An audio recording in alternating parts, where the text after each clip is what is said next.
We're the place to be. Reggie, how you feeling this morning? I am feeling great. We have some great competitors lined up here today. I know we have Chunky Kong here, not Mute, Mr. E. Yep. Mutace is here, going to be for a later pool, and Sinji. So that's some local talent right there, and I'm seeing some players lined up right there. We're here on the balcony. The players are down below. Yeah. And it feels great. Yeah. I love being in this building. Yeah, you were talking a little bit about local talent. I definitely want to talk about some of like the out-of-state talent as well. So we got Light, Mutace, Cola, Jackal, Sonics is in this wave. And this is just wave A when you really think about it. So there's tons of action. You guys are going to be watching on the quad stream, and I like to make the quad stream a little bit more interactive. So I am going to have chat up, and if you guys see something that you guys want to see, let me know. But we do have one match ready to go, and I do believe that's Squid Plumber down there, and I love a good Belmont action. Yeah, no. Belmont's really, I guess, underrated in this game. I know he was played heavily a lot before, but still, a lot of people can't get out of his ledge trapping right there. And Squid Plumber, definitely notable in this region. Yeah.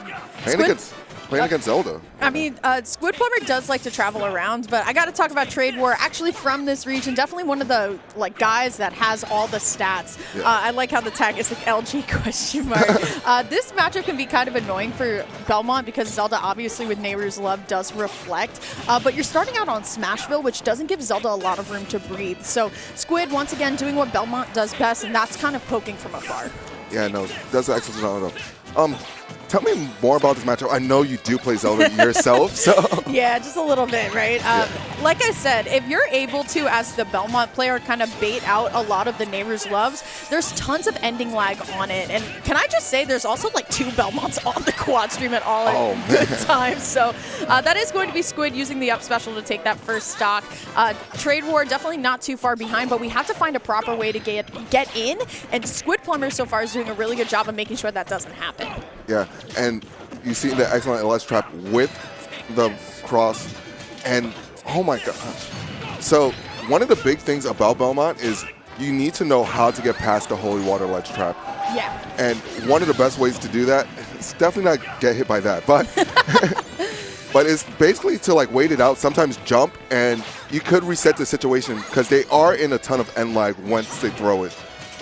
This is also the point where if you're Zelda, you definitely want to go for the edge guard just a little bit more there, right? Like a lot of Zeldas will kind of like instinctually run back to set up Phantom, not necessarily where exactly you want to be. I do want to throw it on over, and big shout outs to Helper on production for this wave, at least for now. I definitely want to throw it on over to screen number 2. I want to check out Immortal and the Beardy Dragon because I actually really enjoyed this matchup with Incineroar on this stage. And why is that? Well, I think Incineroar on Town and City can use a lot of the platforms to trick up the recovery just a little bit. Plus, also, you're taking Meta Knight here, so you have a little bit more durability with a lot of the up air shuttle loops. But sometimes you just fall off the stage and, you're playing Incineroar. Yeah, durability doesn't matter if you're just SDing like that, unfortunately. But it is Town City. Incineroar does get those grabs, so comebacks are easier to make with this type of character. Yeah, but still, I mean, you got to look at the Beardy Dragon. Yeah. You got to get these up and coming dash attack up airs. But once again, it's a very interesting spread of characters that we currently have on the quad. But Town and City, I think also for Meta Knight can be okay, especially you get those drop zone back airs. But it is going to be the F tilt coming out from Immortal that does get that first stock. Yeah, no, definitely. And okay, Incineroar are not one of the characters that are easier to be laddered due to just the way how floaty they are. But we might just see it right out there, unfortunately dropping the combo right there from Beardy Dragon. Still though, a couple of up airs, going for it all. I like the air dodge in too by the Beardy Dragon. And it's not too far away to say that it's definitely not impossible to make it back. Heavies in this game have a great comeback factor because they stack really well with Rage. But with Town and City, you're going to have to get more of a decisive smash punish. The back throw, though, not going to be enough. Yeah, so I'm surprised we're not seeing more of Alolan whips. Yeah, you got to on this Yeah. stage, especially because you don't have platforms in the way. It's a really good aerial to take that stock. We're going down to lost stock, but reads the roll behind. Beardy Dragon, all he really needs to do is line up for the punish. There we go. Up smash once, not going to be enough. Going for the F smash there. Good down tilt into the dash attack. And I like how, once again, we're using this platform to try and line up for an edge guard. Back air on the small sides of Town and City. We already got the crowd hype this morning, Reggie. It's going to be a good day. Yeah, definitely. New York always brings a radical. Tri-State in general, actually. Because I know you guys from Philly, definitely loud. We loud. That's my fault. Yeah, it is. Listen, bro. I'm glad you're... Smash is a spectator sport. If you're not having a good time watching Smash, you're not watching good sets. Yeah. Like, I need people losing their minds. And honestly, at LMBM, that's very, like, the key thing here. People lose their absolute minds. Yeah, I'm just glad you're up here, not cheering against me right now. I've never cheered against you. Not loudly, at least. Okay. So we're going to Final Destination for this game number 2. I actually like this also for Meta Knight, but it's a little bit smaller than Town and City, so Incineroar actually gets to box a little bit more here. Yeah, so I think the idea from Immortal was, okay, maybe they won't get a platform extension, but Meta Knight was known to just be able to carry on the stage before previously. Incineroar, not one of those characters they ladder as easy, so definitely can just like utilize the stage. And we're already seeing it right there. More boxing tools, as you stated before, just with those options. And Incineroar, not a character you want to box with because they hit so hard up close. Yeah. Okay, though, there's a down throw. Great. Honestly, I have to say that Immortal's doing a much better job as the set goes on in finding a lot of these spot dodges around the dash attack. Obviously, they're not going to be the pickup, but great read on the air dodge and coverage with the tornado by the Beardy Dragon here. There's the up throw, though, and Meta Knight being a little bit lighter, that's definitely going to be stopped. No, definitely. Oh, okay. I thought that was another game with Squid Plumber. Squid Plumber taking the second game down below. And all sets, I believe, are best of 5, Lyric. Yes, singles is all best of 5. I like how Smash is actually transitioning to that because it gives players a lot of times, and from what I saw casting the Arcadian last night, a lot of people are adapting like over time, and that's something that can really help you level up your play. But I mean, Beardy Dragon using the Dimensional Cape to get out, Immortal going to try and grab and get off this ledge here, but once again, just waiting for the right opportunity and finding the back air. Yeah, unfortunately that is not taking stock. And Beardy Dragon missing every edge guard right now on Immortal, just giving Immortal more time to play with this stock. And the high percent, it goes the stronger. I wouldn't say the strongest Incineroar is, but the scarier he is because it's like, man, this cat just won't die. I'm getting the Dimensional Cape kill right there and going back to center stage. Another Alolan Whip that, like we were talking about before, we've seen them come out and it takes the first stock, this next stock for Beardy Dragon. I'm going to take us away from the Immortal Beardy Dragon set and bring us actually back to screen number 1, Helper, if you don't mind, just because we're seeing the signature Trade War core in here, and I know that the chat is getting a little bit hyped for it. So once again, I'm doing this for y'all. I do have chat open, so if you guys want to see something, let me know. But I actually think this matchup might be a little bit better for Corrin here in Trade War. We know that this is his character. Yeah. Okay, yeah, no, all right. So put it back. Yeah. Put it back. We're leaving it. No. Put it back to the other one. Rip Trade War. Good all I'm going to tell you is Squid does have Corrin practice. There is a Corrin in that region, so it's not foreign to the character. I'm sorry, but, Chad. That was my fault. Oh, look, the cat won. All right. Here we go. Put Trade War in his worst moments. I'm sorry, So Chad. where are we going? Where are we going? Where are we going? Reggie, you pick where we're going. I kind of want to see this. What's this Falco about? Yeah, with you know Queso what? and Falco's Alta? about? All right, let's go see Falco. Let's go hang out with Falco. Queso here doing what Falco does best, and that's juggle, right? And especially on a character like Falcon, who is a fast faller, can definitely be a good time here. But, okay, air dodge going to get kind of punished there, but we needed to see more of like a punish from Alta, not just the grab here. Yeah. Rolls back. Oh, my goodness. No. Alta is definitely playing scared right now. And, okay, we're seeing basically Queso just have their way with them.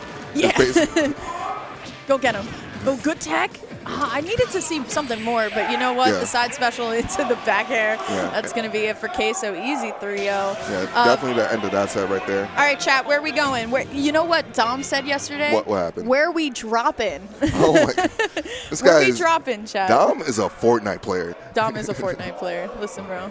Squid Plumber, that's going to be 3-0 for Squid over Trade War. I'm sorry, Chad. You're a hero. Yo, shout out to Squid Plumber, by the way. That guy is like one of the nicest people you'll ever meet. That's the thing with like zoner mains is that so many of them I've met, and it's like, oh, you play zoner, but you're so nice. Yeah, like, I hate they're that. forced to be nice. They hate it so much, like in this game, that it's like, okay, we gotta be good human beings. All right. Still though, let's hang out with Immortal and Beardy Dragon since we are on this game number 3. Looks like Immortal has definitely like cleaned up the play since game number 1. Game 1 definitely wasn't too kind, but now we're back on Town and City. So this is actually where Beardy Dragon won game 1, but Immortal now actually looking a lot better this game. Yeah, and I know we haven't been paying attention. It might be just because they were throwing out more side Bs in those Alolan whips right there, and we're seeing more of the turtling from Immortal, just basically having Beardy Dragon come in and just whip punish every single hit. Meta Knight not being one of those characters with the biggest disjoints or projectile, so whip punishing that character can be super easy compared to most. I just got no tech zone, not gonna like that one. If you're Immortal, that was very technical, I gotta say. I do also just kind of want to like point out what I've noticed in the difference between games 1 and 3 is that Immortal prefers to be in center stage now. Obviously going for the edge guard here, but in neutral, he's definitely been kind of like sitting more in the center because he knows the moment that dash attack comes, you're going to eat a couple up airs, and you don't want to eat the back air or the forward air that keeps you sending you off stage. Like the down special there, going to get the punish. You wanted to see a Alolan whip, you got it. I definitely did. Definitely one of my favorite moves in this game. It's such a spectator move, and then he does like a little taunt right after. It's like, hey. All right, we're seeing, as you stated before, just the center stage control from Immortal. Just get back to center stage and having Beardy Dragon say, yeah, you're gonna play my game right now. Yeah, just a reminder, chat, it is all best of 5 as well for the entire singles bracket. And for everybody who's asking where the solo view of the stream is right now Luminosity is streaming Nasby, so it is only quad for Ultimate right now, but later in the day that is going to transition. Luminosity will be going to just that singular match view. But right now we got 4 matches in 1. So, yeah, no, that's more to hype. Yeah. More bang for your buck. No way. I was about to say, from the left side of the stage, bro? Yeah. Incineroar do be doing that, so. That's true. Yeah. Hey, does that too. Yep. Great catch on the up smash there. Looking real good now from Immortal. Definitely locked in a little bit more.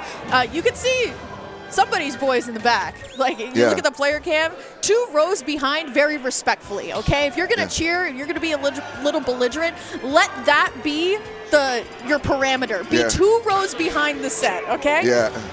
Low-key, you should be that far back. I'm having my boys all 3 rows taken. all three. Personally, all 3 rows. I want somebody like Greek god, feeding the water bottle to me. The Long Island boys, standing room only. Yeah, standing room only. Okay, I'm very interested why we keep going to town, especially because we have small size, and we see how early a Alolan whip can KO here. Yeah, I feel like he wants the space. That's my head thinking. It's like, okay, maybe the other stages that are long are banned, but town with these small side blast zones definitely benefits Incineroar, and that's right there. There's another stock taken so early. Still though, good neutral once more. I like how Immortal is not pulling the trigger first. That's what I'm thinking of. Immortal is just reacting, and honestly, it's working out, right? Meta Knight is always the first person to kind of swing. So let's see how this one's going to go. Finds the down special, finds that little bit of extra help, uses it, not too much though, but a hard read could potentially do it, and you saw that. Let's see what the throw is. We're just going to throw it off, but honestly, like we talked about, the small sides of Town and City are not helping Meta Knight. Yeah, no, and it seems like as you said before, the adaptation is coming in. Each and every game has been getting worse for the Bearded Dragon. Yeah. Once again, that adaptation that we've been talking about, there it is, the F tilt right there. Immortal up 3 stocks to 1 here on the Bearded Dragon. And it's all about the fact that you're waiting, right? And good spot dodge, down throw into the up air 1. Immortal definitely locked in. Yeah, no. And you see the juggles come out from Immortal. And, oh my God, the revenge. Yes, you could die right now. Yeah, almost the wrong person died, but. Ooh, okay, like the tornado placement there. Going for the F smash, will be able to find it. The boys in the back popping off. However, can we move the camera just a little bit up? We want to see the friends too. This is about them, but this is also about the boys in the back. It's all about the boys in the back. It's the best feeling in the world too when you like get a stock and your friends are cheering. So still though, I mean, Immortal definitely in a good position, but Beardy Dragon going to be able to find that first stock off. Here it comes though. A couple up airs, good DI out by Immortal. Good dash attack reset, down special though. You hear the boys in the back screaming, no, crazy. They're scared. Oh, and the stock. They're coming to life. Nah, hold on. The boy, this is definitely the power of friendship if I've ever seen it. Yeah. I know you've been playing a bit of Pokemon right there. This is actually Helping Hand. Right? This is Helping Hand. It's true. Helping Hand is not in my game. It's in VGC. But ooh, okay, misses double F tilt here. Beardy Dragon on the verge of actually bringing this back. Beautiful point in the sword as well. Things are looking real good. There's the back air, and now Immortal. All he really needs is an edge guard. A hard read on the smash could definitely do it. But look at this. Beardy Dragon playing this so well. You definitely don't want to be the one to swing first though.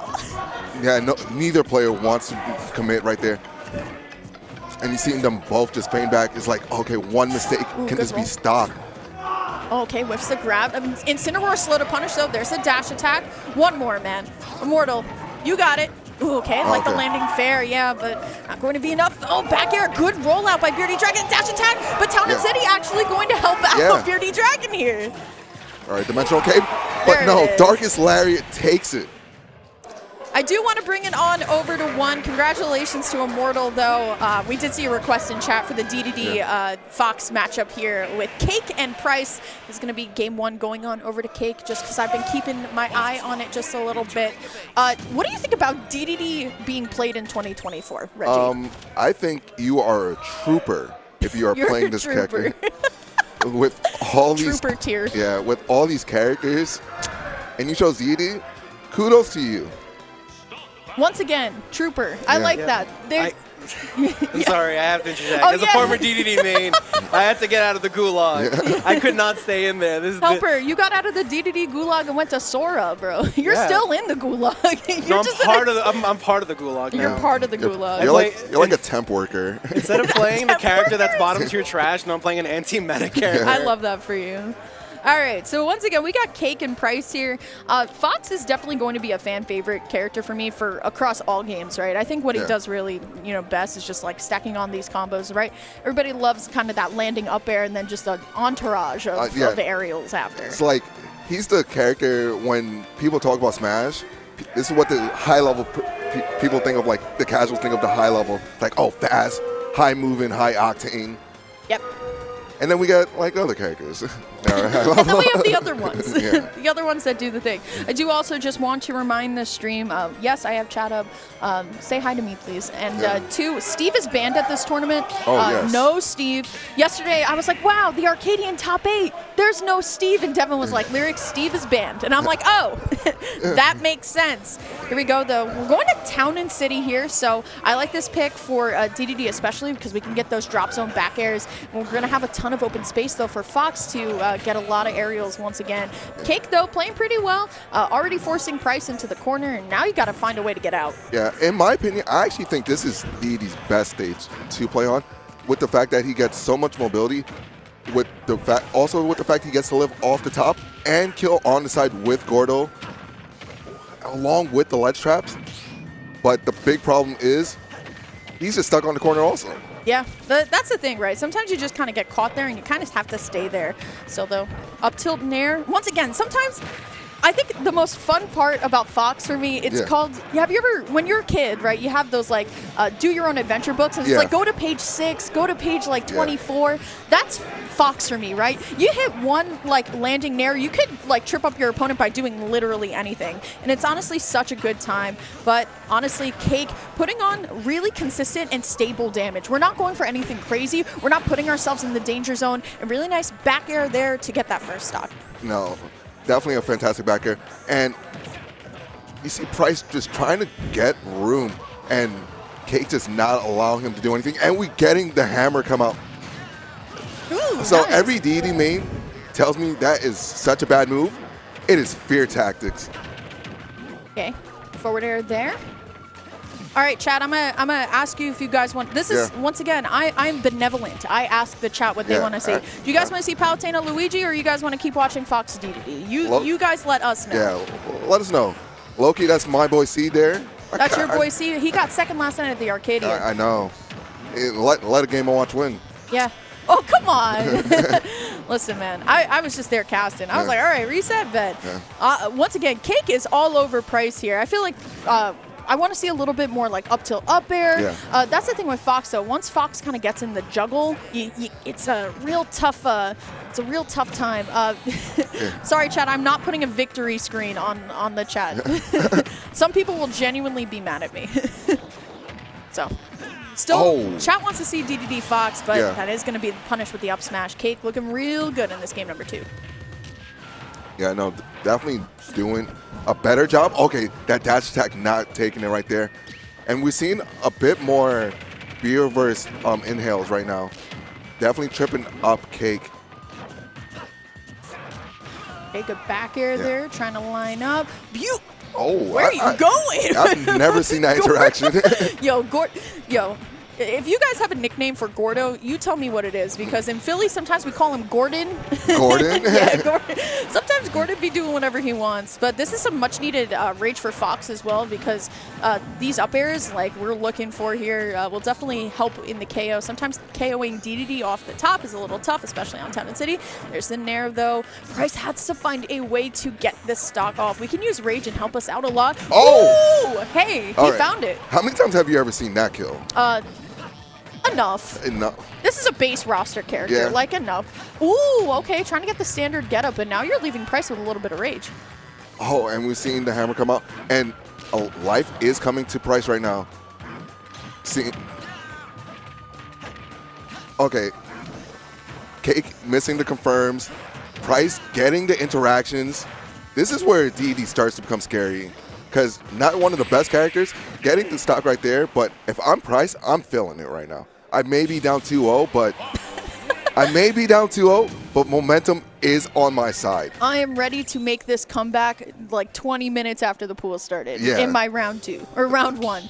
This is where hope lies. All right, chat is asking for Blitzy Luigi Kaveen. So I am going to send it on over there. Mega Man's dropping January 7th. Yo. It's January 6th, so tomorrow. Y'all know what's going on tomorrow. Apparently that guy is coming here. Yeah, no, Jay Easy is coming. He's coming here. He's gonna be here to perform Mega Man Live. That's gonna either go one of two ways. That's either gonna be hype or Smashers, and she's gonna make that really cringe. Yeah. Like, can I be real? Think it will be both.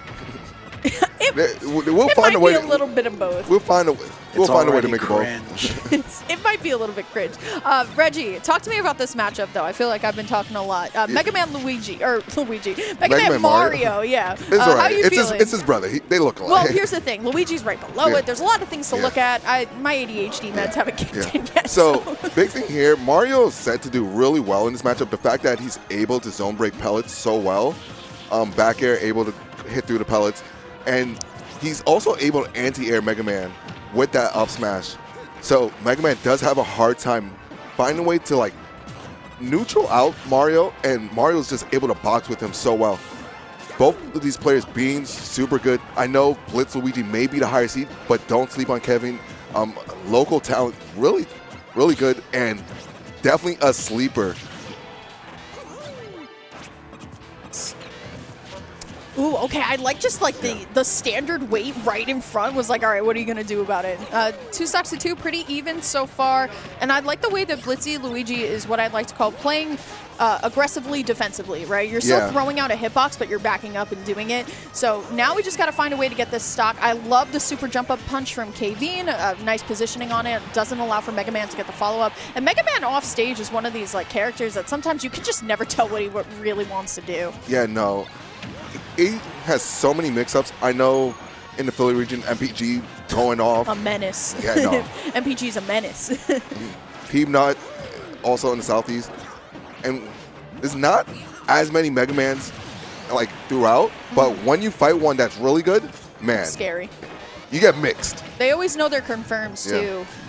One of my favorite things about like Peanut, for example, these up tilt confirms that he's got are like insano. So once again, KV now going to be up so far 159, 2 stocks, and then Blitzy trying to get this like last stock off. But like I said, Mega Man off stage is kind of like a Mario Party minigame of itself. Good forward air though to take the stock, and I think KV is playing around it extremely well, and especially what I'd like to call a niche matchup.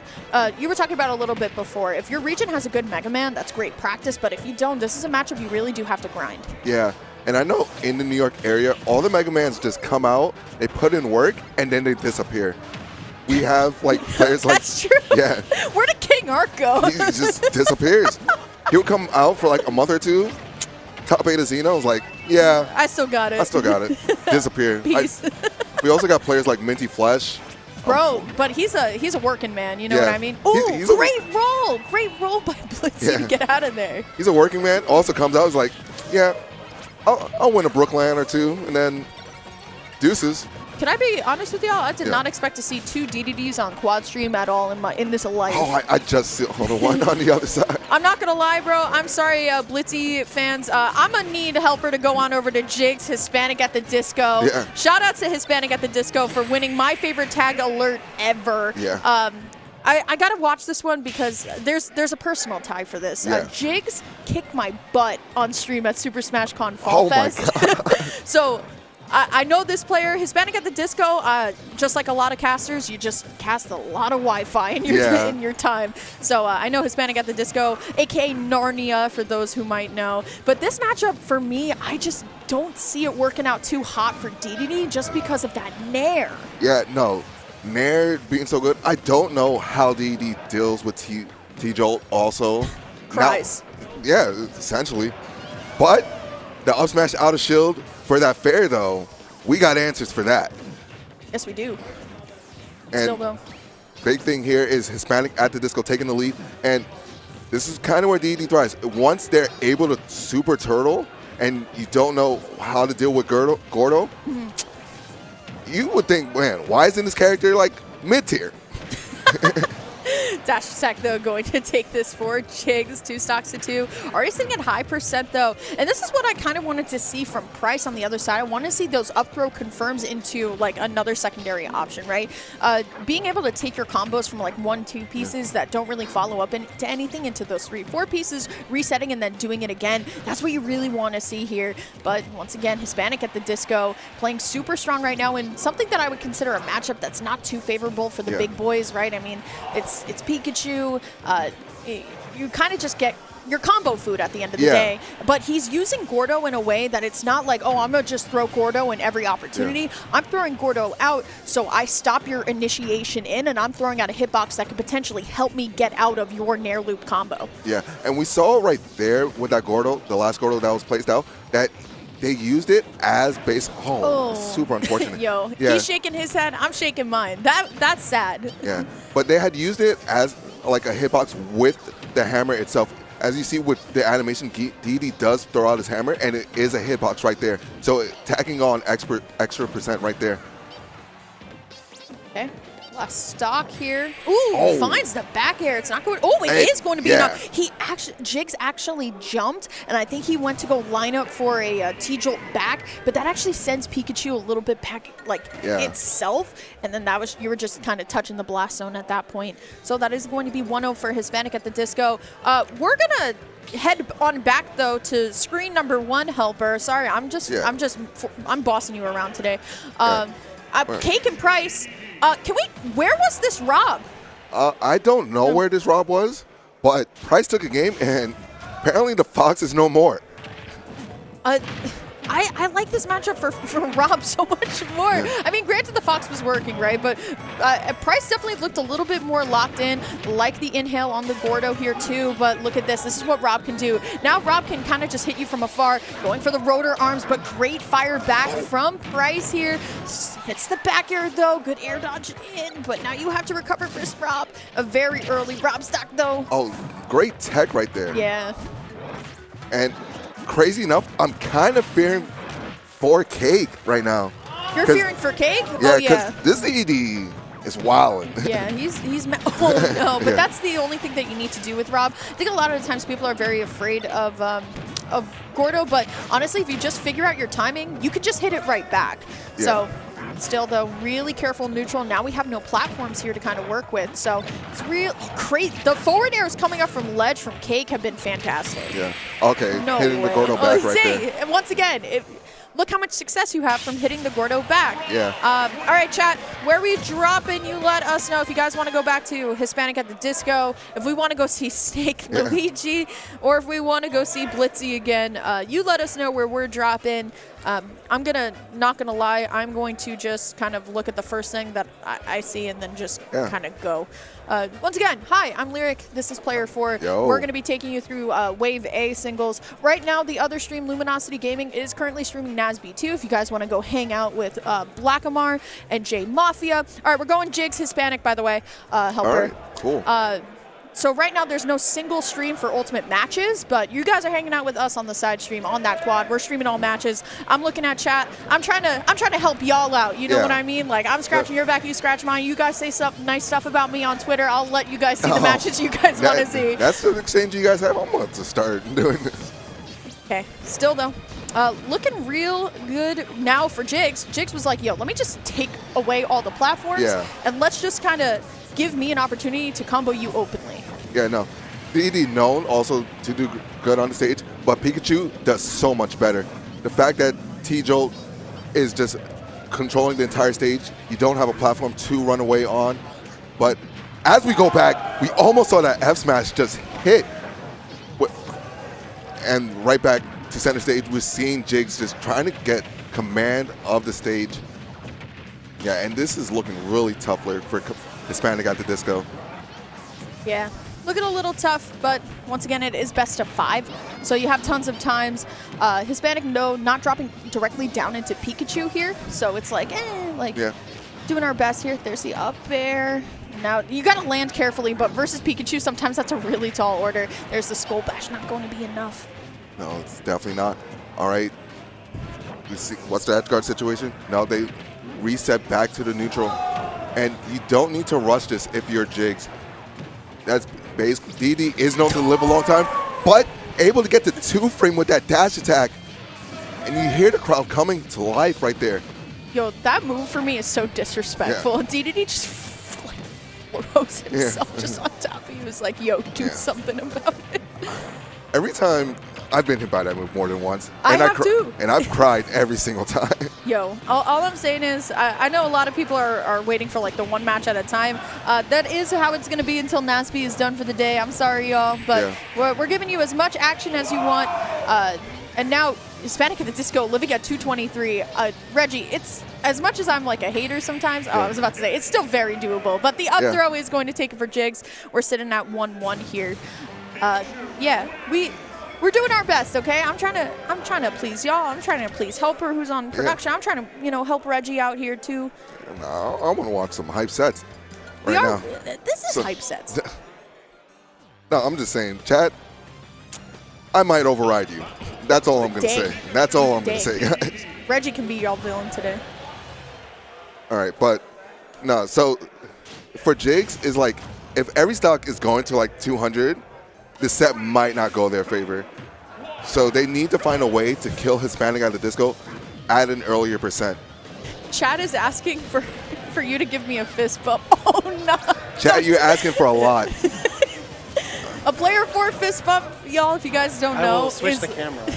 I'll put the cams on casters if this is going to happen. If you guys want to see Player 4 give me a fist bump, which is just the most embarrassing thing for me. I need 20 subs right now. 20 subs is Right now. 20 subs for VGBC? Right now. Yeah, no, right now. Fist bump? Right Ooh, now. that's a binding contract, guys. Right now. All right. Regardless, so it looks like Jigs is a little bit more comfortable in the matchup. This is what we were worried about a little bit earlier, right? DDD kind of getting tossed around. And Inhale, though, Hispanic at the Disco, Narnia going to be slowing it down just a little bit. Finding a lot of these Inhales, too. Things are working real well. Oh, yeah, just you saw the prep with the up smash right there and going off stage, getting the fair. We have 1 sub. Yeah. Ooh, there's 19 to go. 19 more. This is, You guys have an hour and a half to get 20 subs. This is what, all right, I'm going to keep it a stack, though. This is what I like about side stream is that, like, it's vibes at the end of the day. Like, I can finally, like, I didn't really like side stream for a little bit, right? Especially casting it could be very awkward. But Devin looked at me yesterday and goes, it's just a fun time talking to your friends. And I'm like, oh, okay, cool. But Hispanic at the Disco saying, hey, guess what, casters? Y'all ain't paying attention to me because it's 3 stocks to 1. Going off right now. We saw the fair off stage. We saw the dash attack take it again. And Jade's kind of looking lost. Just trying to find an answer. It's so close. Ooh, okay. Once again, just hitting it back. And honestly, I didn't even think about the projectile from Pikachu actually just hitting Gordo back for you. So it doesn't even need to like do all that effort. But once again, Hispanic at the Disco showing so much pressure, right? My goodness. Gosh. How do you 3-stock Pikachu as DDD, dog? I'm going to keep it real, okay? Like I said, side stream, the professional hat is off. Bro is built different. No. Sides, literally 3-stocking Pikachu. The boys in the front are... The boys in the front are like, dang, bro, what happened? You cannot disappoint your boys in the front. What are you doing? Oh, my God. Best tag, 3-stocking DD. This is Hispanic at the Disco's day right now. It's true. Bro's clean with it. Like I said, yo, Wi-Fi be like building these players different. The second sub is dropped. The second. Oh, no. 18 subs to go. For those of you who don't know the joke, first of all, lighten up a little bit, okay? It's Saturday morning, you know, it's a nice chill day. It's not just a fist bump, okay? It's an experience. Yo, I'm asking Gimmer, me and Reggie and Helper are going to get a cut of these subs. That's all I'm saying. I'm going to hit up Gimmer and be like, yo, I got you 20 subs during my block. A third sub is dropped. Thank you to Kenzie CXT, Animal Farmer John, and ResDev for your subs. Guys, Let's please go. We're almost with 3 out of 20, guys. All Pretty right. good. Still, though, I mean, Hispanic at the Disco already down 1 stock. Hey, chat, how mad would you guys be if we went to go hang out with Ram and K24? I did see an ask for it right now, and I'm trying to, you know, appeal to everybody here. You know, I'm a people pleaser. I'm a people pleaser. Let's head down there to 3 real quick. I'm sure we'll be back for the potential game number 5. If I see it going down to, you know, last stock over there, let's go on down to 3, Helper. Let's see Ram and K24. I want to tell y'all about Mr. Ram over here. Ram is the type of smasher that doesn't show up a lot like you were talking about, but bro comes back sometimes to be like, yo, I'm still nice, bet, I'm good. I remember he like took like almost like a year off from like playing and came back and just washed people in New Jersey. Like he never left.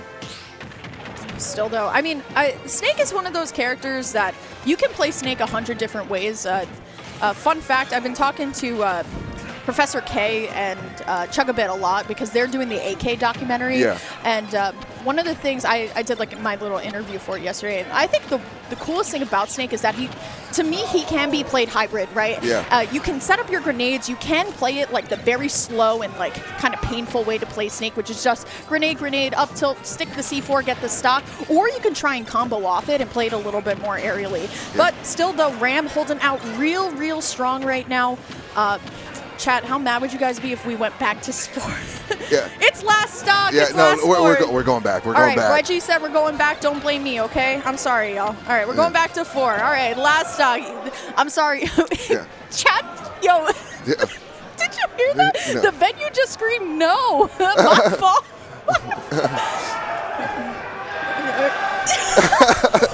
All right. Oh, it's Reggie's fault. It's Reggie's fault. Are All right, we're here. We're here. All right, it's game number 5 Yeah. now. Oh, all right. They want to see Ram. I'm sorry, y'all. I gotta give it to Ram and K24 right now. I'm fighting with the venue. I'm fighting with chat. Like I can't win. Here. We gotta let the venue win. We can actually hear them. Guys, come on. See now once again. Oh, nah, he nice. Yeah, nah. Nah, he nice. What'd I say? Never left. We never left, Jet. Yeah, I'm getting that smash right there, unfortunately, though. And, living with the grenade explosion right there. And with this matchup, I think it's kind of hard for Luigi, the fact that grenade interruptions can mess up the combos for the 0 to death. But you do also have to interact with Snake, who has one of the most dangerous up tilts in the game. Do you just really, he planted C4 and then Luigi Fireball just kind of like came in and then just Ram took all of this very unnecessary damage here. But he took the damage intentionally though. It gets him out of the 0 to death range, so he doesn't have to, it's not a factor anymore.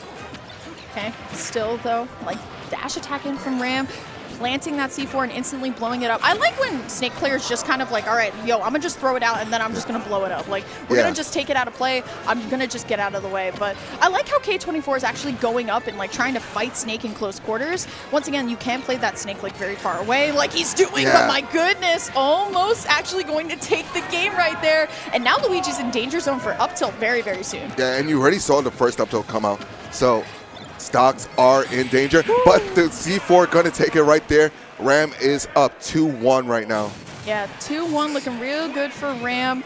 Chat, we'll go back to stock. We'll go back to Hispanic at the Disco and Jigs at like last stocks, okay? Yeah. We'll keep the venue happy for a little bit longer here, but it's 2-1 right now for Ram. Like we talked about, really great player coming out from New Jersey. Just general Snake advice, and Reggie, I don't know if chat knows this, but you're actually nasty at this game. I'm okay. You have a couple of Jackal wins. I don't know if people saw Homecoming last week. Reggie's nice with it. How do you feel about taking Snake consistently to PS2? So I'm an oddball on this. A lot of people hate this match, hate it on PS2. I like him on PS2 personally. You're not helping me out, man. I know. I'm an oddball. I tried to set you up for Lyric, you're right. you are right. A lot of people hate it. I love him on PS2, but I have. What is he doing? All right. He is hitting himself literally so he does not get 0 to death. So. Oh, okay. You take the C4 in the beginning, and it's like, okay, I'm no longer in the Luigi 0 to death range, so the grab does not matter to me as much until I'm like off the conversion to where I get down throw up B. Okay. Honestly, that's big brain knowledge. I didn't know that. I'm going to keep it real. Press 1 in chat if you knew that. I didn't. Still, though. Everybody in chat, yeah, I knew that once. Yeah, I actually. I said this yesterday, how like low-level players are like, wow, that move's strong. Medium-level players. Well, that move actually comes out on like frame number 12. Top players, yeah, that move's pretty strong. It'd be like that. It just goes straight cycle. Yeah. Still though, okay, gets exploded up, but so does Ram there. But K24 gonna be able to find the up special there. I'm sorry, chat. The venue's actually getting kind of hyped for that, so I think we're gonna have to at least stay here for a little bit longer. Yeah. But Ram gonna be able to fire back, and now we're even stops. Yeah, doing a great job right there. And we might just see another explosion on themselves right there. Just Ram trying to create space. Okay, almost got grabbed right there. And just the big thing with K24, they're not realizing where the C4 is all the time. So they're getting blown up. Okay. And Ram's getting a lot of mileage off it. K24, though, going to find the dare, but so does Ram here. Ram is playing this extremely well. He's playing so tricky, and I actually like when players like don't do anything and they just stop and they're like, all right, now what? Like they're just waiting there. Here we go, though. Finds the reverse up air into the forward air here. Oh, I'm sorry, Chad. Hispanic at the Disco won, but I didn't get to see it. My fault. But like I said, I have to please the venue. I was about to point it out, and then DD F Smash landed on Pikachu's tiny little face, and he died at 25. My goodness. Just died at 25? What the heck? But he got hit at 25, so he died at like 40-something. Yeah. Jeez. Also, we have 7 subs now. 7 subs? I'm hitting up Gimmer, bro. Guys, You guys can stop. Ooh, okay, going up all the way for the down special. Not going to be able to find it, though. Ram in an amazing position, but it's definitely not impossible for K24 to bring it back. C4, though, on the side, allowing for Ram to get back up safely. But look at that. K24 is like, yo, I do not care. We just go out there and challenge you. Now, okay, we're going to see another neutral get up right there. Oh, regrab. What we're going to see. Ooh, good air dodge up, though. Great get up attack, too, to alleviate the pressure on the ledge. C4 stuck. K24, if he gets it stuck, oh my goodness, so close. Yeah, we normally see an up there right there. Unfortunately, just a bit too low. And what's the left trap going to be? Could be anything, right? Love the landing back air coming out from Ram. All he really needs is an up tilt at this point. This is a lot of Snake Rage. Dash attack, though, not going to be enough. Yeah, it came across from across stage. And, yeah, this is going to be really tough. Even if they were to take the stock right here, as they do, they have to deal with the fact that they might not be able to 0-to death them, and Ram just coming up with the up tilt, ending it. So 3-1 in Ram's favor. Ooh, okay. I'm not going to lie. Chat, I'm looking for you for this one. That's Falcon Pichu, which is kind of hype, but then it's also Sheik Me Sword Fighter, which is kind of cool. All right. Seems like we're going to Falcon Pichu. Yeah, so honestly, C Carrot is from my region. He's a PR player that sometimes, like, oh, wait, is that BD Bean? As soon as they get set up, go to BD Bean, okay? Oh. Yeah, no. That's an override from us. I don't care what chat wants anymore. We're going to commentate BDB. They lost all privilege. Yeah, C-Carrot's been playing since Smash 4. Also plays Marth too, but I think in this matchup we definitely want to be comboing Pichu just for, you know, all those like pesky percents. But look at this, Layla, who I know, she did really well yesterday in the Arcadian 2. I think like placing either within the top 32 or the top 16, but definitely making it out of pools. And still doing it with Pichu. This character is still like combo like excellency, but sometimes you just kind of get tossed around, you get KO'd a little bit early. Yeah, I feel like this character just suffered from the fact that the meta became more defensive, because the fact that Pichu hurts himself, they definitely struggle when you start camping the character. So every time they throw out an aerial or a T-Joe or any electric move, perhaps, that's a percent onto Pichu, and definitely going to be hard. But Layla making it work in 2024, so kudos to them. Okay, nice edge guarding here once more. It's so hard. Sometimes Falcon just kind of gets tossed over to the side. Definitely not the most fun matchup to play with Falcon. Okay. Still the, ooh, okay. Oh. You know what? That's how you do it. You know what I mean? It's like, all right, you've gotten me off stage a couple times. You've literally pressed B it, and I've just lost my stock. Yeah. I got to show you what's up. And now Layla, she's still hitting it really nicely, but it's all about the edge guards, right? Yeah, no, definitely. That's what the character is like big on. The fact that they can go so deep in the edge guard or take stocks at early percents with their strong moves, like back air, up tilt, also pretty strong. Though got nerfed, but still a hard hitter nonetheless. Ooh, okay. Down air. Beautiful follow-up, too. I think a lot of the times Pichu's would have just went for the dash attack there. Ooh, speaking of down airs. The reversal situation. Nice. See Carrot, though. 107, not looking too good. Layla, all she needs to do is line up here. Going for the down air to keep Carrot in space, though. All Carrot really needs is like a combo into knee, and that Pichu's gone. You know what I mean? Yeah, Once again, glass cannon, true and true. There's the nair. Looking for back air. Yeah, not going to take it right there. Okay, I thought we were going to see a jump read. And what I'm surprised about, we are not seeing a lot of thunder confirms. Sometimes it just doesn't land in. Yeah. I mean, once again, Falcon, it's just the B&Bs on the edge guard just are like, hey, if I just get you off stage and I land a couple neutral Bs, like, you're gone for. So, especially with Pichu being now at 18, and that's a lot of rage on Falcon. I mean, Carrot's recovering really well here. Uh-oh. You can tell, a little scary over there. Okay, mistimes it. Ooh. Oh, trying to get the read, though, but not going to get punished for it directly. Layla being so careful, but there it is, the dash attack. That's going to take game one. Yeah, I want to go on over to this set, chat. Dominator and BDB. This is actually a hot set alert, if I'm keeping it honest. Obviously, Dominator, a really great Mario, and BDB being from Tri-State, this is the Wario that you know of, man. Like, he's so hype. He's also, like, a really nice guy, too. He's the Wario's the kids talk about at home. It's like, yo, this is the Wario that's about it. BD definitely has so many wins and been improving so much as a player as of late.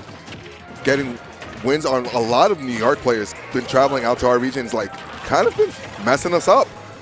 I want to say BD Bean also, like, he's a grinder. You know what I mean? Oh, yeah. This guy, like, really, like, works hard and to improve. So this would be a really great win for BD Bean. I know that he feels like some of his results have kind of, like, gone, like, a little bit down. But I know bro works really, really hard. I know he can take some amazing wins here. And I like, actually, how he's going in with the Wario at first instead of the Mii Sword Fighter. He's a real big believer in the Mii Sword Fighter, and I love that for him. But I think here, Wario actually kind of plays a little bit nicer with Mario here. Oh, no, definitely. The fact that Wario's air drift, he just allows the fact that he can just box with Mario and air-to-air with Mario in so many situations that, like, not many other characters can. And the wall factor, you can just pull one out. So, though first stock goes to Dominator for just reading that high bike, can't sleep on Wario. That back air almost taking it across stage. Ooh, okay, gonna be able to find the hitbox there and the throw. 167 on Mario. There it is, though. Beautiful edge guard by BD Bean. 2 stocks to 2 right now, so we're looking real good. And we have Waft charged up. We don't necessarily want to, like, use that right now, especially if we can continue getting our combo routes. But I like how evasive Dominator and BD Bean are being. Beautiful cape, though, onto the bike. Yeah. Now we're back into neutral. Yeah, I think that's gonna play a big factor in this matchup, because BD Bean does like to use bike for extension, and if Dominator knows that, hey, this Wario likes to throw their bike at me, I'm just going to reflect it back, and the bike essentially becomes Mario's hitbox and can just do massive damage on Wario instead. Still though, still has it. There's the up tilt or the up air. Waft not going to do it just yet, but has Dominator on the ledge right now. Now Dominator being so careful on the ledge too, the way that he comes back to stage being very patient. And I like how he's consistently resetting neutral. I think a lot of players are like, oh, just go on in and press a lot of buttons. But I like how we're playing a little bit more careful and we're being a little bit more confident that we can actually win this neutral no matter what. Yeah. So a big thing, as we saw, the Waft, it got used. So it is on a timer, guys, so it does get reset. Yes. So he can't use it right away, but a full Waft can come out again the way, if the pacing of the match works properly. Still though, Dominator fighting back. BD Bean going to recover to the ledge, but Dominator trying to get the up smash read on the roll. Not going to be enough though. So now BD Bean going to try and get something tricky with the bike going off, but it's still just a very patient aerial game. Yeah, and you see Dominator bodyguard the bike right there, saying, hey, BD Bean, you cannot use this bike right here.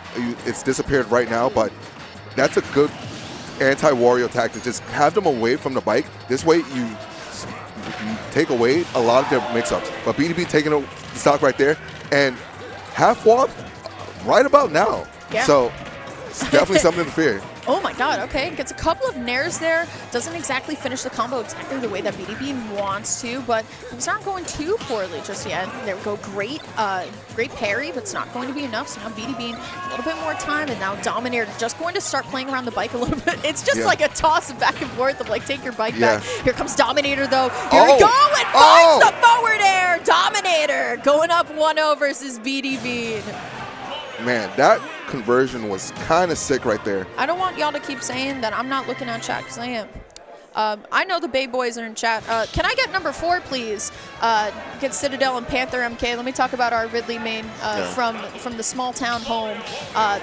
Citadel, gotta give him his flowers, man. Steve main, but actually still coming out, and this is his OG main, playing the Ridley right now. And honestly, he has a ton of matchup experience with this Fox, because one of his practice partners does play Fox. It's not looking too hot though. I believe the set is already 2-0, but definitely playing a little bit better here.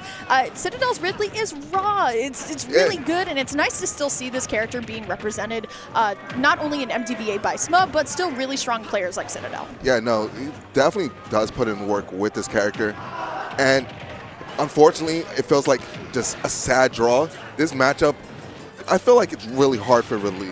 The fact that he is so big, and he isn't the heaviest of one of those big characters, so has to deal with the fact that he can die super early to a character like Fox.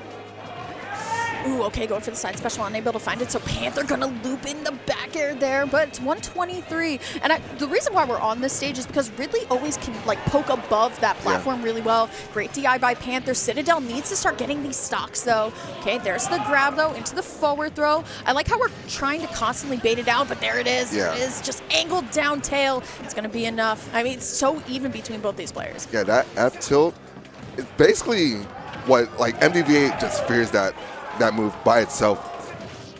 That move able to 2-frame so low. Yeah. Ooh, Panther, all right. I like we were talking about Fox a little bit earlier, how he's able to kind of link in that like the falling up air into like imagination. I love that from Fox, man. There's the Nair though from Citadel. Great back air to cover, down tilt into the aerial, and now once again finds the back air, and now we're heating up a little bit. Yeah, just able to take that stock super early, and if they can just tack on a good amount of percent, Citadel can just run the ropes right there. Okay, down tilt missing right there. Yeah, that's unfortunate too. Had the right idea. Yeah, the ledge trap, and this is where really kind of struggles, just getting off ledge, and stocks are even, Lyric. Yeah, they are, and it's a little bit scary here because I need to see a little bit more out of Citadel now, right? We got to stop these combos now. Ridley Nair does a really good job of kind of like get off me move, but Panther playing so careful. There we go, though Citadel trying to bring Panther to the ledge. I do believe this is 2-0 helper, but I could be wrong here. Ooh, okay, trying to read the jump. F-tilt again. Just needs a strong, hard read, but I feel like sometimes he swings before the opponent is there. Yeah, and he's trying to anticipate a move or like a spacing and just do a call out right there. That's normally like what happens when you see players do that. Okay. Unfortunately, they're not getting the bite that they want. So careful here because an up smash could potentially do it. Space Pirate Rush, will that be it? It yes, will. Citadel going to stay alive, and now it's 2-1. Yeah, helper. It's 2-1 according to the I believe that's Beast screaming that down there. Yeah. It's 2-1 Panther, 1 Citadel. I don't know, man. Dominator BD Bean, that's last stock. Let's head back down to there. Let's go back. Yeah, let's go back. We're going back. That's last stock there. BD Bean definitely had like a really strong like game from what I could see. Also has the waft, great by BD Bean to evade. Helper, can we go back 3, please? Yeah, let's get back to 3. This is actually there's a lot of Philly. If you see on the side, we don't have to go through that right now. We also got former Johnson gamer, now known as John, also playing on 1. Okay. Ooh! Oh! Nice. That's a nice way to bring us back over here. BD with the win. So tying up the set 1 apiece. Still though, got the boys in the back. Yeah. I cannot stress enough how having the boys behind you is such a good feeling, and also the worst feeling. Yeah. When you're doing great, fantastic. Great feeling. When you're not. When you get it messed up, you're gonna hear about it later. So. Or like you turn around and you have to be like, I'm sorry, guys. Like, all I imagine is the chillin' dude moment. Might be. Can I be honest? I do see 10 out of 20 subs. We're halfway there. Please. Love this. Still though, great start from Dominator. We changed the costume. No more like Stars and Stripes, no wedding outfits. It's straight up Mario versus Wario here. Yeah, they want to be matching. Both of them in the red and blue overalls. And what's going on over on 4? Yeah, let's look at 4. You were going back over to Citadel. Yo, it's so disrespectful. Yeah. Squad stream is so disrespectful. Honestly, this is looking like a much better game for Citadel, but Panther getting the jab block here too. And Citadel just has a lot of rage, so this could potentially work. And now he's out, but how do you get back to center stage? Yeah, it's going to be tough. Oh, almost getting the stock right there. So really hardest part is landing, though. Citadel is able to find a landing right there. Able to throw Fox back off stage. High illusion. Edge trap. Back. Just do it once more. Repeat. And evening it up. And he saw the hand sign. Run it back. We're going to a game 5. taking Ridley back to Pokemon Stadium 2. There we go. That's so specifically the like second row. Half of that is the Bay region. So Pennsylvania is divided into a couple like regions, right? So you got Philly, which is where a lot of people know, in Pittsburgh, like where Immortal, Icy Mist, John Switch are from. And then you have above Philly, very far away from Pittsburgh, that's what we call the Bay region. So that is Bethlehem, Allentown, and Easton. And that's where kind of Citadel, that area is from. Okay. So this is Northeast PA, or NEPA as we call it. And it's rare that NEPA actually goes out to a lot of majors, which is why it's really important to kind of highlight Citadel. Once again, he doesn't usually come out, so it's nice to see him in pools because he's a great player. He's also ranked in that sub-region as well. Yeah, no, I believe he might be ranked in the state. Is he not? He was ranked in Philly, and he is currently ranked in NEPA right now. Okay. So, yeah, I mean, he's not a bad player. Once again, he is normally a Steve player, but the Ridley's nice with it. No, the Ridley does put in work. I have lost to them before in brackets, so definitely know how great they are. Me too, bro. I beat his banjo, though, but that's not a true accomplishment. Yeah. That banjo is fraudulent. Yeah, that's crusty, as I'd like to say. Okay, beautiful jump read by Panther, though, going to go on ahead up 3 stocks to 2 in this game number 5. Good on Citadel, though, going all the way down for the drop zone. I actually think the Nair actually would have worked a little bit better. There's a lot of ending lag, though, on that side special. So now Citadel being very, very unsafe. He's throwing out a lot of moves that have a lot of end lag now, and Fox is going to be that character that can actually punish you for that. Yeah, and he's lost the stock first, and that's what we call, like, basically panic mode. It's like, I need to end the stock right now, and I need to find a way to do it. But in those moments, these are the moments you have to compose yourself. It's like, okay, I need to just stick to the game plan. But unfortunately, Panther is running away with it. 2 stocks, 3 stocks to 1, and still able. Oh my gosh, what? Bro fast fell through everything. It just was like no ledge, no nothing. Citadel has to bring back 2 perfect stocks, and once again, Ridley can be a little bit of a glass cannon on sometimes. A lot of times, actually. Listen, man, you never know. But I feel like in Bay, we would usually say, like, yeah, he's mashing. He's got to mash it. Yeah. All right, trying to get the pivot grab right there. Unfortunately, Panther just jumping out. Dash attack, and yeah, he's kind of in the blender. Ridley so big, just not able to get away from a lot of these Fox conversions. Yeah, it's a little bit tough, right? Especially now when Panther has stacked up so much damage and all he needs to do is read it. Let's head back on over to BDB Dominator, or, sorry, Squid Flummer fans. My fault. I gotta please the chat. I did see somebody ask for Dominator BDB, and this has been a hot set so far. It is 2-1 Dominator right now. You can tell BDB now playing a lot more careful than the other 2 games. Yeah, game 3 kind of got converted on really early, and allowing Dominator to just control pace of it.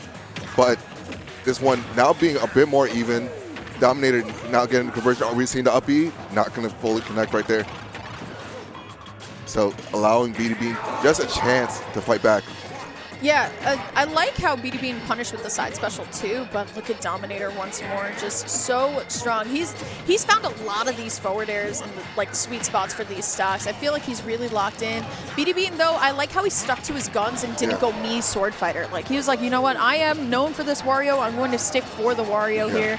Trying to read for the up smash. BDB going to get a dash attack, like the fireball placement from Dominator there as well. We're stopping the edge guard at all costs. Yeah, and when you get hit by an attack while you're jumping, it just stops all aerial drift. So definitely going to be hard for BDB to go out there to get a conversion. And catching the roll right there from Dominator, taking the lead, doing a fantastic job.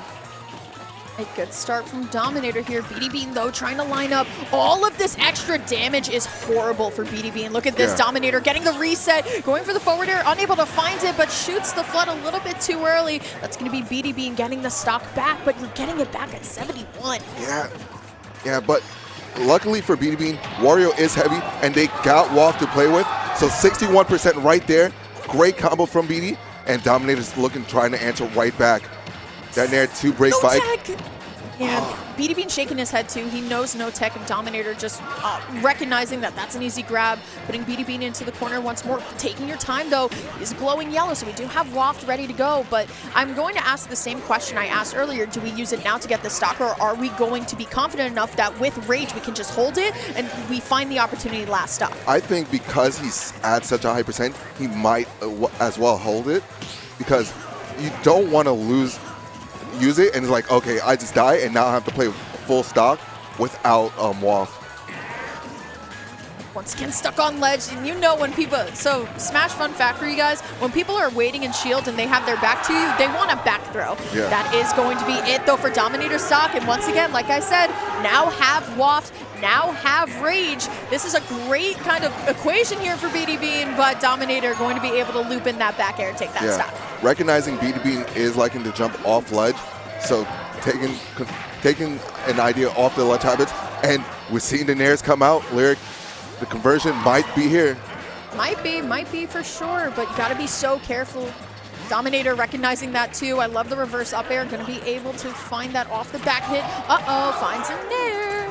Yeah. It's like everybody like knows exactly what goes on. Like, uh-oh, finds a couple of hits. And finds the Waft. Tri-State going to a game number 5 here. Got the crowd going wild. Sorry, MD and Squid Plumber plans. I feel like we're locked here for game number 5. Yeah, no. This is definitely a hype set to watch right now. BD Bean has to lock in. Dominator shaking his head. It's a good set. Hot set alert for sure. Yeah. And I believe it's one of our first game 5s. One of her. Squid Plumber, not Squid Plumber. We saw Narnia Hispanic at the that was awesome. Yeah, Jigs, yeah. That's the thing with Quad Stream too, is that if you want to like do like an average set per second, right? You do like so many sets in this. I think a lot of times, like back in the old days before Quad Streams, it was like, oh yeah, I casted like 7 sets in my block. Woo! And now it's like, whoa. I casted like 15. Yeah, I casted 7 sets in like 6 minutes. Yeah, right. I casted like 14 sets in 1 second. Hey, just a quick sub goal update. We are 10 out of 20 subs. We're if y'all want to watch Player 4 be forced to fist bump Lyric, please don't 10 do more this. subs Guys. within the next 40 minutes. It's so embarrassing, and Guys, I know please that stop. it's so embarrassing, Guys. and I know the venue's gonna be so happy and like yell hooray. Guys, please don't do that. Please. Please don't embarrass me. My mom's watching. Just stop at 10. It's cool. Regardless, so I got the joke, guys. game number 5 though, it's gonna be Dominator who's leading in terms of the percents right now. Good on BD Bean to use the back air actually to get out of that range of the second up air. Finds the confirm though. There's the up air. Dominator getting locked in to a couple of up airs here. You can tell that the boys getting excited, but my goodness, angle down F smash from the platform. Gonna shut that Tri-State crowd up. Yeah, no, he just knew BD Bean would come up and challenge him and just did it. Taking the stock right there. And we've seen the conversion right there. Luckily, BD Bean holding away, just able to get out of Dominator's fair. Yo, Dominator is not having it, man. Nah. He shook his head earlier and then it was like, all right, bet. Like, I'm done with this. I'm over it. So we need a stock now for BD Bean here, but Dominator, all this extra rage going for the super jump up punch. That's going to be a star KO. And the whole venue kind of sighs in sadness. Hate to see it. Yeah, no. This is definitely going to be really tough to make a comeback with. And just getting like 3/4 Waft right now. Yo, he got it. That's footstool. one. No, I actually think he air dodged to get away from the down air and was just like, all right, bet. Like, Okay. Still though, here comes, BD Bean's like, I'm locked loaded, but has half Waft, I believe that is. Or no, is that full? Probably 3/4 right now. 3/4. 76% specifically. Ooh, okay, going for the hard read, but BD Bean gets one up air. We need to see those up air chains that we saw in game number 4 really, really bad. Okay, missing the fair right there. Okay. Do you use it here? Yes, they do. 97%. And the crowd is coming alive. Is there a way that we could zoom out on the crowd cam just a little bit, Helper, so we can see the magnitude of the situation going on here? We got tons. Oh, boy. BD Bean putting on the pain. Got the whole crowd of Tri-State behind him. Yeah, this view is even better, Helper. Let's do it. So close, player 4 going for the up smash. Gets the grab. Yeah. All right, ledge trap situation. Caught the jump. We've seen it there. Oh, super jump punch, beating it out. And both players are nerve-wracking, but yes, for Dominator, getting it with the up smash. It's calling out BDB's jump. Unfortunate for our local hero. I'm going to bring us down to 2. We've been ignoring MD and Squid Plumber for a little bit too long here. Squid Plumber coming back to our quad stream. I want to talk about MD though. MD, I believe, also plays Pokemon Trainer. So the Falco switch here, especially versus a character like Belmont, I actually really do enjoy for this. Yeah. It's actually becoming a trend, it looks like, with these PTs having a secondary Falco. I know Beast also has a secondary Falco. No, it's everybody in Philly has a secondary Falco. Oh, but still, I like what Reflector can also do here, but finds the forward air. Squid Plumber on match point here. I like how he actually throws it down. I actually really like that idea because, one, you're just getting it out of the hand and you're not in too much end lag after the throw. But now you have to recover versus Falco here, and that can be kind of a mini game of itself. Look at MD throwing out all these aerials, but Squid Plumber playing so extremely well. Yeah, no, doing a fantastic job. And Squid Plumber might be out of percent for those up tilt Falco combos. So definitely just MD has to find a stray kill to get it. But Squid Plumber getting the first stock right there with that back air. DVA is starting to get a little bit loud here. There's a lot of MDVA presence here too. I think it's really important to note out. Squid Plumber travels a lot, but you know who doesn't travel too much? That's Smub. Smub is actually here. Oh, yes. And he's one of the best Ridleys in NA to be watching here. MD going to be able to find the forward air, but Squid Plumber, once again, Belmonts can be very tricky off stage. And let me say, that recovery, not too great. So it's very impressive how Squid Plumber is still absolutely winning in this neutral. Yeah, just tacking on so much damage. And the hard read right there, unfortunately not working out. And we're going to see it there, just respecting it. Ledge trap scenario. Finds the forward air though, and at 200, you're definitely gone for. MD though has taken a ton of percent, Reggie. Yeah, but they do get a reset on their Falco combos because they're back at 0, and we've already seen it come suit. The reset on the platform, 78%, just basically even it back right up, Lyric. Okay, good up throw by MD, finds the back air confirm, and MD has been playing hot this stock. The up special not going to be enough, but look how he's throwing it into the wall because the hitbox actually reaches above the ledge. It's really, really great positioning by Squid. Good tech, right? But still, MD finding a weak hit back air. Granted, it's not going to be enough just yet, but MD has taken this match back, going for the forward air. Squid going for the drop-off back air, but MD unfortunately not ready for him to get back on stage. Has the right idea with the down smash, but still, we're an edge guard scenario for Squid. Goes for the jump, but there it is. That up tilt definitely gonna. Oh, not gonna take it just yet, but the back air, we got coverage. Yeah, no, doing a fantastic job. And okay, back air just taking it right there. But we saw the coverage from Squid Plumber. Just plans on top of plans on top of plans. Basically, if one thing drops, another, we got backups for that. Yeah. And you need to be on that type of wave if you're playing a character like Belmont. And we're seeing the ledge trap come from Squid, up B out of shield, just forcing MB to the corner. You gotta play my game and force off stage.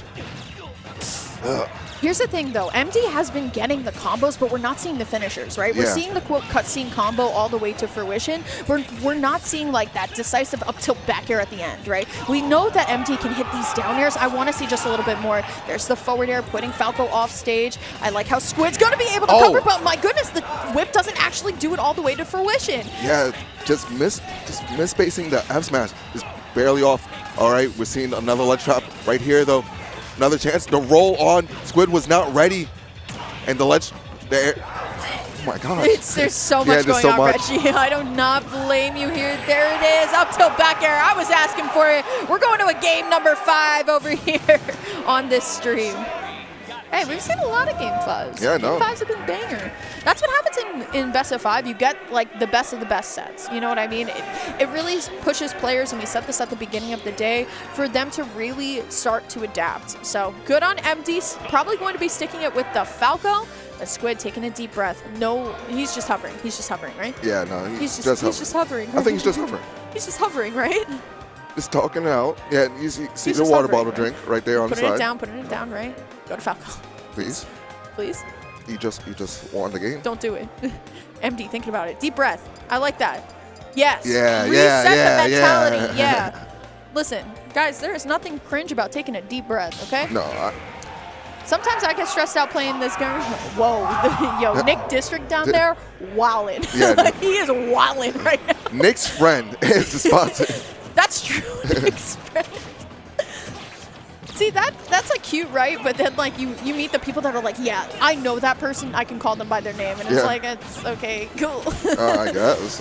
So great start for Squid Plumber. I like how this is the counter pick here too. PS2, we've been talking about it. I've been talking about it literally every block that I've been on. PS2 is a zoner's paradise, okay? Oh, for everybody that's definitely. like, you guys got to start banning PS2 versus your zoners. Yes, you do.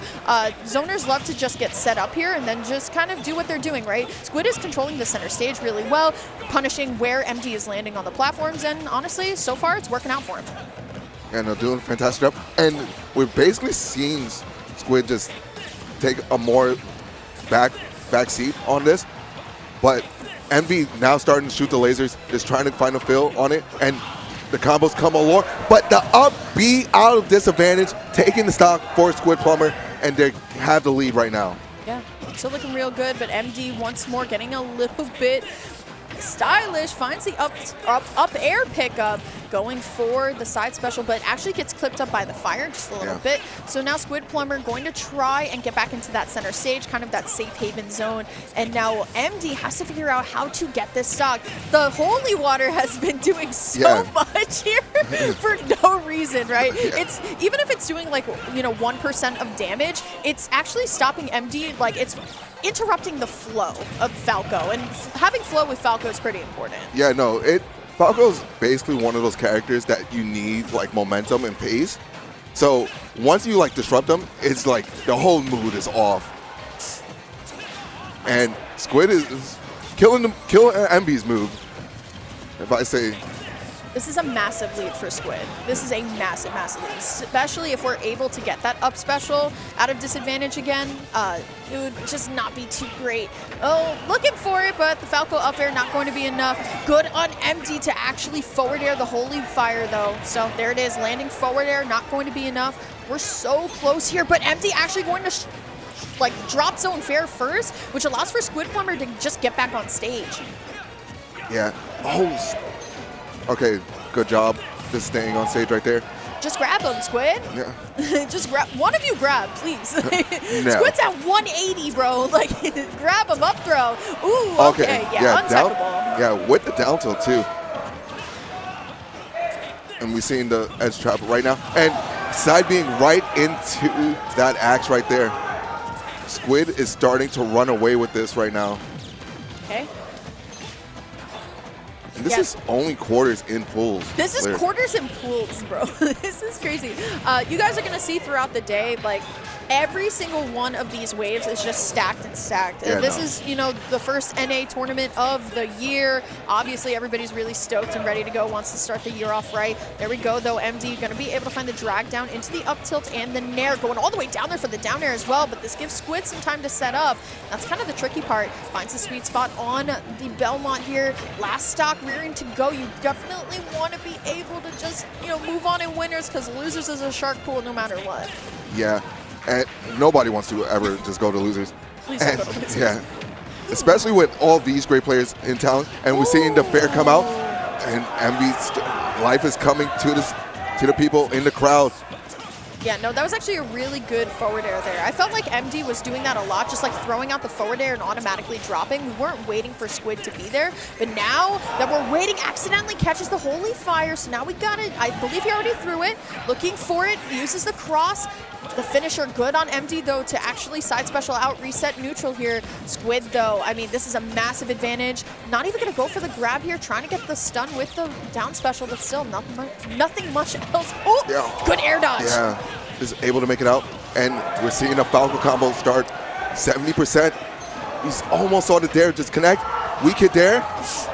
So close, Squid, who was doing so well, who had such a big lead. MD is bringing this back up so well. Yeah. There we go. Trying to find the forward. That's it. That's it. All the way. Finds the nair, though. That's going to be MD getting the pop off. Squid Plumber going to be dropping into losers, but MD, fantastic edge guard. And that thanks to Belmont's recovery.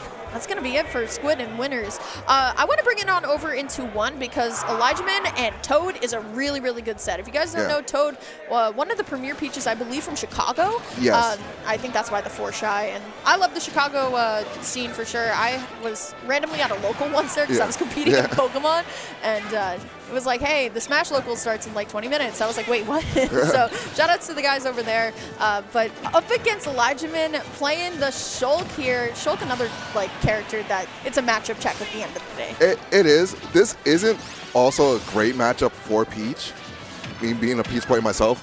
So Shulk does a fantastic job. The fact that they're able to switch Monatos and just get out of Peach's combos, so she's forced to reset, makes it super difficult for her. And also Peach being a floaty, able to just die to Smash Art super early, just like that. And Elijahman taking the first game right there. Yeah, Elijahman doing it big with the Shulk once more. Yeah, I do want to switch it to 4. Sure. Because that is Some Guy versus Noku. Is that? Some guy is from our region, isn't he? I believe that's New Jersey. Want to say. Yeah, and it's New Jersey, thank you. Yeah, and Noku from New York. I know Some Guy was up 2-0, so Noku's trying to bring it back. This must be a tough matchup for Pokemon Trainer too, because two of your Pokemon kind of like caught, right? So Ivysaur, obviously Charizard gets caught, but so does Ivysaur at some spots. But the reason why you're playing Ivysaur is because you want to use your big up air and down air hitboxes, because Pichu can be susceptible to it. Noku, though, I believe his favorite Pokemon on the team is going to be Charizard, but the F smash there. Yeah, takes it 3-1. Where are we going? All right, let's go back to Toad Elijahman. Yeah, let's go back. I like that. I like that set a lot, actually. Elijahman, Toad, game number 2. I believe Elijahman is up 1 helper. And so far, doing what Shulk does best. Is that Stitch? No, it's not. No. I'm always wondering if it's a Stitch, man. Trust me, us Peach mains, we don't. Most of the time, we don't know. we just do it. The hidden tech.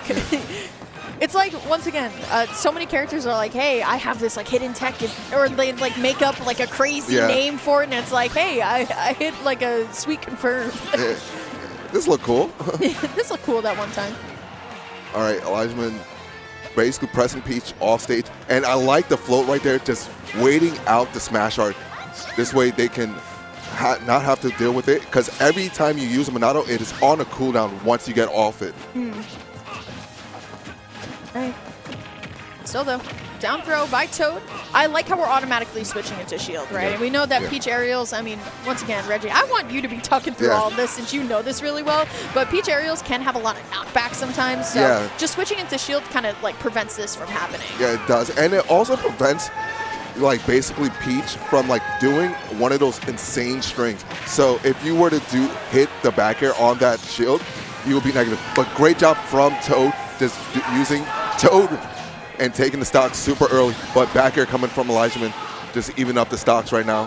Shulk Nair is so big. Hey, that's a Stitch, right? That is the Stitch. That's the Stitch. Okay, looking to grab it again, but unfortunately is not going to be able to grab it. Yeah. I love the way that Shulk was able to like link hits together into the Nair, but here we go, getting a little bit of some sauce going on from Toad. Needs to find something. Yeah, those up airs definitely going to be detrimental. And we're seeing probably footstools out of shield. Look, Toad is looking for them. You saw the Z drop right there.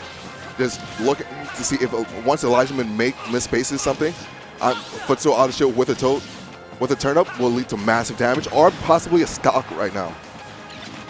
Okay, nice forward air coming out from Toad here, lining up for the edge guard and reads the jump from the ledge. That is going to be a beautifully spaced Peach forward air. And now Elijahman, just from the way that the set has been going so far, Reggie, we're seeing a lot of just like stock for stock, which just makes the best smash. Yeah, no, definitely. I'm going to see a combo come out for Toad. No, just drops it right there. And it's unfortunate because it's giving time for Elijahman to bring back up the shield art. You saw it's not fully charged right there, but should be charged right about now. Okay.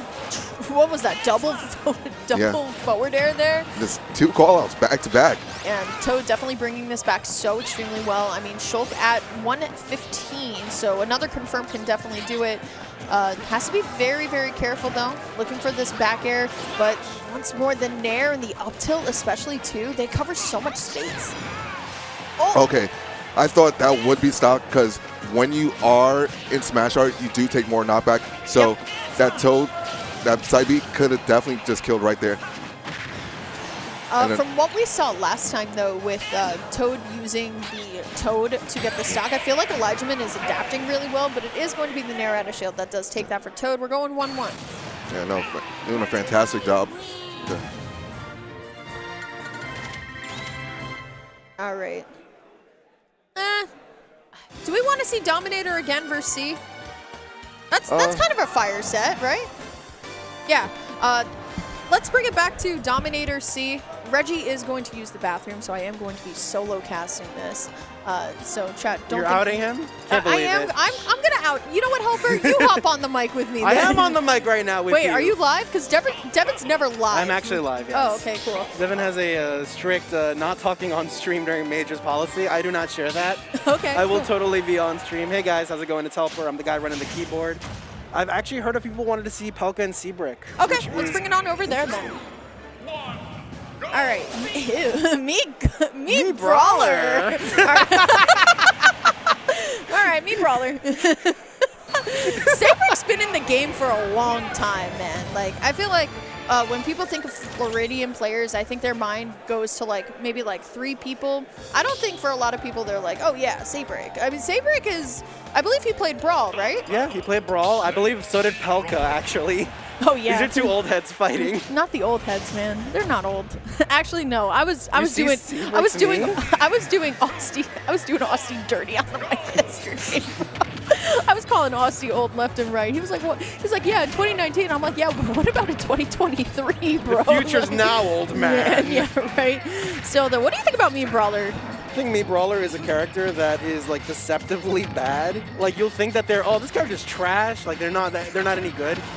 They actually have a lot of tools. They have like a lot of really good ladder combos. And if you don't have good escape options, or you play a heavy character like Snake, with even a frame 1 option, he has stuff that's actually 100% true that he can use to like kill you at like super low percents. I think Me Brawler is like.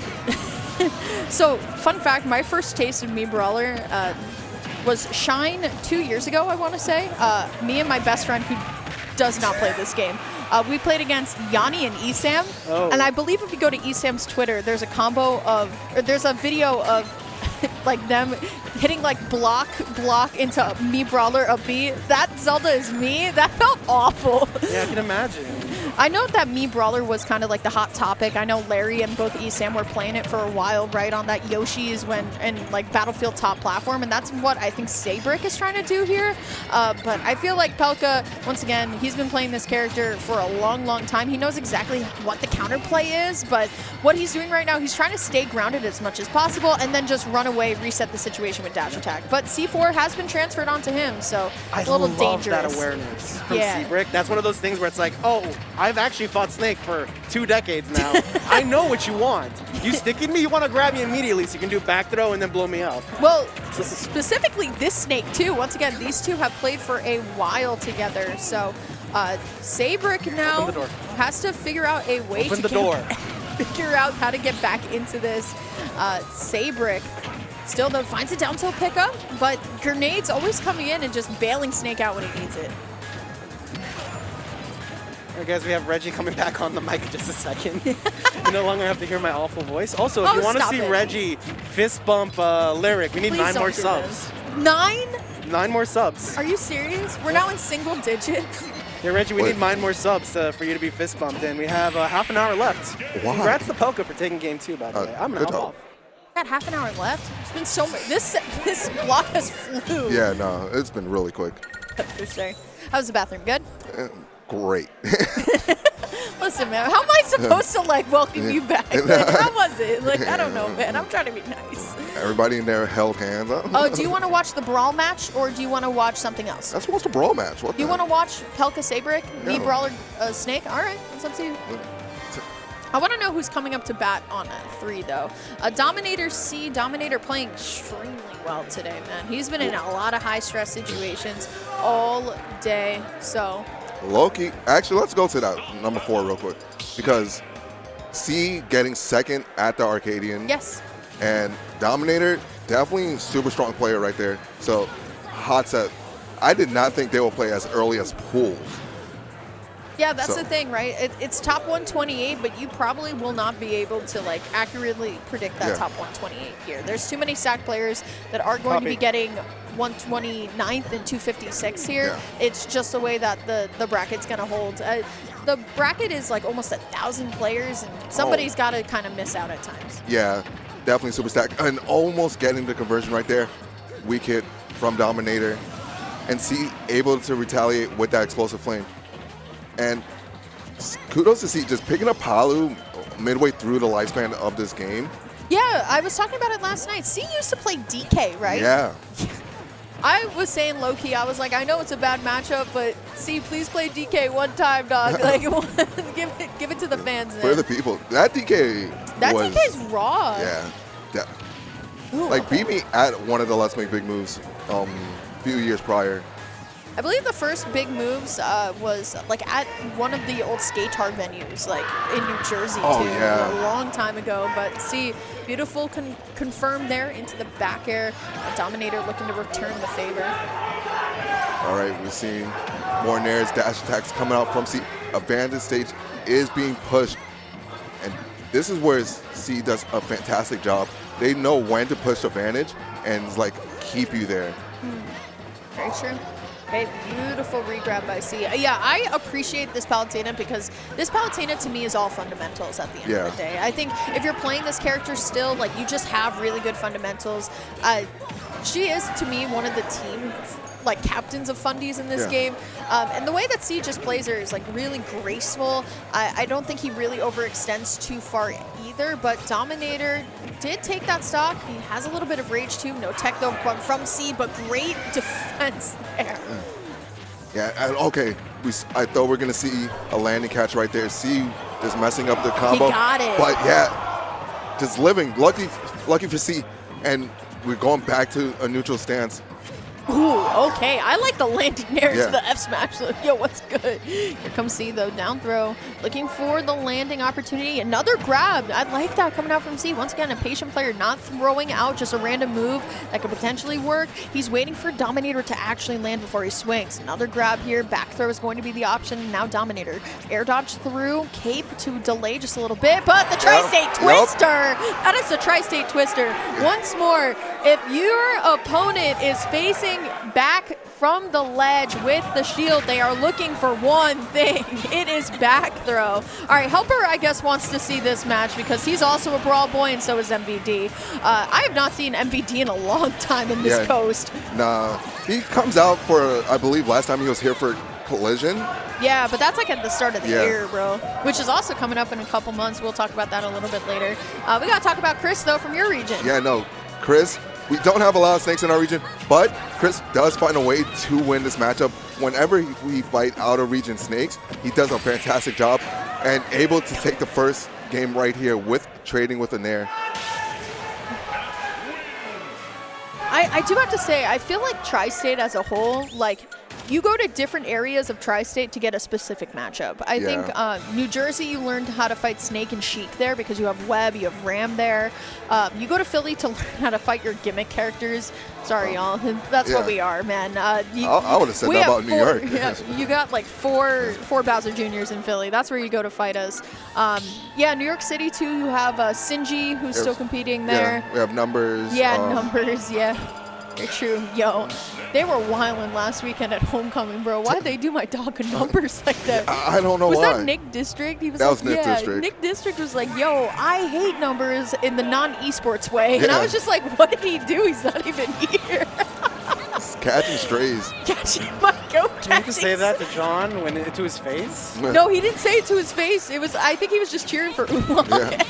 Like, is Oolong at this event? I don't know. Yo, I didn't know that #1 in MTVA is Oolong. That's sweet to be a Wii Fit trainer and be #1 in your region. That's actually hype. So I actually have a little bit of forbidden knowledge that I didn't know until recently, but John never actually tried Wii Fit trainer Ness against PK Chris. Really? He just thought that it was impossible from the get-go, and he just tried to do me sword fighter every time. And I asked him, you know, like a Wii Fit trainer beat like Chris recently, right? And he's like, yeah, I should probably try that matchup. I like where we're going here for both characters, though, in this game number 2 here, because of what we just saw. I feel like a lot of characters can actually utilize these platforms on small battlefield really well, and that's what Chris has given us. But honestly, MVD, unfortunately, just can't land right now. He's just kind of getting tossed up. He is getting juggled like a clown right now. And basically, Chris is keeping this guy off stage and healing with that on that C4. So close here. Now Chris, beautiful air dodge onto stage, has to watch the C4, and I think Chris is aware of that, saying, you know what, yeah, you can go over there. I'm a whole stock up. I'm chilling here. There we go. Back throw is going to be the option. Not going to be enough, though. Snake a little bit heavier here. MBD, though, going high in the sky, and that PK Thunder chasing you down. You ever see that clip from SpongeBob where it's the anchor chasing the guy? That's what it felt like just now. Chris up 3 stocks to 1. Yeah, no, this is looking bad for MVD. And I'm remembering go get the time. Okay, and I'm remembering the time when they played at basically Smash Fall Fest, and MVD took a great lead and controlled the set most of the time. But now it is just PK Chris's control right now. Yeah, absolutely. Ups 2 stocks to 1, low percentage as well. You can tell the way, one of the things that I think annoy a lot of people about Ness is how safe a lot of his aerials are, right? That forward air, right, extending out, and it's really kind of hard to punish. The PK, fire, obviously, those loops, all that consistent damage there, and MVD, once again, struggling to get down, trying to figure out a way. We'll be able to land, but look at Chris. Once again, he's letting MVD come back to center stage because he is so confident that he's going to catch him out doing somewhere else. And okay, I thought we almost had a stock again. And Chris just applying more pressure. Just waiting, just baiting out these C4, saying, if you do it, I'm going to heal off him. And back air, you can't grab that one into another back air. 2-0 Chris. I do want to just bring it back to 1, if you don't mind, because I know that is going to be a Game 5 versus Elijahman and Toad. We were talking about this matchup a little bit, or this match a little bit earlier. And Reggie, once again, I want to give you this time to shine because this is your character. Yeah. And as I said a little bit earlier, you're raw at this game, so you got wins, bro. Aren't you PR'd this season? Not this How season. are we at 18 out of 20? What the heck? Guys, please stop. no. Stop. Someone, don't want to thank Sen Apollo and Goose Miles for subbing, as well as Spade Mare for giving out 5 community subs. Oh, thanks, guys. Really appreciate that. Yeah, thanks, guys. I'm definitely hitting Gimmer up with the, yo, me and Reggie raised 20 subs for y'all. You're like, welcome. We're expecting half of this $50. Thank you. Yeah, excuse me. Still though. All right. Got Elijahman and Toad. This has to be like towards the end of the block too. So game number 5 here. Shulk, Peach. One more. One more. What? What do you think about game 5 going here? This is Elijahman's counter pick. So I actually think this is great for Peach because she likes to kill off the side. Though you do die off the side with basically Shulk's sword arts, it's okay because he gets to live so much longer than you. It's like if you find a way to get those cheesy kills, you take them. Yeah. There's so much here. I like how much like sustained damage that Toad has stacked up, but the thing is with Shulk can easily just give that right back. Still though, I actually really like when there's no platforms here for Toad because we get to run away, right? Yeah. Like we were doing just right now. No platforms in the way for this to potentially happen, but Toad, great shields onto the Nair and even just getting the grab. And just being not like getting too like caught up and trying to just like constantly throw out damage, I think is your win condition here. Yeah, no, doing a fantastic job of just holding their ground. And hopefully Toad doesn't get too antsy on trying to look for the kill. And that's where Peach can start to struggle if she tries to find a way to get the kill. And the great movement option from Toad, just landing on the platform and just running off to basically get center stage control. Okay, still Elijahman being very careful right now. Needs to find a way to get Toad off stage. Still though, trade is only going to go more into Toad's favor as Toad going to pluck a turnip. Try and get the stock off here, but the neutral is so careful right now. Finding though the landing Nair, and that is going to be Toad going up so far, 3 stocks. Yeah. So a big thing Elijahman can be doing is trying to counter that Peach. Right there, getting the neutral landing, but going into speed art when if Toad tries to pluck a turnip and just challenging them. So this way, Toad does not have a chance. And we're seeing more of the space Nairs come out. Elijahman trying to hold their ground. So close, yeah. Yeah, this is basically a battle of positioning right now. Okay. Both players just want center stage and it's like, okay, I don't want to get hit by your combo starter that can lead into massive damage. Yeah. So, Jimin. I like, once again, how we're just waiting for the platforms to go away. It's like a low-key, like, unsaid, like, gentleman's agreement. It's like, hey, we'll start going once these platforms are away. Yeah. What it reminds me of, if you, like, watch Melee, is like when they go PS2 and it transforms. Yeah, true. Ooh, okay, jumping away. Oh. Yikes. If you're Toad, that one hurts. But that's exactly why we're here, right? Small sides. And that was exactly the go green mark for Elijahman. This is a lot of damage he stacked on in a matter of like maybe 10, 15 seconds. Couple nairs. You got the crowd screaming A just a little bit. Might be the first time I'm hearing crowd like scream A during a shoulder nair. You would almost never see that type of thing. But only here at Let's Make Big Moves. So Elijahman going off stage and pushing their advantage. Toad had no jump, but makes it back to the stage. So close here. I love the way that Toad holding on to center stage. Like you said, that's going to be kind of the win condition right now. But Elijahman blinking green, at least for the moment here. We're going to go shield, so we're going to just grab the ledge and hope that none of Peach's knockback aerials are going to send us off. There's the nair. We're going to try and beat it out with the speed art. There's the forward air. We're not even going to go up there and challenge it. And instead, we'll switch to smash, and Elijahman will be moving on winners quarters as we're going to jump back on over to Helper's favorite match. We got the Brawl Boys here, and Pelka now cementing a stock over Sabrick here, and a really nice lead. Yeah, no, doing a fantastic job. And this is Game 5. By the way, everything here at Let's Make Moves is best of 5. It feels like everything here is Game 5, period. But yeah, everything here is best of 5. So no best of 3s here. Allows for the adaptation to come soon. Okay, so Dominator and C are best of 5, or Game 5 as well, but Pelka now putting Sabrick off stage. Sabrick has to figure out a way to get back on. I love just the falling aerial from Snake, too. That covers actually a lot more damage than you would think. Grenade gonna prop up, but Pelka not going to go for it. Just gonna wait for the right time. Gotta watch the shield, though. Uh-oh, down throw? Or we're just gonna hit the back throw here. Throwing out the aerials here. Good get up attack, but unfortunately the ending lag from it is going to help for Pelka here. Let's go on down to 4 for Dominator versus C. It's 2 stocks to 2. We have just gone from back to back to back in Game 5, so my goodness. Yeah, no. This block we said was full of killers, and they're proving it right now. Man. C though. Gets the back throw. Once again, a Palutena with her back towards you wants either one of 2 things. Back air or back throw. Yeah. And they might get both. That's true. All right. Just you seeing Dominator run up shield, just trying to get center stage control, just trying to bait C into doing something. Okay, good dash attack by C, punishing the flood there. Saying, you know what, if you're not going to do anything, I'll get some damage. Waiting out the nair, though. Here comes Dominator. Uh-oh, and the spike. Dominator is not playing today, bro. No, He's they are not. He's been in this like Game 5 situation multiple times today, too, and he's just clutched up. Bro's got just like clutch on lock. Yeah, and we're seeing him just now start a conversion on the C, and we're seeing it again. Yo, we might see it again, bro. He's off stage. Yo, do it again, bro. Yeah, for us. For us. We can do. It's like the combo contest, but like casters are like, yo, please. See, though, definitely can bring this back, but you've already taken 84. That's a little bit of reach to work with here. Air dodge not going to be caught out by the back air, but the up air will cover, landing onto the platform. And there's the back air, but great DI by Dominator here. Yeah, good air dodge also to go through the explosive flames. And we're going right back to the other side alert. What's C's edge guard right there? A dash attack. Bam! That was crazy.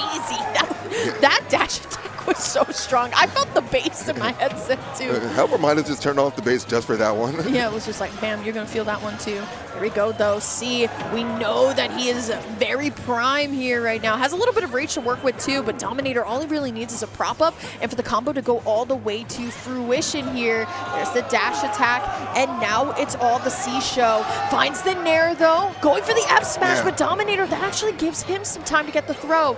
I like how he's threatening off stage right now. Reggie. Yeah, all right, and up smash going to take it right there. I was just about to call that out, but Dominator ending the best of 5 right there. All right, I'm going to open up chat again because I haven't been looking, I'm not going to lie. Or actually, Helper has chat open. Helper, can you, between screens 1 and 2, because Smub Andric is going to be a banger, but Quandel's Roy here making an appearance. Once again, Steve is banned at Luminosity, makes big moves. So I feel like a lot of people, you know, when it came to like our younger Steve mains, were like, they can't play anybody. Yeah. We're going to go to 2 for now. All right. Yeah, they just started Okay. Quandale and MD. That's like literally the first game. So let's like watch the end of this, and then oh my god! Yeah. all right. It's looking a little close. We'll give PK Chris and MVD their flowers here. Okay. Ooh, going high in the sky, and that's the thing with Hollow Bastion too, right, Reggie? Yeah. And we're seeing Chris trying to abuse the side magnet right now. Gotta land though. Ooh, oh my goodness, so close here. MVD off stage though, good air dodge, but still, Chris going for the PK. Ooh, okay, up smash, but good dash attack. Not able to take it. And Chris went super low. Oh!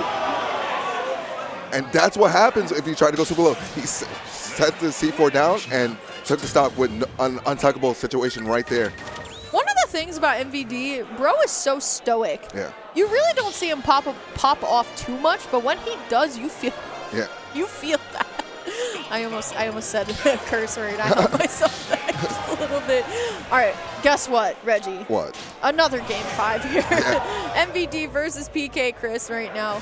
Going back on Hollow, right? So we're going to try and use that center platform. We'll see who exactly is going to get set up first here. But look at MVD saying, you know what, plant that C4, throw the grenade, and then boom, I'm right in front of you. Yeah, and basically saying you don't have the percent lead to take control. So Chris is forced to approach now. And yeah, Chris is now on a ledge trap situation. MVD has the side magnet scouted out that Chris does love to do from ledge. Ooh, okay, I like MVD. Once again, he's tricky with the setups. This is one of the OG snakes, you know what I mean? I feel like a lot of people, they put some disrespect on MVD sometimes, but this, him, Pelka, these two kind of made this character together for a long time. They're basically, what do you say, Mount Rushmore of snakes, and right there, just getting it. Gross.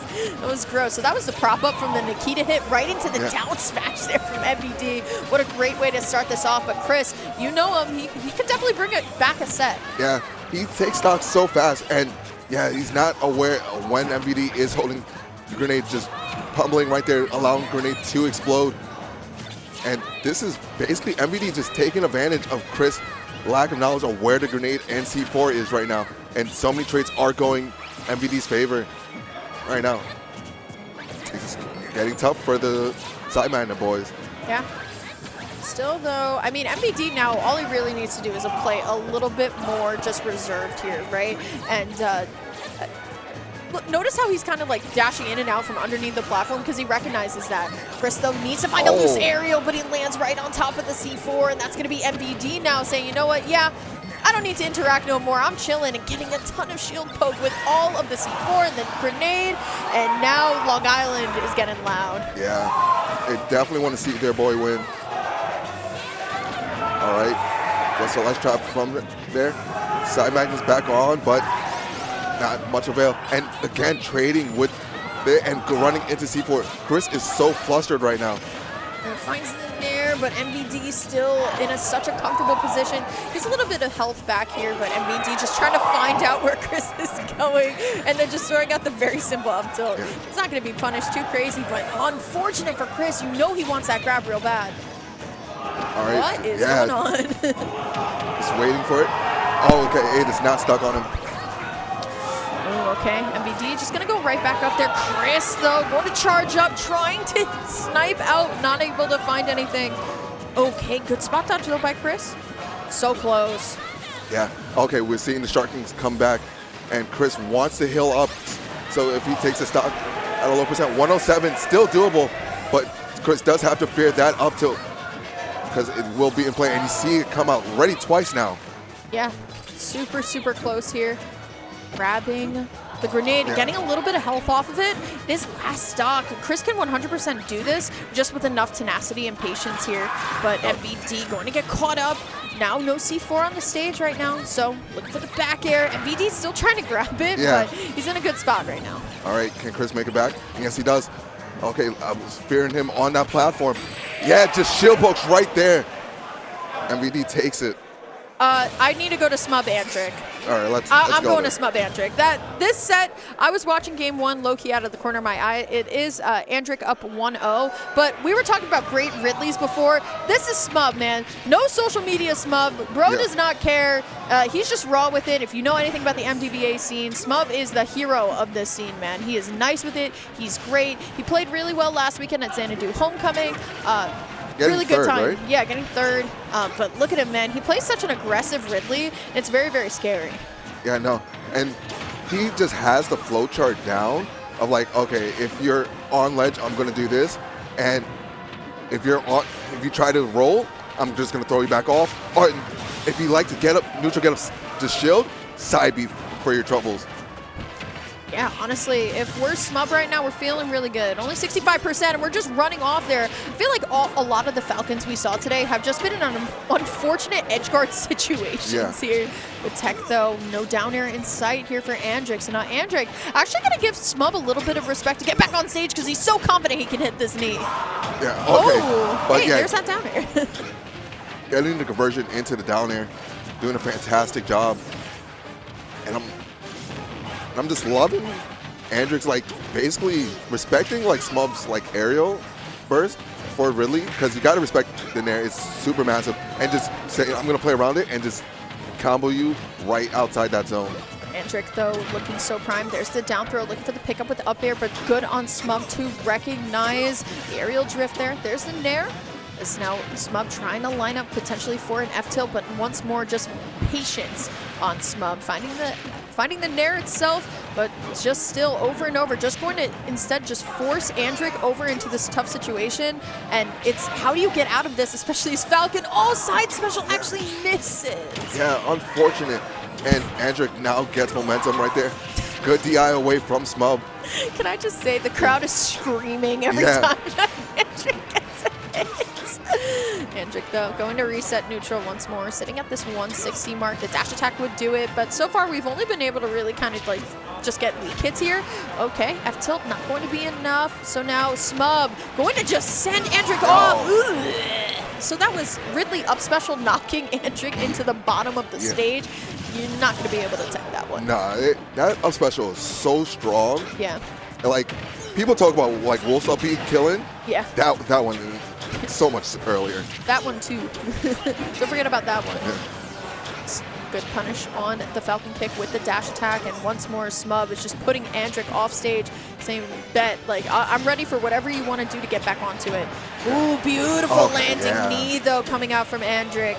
One stock to one stock, 120. I just love the raw run-up up smash. Granted, it didn't work, but actually it kind of put Smub into a tough situation on the corner here.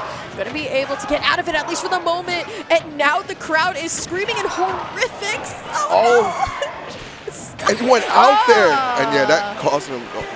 Ridley's got a couple jumps. You don't want to just go on ahead and give him that opportunity to make the reversal. It is 1-1 right now. Smub, Andric, really hot set alert here. All right. Okay, Quandale's just going on.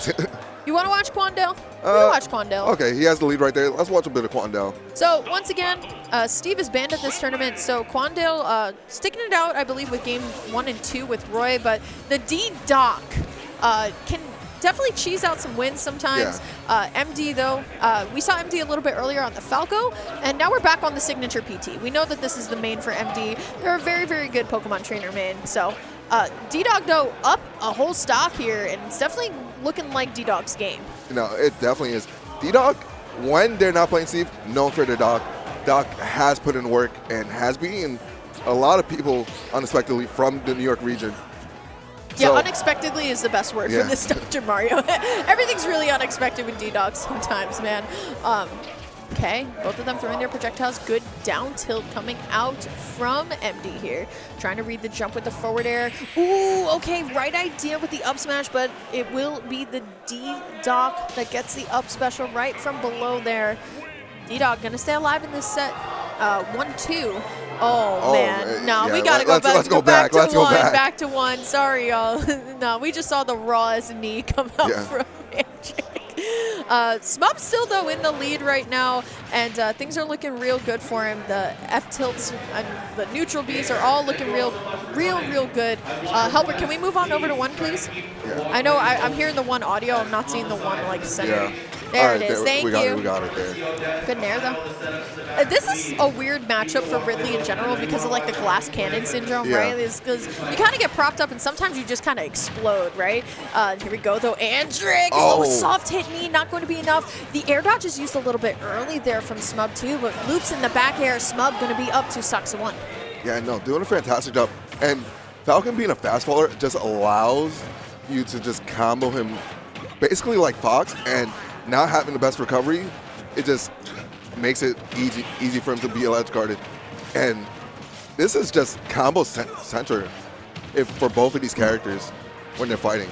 Smub, though, lining up. Great down air coming out from Andric, trying to read where Smub is going to go, but Smub is taking his time in the air, too. There's the nair, trying to read the second jump here. There's the tilt once more, and Smub, all he really needs to do is continue with the nairs, but we have seen this time and time again from Andric, just coming up to the stage and just hitting that knee.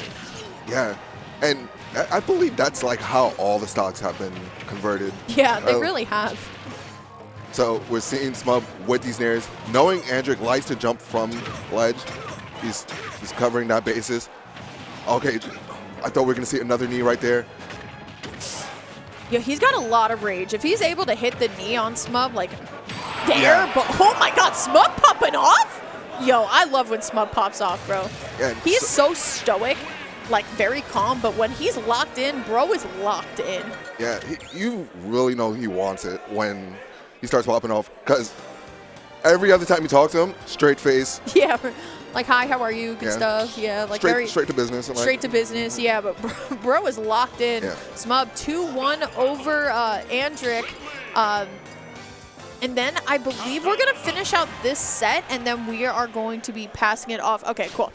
So this, I'm going to, no offense, y'all, if y'all want to see D-Doc. We're going to keep it here, and then we're going to transfer out and bring on our next 2 casters, who I'm not quite sure. I see Last sitting here, so I'm assuming Last and somebody. Oh, my God. All right, I'm going to stop talking about Last. I'm going to start talking about Smub. Bro is crazy right now. He is going awful.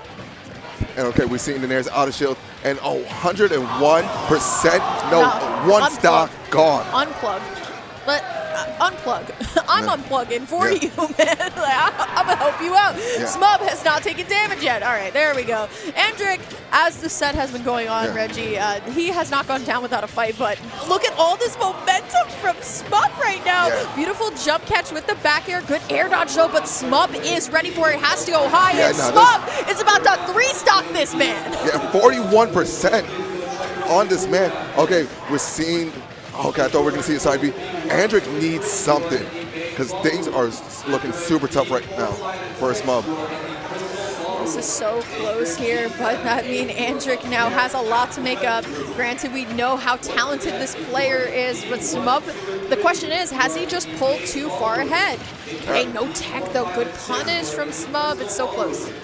Yeah, and this is the greatness of like a best fight. You've seen the adaptation come from Smub. He didn't do so great game 1, but he's just killing it in this game 4 right now. Still, another F-tilt looking for the finisher here. But Andric needs to really dig deep. Good spot dodge, though. Yeah. Definitely is an improvement from a little bit earlier, but there it is. The Yeah. Space Pirate Rush will actually do it, and that is Smub moving on, I believe, to top 128 winner side, MDVA's very own Ridley. Yeah, great job there from Smub. Yeah, I think we did like 30 sets. I think so. I think we did 30 sets. Reggie, you're fantastic. You want to go on ahead and, Helper, are you doing the ads or are we? Okay. All right. All right. So What was your favorite set of the day, chat? I feel like it's an episode of Dora. Yeah. It's like I have to be like, yo, chat. Still so many. Hey, I Yeah. know that guy. He's over there. He's right there. But I know that sponsor right there, Gen Game Media, helped doing the production for this tournament. Great. They're on the island. Great photography. Been at Big Move since 2018. Follow them on Twitter and Twitch. Yeah, that's a great photo. Signature to bus picture. Yeah. That's from like 2 years ago. But yeah, Gen Game, has been around for a long time. Big shout outs to the homies, man. They are awesome, awesome, awesome people. Make sure you go on ahead and support them on all platforms. So, yeah, good stuff to Gen Game. Love seeing them here. They're always around Tri-State, kind of peeking their heads in. So, Collision, you want some more Tri-State action? Collision 2024, man. Look at all these names. They're all here. The price increases to register on January 7th. Yep. I know RJB tweeting out how there was a massive wait list last year of over 300 players. Just get on it now. Yeah, just go on ahead and register. Start.gg/collision. You know Tri-State brings some of the best majors early in the year. You know Collision's going to be a banger. Yeah, fantastic job. Also has Melee, so if you're into that game, it's there. So 2 games for 1 right there. Yep. Oh, Defend the North. Shout out to Defend the North, around for a long time. Defend the North 10. You got to register today, though. It's at the Long Island Marriott, so we love hotel venues. You know what I mean? You stay above. You don't have to like have a huge commute down to your pools. Still, August 2nd through 4th, start.gg/DTNX. It's not just Ultimate there. If you guys are fighting games, savants, and other games, you know Defend the North got it all. So make sure you go on ahead and give them some support. No, definitely. And guys, show some love for Even Matchup Gaming. Definitely here supporting us everywhere. Supports Max. So follow them on Twitter and all the other social medias right there down below. Yeah. And I believe Far Flash is going to be the official social media coverage provider of Luminosity Makes Big Moves. Go on ahead and visit farflash.com to figure out how you want to go on ahead and engage your next grassroots community. Of course, social media engagement is super important. So once again, big thank you to Far Flash for working with us for this one. All right, and Gamo, 10-year anniversary. And look at all those great games down there. You got Tekken 8, Smash Ultimate, Rivals, Street Fighter 6, Melee, and Guilty Gear Strive. 24-hour venue. I know when I went a few years ago, it was definitely one of the best tournaments I went to. And in Canada, definitely had the time of my life. Please sign up as soon as you can. Not gonna talk about the boat, dog? Oh, the boat. The boat. The boat. Oh, how could I forget about the boat? Boat after party. Yeah. That's all we gotta say. For us adults, the boat after party makes it all worth it. You can use the code GOMLX for $5 off, and then of course you get that $60 venue fee until the 8th. So make sure you guys go on ahead and get signed up for it. And Kaizen doing all the designs for Big Moves right here, and you see them. Follow them on social media, and if you want to get work from them because you like the designs, you see their ads below and their work email right there. Yep. They did a fantastic job. Oh, that was last night. Let's go to the merch slide. Yeah, maybe check it out on their the Lights Out YouTube. It's probably going to be uploaded there. Okay, cool. Best way to support the event if you're not here is buying the merch. I personally love the merch this time around. I love the New York Nick swag is definitely really hot. Oh, yeah. But make sure you guys help out any losses that the event might have financially with just buying some merch, some sweet merch. We'd love to see it. Yeah, now I already got myself some sweatpants from here. I need to get some sweatpants, man. That feels great. So. Sure they do, man. I love the fact that we're doing sweatpants. And Nick All-Star Brawl 2. Definitely a great game. Help sponsor event. They are, I believe, still on the other stream, so check it out. A fantastic game. So if you love platform fighters, that is a great one on the other stream. I believe that is the Luminosity stream. Yeah. Right there. Yep, Luminosity Gaming. And if you guys are into the game, Mr. Krabs does drop February. Yeah. All right. Mr. Krabs, this is so sick. You can go in game. Can you? Oh, that's probably. Sick. Yeah. I hope. I mean, they do have voices probably now. Is crazy. Oh yeah, they do have voices now. Shout out to Nick, man. That community's lit. We love them. Oh, but we got to give some love, of course, on over to the Beekeeper. I am buzzing to see this, man. It's only in theaters this Friday, so you want to go on ahead and make sure you give some love on over to them. It's Jason Statham and David Ayer, man. Sign me up. Yeah, no, definitely a great movie, action-packed, and I love the actor. And again, only in theaters this Friday, so check it out now. Bro, there's bees. All right, so I believe there's something that y'all need to do real quick. Shout yourself out. Where can they find you? You know the deal. You can find me on Twitter under player_4.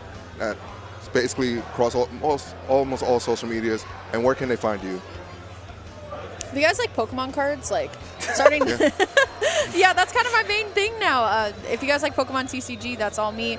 You guys can find me on all platforms at Lyric of Wisdom, Twitter, Twitch, TikTok, YouTube, the whole 9 yards. Big thank you to Max for having me. I'm done for the rest of the day. I don't know about you. I'm done for the weekend. So you guys can catch me back here on Top 16 tomorrow with Mr. Europe himself, Fabs. I can't believe you guys gave Gimmer 20 subs. Okay. Really? Do it! Yes! I'm officially better than everyone else.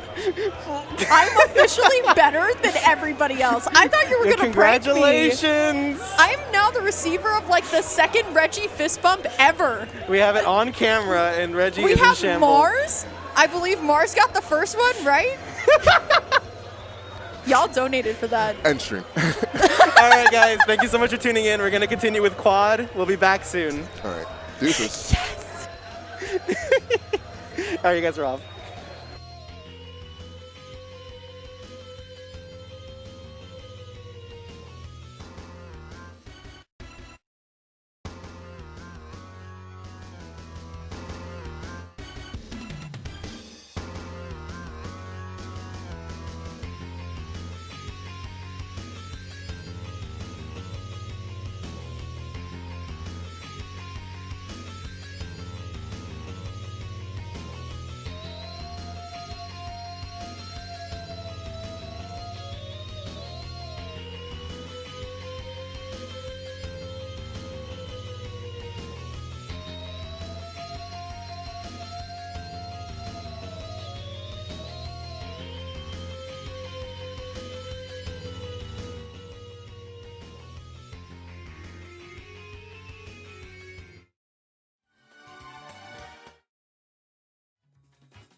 Stop battle, Nate Donkey Kong.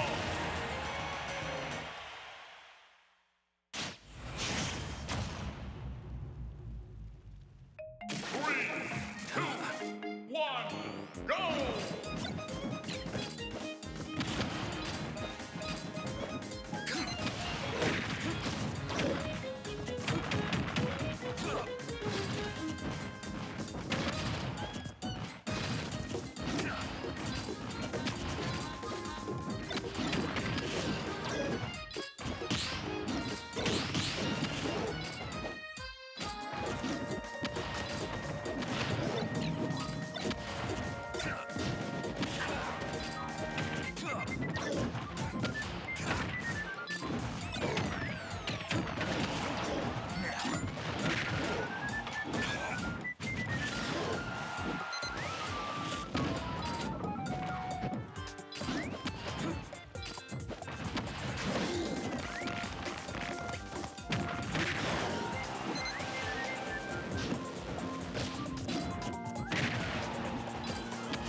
Welcome back, everybody, to Let's Make Big Moves 2024, presented by Luminosity.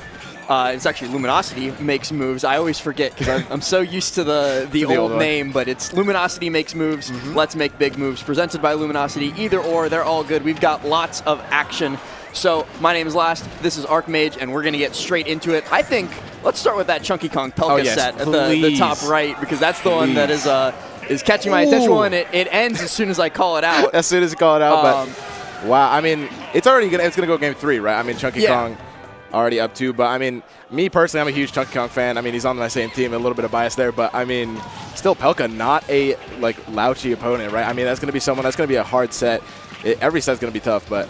These are definitely like the holdovers, the final qualifiers from the previous wave. These are not round 1 pools matches. You've got Kryn versus Mutace currently in the hero slot, and then Jackal and Blitz Luigi facing off at the bottom right on station number 4. So a lot of Connecticut on the screen right now, for sure. and both Pelka and Blitz. Jackal, of course, being a local to the New York, New Jersey area. Chunky Kong coming all the way from Florida, and Mutace coming from Florida originally, but now resides in Texas. So we're going to focus a little bit on the potential final game of this Mutace set, as they're currently neck and neck in what used to be the grand finals of most majors. Yeah, right. I mean, now we're seeing Mutace having a lot of familiarity with the Joker matchup in general, but Kryn also a very completely different player. Me personally, I know Kryn, he's in New York as well, but he's in the Newburgh area, a very small town there on the edge. But Kryn, a very good player, no one to slouch on. But right now, Mutace just taking so much momentum with the turnip, right? Getting 62% there, and Kryn struggling to find this stock.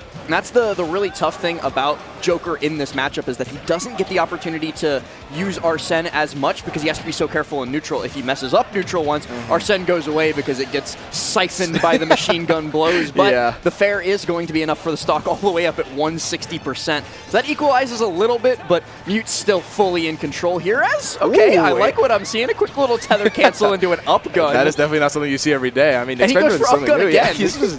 He loves that up gun. I mean, I've never really seen it, but maybe it's something to do with Peach specifically. Maybe it pushes her far enough away. But, I mean, Mutace is no regular Peach, right? I mean, this is like a machine gun insanely talented player. So, I mean, it's going to be really difficult to find these neutral wins. Even when you do, I mean, finding the mileage to keep up with that advantage state, it's really difficult. So, wow, look at the movement, too. Gets the grab, throws him off stage. Late Arsene here, but we'll see if he's going to be able to utilize it. Yeah, one big hit from Mute's going to close out the stock, let alone the meter. F-throw here, not going to be enough to do it, but it could set up for an edge guard. Kryn's been having an easy time so far of making it back to the stage, but I don't know if Mute's going to let him keep that up. I don't know how long that's going to last. Right, gets the back air, yeah. Wow, incredible movement here. Just no flaws. The turnip in hand caught it. That was a little bit of a catch, but still the momentum in Mutace's favor. Let's take a hike down to station number 1 real quick, because it looks like that one's a lot closer to finishing up. You see Pelka on potentially his final stock of winner's side. And Chunky Kong with the tech. It looked like he edge canceled that up B to get back up on stage quicker. Still getting ledge trapped by a snake though, so DK in trouble. He just giant punches. Wow, right. Yeah, that armor. And that's going to be in the set really quick too. I mean, Chunky Kong, just such good awareness of his character. Goes for the edge B, the up B cancel, because the platform goes away once it reaches that blast zone. So still gets the armor once he makes it back on stage. But yeah, I'm glad we dropped down to station 4 just to see the very ending. Great stuff to Chunky Kong. I think that's probably his set to get out of pools, if I had to guess, based on where I would think those two players were seated. Oh my god, but when we go back to the Kryn set, we see Kryn already kind of evening it up with Mutace. And not evening it up, taking a lead. Game. To get the forward there, there's going to be a ledge situation here from Mutace. Might try to go for the ledge trap. The turnip not going to connect. Kryn makes it back to center stage. Dash attack from Mutace is going to put Kryn in a bad spot, especially with Arsene going away, so he's going to lose out on a critical source of both damage and kill potential. Tether cancel up high, though. He's been making a lot of use of that. I'm a little bit worried, though, if Mutace calls it out in this last hit situation, it's curtains immediately. Absolutely, in the Z-drop tournament. What a good option there. No invisibility on this ledge, taking it slow, not wanting to force any options. Mutace doesn't get the right read. And now makes it back to center stage. Mutace guessing wrong, gives Kryn a second chance, but squandered very quickly as a fair comes through, and that is going to be it. Let's take a dip to 3 because I see a set that I'm interested in. That's Anarchy versus Elijahman. Anarchy, a Greninja who currently attends Winthrop University, so lives in the Carolinas region. Elijahman hailing from, I believe, rural Ontario. So a little bit of lesser traveled players in the grand scheme of things, but two very, very strong reps of their characters. Absolutely, and both of these names very recognizable for anyone who's keeping up with the scene. Elijah, one of the up-and-coming Shulks right now. I mean, one of the people that really is pushing this character to the limits, because Shulk is one of those characters that really requires a strong palette to really find success, but right now we're seeing a very even game with Energy with a pretty good lead here. I didn't recognize that there was a stock down. Oh, and hang on. Chat's actually calling out, and I completely missed it. Let's drop to Station 4, because Blitz Luigi's currently up 1-0 on Jackal and leading game number 2, so an upset on Tri-State's favorite Wolf could be imminent. Wow, down on Station 4. Let's definitely lock in on this one. Let's lock it in. I mean, I wonder if Jackal maybe just has unfamiliarity with Mega Man, but I would doubt it being from New York, right? I mean, there's definitely one or two. Has more than a few sets against MPG, even though MPG is Philly. He's one of the more traveled Philly players. And Jackal just a very solid, good player overall, so I wouldn't expect to catch him lacking in this sort of matchup, but Blitz is doing just that.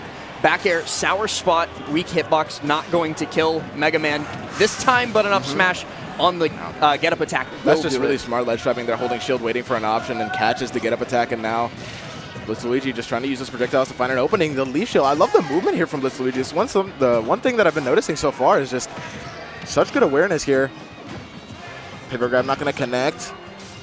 Jackal looking for a lot of grabs here. Yeah. Not really any of them connecting. Blitz connects with a couple more falling aerials just for some chip damage, but this is Jackal's chance here. We saw some smart ledge trapping earlier, and no, he doesn't get anything. Shout out to the January 7th tag that Blitz is running here I actually as well. just noticed it too. I love that. Definitely Tune in before around. Top 8 tomorrow to see the J-Eazy concert. I don't know if we'll be streaming it, but I hope we will. Oh, I hope so. Oh, it is being streamed. Production is confirming. So yeah, tune in wonderful. to the Luminosity channel before Top 8. See J-Eazy. I mean, let's see if Blitz Luigi can make J-Eazy proud. The back air going to connect. Oh, the DI not going to be enough. That was your fault. My bad. That was 100% a commentator's curse. The curse. It's too powerful, man. So that's a 1-1. That's 1-1. Best of 5, though, throughout the entirety of pools here at Let's Make Moves. Luminosity makes moves. I'm not going to lie, with that set being as close as it was, it's going to be an interesting set throughout. I mean, if it's already 1-1, I mean, this is going to be a grueling, grueling set, but Town and City. Wow, that is very different from what we just saw. And it's Mega Man counterpicking Town and City against Wolf, which is the more interesting thing there. Of course, Mega Man very, very good with a long stage to work with, can get a lot off of, especially like resets off Leaf Shield and Metal Blade, and early kills with back air or fair off the side. But it's Wolf. You're going to get bared at 90 in corner and go away. Sure. Especially since that last dog died like that. I mean, it's definitely a risky option to take. This is very Speaking scary, of bears in the corner, Jackal already looking for him. Already took enough, but 55% here. Not too big of a deficit. The Leaf Shield jumps away. Somebody in chat asking, is this the only stream for Ultimate currently? Yes. Over on twitch.tv/Luminosity Gaming, they've got the Nickelodeon All-Stars bracket going, which that'll be the main stream a little bit later for Ultimate as well. So for now, if you want some Smash Ultimate action, you're stuck here with us. Absolutely. I mean, these sets are really interesting to watch, right? Because these sets usually set the tone for the rest of the tournament. I mean, if an upset happens here, like Jackal and Blitz Luigi, it affects the rest of the bracket a lot. Yeah, it especially affects, I know top players, especially like people like Sonics, prepare the heck out of all of their opponents that they know they might fight. And so getting an upset, they're like, oh my prep. Yeah, no. I prepared so much for Jackal, and I have to fight a Mega Man. Like, it's definitely something that throws you off. But back throw off stage. Jackal going to be making back with up B. Tries to go for the ledge trump, but still catches the jump away. Yeah, a little bit too far away, Blitz, so that gives Jackal the time to just buffer a ledge get-up option and not get trumped there. You have to be very careful fighting Mega Man on ledge, because if you are too hesitant, you will get ledge trump back aired and die whenever they really feel like it. So good stuff to Jackal, good recognition. And you can definitely see him coming more alive as this set goes on. Game 1 kind of maybe a fluke for him. Going to be able to recover with the air dodge, but it's a regrab, and Jackal my God! not only doesn't punish the regrab, but then gets grabbed himself and dies for it. A quick F-tilt will even us right back up, but you should not have even been in that situation. Yeah, absolutely. I mean, Blitz Luigi with an insane movement again. I mean, we called it out first game and continues to be prevalent. I love the pressure here. I mean, just utilizing Mega Man's kit so well. I mean, this is exactly what you want to do in this matchup, right? Keep that space, throws out those pellets, and make sure that Wolf finds it uncomfortable to get in, because Mega Man eventually will find an option and the dash attack to send Jackal off stage. Oh, that was scary. Very scary indeed. The checkmate that is Mega Man down air if you time your stuff wrong. Not going to connect this time, and Jackal finally firing back with a quick 1Z2Z to get some percent on the board. Bear back air, going to put Blitz off ledge, but that Crash Bomber, really good placement, because even though he takes a little bit of damage from it, it prevents Jackal from doing like ledge grab, drop down bear, or anything of the sort. What are you doing? Risky, but no big punish there on the side of Blitz Luigi. I think could have been a misinput. Maybe. I don't know why he's side being there. I agree. He could just be smarter than me, which is very possible too. Jackal just looking for these back airs, but Blitz Luigi playing on that Town and City platform. This might be a good reason why, with the back air so well spaced. And Blitz Luigi be reversing into it. Oh no. The momentum might have gone in the favor of Jackal now. Blitz Luigi struggling to find something. Oh, and we got another Mega Man at the bottom right. Oh my god. I wonder which Mega Man that is. That's Gadget, because Happy from the Atlanta area, the Corrin player. Gadget definitely makes more sense to be a Mega Man tag than Happy, but what do I know? Up throw here from Jackal. Trying to continue this advantage. The momentum definitely went in the favor of Jackal, like I said before. Blitz Luigi, though, now out of it. Gets the forwarder, sends Jackal off stage. Oh, but the forward throw, not going to be big enough punish on that side B to kill. Actually, a miss angle from Jackal, too, to end up on stage that first time. Was maybe expecting Blitz to dash in to try and catch him on ledge. Didn't work out for him, and he just got F-smashed. I'm realizing now that I don't know which one of the projectiles is transcendent. It probably is Wolf Laser, but just goes through the... It's Wolf Laser. It's Wolf Laser, right? Yeah. Mega Man F-smash is not, for sure. I mean, that'd be crazy. But 100% here on Blitz Luigi, but a scary situation for Jackal right now, because, I mean, knowing Smash Ultimate, this could go in the favor of Blitz Luigi very, very easily if Jackal's not careful, so... Blitz, though, doing a really good job of, like, okay, I'm way behind, but I'm not going to panic and try and rush things. Because if you start forcing things, especially against Wolf and against Jackal, stuff like that's going to happen very quickly. That's the thing, but that was so close to the up smash. Wow, perfectly spaced. Go Gadget Station 1. Let's see if this works. Oh. Yeah! Yeah! Wow, production. I needed to make that joke as soon as I saw that his name was Gadget. Yep. Neutral tech not going to cut. I really hate that. Production not too happy with us there, but... I'm doing my job as a commentator and making production's life more difficult. Sorry, helper. This set right now going to Gadget's favor. I mean, so much pressure here in the back air is going to take the stock and a 2-stock lead for Gadget. Yeah, this not going super well for Happy in game number 1, but it's best of 5, like we mentioned earlier, so got plenty of space to adapt. And you might be able to use the rest of this game for a little bit of data or even a clutch. Let's not count it out of the realm of possibility, you know? And correct me if I'm wrong, but this is going to be the first set of the other pool, right? Yeah, this is not the same pool so as at the top, you can see it says winners round 1, while the other ones are winners semis. So I think we're definitely getting started with Wave B, while Elijahman Anarchy and Jackal Blitz Luigi finish up. All right, wonderful. But this is going to be the first sets. I mean, these are also equally as important as the winner semis, right? I mean, these continue to be surprising. Right now, Gadget, just so much pressure and so much damage. What a lead here on the first game. Very comfortable situation. Now you just got to be, if you're Happy, you have to just look at this and be like, okay, what can I take away? How do I go into the second game with a better mindset, right? He's going to live through this thanks to Corrin in general, but definitely a great idea, and that's what I've been waiting for from Gadget, where the Metal Blade confirms as we dip back up to station number 4 to see the ending, potentially, of this Blitz Luigi versus Jackal set. Make sure everybody gets plenty of Mega Man action on this January 7th eve.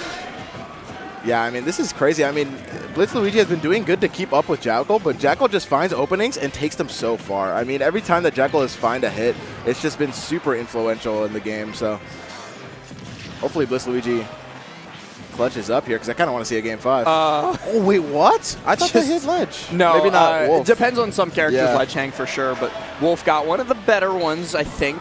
and maybe demonstrated there by not getting caught by the charging F smash. But just a quick little reverse seed drop. Wow, that was a really good conversion there. BlitzLuigi takes the lead here. More leaf shield to get damage, but the dash attack catches him and sends him off stage. No back air from Jackal. Misspaced as well. Well, and everything going wrong for Jackal. Not able to connect with anything, and a quick little Mega Man's crouch looks so funny. Dumb. It's so funny. Why are his hands up when he does it? You got to get the full crouch in, but the dash attack not going to steal the stock just yet. Jackal, maybe not on the top of his game, right? We're seeing a lot of misinputs, a lot of missituations, but the F-tilt, nice timing, catches the 2-frame, I believe. Yeah, Mega Man F Smash might not hit ledge, but Wolf F tilt does. Yeah, for sure. See another of many examples. Double dash attack into up tilt. Jackal building up a lot of damage to take back this lead. Nicely done. But now we're seeing Jackal, like I said, I mean, the opening was found and so much damage too. But we just need BlitzLuigi to reverse the momentum a little bit like this, but the F-tilt catches the up air ending lag. Wow. That was going to be raw, but not enough end lag on that to even get punished, because BlitzLuigi tried to land with the down air and did not get it. Back air. Not going to be enough. The back air takes the stock, and now Jackal in a comfortable position to possibly take the set here. To quickly call out, too, I don't want to switch yet, but Elijahman down 2-0 versus Anarchy and down a full stock as well. Looking like Winthrop's very own might be taking that set. Yeah. Anarchy is such a good player. I mean, I personally have experienced a lot of Anarchy because he plays in a lot of collegiate tournaments and me as well. So I've gotten to see Anarchy's rage full force. And he's definitely showcasing it here tonight. He's got 157% down there, so definitely got a lot of rage. But up here on Station 4, BlitzLuigi fighting hard and finally gets that stock off Jackal.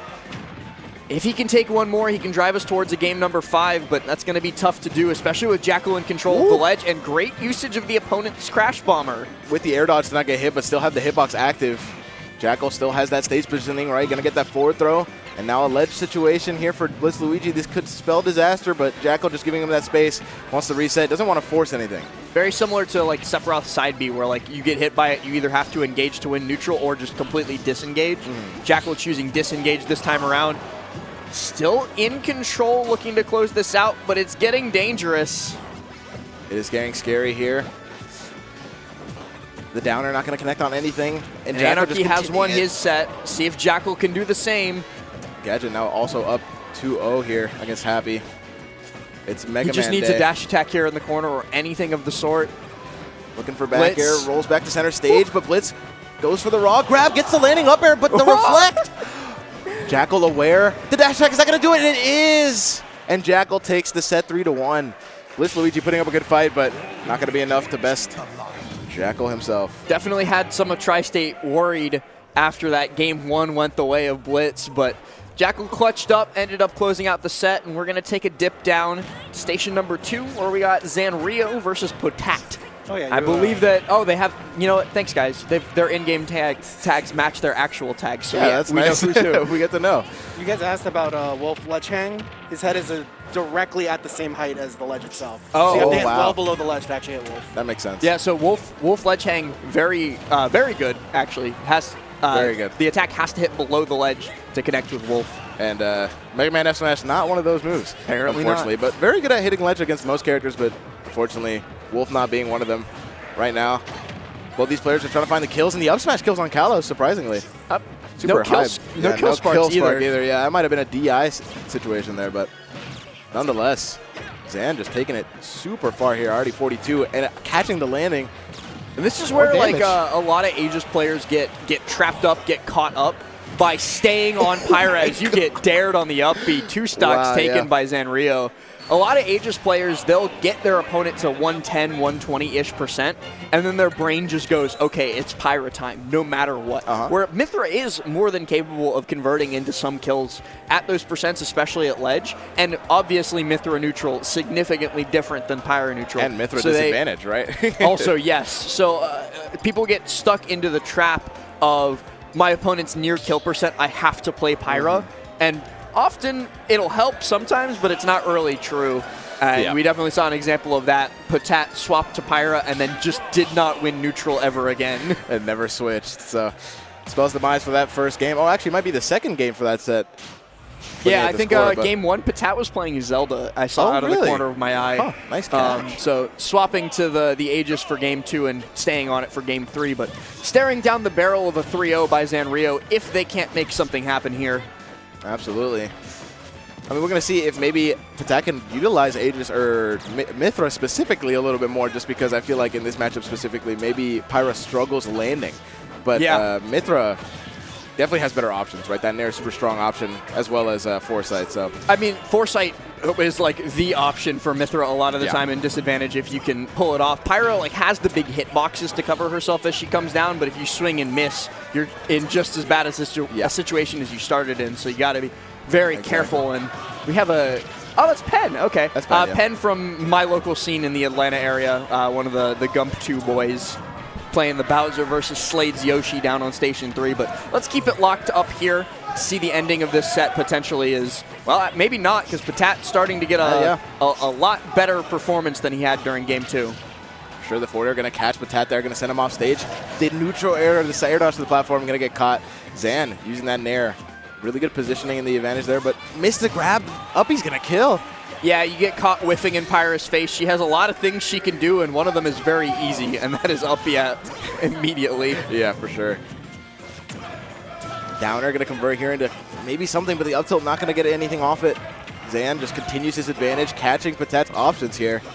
Zan's been doing a really good job of just like staying right outside of range and then catching misses. So like Patat will like swing, thinking that he can catch Zanrio, and then Zanrio is just like slightly outside of the range and fires back. But that definitely seems to have that habit of just trying to use either Mithra's really good fast options or Pyra's just big options to try to get out of disadvantage. But Zan just continues to wait for whatever option Patat does, and it seems to be working out in his favor. So Quick fair to catch the jump puts Patat in a very bad spot, and that's gonna take the stock. Swung early, die for it. Yeah. That's what happens when you're a character with a bad recovery off stage. That's the thing. Pyra Mithra, as strong as a character. Oh, but the got side shield B. out. Yeah, not gonna I fully actually connect. think that because Reflector makes the projectile stronger, I think that he fell out of it because the side B was too strong to keep him in the first time. Pushed him too far. But a second Reflect is going to put Patat at 33 on the last stock here. Try to go for the downer, not going to time it. Happy takes game number 2 down on station number 1. So we got a lot of Georgia on the screen right now, which makes me happy. It's good to see. Might need to tune into that set after this one. The side B is going to get the Gimp. Bye-bye. Oh, my, yeah, unfortunate. Let's go station 3. I want to check out Penn versus Slade right now. Slight lead by Penn. I saw he was down about 80% on stock number 1, so I'm almost certain that it was just a couple Bowser back airs to bring it back. And Penn currently in control, staying outside of the range of that. As soon as I say that, oh, wow. he's dead. Unfortunate. Going to need a little bit more mash in that one. But just whiffing all those forward airs allows Slade to get the punish. Just waiting on that Halo platform, not wanting to mess with anything that Slade's doing there. Down B not going to go through the platform, the B reverse. That's the thing with Yoshi on these stages, right? That B reverse tongue is such a good mix-up, especially because the drop-down Nair is equally as good an option. So, and now, unfortunately for Penn, the onus of approach is entirely on him. He's going to have to keep running in and getting stuffed out by Yoshi normals, and well, not an enviable spot to be in. Yeah, no, definitely not the position you want to be, especially as Bowser, right? Definitely harder to get in than to hold that position, but it's Fire Breath taking his time. Definitely like this more than just running in, right? Letting Slade maybe get a little impatient, and there it is. Try to go for the tongue, but the F tilt, nice punish. In the side B, not bad, but not going to do it. Oh, but that certainly will. Catches the landing Yoshi. Yoshi often a little hesitant to use resources in that situation because they're scared they'll get stuffed and then not have a double jump off stage. So Penn, catching on to that fear that Slade had within them and really quickly getting that fair out to take the stock and still alive. This is very doable for Bowser with full rage. That's the scary thing. Full rage Bowser is terrifying, and we all know it, but the roll away not going to get caught by the grab. Up tilt going to catch, but trade with Nair as well. The S smash not going to connect for Slade, and the up B's going to get damaged. This is very easily. This should be it. Double up smash and down smash. Okay. Wow, yeah. It was just a matter of waiting for the egg to crack so that Slade could find the kill blow. And they're going to take game number 1 over Penn. And I'm confused as to what the score of Gadget Happy is right now because I thought I saw Corrin win a game. Maybe not. Could have been maybe a kill screen, but Yeah, not quite sure. Gadget's the Mega Man, yeah. So it might be 1-1. It's all good, though. Okay.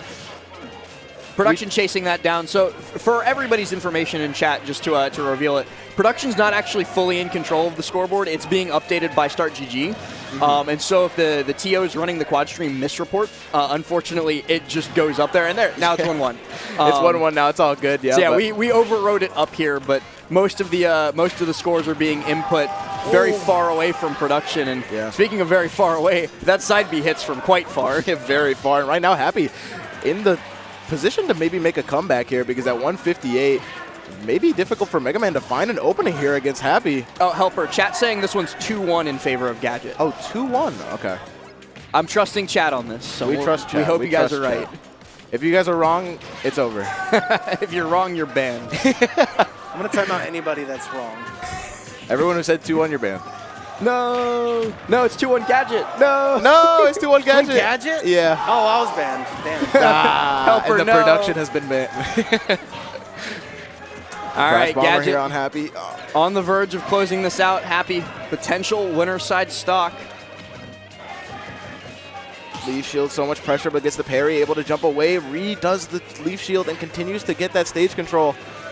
Gadget just wants to play it safe. Found an opening. That's good damage. Oh, up to the skies you go, but good DI from Happy. Not making the mistake of jumping out of Mega Man up air and dying at 30% for it. So good stuff to him. Got to find a way off this platform. Right so good. And the, wow. The up tilt. Wait, what is this? Wow, what a confirm. I like it. Yeah, look at Happy in the player camp, too. Like, sometimes you just got to give it up. Yeah, I love the smiles. That's awesome. What a good confirm from Gadget. Takes the set 3-1. Hopefully, if chat's not lying. Chat didn't lie. We give it up. Chat didn't lie. We give it up. Appreciate that, but we see another set. Down at the bottom right, we see D3 Will Lagiaki, so that's going to be some Wolf DDD action. We got MRW versus Virgo, but I do want to watch Penn versus Slade, so let's keep it stuck here as Penn finds himself with another slight lead and survives a back air at 180. Wow, yeah, Bowser definitely being the heaviest character, but the Nair is going to take the stock in a trade. Goes in the favor of Slade. Just playing this neutral nice and slow, trying to find any opening here, and the F-tilt does it. Oh, interesting that Slade went for double F-tilt instead of F-tilt up-tilt. That's usually what I like to see from Yoshi's, but gosh, Dare does so much damage. It does like 30%. It does like 30. And it does insane amount of shield damage too. It's so good. No way. So full hit? Yeah, probably full hit. It's in the 40s, I think. My God. 45% from one down air. That's crazy, but dash attack here going to keep Penn stuck in this juggle. Yep, the down B not going to be enough. It's a good setup there from Slade. Try to go for the neutral B, not going to hit. Wave dashing. The pressure is never ending from this Yoshi. You saw the B reverse neutral B to try and set up the back air off stage. But you might die from this. Be careful. Oh my God, scary situation here, but Penn in a good spot. The side B not going to kill just yet. Try to go for the forward air off stage, but Slade with a good drift. Keeps his resources as well. Double egg. Nicely done. Slade super strong here. Just trying to go off stage, not waiting out the invincibility. No, I like the plan.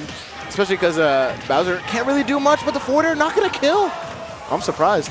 No rage, jump, but the F-tilt catches a jumpless Yoshi air dodging, and so brings us back only 2.8 of a lead. And Penn's gonna close that immediately with a quick side B. Wow, side B does 22. Yeah, I mean, equally as terrifying, right? I mean, Penn has so many of those options that can just rack up so much damage, and the side B, good awareness there, gets more damage, and the drift then gonna get punished. Can't be lazy drifting against Bowser. It's terrifying, already at 95, and this game might go in the favor of Penn if he continues this pressure. Penn definitely clutching up on this final stock, making good use of Bowser's extra weight on that second stock to close the gap, and then firing back heavy, but got to be careful in this sledge trap. Yeah, I did not like that up B. It stressed me out a little bit in 53. Ooh, reverse up tilt was the idea. It does not connect. Don't hate it. Can someone explain to me how the Yoshi egg works? Because it definitely should have bounced there, but it didn't. It just exploded on the ground in the forward air. Penn with a little bit of a pop-off, too. You saw him slam in the leg here. Goes 1-1. This is going to be best of 5, but still, Love to take a game there. Yeah, let's take a look down at 4. I think we'll catch back up with Penn and Slade later in the set, but we got D3 Will currently up a stock and then getting dash attacked and not dying versus Lagiaki. Still alive at 151. Gets the F tilt, but Lagiaki not going to be able to take the stock just yet. Scary situation, especially when fighting D&D with Rage. You can get hit pretty hard here if you're not careful. The sliding F tilt finds an opening for D3 Will in the trade. Even Gordo hits harder with Rage, and that's something you got to be careful of. 92% and gone. Wow. We'll be seeing you in the next game. Such a terrifying option. That forwarder comes out so quick when you drop off the ledge like that. Wow. The jump scare for Lagiaki is going to be game 1 going to D3 Will. All right, now let's go 2. We'll just keep going around the horn here. We're going worldwide here. Let's check out MRW versus Virgo. See the station 2 here. I mean, this is still game 1, right? It's going to be hypersensitive. Up throw going to kill. Let's go back to 3. Let's quickly. go to 3. Keep going around. Keep going. Keep cycling. They're all in the same cycle here. They're all winning games, but we keep trying to get into a game that'll last longer. And now we're at the game at the start of a game, so we're locked into this one. But I was just trying to stop us from watching character select. Yeah, but now we're seeing Penn struggling in the disadvantage here. Slade using that Yoshi buffs here, trying to make sure gets as much damage as possible. The Fire Breath, though, it's pretty good damage. Slade just trying to stay in the corner. Burns the jump, and Penn's going to catch it, but I think he did touch down to get the jump back, and now it doesn't really matter. That's something that Penn's definitely been cognizant of, though, is when Yoshi burns double jump, he gets more aggressive, but that was a little bit too aggressive. The dare going to get punished very quickly by an up smash on that platform. Very good awareness from Slade there to punish the down air, but Penn definitely wanted to go through the platform, right, but still landed there and got punished. Unfortunate. Now 78 with an incredible string there. Tries to go for the setup with the forward air. Oh my god, the advantage there right now from Slade. Just another Saturday for these Yoshi mains out here as they do 80% to a super heavy. It's definitely like trading room combos for Slade here, but that's the thing. When you play super heavy, it's a trade-off, right? Because this stock of Slade could go away in instant, but gotta pay the tax. Gotta pay the tax. And that tax is 140% for Penn, which you don't want to pay, but double up smash again. Oh, wow. Good timing there from Penn. No mash has been the mix-up for Penn a lot of these times with the neutral Bs, but that's going to be no jump. Oh, but the up B clanks. And a lot of up smashes coming through, and a spot dodge. The down B doesn't sweet spot. Grabs the ledge with it, but the up B going to take the stock. You died to Bowser up B. Died to Bowser up B. Shame. That is full rage, but that's embarrassing. The down B going to take the stock, and that's a full stock lead here for Slade. That's what you want to see. And yeah, another slight error on the scoreboard. MRW is the ensign, so he won game number 1. We'll get that fixed very shortly. Yeah, it's 1-0 MRW. Absolutely. A lot going on the quad stream. A lot going on. I was actually about to say that. I mean, we're seeing all these sets finally getting played. It's very busy here in New York. Trying to get as many sets done as possible. Dash grab going to get punished here from Slade. Penn getting that damage. Air dodge is onto the platform, though. I think Battlefield probably a really good stage here for Yoshi. Just has all that movement to kind of space around Bowser. But Bowser also just covers so much of the space. So it is interesting for sure. Slide there. Fair here, and good catch on Yoshi stuck to the platform. Wait, was that game 2? Game 2 already finished in the Shulk Instant set? Yeah, for sure. That was game 2, and that's going to Virgo, I think, right? 1-1 there, yeah. Yeah, 1-1. No. We're also seeing an F tilt for Bowser. Okay, this is very winnable. And the taunts? Okay, Penn, I see you. Penn trying to hype himself up. Trying to hype himself up. Still at 101. Can definitely be done. D3 Will going to take another game there. It's going to be 2-0 on that set. That one seems pretty heavily D3 Will favored, so we'll keep our eye here on Slade Penn. Oh, I like it, though. Forder almost caught Slade's air dodge there, but still only at 55. Not in much risk to dying unless you get hit by a really strong move here. Wait a minute. Angel Cortez still plays this game? Oh, I didn't even see that set. That's a new set as well. That's going to be game 1. I'm shocked to see Angel Cortez. Nice to see a shout out, but the side B, my eyes are locked in on this set right now. It is super close here. The roll on the top platform. Slade still taking 88, but now you're in a scary situation. The forwarder going to connect in the up smash. Wow, yeah, it's a Bowser-only combo there. That's super heavy, definitely. did not help that fact, but Great stuff to Slade. You know, when a Bowser is above kill percent and still surviving and making a huge comeback on you, it's a stressful situation to be in. So scary. Good on him to staying calm and finding his skill confirmed. Let's closing out really the game. quickly, We go back to FD. Let's switch really quickly to one. Can you mind maybe giving me a little bit of history on who Angel Cortez is? Angel Cortez is a tri-state old head. One of I guess I could call them the pyramid scheme ditties. If you know what I'm talking about with that one, the Infinite was a thing. But just a player who I haven't seen compete in a long time. I think they used to be PR, right? Helper, yeah, they used to be New York power ranked. New Jersey power ranked, excuse me. But again, I just have not seen them competing at majors for a while, so it's a pleasant surprise to see them on the screen here. For sure, and very strong. I'm already seeing a lot of things I like here, but Jinyu with the pivot grab. Gonna go for the down B, that's gonna connect. Oh man, this set very interesting. I want to see what chat wants to watch here. Somebody in chat saying, I have the same name as Angel. Don't dox yourself in chat. That is a straight dox. Yeah, and also very prominent in Smash 4. Good really? call Okay, well. that makes sense. I'm an old kid myself, but I will acknowledge Smash 4 as a game. Man, this game is really close here for Angel Cortez Jintas. Already 123 on Pichu of all characters as well. Oh, but not going to confirm the F smash off the banana trip. Yeah, wrong timing off the trip. Yeah. Going to have to find another way to kill, but it will probably still be with a banana. And yep, indeed. Game number 1 goes to Angel Cortez. Yeah, a lot of fans. Yeah, I mean, you can hear from here, maybe. A Tri-State OG, so of course with the major in the heart of Tri-State, you're going to have the crowd behind you. Love to see it. Game 1 going to Angel Cortez. We're seeing a scary situation. Might be let's go to station. Winner stock. Let's go I was center going to go 3. station 2. Oh, because, really? Virgo MRW. Virgo might be able to close out this game on the ledge here, and then he gets side B'd. Yeah, the side B. Jump art maybe trying to get out of the corner here. Scary situation. I mean, double nair, fair, smash art, fair here would have done it. Oh my god! I think if second hit of up B hit there as well with smash art, it would have stage spiked, maybe even untechable. Shield Art gonna save him with the forward air. Wow, good catch on the jump. MRW takes the 3rd game. That was such a close last stock. A little fist pump too from Josh Allen's biggest fan. Gonna be going into game number 4 with a lead, and that's definitely the best possible outcome for MRW, given how he almost died at 40 to a Shulk fair off stage. That was super close. I mean, the spacing was very tight, but MRW takes it.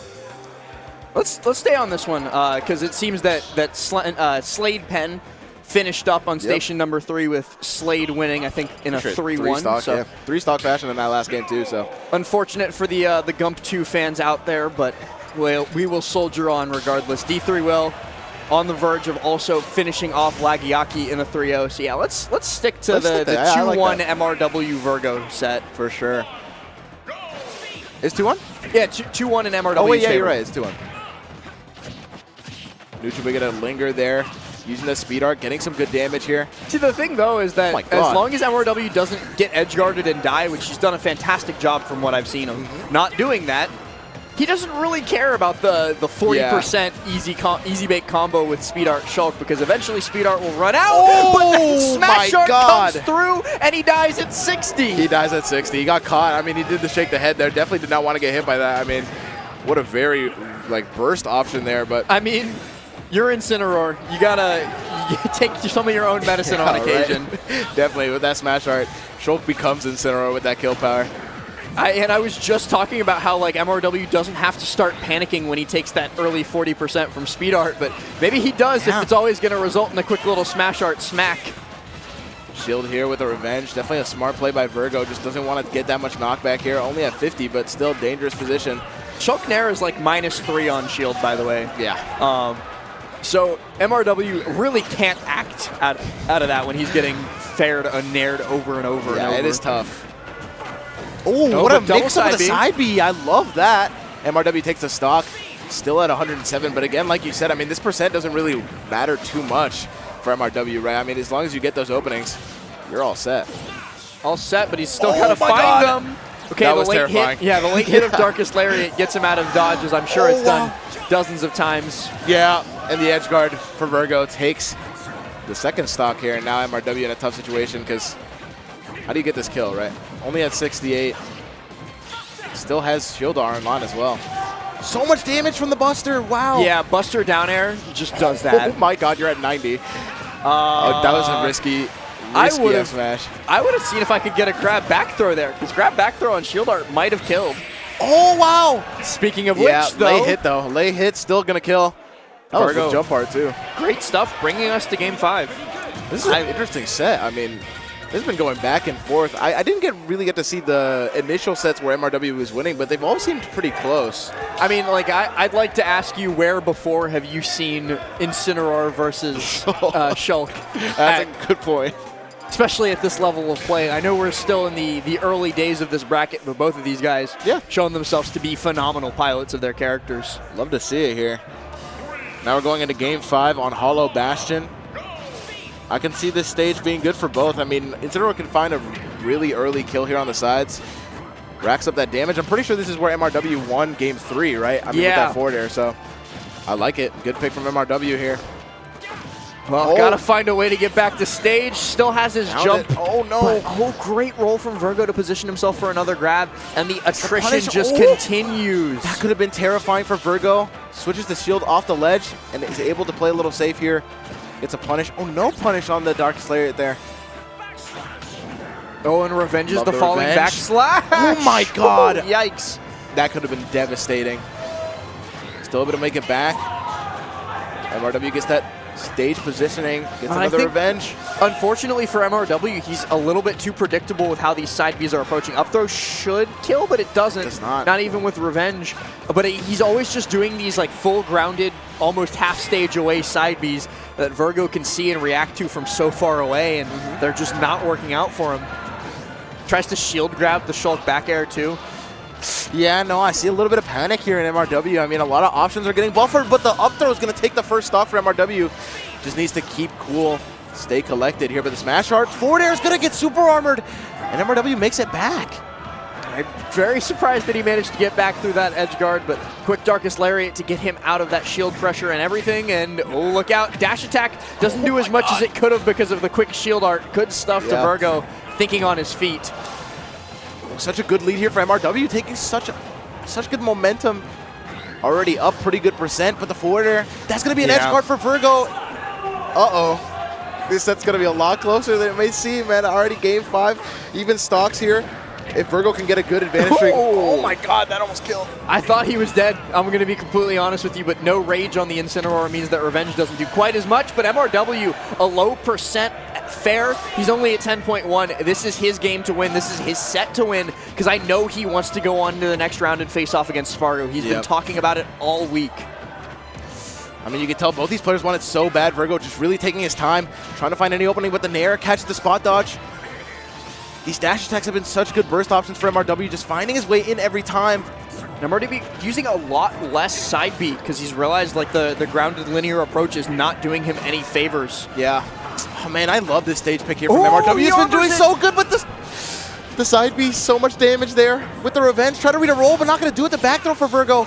No edge guard, the high up B. Shield art coming out, trying to stay safe. Virgo needs to do it all here, and the up smash would have been it. Yeah. Risky option, though, going to get a punish, but nothing too big here. Virgo really just trying to find the stock. No edge guard again. Side B from ledge. Not coast to coast, though. Not quite.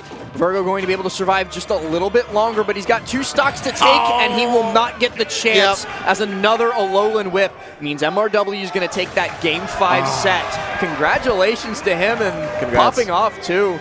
That was so good. What a set there, down Game at the 5. bottom left, Jintis takes game number 3 over Angel Cortez. So that's a 2-1 lead for him. 2-1 lead, even after Angel Cortez takes the first game there. But right now we're looking at Luminous versus Fear here on the third one. And right now we're seeing Luminous, who I'm assuming is the Greninja, right? Because Fear, the tag of the ZSS. In a why is your name My Bayo, though? Well, you don't know. Maybe his Bayo's Bayo's nice. You never know. Oh, wow, and the back air catches the whiff. That's going to be a game 1 going to Fear. See another set on Station 4 starting up. I wonder which Corrin this is. They're fighting iCarly. Oh, wow. These are some insane names. These are some Joey crazy tags. We got Shady No Slim A bus. And Joey Cannoli. You heard about Joey Cannoli? You gotta see the Joey Cannoli, huh? Is it a button check? It's probably a button check, This right? looks like a button. Yeah, for that's sure it's a button certainly check. a button check. We definitely have to tune into that later, but right now, Jintis versus Angel Cortez. Angel gonna get that F smash. Send him off stage with the falling nair. Not gonna confirm into anything. Has that stage control now. Somebody in chat saying so many Corins today. I love it. It's been ever since the incident, the SmashCon, the Tri-Corin incident at SmashCon. They've been cropping up everywhere. Showed up in Miami and now showing up here as well. Very popular now. Chat's giving me lore about Joey Cannoli. I don't. What's the Joey Cannoli lore? He plays DK, Corrin, and Toon Link. Oh, interesting. Interesting for sure. That's This guy- one way to put it. This is one guy right here. But yeah, we're going to focus on this Angel Cortez set because it could be ending soon. Yeah. If Angel's not careful. 104% Pichu. If No Pichu way! gets like. I was about to say, if Pichu gets touched by a stiff breeze, he dies, but Angel Cortez has just not been able to connect with anything. Such good movement here from Jintis. I mean, the last hit of back air taking the stock, and now a reset on the platform. no. So much damage in the down air. Oh my god! Such a good confirm 74. Try to go for the side B to take the stock, but not going to get it just yet. Angel Has a banana hit him hand. once. My god! 200% on the lightest character in the game. Oh man. He might die to his own recoil soon. I think they should add it to the game where if Pichu reaches 200%, it just explode. I think like, recoil should do like minute knockback. Yeah. But if you get to a high enough percent, you'll die to you start recoil. dying. Yeah, that'd be awesome. All the out smash catches, but definitely not needed. 120 already. Such a good lead here. Finally getting some hits in too, but it might be too little too late, especially if Jintis can close out this stock here on ledge. 143% means he's not going to live too much longer. Oh my god, the tech on the down B. I can't believe it. The back air takes it though. A whole stock lead here for Jintis, in a great position to close out this set right now. But Angel definitely still has something in him. Doesn't want to let it go just yet. Double fair, but it doesn't fully connect. And the monkey flip going to get him back on stage safely. Slips on the banana, but no worse for wear. Still doing okay here. The forwarder going to cast a jump out of shield. Just give him that space, but the T-Jolt still goes all the way. Angel Cortez doing a good job of shifting towards this like sort of walling game plan, but whenever the wall cracks, he's in for a world of hurt. Should be a stock here. No, it didn't kill. I can't believe it. Down there, not going to connect off the banana. No angel Trips, drop though. either. Oh, on the side, S-Smash. Going to take it at 70%. Jintis with such a good last game there. I'm Wow. actually pretty sure, for those of you who don't know, the Diddy Z drop dare, the reason we call it an angel drop is because of Angel Cortez. Very and likely, right? So misses the move that is his namesake, or that Unfortunate. he's the namesake of, to lose that set there. So good stuff to Jintis closing that out. And now we're going to take a peek at Joey Cannoli versus Shady. I definitely hear some fans of Joey Cannoli in the crowd. You love to see it. Ooh, But bottom left, I think that's Riddles. is that Riddles? On Station 2, yeah, because I see the back of his jersey on the cam. So Riddle's fighting a Young Link, rather, but let's watch a little bit of Joey Cannoli Shady. We'll see what happens here. The F throw. Gonna send him off stage, but the back airs allow Joey Cannoli to get a better angle on that up E. Oh my god, Joey Cannoli showing up. I love to see it. Shady doing the thing like you said. I mean, feeling forced to stay on Pyra because of that kill percent, right? But definitely in a situation where Mithra in neutral would do so much better. What was that? Not entirely sure. Yeah, why the switch into the switch out? Just wanted to say hi to Mithra for a second, but Come finds on, the up tilt. Mithra. Say, hey, how you going? Yeah, I'm going to switch back now. Unfortunate, but last stock here on this game one. All right, the entire chat is asking us to go to Icona Riddles, so let's go to Station 2. Already a stock for Riddles, even though that set just started. But a nice conversion off the boomerang, gets the kill, evens it up really quickly. Riddles, though, early lead on stock number 2 thanks to that falling fair. Going to convert it into so much more. The shield pressure on that platform, always dangerous from Terry. I love the Terry, man. I mean, it's so fluid. The way that Riddles plays his character, it makes it seem like everything connects so naturally. But It's because of the way he moves with the character. Like, you ask Riddles, well, hey, what do you think like the best part of your own gameplay is? He always says, my movement. it's the movement. I respect it. Falling up air, not going to connect it for Icona. Gets the Zair, though. Gonna land with that downer. No punish from Riddles. Oh, quick fires with a nair out of, but an uppie out of shield, going to give Icona an opportunity to fire back. These falling up airs have been hitting. Super strong right now. Try to get the reason on that platform as well, but not going to get it. Go on Riddles here. Get that 100%. that's The gonna be up smash, opponent. you're gonna get That's a Buster punish. Wolfed. Not going to kill, though. Not coast to coast, not without full rage. Not so coast to coast, but gets a second nice. chance, but gets dash attack trying to do some ledge drop, double jump shenanigans. I wonder if the up tilt into Power Geyser probably was a better punish there, but still, there's so much momentum here. Riddles, oh my god. I love getting down tilted once and taking 63. Oh, you're Oh dead. my god. You're dead, yep. Wow. That's the true King of Fighters experience, though. You get hit once, that's 60% of your health. Good It luck. happens. Happens to the best of us. And Riddles, despite being neck and neck for the entire duration of that game, all it takes is one opening and he's going to two-stock you. That's the difference between the top of the top. I mean, the advantage stage is just so good. Chats, 2 combos equals death. Correct. He did only he won neutral twice. Yeah. Once was the down tilt Buster Wolf, and then it once would was have the power dunk. only been one if he played Kazuya. Correct. So think about that. Think about that. see, Next time you complain about your garden variety top tiers. Fear up 2-0 against Luminous here. We're seeing a lot of stats. Beast Mode Paul in Station 1 here, but a lot of good sets happening right now. I'm a big Beast Mode Paul fan. I love Beast Mode and Paul. And it's Morley that he's facing off against. Morley. Snake from I didn't even St. see. Louis. Yeah. So 2 good players already fighting. I think this is probably, winner's quarters of the pool. Yeah. So they're 1 set away. If they win this one, they got to win 1 more. And then they're in day 3. Riddles hit Nair side B, or not side B, but Power Knuckle at like 50 almost that. I was like, Completely normal Terry stuff. I cannot believe that. This character is so strong. I kind of want to see, maybe we can go to 1 and maybe watch this Beast Mode Paul set real quick. Yeah, we'll come back if Riddle's Icona starts to heat up a lot more. But for now, I think Beast Mode Paul Morley is probably where most of the explosions and fireworks are going to be. This is definitely one of the more closer sets that we see on the stream right now, but back air gonna... Wait, Shady swapped to Rob. I just noticed. Oh, wait. Now he's winning. Oh, you're right. Sorry, Joey Cannoli. Joey Cannoli maybe having a Rob problem right now, but still not in the focus. Fun fact, Zomba thinks that Rob Corrin sucks for Rob, and I could not disagree more. Wow, that is crazy. He lost to Shattuck one time. Oh, that's why. That's a Shattuck diff. Oh, Morley, be careful. Morley, yeah. That's scary. No up tilt there from Beast Mode. Maybe would have killed, but air dodging back to stage. Zomba with this. You guys can't see this, but production has a way to send us messages, and production's just calling Zomba's takes weird. The weirdest takes.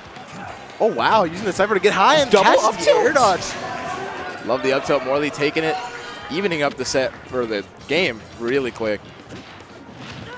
It's a back throw dash attack. Classic Snake confirmed there. Oh, and remember my God. That was when I scary. said we would pop back into Riddle's Icona if it heats up, Icona is got a huge lead now, but might be getting tarried once again. He might be because getting Riddles tarried. has go. Oh my God, the timing on that was so close. Let's switch really quickly to 2. Yeah, let's go back to 2 again. This is what we get for taking our eyes Yeah, off no, of a Riddles oh my set. God. Yo, that was crazy. Just in time. Let's That go. was crazy. I was literally going to say, if this guy gets Buster Wolfed, I'm switching off. But Thanks, Helper. Oh, the Nair gonna catch it. Now, last stock here on this game too. So good. The uppie gonna get punished here. Yeah, these uppies out of shield have been a little bit helpful, but a lot of bit detrimental for Icona. For every 1 he hits, he gets punished for 2. That's an unfortunate spot to be in, especially when Riddles gets so much damage for every single punish. 73% off of that first neutral win, Stuck and it on keeps ledge, climbing. Yeah. F-tilt so strong, gonna catch the normal get up, and now Icona again forced to make an option, and the tower dunk gonna kill. Wow, yeah, Riddle's so strong there. For the sake of my employment, I guess we should stay on Riddle's Icona, because every time we tune in, Riddles just destroys. Yeah. Riddles just starts to turn. I was like, oh, they're watching me? All right, I gotta play. We look away, Icona clutches up. this is 100% Schrodinger's set. We're affecting it by watching it. We should be ignoring it. No, I think we So should keep that- watching it, Helper. You really want Riddles to win, huh? Yeah. Big Riddles fan, it big becomes Riddles fan. 10 times more powerful once he's observed. I just want to mention really quickly, Shady switching to the Rob, thought it was going to help, but Joey Cannoli seals it out, making it 2-0 in Joey Cannoli's favor. So Joey moving in silence. Joey I see gaming. chat saying, like a different type of pasta dish. back airs here for Icona, but not going to be big enough opening. It's a down throw. Still small stuff here. And this is the little like bits and bobs that Young Link really specializes in is death by 1,000 cuts and starting to build up those cuts.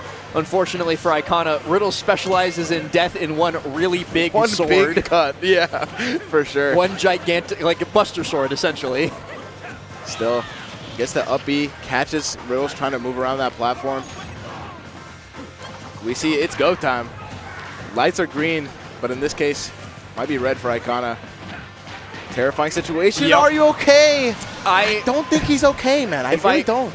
If Icona watches this back, that's not how you DI Buster Wolf.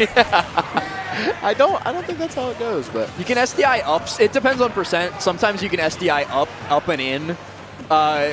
Again, percent dependent. Like to get out or to live? To get out. You can get out before the Buster Wolf comes out, so that like after you get down tilted. If it's before, if the jabs are before a down tilt, I'm pretty sure it's just a true combo. I think actually if it's a fast faller, they're kind of screwed. Like yeah, fast fallers just get Buster Fast fallers do get Buster Wolfed a lot. Regardless. That is a good point. But sometimes you can SDI it. Maybe. And I don't think at like 90% it's true. But I might be wrong. I don't remember my percent. That's going to be a Riddle's question, but Power Dunk going to take it again. I don't think Icona should have died to that, personally, but maybe not. Jab there, going to send Riddles to the ledge. Has the boomerang set up. Small battlefield seems to be such a good stage here for Riddles just because he's able to get off that ledge and be on that platform almost instantly, right? That ledge get up from Riddles is so good. Yeah, Chad, another one that I forgot to say is you can SDI down and shield sometimes. Yeah. Another wayward uppy, but this time Riddles doesn't punish. He's been really good at catching those most of the time, and this time gets scooped up by the second hit of up smash. Yeah, I was gonna say I don't think the cams are right for that set specifically, but that I got was fixed. Beast Mode Paul. There it is. Yep. And there's the 3-0 just as the cam pans over just in time for the fist bump. At least you got to see the fist bump, but let's go back to Beast Mode. I'm juggling like 20 things. No, it's not Helper's fault. It's all good. That's definitely my fault. I'm just like I need to be paying more attention. He's Apologies. doing such a good time. I was enjoying watching Beast Mode Paul on the camera. It's all good. I mean, hey, who doesn't, right? So 153 here on Morley. Almost got the forward air, but still stalling out. Able to make it back. Nice. Good catch there from Beast Mode Paul. Takes an early stock here. Now able to scroll through the menu, go through the shop, see what he wants. Doesn't want anything. Beast Mode Paul, the fifth grade savant of reading levels. Yeah. You know those kids in fifth grade who like were already reading Percy Jackson by that point. Yeah, straight up Harry Potter books. Yeah. Has straight A's. I remember he literally said, like, it doesn't matter if I'm playing in English or Japanese, you're not out reading me. That is so money. I love that. Beast Mode Paul doing a great job right now. The F tilt, though, pushes him back. Wow, Beast Mode Paul playing really aggressive right here, just running full stage. Gets punished for it, gets the up tilt. Morley keeping it even. Oh, but there's the kind of invalidating factor in this matchup a lot of the times is when Beast Mode Paul manages to pull bounce, Morley has to box. While Snake is good at boxing, I would not want to box with Hero. Especially with that sword, right? I mean, the range is so ridiculous, but bounce is down now. Morley may be able to switch back to his original game plan. Just trying to find it. I love the movement here from Beast Mode Paul. I mean, that wave bounce with the menu, it's so good. It's so hard to catch Beast Mode Paul while he's menuing. It feels like that's the answer in your head a lot of the time, especially if you're playing against him. You're like, oh, I can catch him in menu and start some combos, but no, you cannot. So hard. Even if he sees you approaching, he can just cancel it almost instantly. So the up smash going to connect. Morley taking so much damage. Chat, no, I cannot put Kurama on stream. I'm not in control of that. Yeah, no, we can't. We wish we could, but I don't get to pick who goes on stream. I don't even know if Kurama's playing right now. I saw Kurama walking here, but I didn't see him playing, so unknown. I would argue I'd rather see people that aren't like huge on the national level. Yeah, exactly. Do you really want to see the same 4 people over and over again, guys? Kurama will be on stream eventually. Can they hear you, Helper? Huh? Can chat hear you? Yes, they can absolutely hear me. Okay. Oh, guys, nice. do you really want to see the same 4 people? Kurama's not going to drown, and if they do, like, I hope damn, Kurama doesn't drown. That would be kind of crazy. He will be fine. He'll be on eventually. Absolutely. Here the psych up and the Accelerado. Such a terrifying image right now. Just the dash dancing. So much pressure on that shield. Beast Mode Paul in a great spot here. The back air going to connect. This might be it. Takes stock. Beast Mode Paul doing what he does best, hitting people with weird spells. Yep. Just really good reactions there. The reading comprehension, like we said before, definitely came in clutch there. I think we see Soul Arts in Station 3 here. Oh, that as means well. he beat my girlfriend. Because my girlfriend was his round 1 pulls. That's a nice try there, but Kraft is going to be the Sora. Nice confirm, though. Kurama just lost to a Ganondorf player. Stop trying to spread fake news. Get out of my Twitch chat. Spreading misinformation on the internet. See here, what did Morley go? Did Morley go Marth in that game, or what? I don't know what. I think they might have reset, or maybe a button check or something. Morley, yeah. Okay, yeah. I think that was just a button check, a misclick. Mid set maybe. Oh wow, the F Smash gonna take a stock at 50. Smash Art. It's gonna be game 1 for Soul Arts there. Nicely done. Kurama on Twitter, tech jail. Thank you, chat. Let's go back to Station 1 to see the potential ending of Morley Beast Mode Paul. And yeah, I guess the Marth was a misclick by Morley. For sure. They are next to each other on the character select screen. They are. So. It's a very honest misinput, but you hate to misinput in the character select screen. Hopefully it doesn't happen in game. Oh, and Craftus.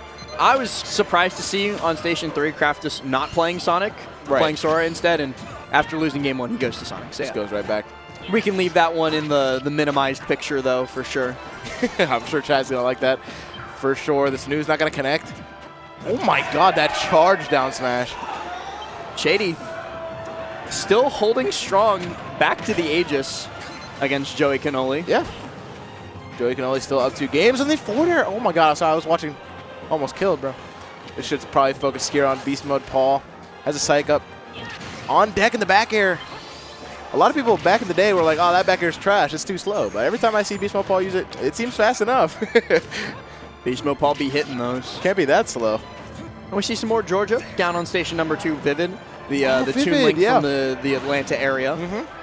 Vivid has come and visited South Florida quite often, so it's nice to see him here. Wait, Beast Mode Paul was like staring down the Cypher coming towards him, and it just like barely missed his nose. Wow. Oh, he had Zoom. Not good enough reading comprehension, it would seem. Maybe. Did he have mana? I don't know if he had. It was white, so. Fair enough. Just did not make it back. That up beyond ledge. Does it break? It breaks Cypher? No. It's just doing damage. Oh, wow. So does Bang. So does Kaboom, yeah. That'll do it. In the forward area with the psych up as well. Accelerado. I mean, dude, Accelerado is such a crazy spell. It really just makes heroes so good. I mean, so good, but way more difficult to control. Oh, for sure. If you get like a normal player and give them Accelerado Hero, they will just like run off the stage and not be able to hit you. Instantly die. Instantly SD, but already 100% on Morley just because that and the bounce is online. This might wrap it up. Yep. Sizzle. Frame fast. Beautiful. Spell coming your way. So good. So we're going to catch the ending of this Shady versus Joey Cannoli set. Well, maybe not the ending here. And it seems like we might be going game 5. There's no way this set has lasted like 3 other sets. Yeah, this is crazy with the uppy. Joey Cannoli still makes it back. Oh, wow, no punish, though. Side B on stage. Jab 3. Yeah, the gentleman jab from Pyra definitely can kill once you start getting up there in percents. Just not quite high enough yet. Drop down uppy. Oh, I thought I saw it coming. Using that nair to space, and the jab, is that going to kill this percent? Yeah, it is. Is that like 130? Yeah. With rage, though. So, one more game in this set that keeps on giving. Keeps on giving. A game 5 for Joey Cannoli. The crowd is booing right now. I think it's just a lot of Joey Cannoli fans. There's a lot of Joey Cannoli fans out there. It's a beautiful night here in New York. We have so many good sets right now. Vivid. We're seeing Toon Link Kirby in 2024. Oh my god, it is 2024. You're right. Jesus Christ. Never before seen. Never before seen. Especially probably at this level, right? Oats and Vivid, both good players here, so. Love to see it. And a wolf pick from Joey Cannoli. Okay, we have to go to 4. Oh my, no, we gotta go. Wait, we have to go to 4. Ain't no way. What is this set? I don't understand. This is about to be a fire game 5 here. We've had 4 characters picked throughout this set. Counter pick war that nobody's really winning. This is going to get a punish for sure. Finds the forward air on Joey Cannoli. with a nice confirm there. Try to catch the air dodge, but Shady does the neutral one. Not going to give it to him. Down throw here going to lead into nothing. Oh my God. What mix on shield? Joey Cannoli. Where He's was got this it wolf cooking. hiding, Joey? Where was the wolf at? Finds a down throw though. Shady still now in position to keep him on the ledge here for a while with the forward air. Nice aggression off the ledge. My God, that back air almost destroyed him. Down throw here going to set up for a good frame trap from Mithra. Swaps to Pyra and tries for the jab. Yep. Blazing End going to be punished. hard punish. Oh, wow. And I was expecting like a run-up F smash. Surprised Sabi didn't grab ledge there. Another forward throw here. Got to be careful of how high vertically you are. Oh my God, what a catch on the jump. Joey Cannoli. Such good awareness of Shady's habits here. Maybe that's why he switched to Wolf, right? Maybe it just had adapted, seen it in the other games. Interesting idea from Shady there. It's the forward air, though, puts him on ledge. The pressure. Oh, back and eventually it's Joey Cannoli that gets caught. Back air connects from Shady and gives him a quick stock lead, but he's going to have to do a lot of extra credit if he wants to sit comfortably with this lead. The people are giving him his energy right now. I can hear it. Lasers are just racking up that damage. The dash attack not going to connect. Good spacing from Shady. Gets the punish as well. Good whiff punish. Oh, the back air not going to connect. The side B again so big. Oh my God. Oh no, Joey Cannoli. Don't do it. Oh no. 78%, not enough for the kill, but it would have been if that fair connected. Back throw's not going to kill here, I don't think. Oh, it is. Oh my God. And Joey Cannoli has the people cheering for him. He's catching up, but 78.8% on him. Quick little up throw fair. Hear the A's every time he gets a hit, but the dash attack going to set him on ledge here. Shady still has the percent lead, but not by much. Gets the forward throw here. Tech chase, not going to read the tech in. But the Nair able to keep him in advantage. Shady might be able to find this stock soon. The S smash not going to connect. Air dodge is through. Joey Cannoli now on the ledge trapping. No. Still gets caught. Wow, on the up tilt. That is crazy stuff there. Shady is Huge cooking. lead. But gotta convert it. And that was something that Shady had a little bit of trouble with during the early games that we were watching. Joey Cannoli was living to very, very high percents. Laser here not gonna connect. Just giving him a little bit of damage. Shady will take that where he can get it. Absolutely. Because all of especially in this is game just 5. extra. Yep. Joey Cannoli needs to find the stock if he wants a chance. And needs it soon. Still good percent here, 36. Shady is in a good spot here. The Nair finds it. Falling up air 2. This Mithra's putting in so much work.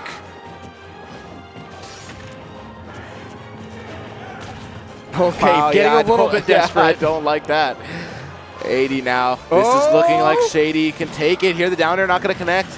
Try to go for the neutral B. We tried to uppy out a shield there against Joey Cannoli.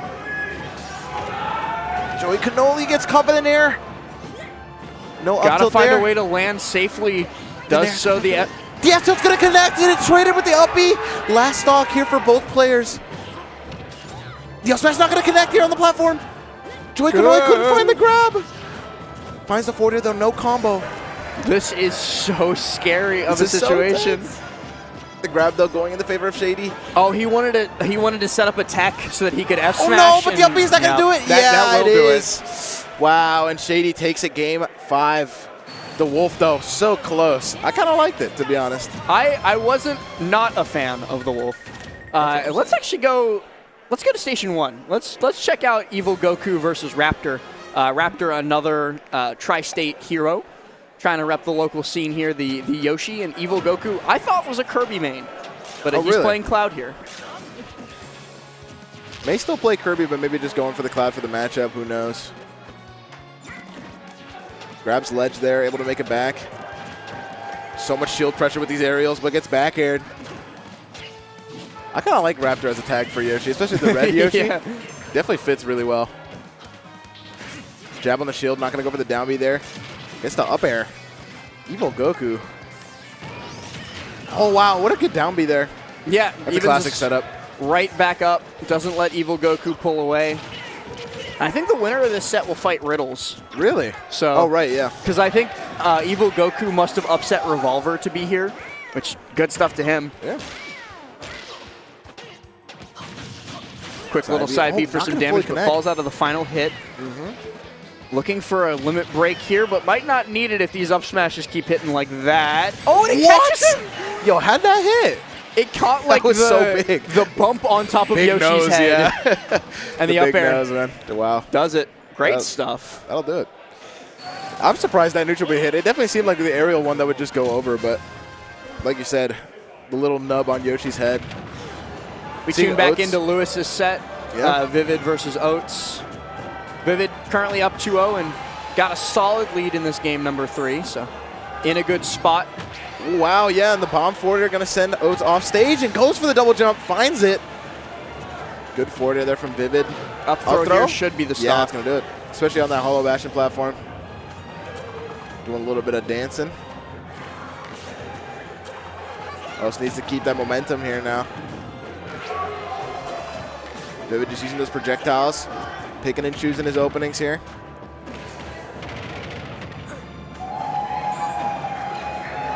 Solars right now seems to be in a good position to take that set. Yeah, up a stock against Craftus, even after the swap to Sonic. Craftus did manage to take one of the games after the swap. But right now, Vivid in position, like you said, to close this out. Yeah. Got bomb in Not bad. hand, too. Bomb from Oh, Ledge bomb has from been Ledge. Vivid bread and wow. butter. Oh but my this is the first God. time that he's taken major damage for doing it. Yeah. Oats with the late hit dash attack there, kind of very clutch there. Gets the F smash, early stock. And now only at 86, but for Kirby, that might be detrimental. I mean, still a light character, right? So Super light character, and Toon Link surprisingly good at converting into kills, especially with bomb in hand. yeah, and the boomerang as well. Such strong combo options here. Not gonna get it. That was almost ugly. Could have been bad. Tether recovery from Oats, or against Oats rather. Going to get Vivid yep. safely on stage, Not gonna allows do him it. to set up, but yeah, that's not enough. I'm surprised. Link Forward or Young Link Forward or Toon Link. Oh my God, there's too many of them.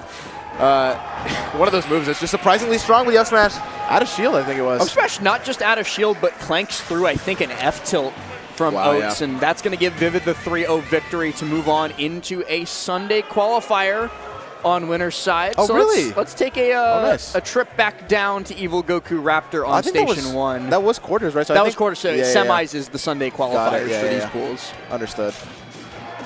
And so Sunday is top 128 is the cut. Understood. Now we're seeing even stocks here and even percents for Evil Goku versus Raptor. Cross slash gonna maybe widen that gap a little bit more for Evil Goku. 50% though. Very safe neutral here from both players. Charging that limit, just trying to make sure. No, that's kind of the thing you Nice have to do, opening. especially as Cloud in this matchup. Like, Yoshi is one thing because he's just trying to outspace the big sword. But if Cloud overcommits and gets caught, especially off stage, Yoshi can edge guard him so yeah. quickly. It can definitely blow up really fast. Up smash was a little risky there, but not gonna get punished super hard for it. Soul Arts taking it 3-1 over Craftus, and then down at the bottom right, we've got Yeah. Nah, I'd Win Nah, I'd versus Win. Marvelous Marco. Nah, I Win is Johnny from Texas. The, Oh, really? The former Ike. Yeah. Also played as... Is that not true? That is That Johnny. is Burst from Chicago. That is Burst from Chicago? Yes. Is there There's two two wins? Nah-I'd Wins then. Yes, they're all weebs who watch Jujutsu Kaisen. They're like, oh man, this Jogo is so freaking Or no. cool. Johnny is Stand Proud. That's why he's... That's what It's the other Jujutsu Kaisen reference. You can just out people as weebs by just being like, oh, are they making Jujutsu Kaisen references, guys? And they both play Sephiroth, which is why it confused me even more. That makes so much sense, yep. So never mind about it being Johnny Marco. It's Burst Marco, but not Yoshi Burst from Canada. Sephiroth Burst from... There's too many people, There's dude. too many people. These tags are very ambiguous as well. What we're seeing right now, Raptor actually got the lead, especially after that very close two-stock, but the side B in the wrong direction. Evil Goku not in a great spot here. Up smash out of shield would have taken the stock, but okay, it's just a down air. Nice. Just a downer. Oh, wow, that forwarder almost sealed out the game, but good spacing there from Evil Goku. A very far away uppy dodges that. And chat, Little do you know, it's not Stand Proud as in the JoJo Part 3 opening. It's Stand Proud because of the JJK, spoiler that I won't say, but I promise you it's the JJK Stand Proud, not the JoJo Stand Proud. For sure. It could be much worse, though. I have no enemies. Oh, wow, in the forward area. Yep. Raptor takes it. Raptor has no enemies left because he just fares all of them. Let's see this Marvelous Marco set right now. Nide win, looking like he's not going to win. Down a whole stock here, but still could find a stock relatively soon here. Dash attack. Yep. Okay. Yeah, there it is. I think Marco Sorry. tried to what are you pointing out? I really want to see Bacon. Omega Bacon. That set is going to go crazy. Let's swap to Station 2. Let's watch that really quickly. Oh my god.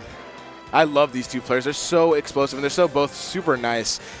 Got a nice opportunity to meet both of them, but right now Bacon only taking 51, and Omega super high percents here. I think all of the Atlanta people have been on Station 2 as well, which is very funny to me. Omega, of course, another 404 boy. Uh-huh. Classic here. Nice movement here from Omega. Displaying that good advantage in the drag down. Wow, yeah. Takes the first stock there, even though Bacon had such a good lead. Oh and then Bacon takes it right back. Great up smash. That was crazy. Super far range there, but finds an up air here. Omega gets good damage. No tech on that platform. That's the thing that Doc is going to have a lot of trouble with in this matchup is getting sharked by Omega just up airing or just doing a down B and catching Arsene for free. A lot of those combos not necessarily true. They're very tight. Doc, one of those characters that you really have to be super into it if you want to get those two combos. Yeah, the back airs. So many resources burned just to not die, right? So you have none left to avoid the back air. Or even to make it back, even if it's terrifying situations here. But good mash. Oh my god. That was only 2 pummels, or was it 3? Might have been 3 at the end there, but still, Omega making it back. No capes. The guns, yeah, it's such good use of the projectiles here. Jumps out of the up tilt. Omega playing this so fluidly.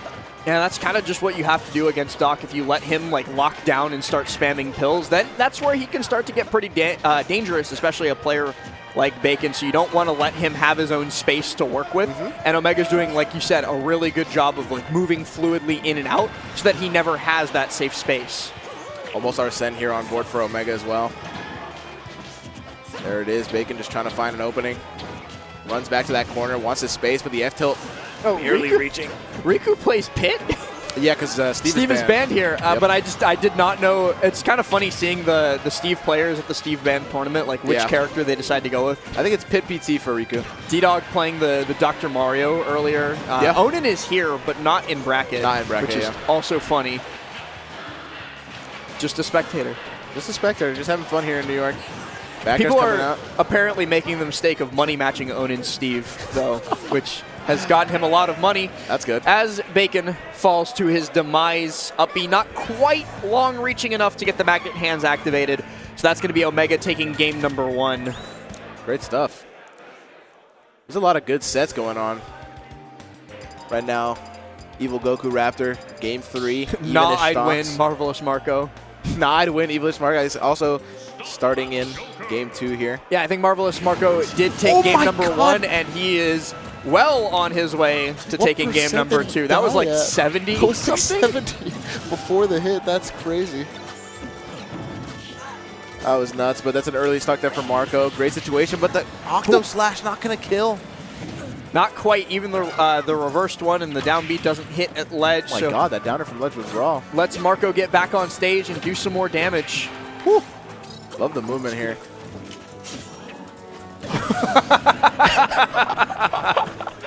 Yeah. That's tough.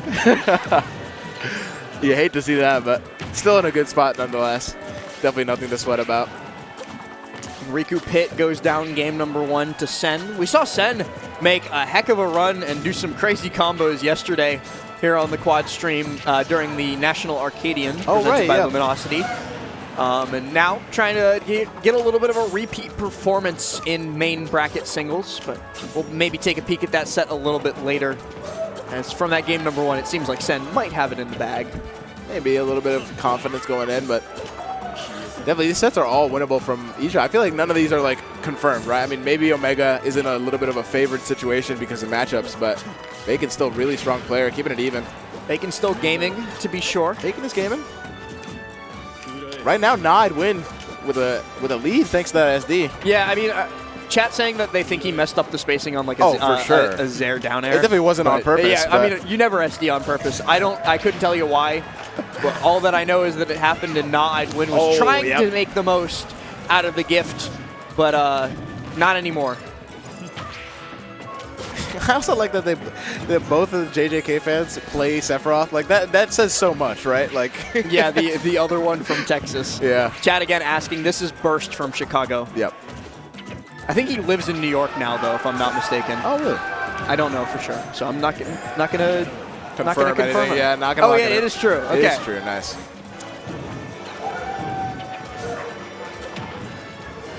Oh, nice. See a lot of backers coming out here from Nidwin. Burst is trying to find the stock, but Marco just such good spacing. Oh, gets hit by his own bomb, unfortunately. Even the forward air actually going to catch the drop on the platform. Oh, that could have been good, but no confirm off the bomb. That's a regrab, but Sephiroth's sword stick is going to be able to get him out of a dangerous situation. Still comes out with a hitbox even if it hits the stage. Chasing with Wing, too. Oh my god, he jabbed this. Oh. All right. Wow, that was good. I love Toon Link forward air or full tip. It's even just with so good. The SD. Yeah, right? Nah, I'd lose. I'd lose. Unfortunate. That's the issue with making tags like that. No, it's just for real JJK fans, they know. It's canonical now. Bacon Let's still go back last to 2. off. Bacon was winning Let's not this go game. back to 2. Let's not go back to 2. Never mind. Go back. Let's go to 3, actually. That's the Omega Spike difference, baby. That's the Omega diff. But now we're seeing Sen in a deficit here against Riku. Maybe not as confident as it may seem. But the up throw, or the up air actually going to combo off of the forward air. Forward throw, oh my god. Whatever, man. This game, too many moves. Happens. Up smash going to whiff. Raptor up 2-1 versus Evil Goku as well, but Goku trying to bring us to a game 5. Not able to kill at 170, though. Oh, and Bacon swaps to normal Mario. Oh, really? That makes sense. I mean, the principles are the same. Forwarder going to catch Sen jumping off the ledge. Riku now has a full stock lead here. Let's go to 2 anyway. I want to see Bacon's go. Mario. I want to see if it can cook. I love Omega too, so I'll never complain about an opportunity to watch Omega. Love the Georgia boys here. Double up tilt. Could have been a very good combo starter there, but the down B. Oh my god. Man, Bacon on Mario is a terrifying image because this guy is a combo fiend, so. Well, not really working out yet. Yeah, not working out just yet. Nice counter from Omega, able to get the stock. Super early now. And chat's begging us to tune into the Raptor game. We'll tune in once that gets to final stocks. We'll stay here on Omega because this one might go a lot faster considering it might go a lot faster. 1 minute in and 2 stocks gone. Bacon, what happened? Oh man, these counters are just so devastating for the recoveries. Man. Omega's got way too much Avery experience. Yeah. Avery's probably sitting behind this set somewhere in that crowd. Yeah, if right. I had to guess. Just like I taught him that matchup. Riku takes game 2 in the Sen set. Okay, so Riku making Put up a good fight, yeah. Yeah, showing the pit's real. Raptor right now in a good spot as well, but Omega looks very poised to take it, but Bacon with the back air catches the tether. It could be a good start here for Bacon. Omega's also got a JJK tag in game. Everybody's a weeb. Yeah, it's better than when he was running Isagi from Blue Lock. He's a big Blue Lock fan, so changed it up. Guns coming out. Did not get the pivot grab, but downer up it. Oh, smash. Classic combo and catches the air dodge on the platform. Not quite dead, but Omega's going to convert this into a stock pretty soon, and there it is. All right, let's go Station 1. Let's go Station 1. Let's switch it. Right now, Raptor in the deficit, but could turn it around really quickly here. Wow, yeah, no mash. We just tuned in and watched him die to egg. Just fall slowly. I mean, he was at like 180 too, so yeah.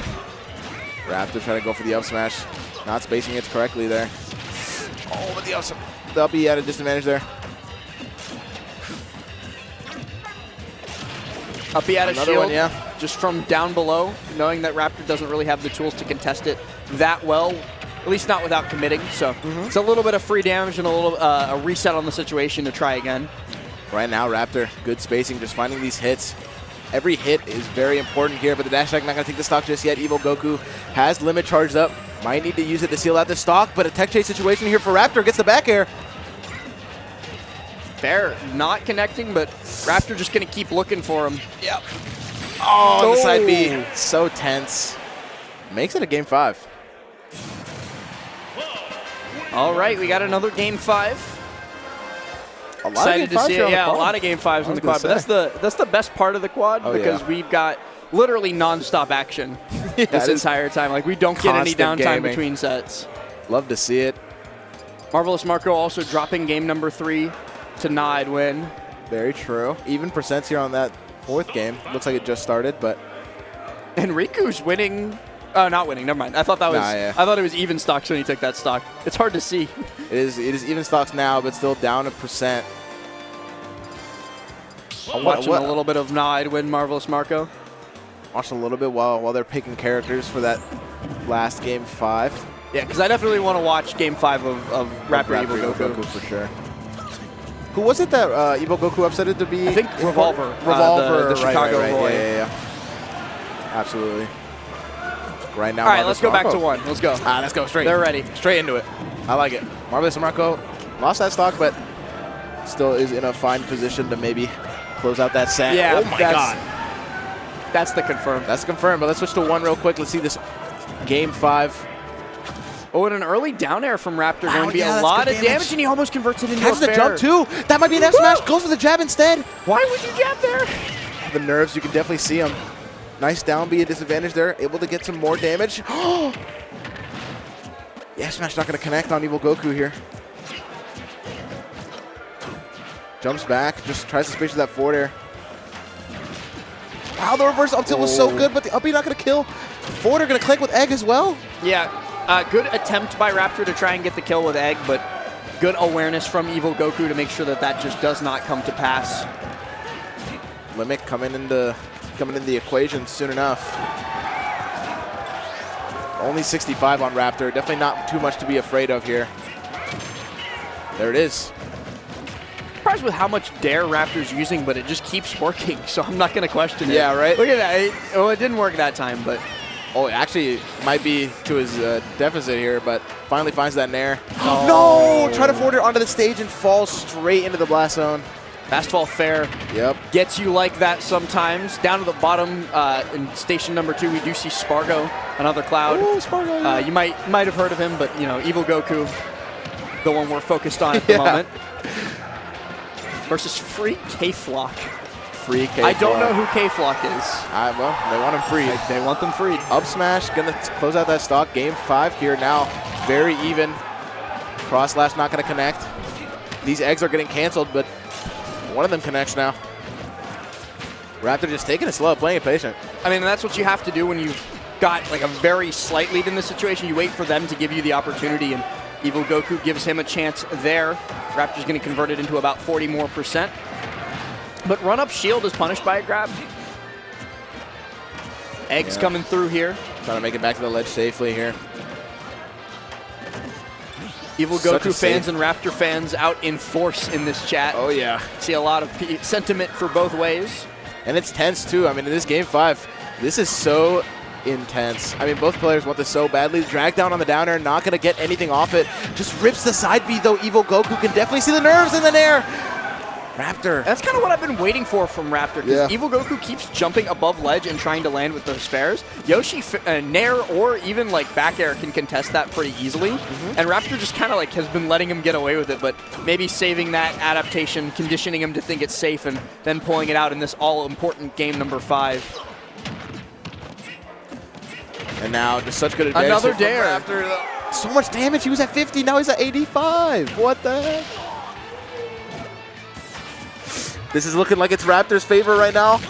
Oh, gets away from the cross slash. He knew. He knew that he was going to mash side B as soon as the egg cracked. Down air traded with back air here. Evil Goku gets the nair. Not the stock. Looking for the up smash. Gonna be a sour spot. What? Oh no, it's all going wrong for Evil Goku. The Nair connects. It's falling out of his hands, and the Nair's And gonna there it sour is, spot. that's That's gonna do it. Raptor takes it 3-2 in a close set there. Really, really clutched into that advantage state near the end. Locked in. That's gonna be it. Great stuff from both players, though. Evil Goku going to go down into the losers bracket. Still got another chance. And so we're going to take a look at Spargo versus Free K-Flock in the interim, because it also seems like Sen versus Riku probably going to end without too much ado, as Sen is only one confirm away from closing it. So this is definitely where more of the action is, and yeah, there it is. Sen closes it out with an up smash. Do we know who Free K-Flock's original tag is? I have no idea. Production, do we know? Open the up air. Being told 1 second, and 1 second is not how long K-Flock will have, because Spargo's not willing to wait. Sure not. Sen going to close out that set in Station 3 there. 3-1 versus Riku. Chat's saying it's 0-0, which I haven't heard that name in a very long time. For sure. I mean, took it to last stock there against Spargo. I don't know if you saw, but Yeah, very strong Zelda. I just remember them from pre-quarantine. They were Tri-State PR in that era. But I guess they're back here at Luminosity Makes Big Moves. And they're facing off against Spargo and not doing too poorly. yeah, not doing too bad. Instant cross slash there. Get some good damage. Spargo, very familiar with his cloud. I'm sure everyone is in chat. But K-Flaw, I mean, trying to serve it up, and we'll see what maybe some of the Zelda stuff we can see here, because Zelda not a too prominent character in 2024. No, here. you really, like, you see Wine in Japan, and a couple people like Aloe or Ven, when Ven does compete in Vegas. But obviously, like, this character is not super well represented. Yeah, especially at Majors, right? I forget the name of the French Zelda. There's a really good French Zelda who I'm blanking on now. But regardless, they are not here. It's Free K-Flock, and they're currently getting eviscerated in this game 2 versus Spargo. Yeah, I mean, that was definitely unfortunate there, but so much damage. Oh my god, in the forward air off the back air. That's a classic there from Spargo. Niskino, thank you, Chad. That's who I was thinking of, the French Zelda who did very well a couple times. And all right. Oh my god. K-Flock might be dying again here. K-Flock 3 stock. is really taking it here. Spargo up 2 stocks. Knight's going to connect, though, 87. Stuck on ledge, but Spargo just able to make it back so well. Oh my god, the neutral be going to send the other way, and the downer going to take it. Oh no! Oh my god, that could have been bad. I thought that killed. That would have been so funny. Spargo always willing to go for it. Especially in that position of a lead. I mean, yeah, right? Like, you're up 3 stocks to 1. Go for it. There.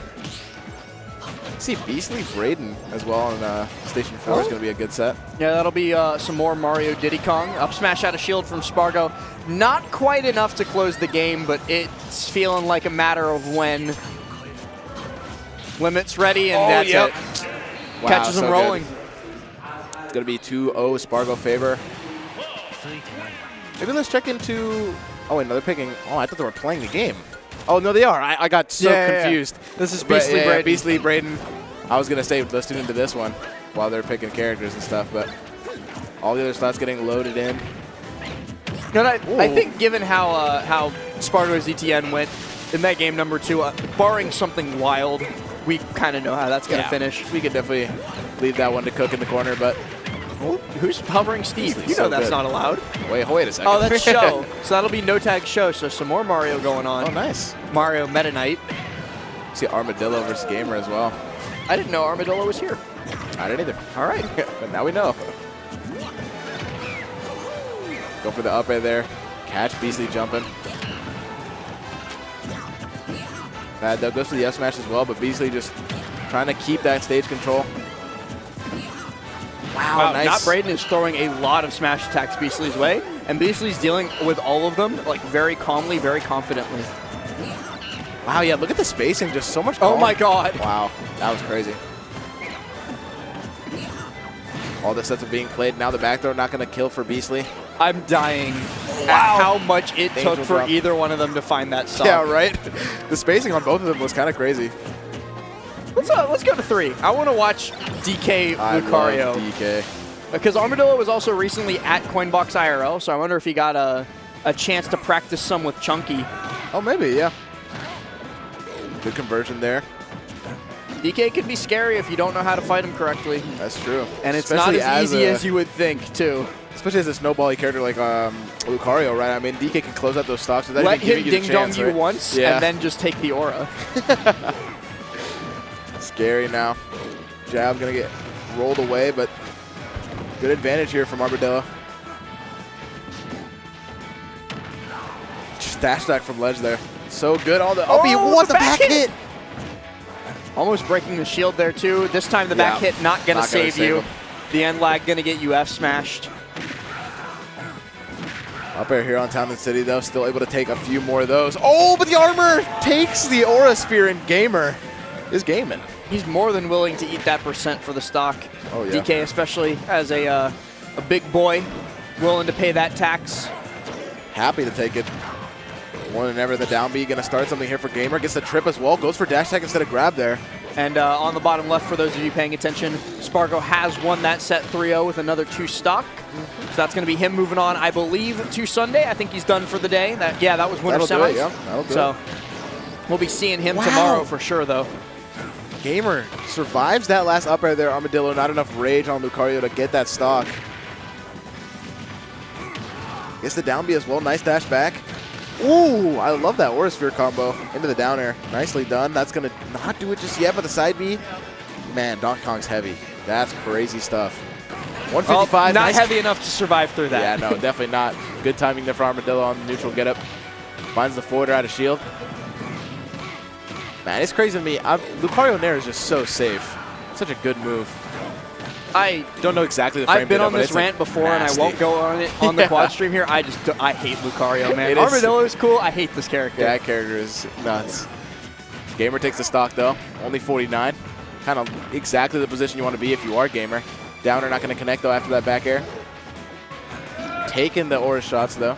Yeah, Armadillo just trying to find this back air in the corner. Gamer nearly giving him the opportunity to, getting stuck on the platform there. Uh-oh. This is scary, though, if you're Armadillo. If you get grabbed, you're in a bad situation, but the dash tag back air.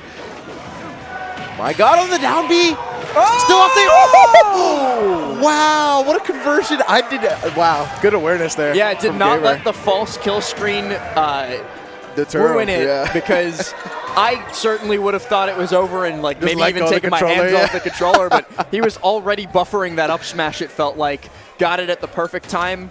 Closing out game number 1 wonder- despite being behind for the vast majority Yeah, of it. right. Definitely good at comeback. I wonder if that still would have comboed, like, had Armadillo not maybe also thought that the game was over, because I feel like it definitely, it looked a little high percent, but. I cannot vouch for this 100%, but down B up smash feels true. No, it does. I think it is always true, but I think that percent might have been a little bit out of it, but going straight into game 2 here, Gamer taking that last one. Chad By the asking skin of why his didn't teeth. the up smash kill screen? I think you can't get back-to-back kill screens, right? Like if you get one move kill screening and then your very next move also hits, I don't think it can kill screen. I think there's like a that makes cooldown sense. for it, basically. Good tech there from Armadillo. I don't know if you saw that. Yeah, I Might have was- gotten hit by it again if he didn't tech that. But already a 0 to 117 for Gamer. Just carrying that momentum super well. That Nair did half his shield and was also safe. Aura. Yeah, Aura for sure is a big part of it. 31. Is this going to kill? No, the mash. Oh, didn't kill, but still. Yes, back it air. did. It did Just indeed. inadvertently. In history, it will show that it killed. Gamer taking that momentum off of the game number Yeah. 1 win and, well, gaming with it. Straight gaming. Oh, wow. Try to go for the monkey punch. Try to, maybe thought that Armadillo would drift towards center stage, but You wanted can to get, stay on the okay, other never side. mind. Oh my Chat's God. telling me you can get 2 kill screens with the same move. That makes sense. And then I wonder why that up smash didn't kill screen then. It might have been one of those things where Armadillo wasn't prepared for it, so might have not like got it perfectly and still killed, or The game forgot. The game forgot. This game is interesting like that.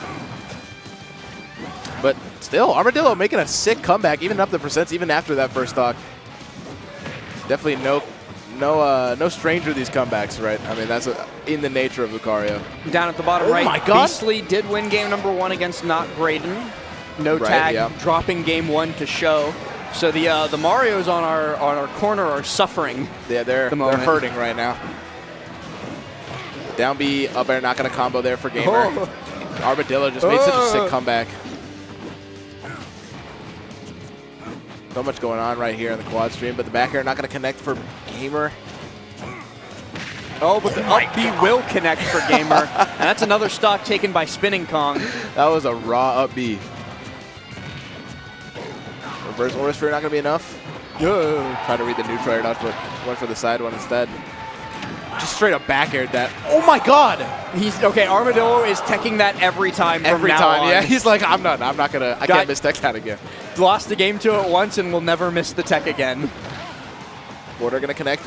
Armadillo in a good spot here. No back air. Oh, it's not gonna kill. Oh my god! Gamer, so good at finding those hits, man. Armadillo maybe playing a little bit too aggressive, but still good capitalization. One more. And Gamer defeats Armadillo. Another DK doing well in bracket certainly wouldn't go amiss.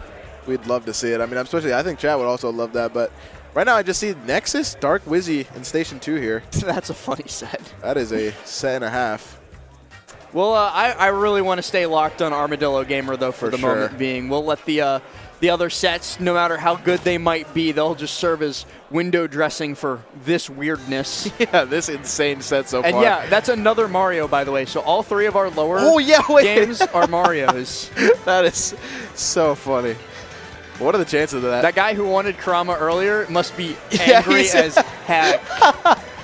Got every other Mario in the venue except for Kurama. But man, I think all of them are losing too, which is the beautiful part about it. Yeah, all the Mario. Well, Wizzy just started, but he is currently down to Nexus. Meanwhile, yeah, all the other Marios are currently losing their sets. Suffering. It is not the year of Mario, unfortunately. Maybe Kurama can change that later in the bracket, but right now we're going back into the set. Gamer, Armadillo, game 3.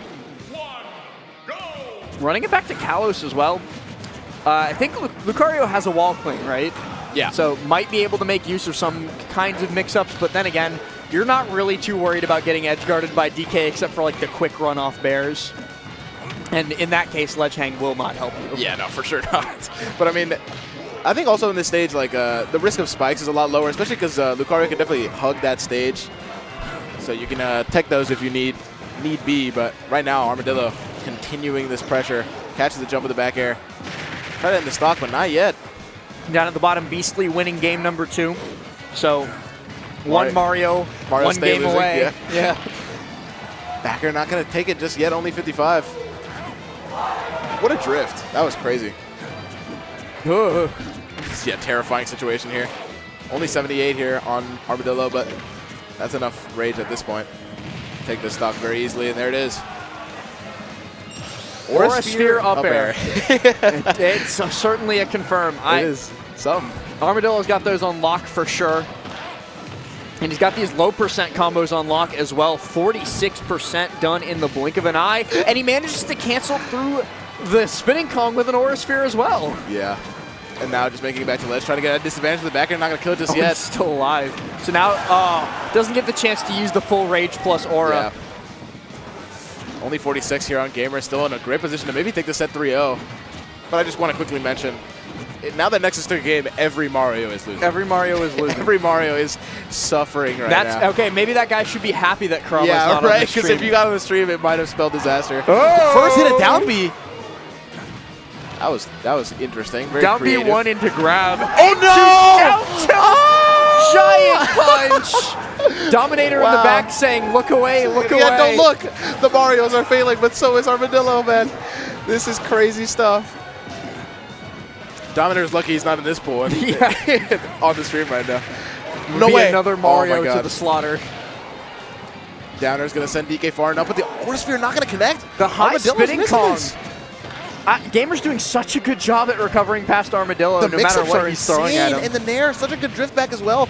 No stock. Oh, all right. That was nice movement. Okay, Armadillo, not wanting to give it up just yet. Lock in Armadillo. He's got to lock in. He's got enough aura now to at least be workable at 72%. Wow, dude, the wall jump got caught. Gamer is beating every single option. Oh, he's not going to catch it. Wow, he didn't get sent close enough to tech, so he's going to die, and Gamer is going to 3-0 Armadillo. With an insane, that has to be an upset, right? For sure. That's a huge upset. That's a huge upset. Gamer 3-0 over Armadillo with an insane last stock. Kalos did not save Armadillo like we thought he would. All right, chat, pick a Mario. Any Mario. Chat, you got to pick one Mario. Show right now. Whoever 0 I see to say death, no something tag. first. Oh, still living.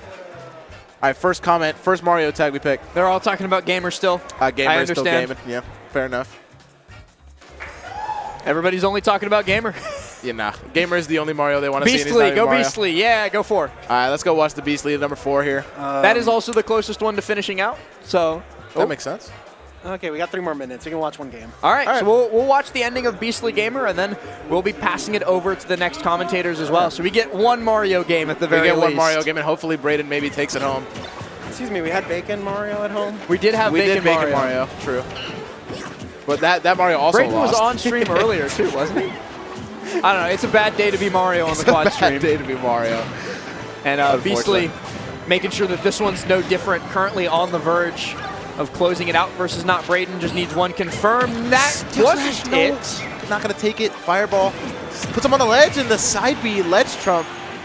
Braden making it even stocks, but still only at 129.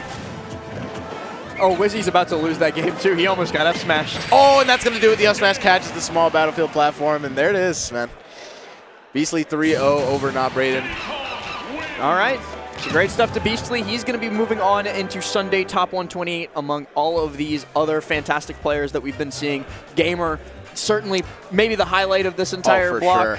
With that Absolutely. 3-0 over Armadillo, but that's going to do it for the two of us. I've been Last. This has been Archmage, Yeah. and we're going to sign off, pass it off to the next. But before we do that, we do have to give a bunch of huge shout-outs to all of the organizations and teams making Luminosity Makes Big Moves possible. And that starts, of course, with Gen Game Media. They do literally everything that you can talk about behind the production of a tournament. So photography, broadcast production, video production, debuzz.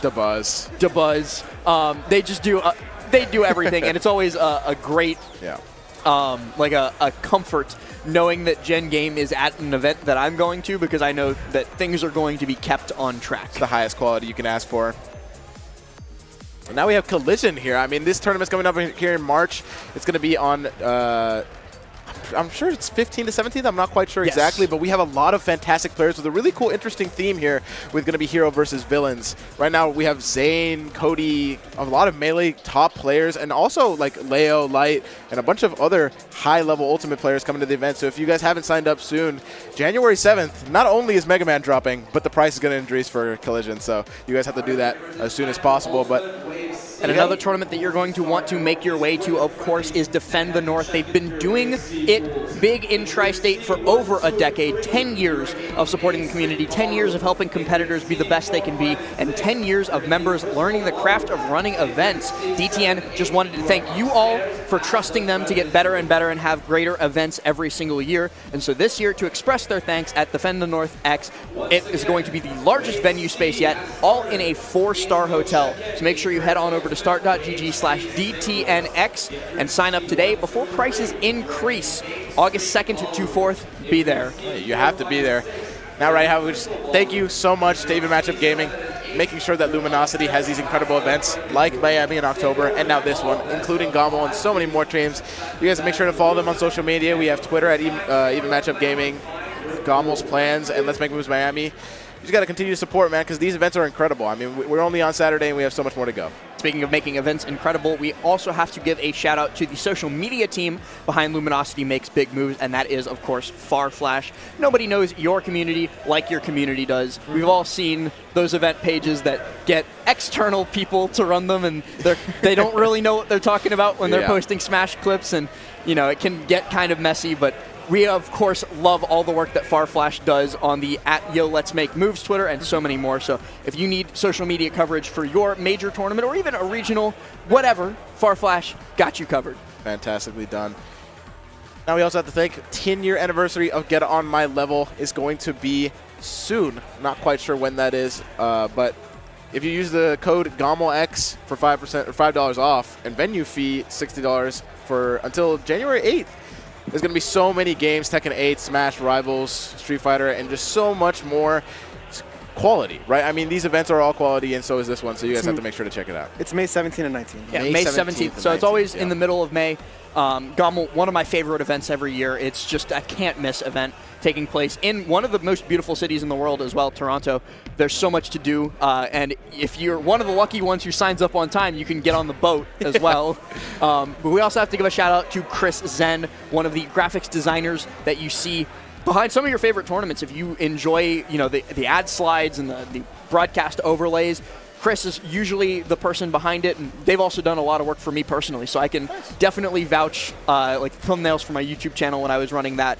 Just great graphics design work, very affordable, and very easy to work with. So make sure you check them out at Chris Zen Graphics, or their email there that you see on the screen. And finally, or not finally, but penultimately, we have to give a shout out to the title of this slide gets me every time. Let's make merch moves, designed by Spiff Space. Some of the best designers in the Smash community. They always do a phenomenal job of giving me stuff that I would actually like to wear instead of being, kind of embarrassed and wearing it to bed. Oh yeah. I mean, it's just so beautiful. They're here in the venue right now supporting, and then this thoughts. I walked in and I saw these, and I'm like, oh my, this is so. I might have to get one. Look, that Big Moves Pizzeria is just like, I need that. I need that right now. You know what? This merch is great. It looks beautiful, but they miss an opportunity. Let's make brand merch, guys. Come on. LMBM. LMBM, indeed. This is not Miami. Let's make brand We're in New merch. York. I'm sorry. That's Helper's actually very upset about the incorrect pun. I actually hurt my hands with that. That is true.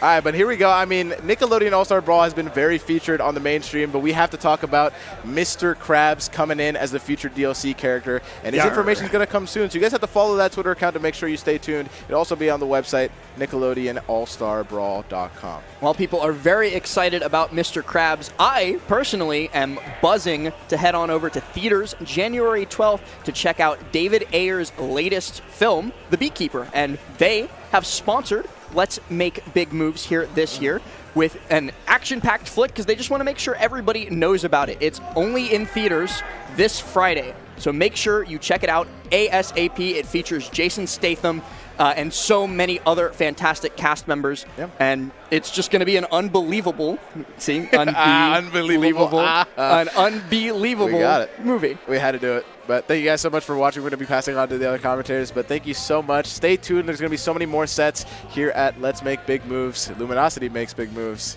We'll see you guys next time.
What is up with everyone? We are back here with Wave C singles for Luminosity Makes Big Moves. I am AG, and I'm joined by my good friend, Fabs. How are you doing? How you man, feeling? I'm feeling good. Yep. It's going to be a very good day. It's a lot. I feel like my mind's frazzled at the moment. You know, There's so many good sets going on, and we get to cast 4 at the same time. So it's going to be good. You know, quad stream with AG. Actually great in my opinion. Thank you. So I'm really excited to see what we can do, what we can find. A lot of good players in this pool as well. You know what I mean? Yeah. We have it's like Tweak, Leo, like some local New Englanders that I'm looking to see make a run. Antimony's there. Okay. Some of my favorite players like Doorstop also in the wave. But we already got some names that I'm excited to see play in all of these various matches. We got John Numbers and Juice is what I want to tune into to get it started off. Keeping it in-house, if you will excuse the pun. John Numbers with a little bit of a lead, and then as I say that, I didn't get to set it up. Already lost it. And Juice, the Philly player, I wouldn't say coming out of retirement, but definitely playing a little more lately than we've seen before. Yeah, for sure. Coming back to this game and playing different characters, right? They're usually on ZSS and Greninja, now rocking with the Roy. Yep. Kind of interesting to play Roy in this late game meta. I feel like people have kind of trouble with Roy at the moment. Not really believing in him, but people call him copers, people call him, problem solvers either way. And of course, John Numbers sticking with the tried and true, the Wii Fit, hanging on the ledge where they, feel in-house, so to speak. Right. And always feel so comfortable. It's going to be tough, though. Like, one misstep at the ledge, and Roy definitely has some tools to end those stocks early, too, which is not something John Numbers wants to see. But that bit of a scramble does give John Numbers some room to breathe, and the mid-range pressure has been good, even just with the side specials, the neutral specials, keeping Juice on the toes right now. But right there, even the jab is so scary.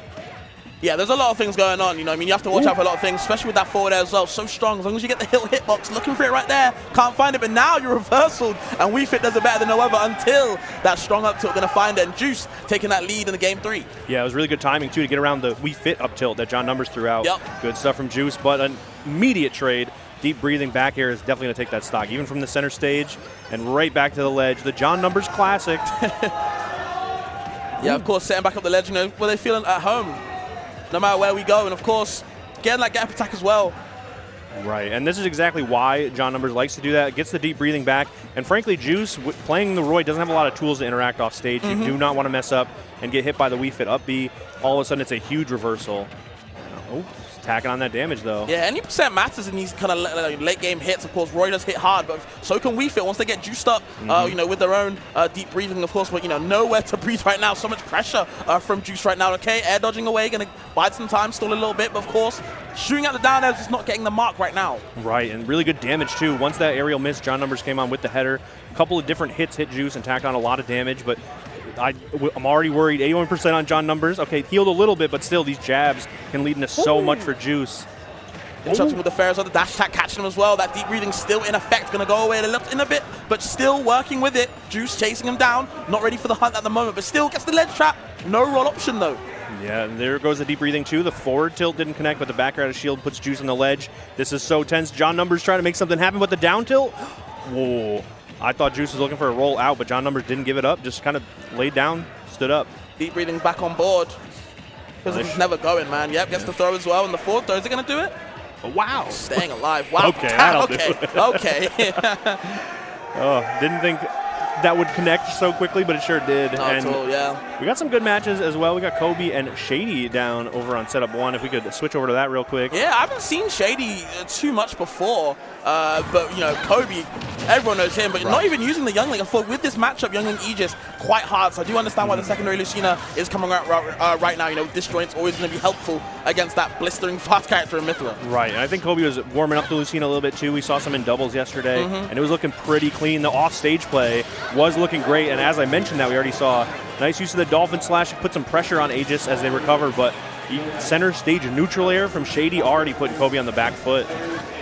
Okay, space now, yeah, bait out the up B just to get the up smash kill. Very, very easy textbook kill from Kobe. Real smart too. Now they can kind of build on this lead to get back into that game. And you can see why Shady was 1-0 up. Maybe the Youngling matchup wasn't exactly the best. The Lucina definitely working out right now. Right. Lucina does have some pretty good tools in the matchup too. Like even that punish with the up smash. A lot of times, if you throw out too many of those up specials, it's hard to punish for some characters. For sure. Lucina is ready to tack on some damage, hit those up smashes on the platforms as well. Ooh, okay, wow. Wow, the up B laser just shooting him away, and again, spreading it out this time. Air dodges past it, makes it back, but just can't get past the up smash. Lingered just that little bit too long. Yeah, really good hitbox on that right there. Dolphin Slash to break out of the disadvantage is such a good tool as well. Normally that shield pressure is tough to get around, like those neutral airs. Even that last hit will connect. Yep. But if there's any gap, we will see that Dolphin Slash come out. Already working wonders for Kobe. Kind of stuck in the air often, though. Looking at it again, can't get off the platform and right back to it. Shady with a grab. Well, I mean, yeah, the juggling is going to be a lot more time because obviously, Lucina is a very kind of floaty character. Definitely more than Young Link, I'd say. So you're going to be in the air just a little bit longer. And of course, that gives Shady a lot of time to be underneath you, sharking underneath with these pirate up airs. Even the nairs as well. A lot of hitboxes coming out that can kill you in a flash. Right. Going to switch off to the Pyra, or off to the Mithra from the Pyra. Kind of knocked immediately off stage and now stuck at the ledge.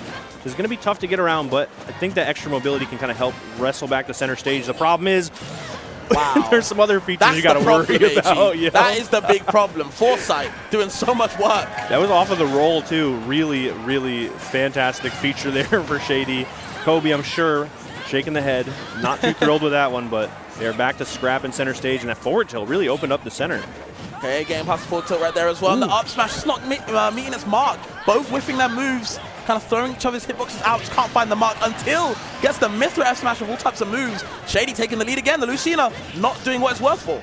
Yeah, it's still very tough landing, and that's really the story of the match so far. Shady vertical pressure when Kobe's trying to land, and then punishing the landing too. When you finally do find the floor, it's just not looking too hot right now.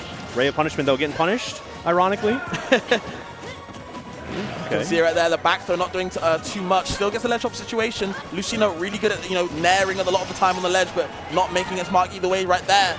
And it's all Shady right now. Yeah, look at that spacing. Even just the walk away to bait out that neutral air looks phenomenal right now. Shady looking so comfortable with the ledge pressure. Finally, though, one misstep going to lead to a little reversal here, but Kobe hasn't been able to seal the deal, so I'm sure Shady is not fretting right now. Still looks pretty comfortable, but this throw probably should do it. Thank goodness. I would. Yeah, even on the DI, still are going to die right there. 68% is not too much, but of course with Mithra, going to moving so fast, a lot of combos, a lot of the time at kind of any-ish percent. Then you might switch to Pyra soon, and there might be curtains. You're going to have to see how this show ends, and right there, Shady 2-0 up. Wow, a bit of a photo finish, but if we could, I want to hop back over to John Numbers. I think it looks like we're getting Juice posing a possible Game 5 here. Yep. Bit of a reversal right there. The jab into the back here doesn't connect, but this throw should set up a tech situation, but John Numbers somehow gets the shield up in time. I was so surprised. Yep, shows the knees as well. Going to take that to put him to the ledge, of course. No stock, though, and of course, Juice in a big lead at the moment, keeping the stock. Actually, going to get the 2 stock as well, bring it to Game 5. All right, and I know we did just hop back here, but I want to see some more Amaryllis? Yeah, Amaryllis. Amaryllis. I was too busy thinking about that gamer Armadillo set I just watched. But Amaryllis, I got to see a couple of games of during the Arcadian yesterday, and I was such a fan in general. Yeah, I think they're a very good sleeper pick. Right. When people like to support these upcoming Bayos, I think Amaryllis is extremely good. Doing a good job right there until the back air. Sealing stocks from Goop Jr. Great tag, by the way. Right. Gonna see what this Falcon can do. I've never heard of Goop Jr., but I might have to be accustomed to it right now. I was gonna say this might be the start of the story right now. Goop Jr. got some good combos right now, but definitely a little bit of a deficit here. Amaryllis tacking on that damage with all of those wonderful special moves, but this is a big opportunity. One bad air dodge, and all of a sudden Goop Jr. gets the grab, possibly a follow-up, but no, swings a little bit too hard, misses the mark. And both these characters, I feel like, put you in a kind of what people like to call it cutscene combos. Yes, but it's kind of see who can get their combos started. At the moment, seems to always be Amaryllis. 3 shots to 1 right now. Oh, and really good movement with the platform here. Looks like Goop Jr. can't really find an opening. The air dodges to the platforms, you don't want to go out too far with that Falco forward air. So Amaryllis taking advantage, slowing it down, then finding that opening. Ooh, good laser, too. Yeah, I was going to say, then you can cover the tracks, but again, these up tilts, especially on characters like Falcon, you're going to be kept in the comments a little bit longer. And here we go. Get your popcorn, AG. It's movie time. See how much percent you take. I was so worried. Shades of smash forward out of that forward air cancels. And not what you want to see in the back air. Also setting up for a crazy conversion. The forward smash catching that air dodge in, and that was a wonderful 3-stock by Amaryllis going up 2-0. Amaryllis was cooking right there. I want to switch over to John Numbers and Juice right now because this set's been going on, for a long time now. Game 5, kind of crunch time, seems to be John Numbers in that driving seat, but Juice wants to do something to kind of interrupt it. I think this is actually all Helper's fault because Helper said, I want John Numbers to hurry up and win or lose to get back on the keys for production. And John Numbers said, all right, Game 5, nail biter. What a scrap. Wow. If he loses, he has to play a loser side. Oh, no. All right, well, I do want him to win specifically. We need him to win so he makes it out. He doesn't have to play more matches. That forward tilt's going to catch the landing. Really good tracing right there to just kind of keep that pressure up with that presence and then get the deep breathing off, hopefully to add on some percent right now. But okay, that's huge, 33 with that. Oh yeah, you got to take all that percent. Salute Sun as well. Not going to be the most attentive, but still, okay, get back to ledge. The ledge trap situation, nowhere to be found. Juice, one stock only. This is last chance. You know, last effort. Takes one stock to go to bring it back to even. Yeah, it's going to be tough, though. You have to work around so many different instances of deep breathing here. John Numbers already spacing out those approaching aerials that Juice loves to use. It's kind of just the product of playing Roy, but the dash grab misses. Big opportunity. Oh. Okay, that's one up to looking for a couple more. Just can't find it. Gets the grab right there. Ledge trap situation yet again. Obviously, this feels like home to John Numbers. Like we always say, he's very comfortable being on that ledge, charging up any type of thing he can. Gets the deep breathing again and the F tilt. Where are we gonna go? I feel like Juice is maybe at kill percent. Very close to it, if anything. I love what John Numbers does too. He puts so much pressure on the ledge and then tries to sneak in grabs and dash grabs. Very smart. The forward smash, though, just after deep breathing went off, this is a big opportunity for Juice to fire back, but there's deep breathing again. And Juice is swinging, trying to make something happen. Yeah, all the swinging in the world. Just can't find that, that initial hit, that final hit. Going off deep off stage kind of scared your Numbers, but again, do you really want to give him a reversal? I definitely don't. The dodge doesn't get punished. Forward smash the wrong way, and they are scrambling right now to throw. Going to set up for an edge guard here. Header not finding the mark, but that forward air will do it. John Numbers going on, taking a game 5 over Juice. And what a surprising set. Just a good back and forth. Absolutely. From both of them. All right, I'll let you pick, Fabs. Where are you trying to go? I'm down to go back to Amaryllis and Goob Jr. All right. I'm a Goob Jr. fan. Well, not doing the hottest at the moment, but maybe we can make something happen in Game 3. Right. I was gonna say, we might need some more Goob Jr. fans. Show up in the venue, show up in the chat, give the energy all you can right now. Down to the last stock possibly of that set right now. Amaryllis up 2-0 right now, and the bats within rather, ruining that combo starter right there. Up to again, reverses the back head to get the initial hit, and wow, shoots the guns off stage, and there you go, Goob Jr. Gonna have to go down to loser's side and do something right there, because the winner's side, it's over. Yeah, very wonderful showing, but we're gonna go right into the next one as well. We got PBM going up against Novasion. Yeah. Okay, is that PEM or PEM? Do we know? Is it not PBM? Oh, I thought it was an E. My bad. My eyesight's terrible today. Either way, the font is ambitious. Okay, PBM versus Novasion. So this is interesting. We actually had a conversation in the friendlies room. Right. There's not a lot of Ryus anymore. We had one lovely player who was just dying to find a Ryu player to play friendlies because he was worried that he would have to play against a Ryu in his pool. Was it Jazo or no? No. Oh, okay. But basically, yes, there's about 2 or 3 Ryus in the entire building. Considering the attendance count, I'm surprised we ended up finding one on the stream, but I'm excited to see how it plays out. And Sephiroth is a character I also do love to watch. Yeah, I feel like both these characters are kind of rare at the moment, you know what I mean? They both have some things, but I feel like some of their bad things can be very, very bad. Ryu, of course, gets capped to the ever-loving hell, you know what I mean? He's not exactly the fastest character. And Sephiroth, I mean, he's light. And when he finally gets his wing, sometimes it can be kind of volatile because he can lose it in a flash. But not right now, though. Right. Gonna get it in a bit if he can get hit just a little bit more. Yeah, and the recovery, too, is something I was worrying about for Ryu, and we saw right there, even if you don't do the Tatsu early and then have to worry about that forward air, the down air from Sephiroth, also a problem. But looked like an up smash right there, finding the mark and taking that first stock. Gonna need to see some crazy combos, though, from PBM to bring it back. Yeah, for sure. Looking all but out right now, 2 stocks to 1. The second stock is very fresh for Novasion as well. Sephiroth, though, is a character who kind of has to worry about a lot of combos in general just because of how large he is, how light he is. So Ryu can definitely make something happen. But the focus attack got grabbed right there. I think that's a really awful combo to have, being really tall and then also being light. Yes, You're susceptible to being hit a lot of the time, and you might die quite earlier from it as well. Yeah, we can see it looks like a neutral air approach right there from PBM, trying to find a way in, but it's going to be just a lot of back-to-back Hadokens of varying shapes and sizes. Tacking on some damage right now, but that is the sweet spot right there. That forward tilt going to take that first game to Novasion's favor. And, I'm trying to see a little bit more of Cassiopeia down there going up against Clibs. Yeah, we haven't seen that set yet. I'd like to go there and see what's going on. Yoshi, Mr. Game & Watch going on. A lot of the time, you can't really approach each other. But that big forward air spacing-wise is going to be basing out a lot of things. The up air as well. Can't really challenge that big move. It's a big destroying move as well. And Clibs finding success right there. Okay, but Nice off the stage back here. We've seen so many of those too. One of Game & Watch's wonderful tools. Yep. It just stays out for so long. It's so hard to avoid. Really good. Egg roll into egg lay. I'm with it, Clips. Okay. I've never seen a Yoshi use the B button so often and so effectively. But very innovative, you know. It seems to be working out for them. Right, I was going to say, no complaints, though. Absolutely. All right, good shield pressure right there. Fading away with that forward air, and then continuing to try and keep the pressure up. But the problem is one misstep, and Cassiopeia already putting on tons of damage with those Game & Watch combos. The neutral air, of course, such a good way to start it off. Ooh, I love that roll in. Reed with the up air. Okay. Okay, yeah, trying to show the turtle out. Can't find that initial hit. Wow, jumping past it. Using the double jump armor to get past that back air, the multi-hits. Not enough. Yeah, the forward air is probably a better tool right there, but it also is just so, I don't know, fragile and interesting. Can't really trust it either.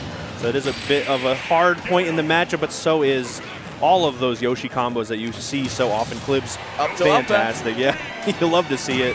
The Clib fans going crazy. Can't land too safely, but wow, I just want to know, is that Mom Hunter? Wow, 9009. That is a great tag. Absolutely. Yeah, that's a great tag. Yes, yeah. Against Luminosity. Okay, interesting matchup, too. Yeah. Samus Lucas. Don't really see, well, I mean, in America, you don't really see too many Samuses often. Right, Lucas is just rare in general. Lucas, I would say, it's on the rise. And now, mind you, that's going from, 2 to 4. Right. But still, we have some pretty solid Lucases, especially in, the Northeast here. Okay. So I'm excited to see what sort of innovations we'll see in the Lucas metagame, if you will. Obviously, we got to shout out Smash Bros, Web, the Lucas, picking up Lucas again here and there as well. It was interesting because didn't Smash Bros take the buzz to a really close nail-biter set, right? Right. I don't know where it was, but either way, damn, not being able to take anything right now except using the stock Luminosity. A little bit of trouble right now. Mom Hunter doing a good job of hunting this little kid as well. Right, I was going to say, got to update the resume. Hunting more than just moms. Fantastic. The last 3 aerials have all just been spaced so well and timed so perfectly. 77% off of just 1 or 2 openings. And the bomb setup really forcing the issue as well. Luminosity has to jump, and that is exactly what Mom Hunter is. Another back air. And I'm telling you, the Samus is, in my opinion, the best character on the ledge. I think bombs just do too much for you. Way too much reward. And you have so many options, a plethora of them to kind of work with. That can be so haunting and daunting for your opponent to kind of deal with. Wow, and the spacing, too, is phenomenal right now. Just staying out of the range of most of Lucas's options, like the Zair and that forward air, and then just replying very effectively with the charge shot, missiles, bombs, everything is just working so wonderfully. Finally, though, Luminosity setting something up here at the ledge, and big damage. Okay. No kill, but we'll take the damage, I guess. Mom Hunter's still in a very comfortable situation, but, at least Luminosity is starting to wake up, apply a little bit more pressure. A lot of PK freezes coming out, no hitting the mark, no finding the PK fire either. And I really do feel like Mom Hunter's looking for the grab. Yes, we definitely saw one pretty ambitious one and then a couple others. The Nair not going to connect because of that Zair from Luminosity and makes it back 2 as well with the PK Thunder. Ooh, good spot dodge. It still gets beat out by the jab, but a really good idea as well. Bad trade right there. No PK5 for you, and they really want that grab. Just can't find it from both of these players, both having tether grabs. Okay, gets the fast falling forward there. Sweet spot version as well, taking that stock. They need one more, but it's a hard mountain to climb. Definitely. It's going to be tough, but, I think we're seeing a little bit more comfortability from Luminosity, moving a little bit more, moving around some of the options from Mom Hunter better. As I say that, though, getting hit with a charge shot, it's going to set up for a very dangerous position right there. Ooh, okay. Wow, Tomahawk up smash on Samus is insane. Right. Mom Hunter doing it differently for a reason. On a character that's so very short, too. Oh, PK Fire sets up a really interesting spot here. Down smash, they're not going to connect. That would have been huge for Luminosity. Maybe we can get this run back right here. PK freezes also. Not really hitting the mark, but I at long range, the idea is there, right? Yeah. I understand. Still can't find it. The jab, into the mix-up to whatever they want to do. Looking for the jab reverse grab, but can't find it.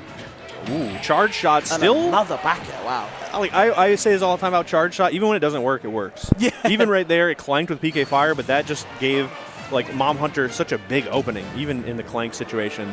And although I do love both of these players, I'm down to mix it up a little bit, Fabs. We got 2 Sephiroths. I'm not watching all about set though, but we got 2 Sephiroths going on. So we were talking about a rare character, but maybe not. An Evasion really has been working this Ryu to the bone, man. 2-0 up, stock up right now. They just seem to be in a very comfortable position.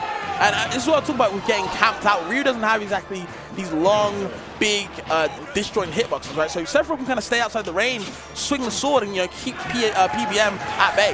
Right. We're definitely seeing that right now. Even kind of playing at the ledge, Ryu doesn't have a lot to do, but he definitely has a lot to do when one of those down tilts land. Fantastic conversion. PBM trying to keep it close, and we might still see a couple more games in this set. I mean, you know, Ryu is a heavy character. Sephiroth's quite light, so even if he doesn't get exactly the biggest dish joints, if he gets those couple confirms and down tilts, he might explode. Yeah, and Hollow Bastion's a good place to do it as well. Didn't really get to talk about that stage selection, as, you know, is the case with the quad stream, but I can see the vision as well. Interesting idea right there. Neutral air into the tots or the Hadokens. Okay. Okay, look, an up air. And he gets the one. I think they wanted something else instead of the up smash. Might have been a misinput, but either way, couldn't find the right hit. They wanted the Shakunetsu from the conversion. No big thing, that was still applying a lot of damage, a lot of pressure, but still no evasion.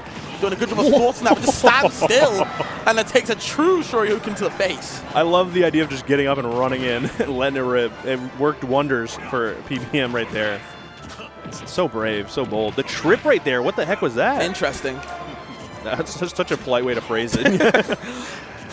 36 was just off of that one straight hit, and now Sephiroth at a dangerous percent, which is not something you normally say at 51, but that Ryu Shoryu has such a big knockback. Okay, yep, swinging the back air. You can't really approach me safely. Just waiting for them to come in, baiting out, and then punishing them accordingly. Another back air swinging on the shield. We see PBM maybe losing a bit of patience, throwing out a bit more moves of their own and getting caught for it.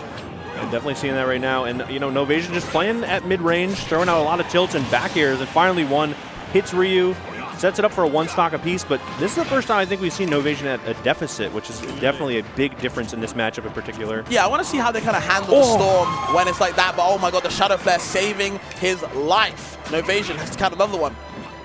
I was so worried when I saw a focus attack hit, and then the Shadow Flare finally, like, it was like, it finally goes off, slows it down a little bit, and collarbone breaker the wrong way surely was supposed to be a Shoryu right there. Yeah, for sure.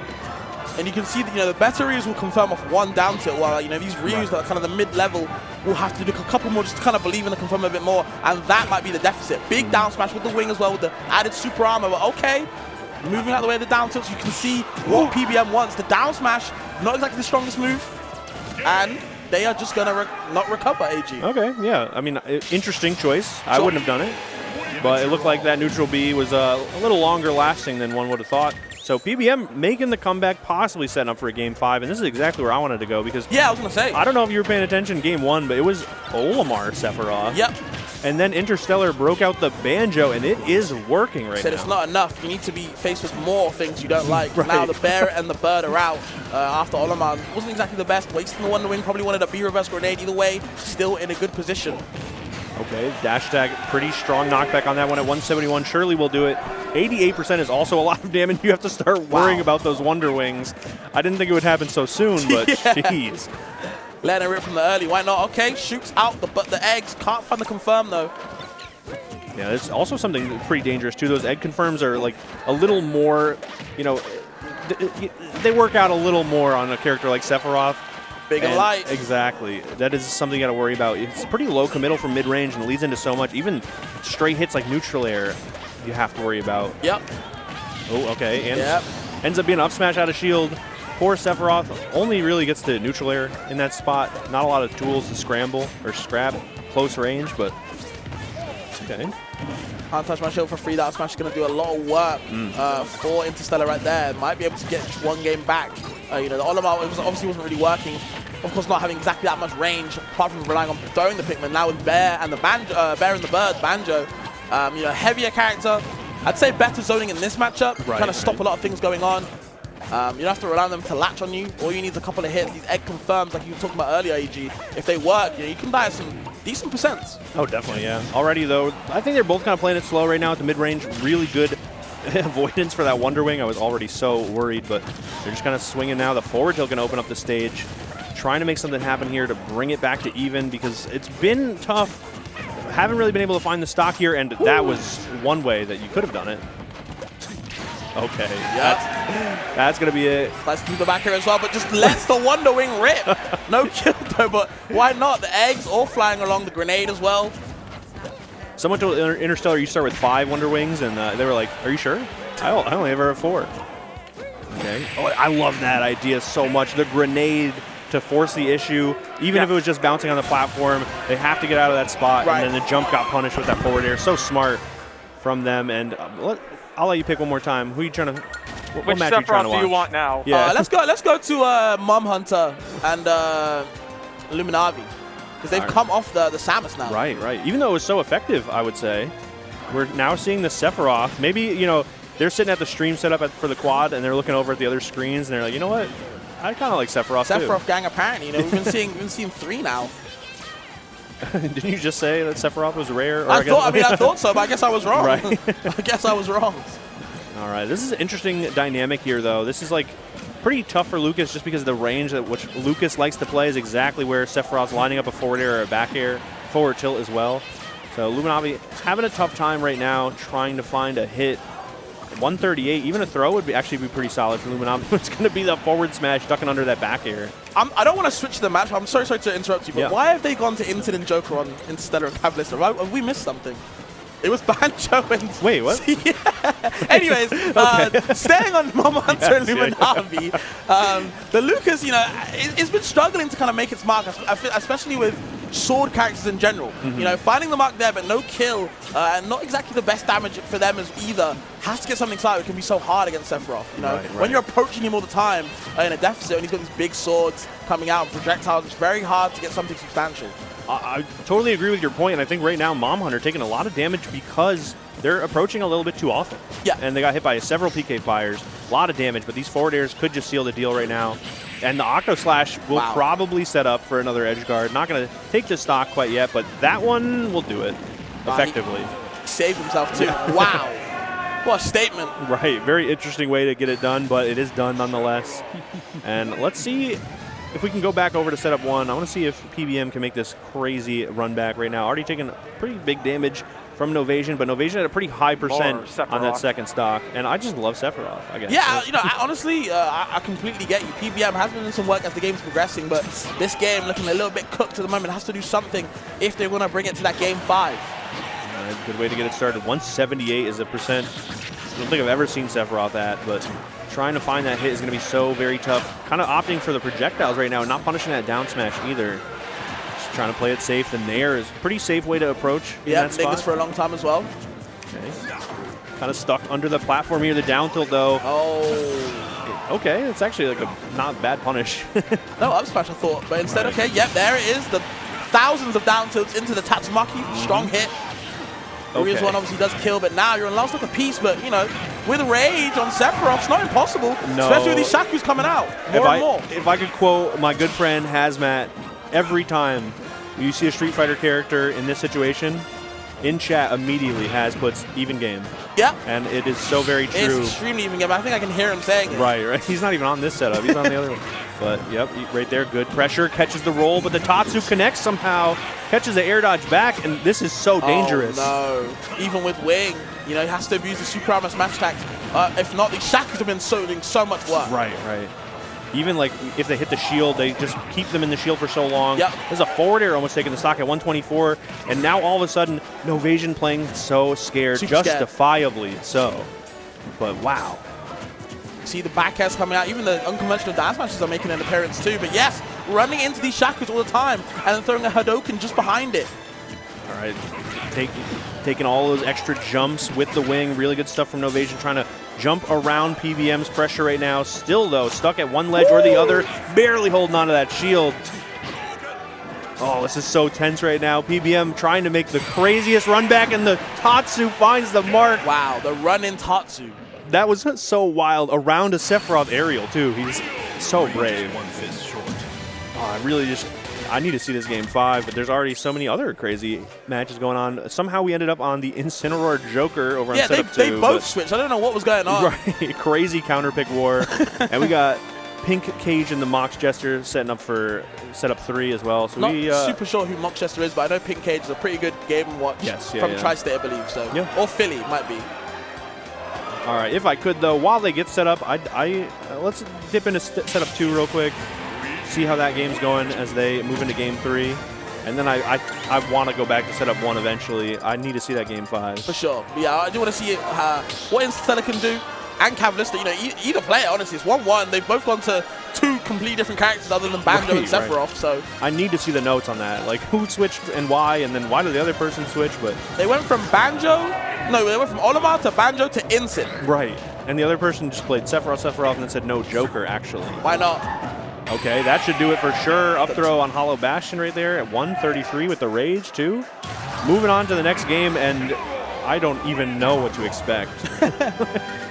Game 5 right now, PBM and No Evasion. Do you want to see how this one concludes? Of course, yep, getting past the forward air, throwing out the F smash, big Hail Mary, trying to do something to kind of, scare PBM, or should I say No Evasion away. Yeah, No Evasion definitely playing very differently, though, as we go into this last game. I think some adjustments were made, definitely some lessons learned, and now just kind of holding back, throwing out forward airs, playing by the ledge a little bit more, and also trying to use some projectiles in the form of Shadow Flare, but let's see, PBM definitely made some crazy adjustments throughout the set, can definitely make it happen in this game, too. Okay, Shakunetsu's been doing so much work right now. You can't run into them, and they do a lot of shield pressure, like you were saying before, so you can't feel too happy in your shield either. Kind of have to avoid it, and if you're forcing Sephiroth into the air, you might be able to catch that big body. Ooh, okay. I like the idea right there, but it's going to be a huge punish. Still catching a little bit of that sweet spot with the up smash.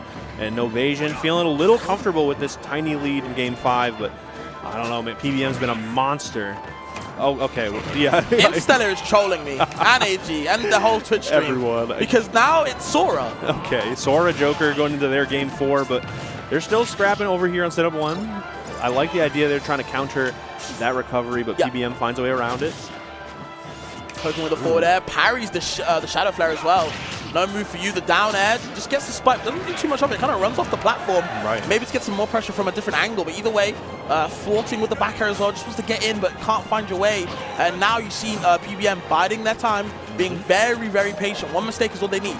Right. Once, No Evasion maybe gets a little too impatient, PBM can punish accordingly, like that, for example. But the down tilt, not going for the conversion, that one will find the Tatsu, but still not taking the stock at 130 is surprising.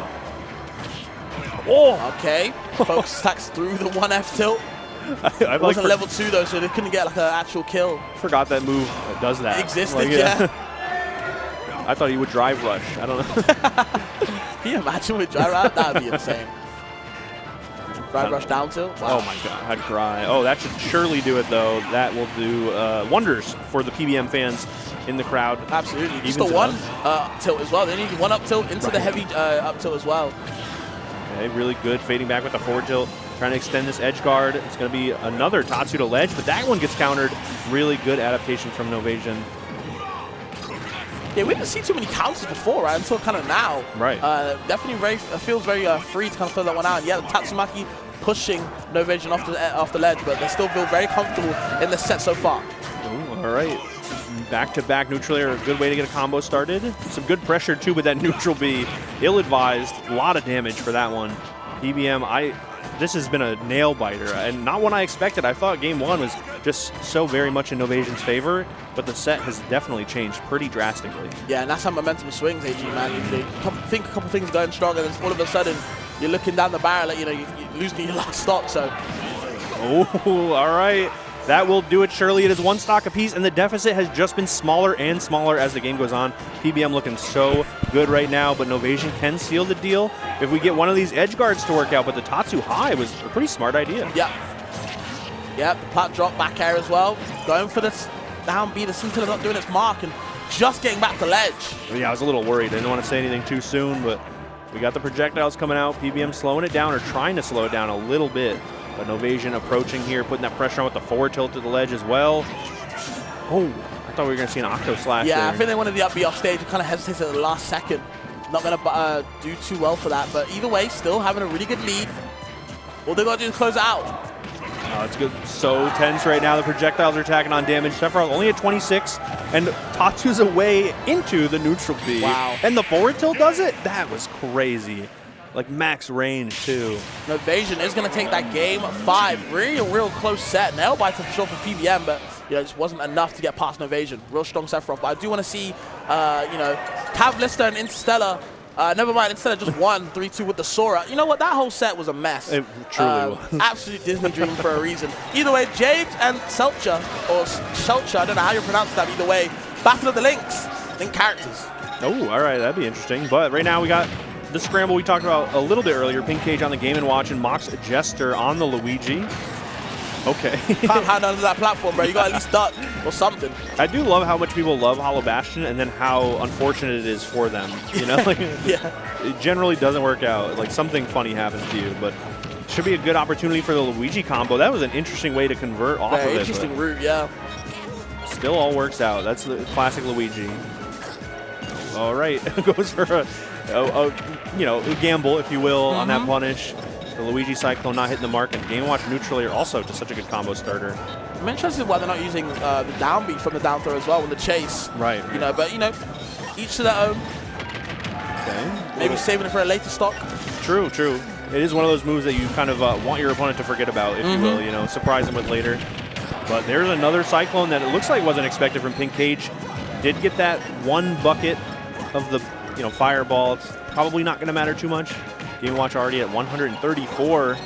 Looking for a big back air here, but not really finding the mark. Yeah, they can't find it right now. You can see them spacing around for it. They, they only want one thing, but of course not giving it to them. Pink Cage, it might be at a % deficit, but they're in a good spot right now. Misses the down smash, both kind of throwing out F smashes, up smashes, all of them the above, just to sit a stop, but maybe desperation is showing from both sides. Yeah, as you said that the dash tag came out, and there's one word to describe Luigi dash tag. I think desperation is exactly it. Absolutely. The dash attack, though, from Pink Cage not finding the mark, and the green missile kind of finds the way back to center. And what a reversal. Oh.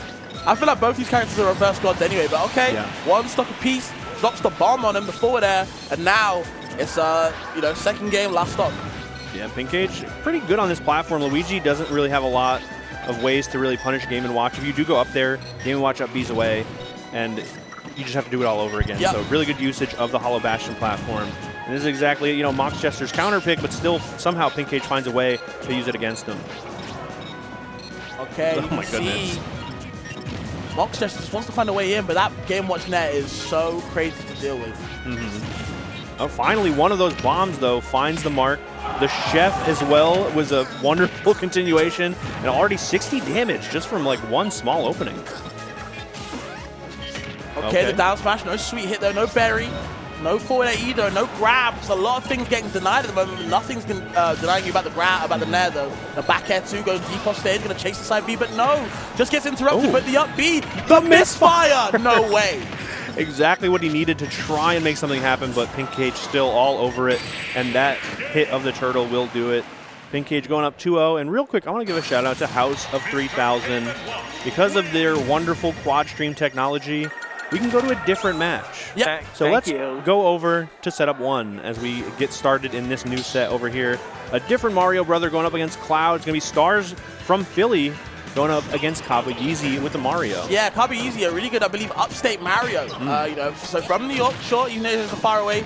And of course, yeah, like you said, Stars from Philly. Very happy to throw out these up Bs from what I've noticed. A little Cloud, no, why not? Let that thing rip. It's a good move for a reason. You gotta abuse it, especially with a character like Mario, quite stubby.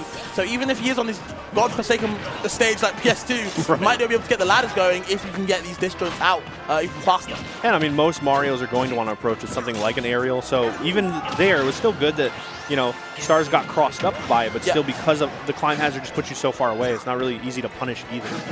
Ooh, okay, that was smart though.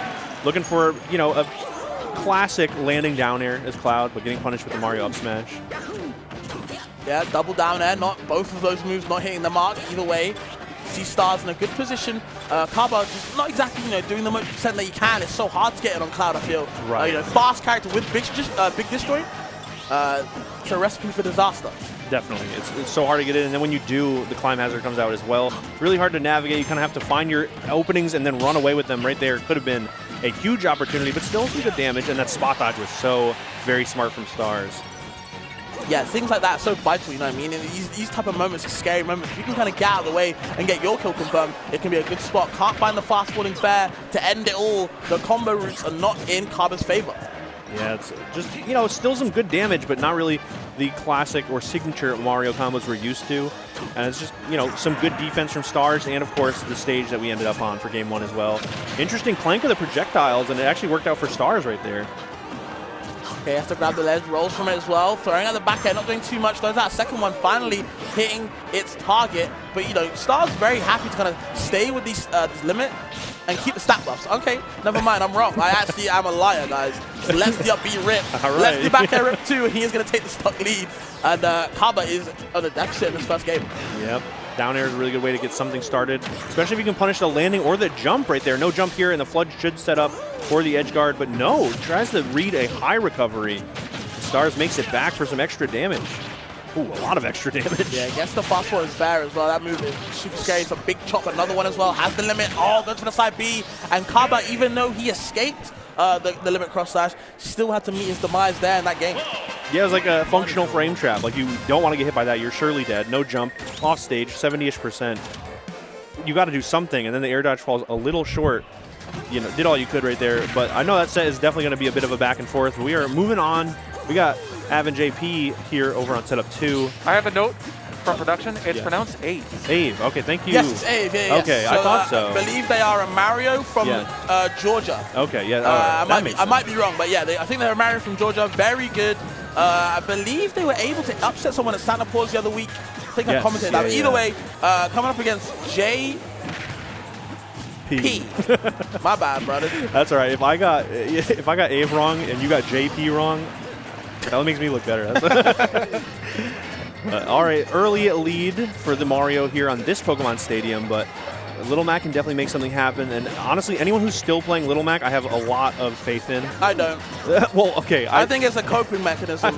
I think they know a lot about their character is what I would say. Okay, that's fair. So each of these down tilts still pretty worrisome for Ave. I don't know exactly what they could lead into at this percent, but I am definitely willing to find out right here as JP looks for another big swing, but that's going to be the down tilt into the tech chase. Yeah, I think they wanted the up B right there, showing their tricks a bit too early, and now you're giving Ave all the opportunity in the world. The ladder into the down air, no kill, good route though, and you're just getting washed away just like that. Never mind. Manages to find their way back on stage. Luckily, has the KO punch charged, but are they going to use it right now? I think it's just going to be the up special there, and then possibly set up for KO punch on this stock. It's going to be tough, though. You know, Ave already pretty elusive. Mario in general very elusive, and JP is going to have to try and find a way first to even like get up to the platforms, and then also not get hit by most of Mario moves, which will kind of take that KO punch away. Even right there, this throw should do it. Yep. Unfortunate. But back to the platforms they go. Yeah, missing out the S-Smash right there. Back throw. Doesn't even go for anything else. Maybe just wants stage control, waiting for the roll, not giving it to him. Instead, going to eat the F-Smash, but blocks it. Thank God. Ave surviving it again and just running away from JP, kind of baiting out these smash attacks, kind of whiff punishing them as well. Right, and the aerial timing, too, from Ave has been phenomenal. Really just throwing out these back airs right before landing on the ground. Smart stuff. Oh, my goodness. That should have worked. Yeah, that should have worked. That one will do it, though. That's fine, though. Yeah. Let's just pretend it hit. Right. Good read from Ave. Someone edit it for us. It'll be great. Production glass. Either way, big dash attack from JP, going to interrupt that burst range. So good for Little Mac. You know, such a nimble character, so fast. But if you're not doing too much with the character, again, you just got a coping mechanism. I don't feel sorry for you. Oh! I may feel sorry for him now. No remorse on Ave's side. They said pick a better character immediately. I was not ready for that to connect or to spike. Unbelievable. Even the crowd woke up for that one, too. Yeah, they were just not expecting that one to work out. But we're going down to that Legend of Zelda fight that we talked about earlier, James, with the Toon Link, which is a surprising pick still. I'm always surprised when I see a Toon Link, but we got a couple here that are doing very well. And I guess you can kind of see why. Definitely got some tools here going against Selka's Zelda. I mean, I've heard of James before. I think they're a Toon Link from Midwest, maybe Chicago. Might be wrong, but either way, I know they're a pretty decent one. Never heard of Seltzer before. I might be saying it wrong, but I want to call them Seltzer, but I won't do that. Okay. If we each pick one, then half of us will be, That's fair enough. But we could both be wrong, or both be right. True. But definitely another local star as well. Love to see the Zelda. And I think we're seeing some classic Zelda neutral here. We got the Phantom holding down that lane under the platforms. Din's fire to catch the jumps. But James is just playing it slow. Doesn't mind going back to the ledge. Unfortunately, you should probably not go back to the ledge. Do you want to hop back into the Ave set? I do. Now we got all the Marios. Yeah, a lot of Marios in general. Like earlier, last block there were 3 of the 4 streams. Oh, wait, never mind. Kabayuzi's gone to Falcon now. Yeah, so let's go back down to 2, though. I'm trying to see how that goes. And Stars up 2-0 in that set as well. We'll get back to that one, but it's going to be Okay, Selcha evened it up 1-1 on setup 4, but back here at setup 2, it is a surprising turn of events. JP with the lead, which is not something we saw in game 1 on Pokemon Stadium. I think they're coming back with a vengeance. After losing like that, man, that was, that hurt. You know what I mean? I think you get fired up. Absolutely. Okay, nice spacing, nice patience as well. Not going for too much, baiting out the option and the dodges as well. The gut punch, that's going to hurt. Straight to the ribs as well. Okay, letting it rip on the shield as well. This is what Lil Mac does. With the super armor, super hard to punish as well. And it does have a little bit of knockback to it as well, just the way it kind of spaces, but misspacing against Mario, not what you want to do. That up smash is a huge tool to punish right there, and 72% is a big deficit, but sometimes the percent doesn't matter too much against a character like Mac. We'll see.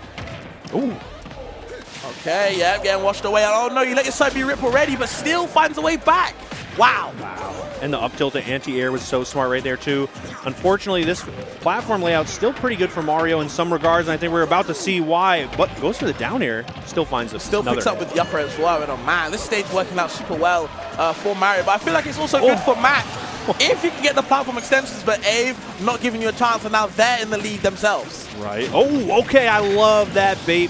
We saw shades of that in game 1, but that time, that's that max of Maybe they aren't coping. I don't know. Who knows? Well, we'll find out combo, but then you just get grabbed again. When Ave misses the move, but not getting too much from it. And now, okay, getting interrupted the back air from Ave. Nice tomahawk grab into the down air from the up throw, but not too much. Oh, it's one of the fair. So greedy. Right. It is just about the percent, too. I appreciate it. KO Punch coming online just in time for Ave to get back to those platforms on the side special. Going to try and open up the stage here. That should have almost worked, but just mistimed so slightly.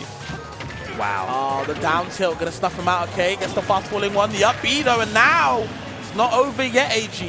Definitely not. I know not to count out Mag. Even when the bell rings, it's only one round. Yep. There's still plenty more to be had. Absolutely. Already trying to punish the landing right now.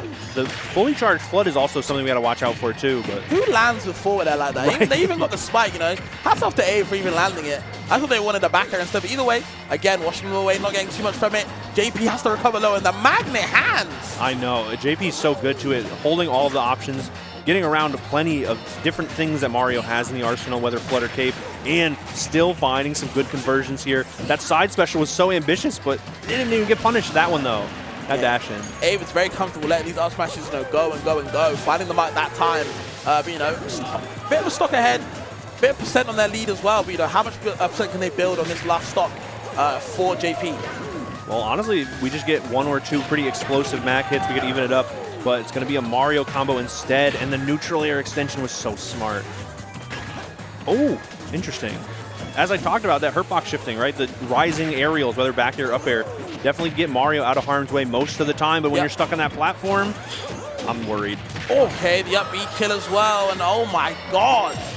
One stock apiece. Just want to give a quick shout out to Robbie K47. The British boy is on stream. Guys, the British people in the chat, please give it up. Coming up against Miaxi from Arizona. But just want to keep locked in for Ave and JP, though, because I do want to see how this concludes as well. Yeah, already tacking on so much damage. The deficit that JP was looking at already gone almost completely. This is so tense right now. You can tell Ave just playing it safe, going to those platforms from one to the other, throwing out these pretty safe aerials. The back air, great opening. Oh. Can't find that last up air, but still gets another one. It's giving it to him. You see JP feeding these air dodges to Ave right now. Landing with a nair like that is so ambitious against Mac with KO Punch, but the KO Punch is off the table now. Stuck at the ledge right now. The jump was so crazy, too, but finds a way in. The side B as well. Going for another one. You're just gifting these hits to Ave, and then once the forward air spike, can't get it. They're both kind of getting a little bit nervous now. It's kind of crunch time. I would say so. Both running forward smash after forward smash, looking for those big hits. Another up smash gets punished. They are looking for the hits to the side special, though. With no jump here, still makes can't it get back. the down smash two frame, and yeah, they just make it back. And another up smash. I am so worried for both of them right now. They are swinging for the fences. The air dodge into the ground gets punished with the up smash. Great pickup from JP. Yeah, JP, great way to kind of clutch back that game. I just want to quickly move over to Robbie AK47 and Miaxi. And honestly, this matchup has always been seen as terrible for Shulk, right? Because Fox kind of doesn't let you breathe, but Robbie doing a good job. And now, if you don't know who Robbie is, guys, he likes to take his time, so to speak. Do you know what I mean? He likes to really play the set. He loves Smash Brothers Ultimate. And this set might take a long while, so don't worry about time.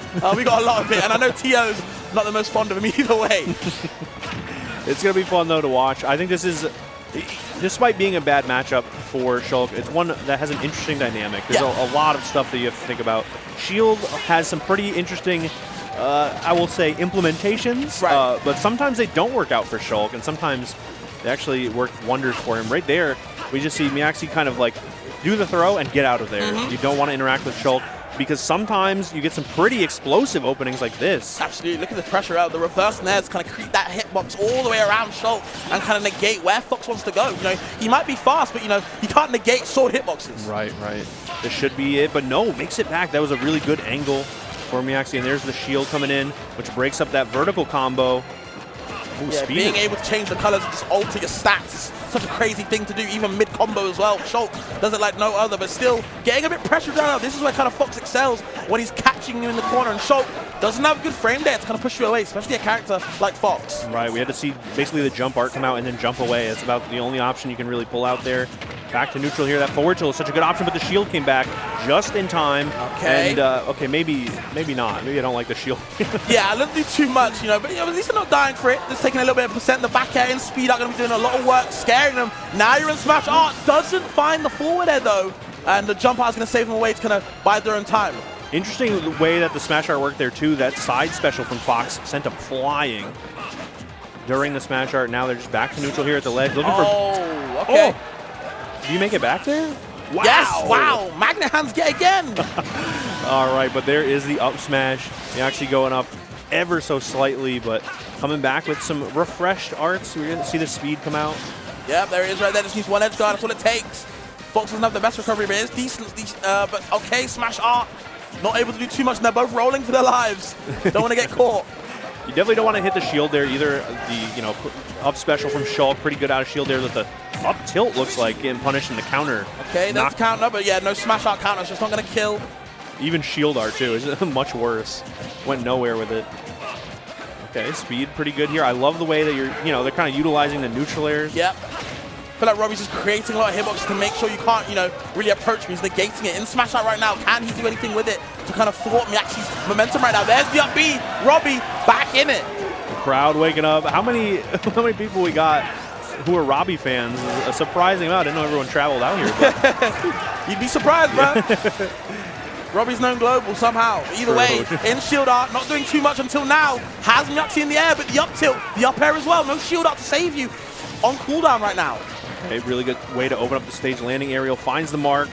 Looking for some way to get down. Dodges into the platform, but that up smash will do it. Robbie going down ever so slightly in this set, but that is definitely looking like it's going to be a back and forth. Oh, yeah, for sure. It looks like it's going to be back and forth, but now let's go back to Ave and JP. Actually hitting game 5 now. We missed that whole game, and I believe Ave was actually down at the start of the game from what I saw, but managed to clutch their way back. It's game 5 now. This set has been explosive, so to speak. Oh, that is very polite of you. I would say some words the production wouldn't like describing this set. It has been fantastic already. I know that this game 5 is not going to disappoint either. You can already tell both of them are locked in right now. Yeah. Just playing very safe, just punishing the landings with the down tilt. So very nice. Yeah, I love the down tilts from a JP. Okay, I like that. Trying to mix it up a little bit. And the roll-on, usually ill-advised, but it was really good right there after so many regular get-ups. Just gets thwarted. That was a really good pickup with the up tilt from JP. Couldn't make its mark with the finisher. Good instruction from, look at the tech chasing. So clean. Wow. So confident, too. Just going right up there, knowing exactly what option was selected from Ave. JP looking great right now, and probably the biggest lead that we've seen on the stream. Yeah, for sure. Right? The back air is finally getting scouted out and spaced out accordingly. It's so good. Yeah, and you're seeing now, from the start of the set compared to now, these back airs that Ave's been so comfortable throwing out and now getting thwarted by these up tilts. JP's feeling very comfortable at adapting to what, Ave wants to pressure with. Yep, we saw it right there. Although it did miss, we can see the shades. Normally we saw the forward tilts. Now we're seeing the up tilts as an adaptation. Not going to land the forward air. Not going to get grabbed either. Now we have to worry about KO punch, as we often do. Back to the platforms. Good stuff from Ave. And you can see Ave is hugging the platform, but all you're going to have to do is hug another stock. He wants to get rid of it. The down smash not making his mark through it. Gets the down air from Ave's side. And now 2 stocks each, even with this deficit. Yeah, 99% was a surprising percentage for that down air to take the stock, but The landing down here, too, also a very good tool. Yep. So many versatile options from Ave, even almost catching that roll in, but up tilt or up smash takes it, right? Yeah, you can't trade with the moves, but super armor smash attacks. Unbelievable. Oh, Hold on, though. oh, Okay, we're back into this. Crowd is lively for the set. The Nair as well, and yep, JP has to go back to the next stop. We are down to the wire here. Everybody's waking up, and what an opening for Ave. Already big damage. You just have to wonder who can take it right now. You know, backs against the wall. Okay, it's now Ave's turn. The grabs. Yep, the pickup. Can we get the Fed? Nope, the head just passed it. Oh, and not getting a follow-up after that is huge for JP. Some room to breathe, but the pressure's not stopping. Ave is swinging. So many up airs coming out. Some of them not finding the mark. And they're back to swinging here down center stage. That back air was huge. Almost get the roll-in scouted. Oh, so tense right now. Yeah, he's just hiding on the platform. Ave has to do something. You know, they're getting pressure right now. The KO punch is on deck. One down tilt's all it takes. We've seen none of them so far, but if there is ever a time to break it out, if there is ever a time, Fabs, there it is! If there's ever a time, you see JP clenching the fist, gets the KO punch, and oh my god, that was out of nowhere. It really was. I didn't even know KO punch was like an option at that spot with that spacing, but surely it was, and an explosive one at that. The crowd erupting. Absolutely. And we are right into the next one, going on to this game 4 here. Can we go to Robbie AK-47 and Miaxi, please? I'm so biased right now. No, you're good.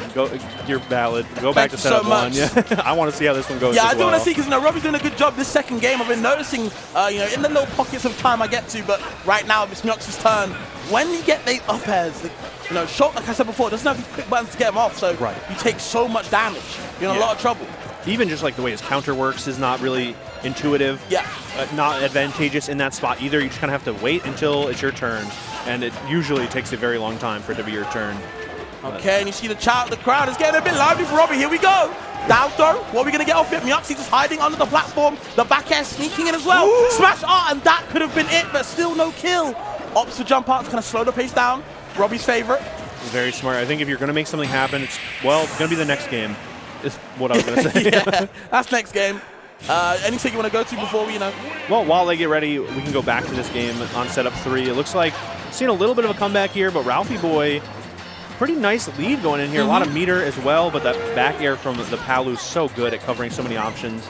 It's going to be interesting. It looks like we're setting up for a game 5, but I think Patrick could definitely tie it up right now, close it out right now and possibly take it 3-1. That was a good way to get that started already. Now, it doesn't look so bad, only 33% as a deficit, but these little throws right here can add on so much damage already. Yeah, good on Ralphie to kind of recognize what he can kind of get in and out. These combos he's dragged out once out, but still Patrick is fighting back. All right, this is a good way to, just tack on damage too with the guns. They're deceptively strong. I think people love the move in general, but they also do tack on some damage. Oh my god. Up smash was ambitious as well, but what the heck, the missed tech into the forward smash. Back air, Yep. Real good. Game 5 now. Want to see how that one progresses and how it concludes. And of course, back to Miaxi and Robbie. Robbie, again, a little bit of a deficit. Miaxi just seems to always be, not exactly in the driver's seat, but just in a really good position either way. And we got Lemon Tea over here on setup 4 going up against Deathless as well. But it looks like it's fairly even for the most part. Well, it was fairly even for the most part. Sorry. Right now, though, Lemon Tea with a bit of a stock lead. Hi, Melly. Yeah, the Wolf seems to be doing a lot of work right now. And okay, just getting stopped by that forward air as well. Can they recover back to stage? Yep, gets the side B. Right, this is a pretty important edge guard, but kind of gives it up. Interesting idea here. This throw is going to be huge too, just because you can kind of run out in neutral air right there, but not going for anything too ambitious. Happy with the lead right now, playing it relatively safe. Now we have to worry about the limit from Cloud, and no, Climb Hazard's the wrong way. What the hell just happened there? That was spaghetti to an extreme. Well, it's, it's early. People are still getting warmed up. It's pretty early, It's winners round 2 of the pool, if I'm not mistaken. How do you land though? And okay, you see Deathless covering a lot of options where Lemon Tea wants to go. Really good jump punish with the, air-to-air, up air from Wolf. Another one of his fantastic moves. Long list of fantastic moves. Forward air into forward tilt, though. That was really interesting. Good damage as well. And now this limit could be a huge play, Fabs, but it's a tall order. 157. You cannot make any mistake. Oh, Oh, there's the mistake right there, and Lemon Tea going up 2-0. Wow. All right, just for your sake, just so you know, it's my fault in case anyone's mad. I want to go back down to setup 1. Robbie on possibly the last stock of the set. Pretty solid deficit. Unfortunately, Mioxi with 2-1 of Robbie, but Shulk can be explosive. We haven't really had an opportunity to see too much of it, unfortunately, from Robbie yet, but if there's ever a time to make it happen. Not that yet. Oh my God, with the backslash, nearly getting the kill. 57 to. Okay, yeah, I know. Real strong move. I believe he had his back turned towards him as well, Yes. so it was extra damage. Or extra knockback, should we say. Right. There comes the shield. That was a really smart grab, actually. Miyaxi's been doing a really good job of kind of pressuring Robbie to get a few unconventional options, but now only down 72%. Not down to that yet. It's not over. Definitely not. We can see some pretty fast damage. We see a couple of different buster, maybe buster art, but I don't know. It's gonna be hard. You have to first get down. Yeah, no against shield Bob. art available now until the buster art gonna do a lot of damage if you can find one hit. It's all about finding that initial hit at the moment. It's very hard to hit Fox, and oh man, yeah, the up smash right there. Robbie losing 3-0 to Miox. Really good Fox right there. Right. Clean gameplay. Any set you want to go to? Yeah, let's check out Game 5 over on Setup 3, if you don't mind, production. Pacha and Ralphie Boy still pretty close. They kind of go back and forth, though. I mean, It looked like Ralphie Boy was going to take that last game, or sorry, going to lose that last game and then end up working out. That back air, catching that recovery, so very smart and intelligent. And I think we're going to see some more adaptations here in this Game 5. Arsene coming out already has something to say. Okay, back air's coming out more and more and more, but okay, Ralphie just wants to get any type of hit they can. Okay, all right. I like this ledge pressure here. Not necessarily going for anything too ambitious, but still posturing at the ledge as well. Tried to clank with the auto reticle. Kind of worked out in some regard. Big out smash as well. Not exactly the strongest hits from base Joker, but either way, Arsene's nowhere to be found. He's going to be going away for a very long time. Right, unless we see another one of those Rebel Guards in the Explosive Flame. Oh, true. That might just be that last Arsene of the set, but we could still make something happen. Ralphie Boy looking for a ledge trump, but it's going to be the neutral air finding the mark, and that throw almost does it. A couple more percent might just be it. Oh, wow. No down smash either in the back throw. Yeah, not the best DI. Kind of got snatched away. Obviously not ready for the initial part. And either way, Pacha, really strong win in that Game 5. Yeah, great showing from both players. Excited to see how they do in the rest of the bracket. But right now we got a match over on setup 4. Lemon Tea up 2-0 against Deathless, and it looks like we may see a little bit of a reversal. Lemon Tea down ever so slightly in this Game 3. Now, I'm going to check that tag. They're Deathless and Soulless. Like, what the heck? They're really getting a bit sad today, but either way, They good? Looking a bit, different way for Lemon Tea. Just has to find a way back down, getting very pressured by Deathless, ledge trapping, trapping in the air in general.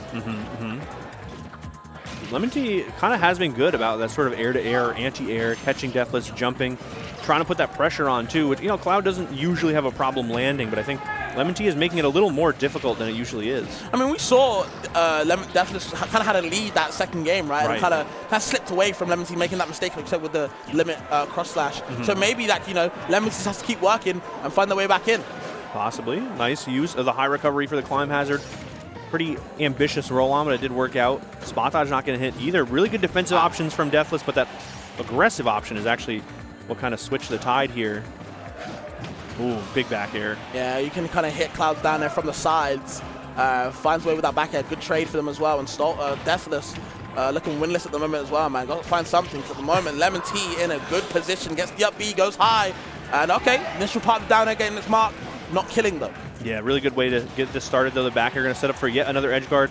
Have some time to charge limit as well, and possibly just blade beam, cross slash, something to seal the deal. Wolf is at a pretty precarious percent. The forward tilt going to be what it does. Unfortunately, not the most optimal limit timing, but we can still make something happen here. 65 and counting. Big neutral air to open up the stage, though, and the back air will do it. Lemon Tea taking it 3-0 over Deathless. And let's move on to, I would say, setup 1. Okay. Setup 1, Melly. So I've heard about this Richter before. I believe they're from New York, or Tri-State in general. Really good Bellman indeed. And of course, coming against Endophia. Endophia? Yeah. Yeah. Yeah, okay. I like that. I'm going to say Endophia. Okay. No, I think it's Endophia. Yeah, okay. And there it is, some good shield pressure, or a good way to break up the shield pressure with the up special from the Belmonts, but they surely have a hard time landing. Unless you go for something very committal, like a down air, you are just going to have to find your way down the old-fashioned way, and that's very hard against Game & Watch, which I think we're already seeing a little bit now. Still keeping it close, though. Yeah, I mean, I feel like as the game's progressing, the meta, I feel like more and more people are realizing that even though Game Watch has barely been touched, he's still an actual godlike character. You know what I mean? I feel like he alters the way people have to play against you or play against him, and that can be so crazy. Mr. Game Watch does it differently. So many things you can't watch out. You have to watch out for, touching his shield. Your B works so well, but okay, getting slapped away from Melly. 2 stocks, just to 3 right now. Endothea doing a really good job until now gets that stock lead. Yes, very interesting. Obviously, the Belmont's very good at covering very specific angles, and Endothea was really good about mostly dodging those angles, but that up air finally finds the mark, and it has a lot of knockback in that situation. Yeah. Really good stuff. Trying to skirt under there with that down tilt, but then one slight misstep, 55 and more, just from those neutral airs and the up special. Yeah, but then you get a little bit too overzealous or desperate, and then you find yourself taking more and more and more. Oh, God, okay, hot potato with the hot water, holy water. Take this into, actually, I will take it back, thank you. All right, I like the ideas that we're setting up here. Unfortunately, Game & Watch is so very short in a lot of situations. The cross is going to be largely irrelevant.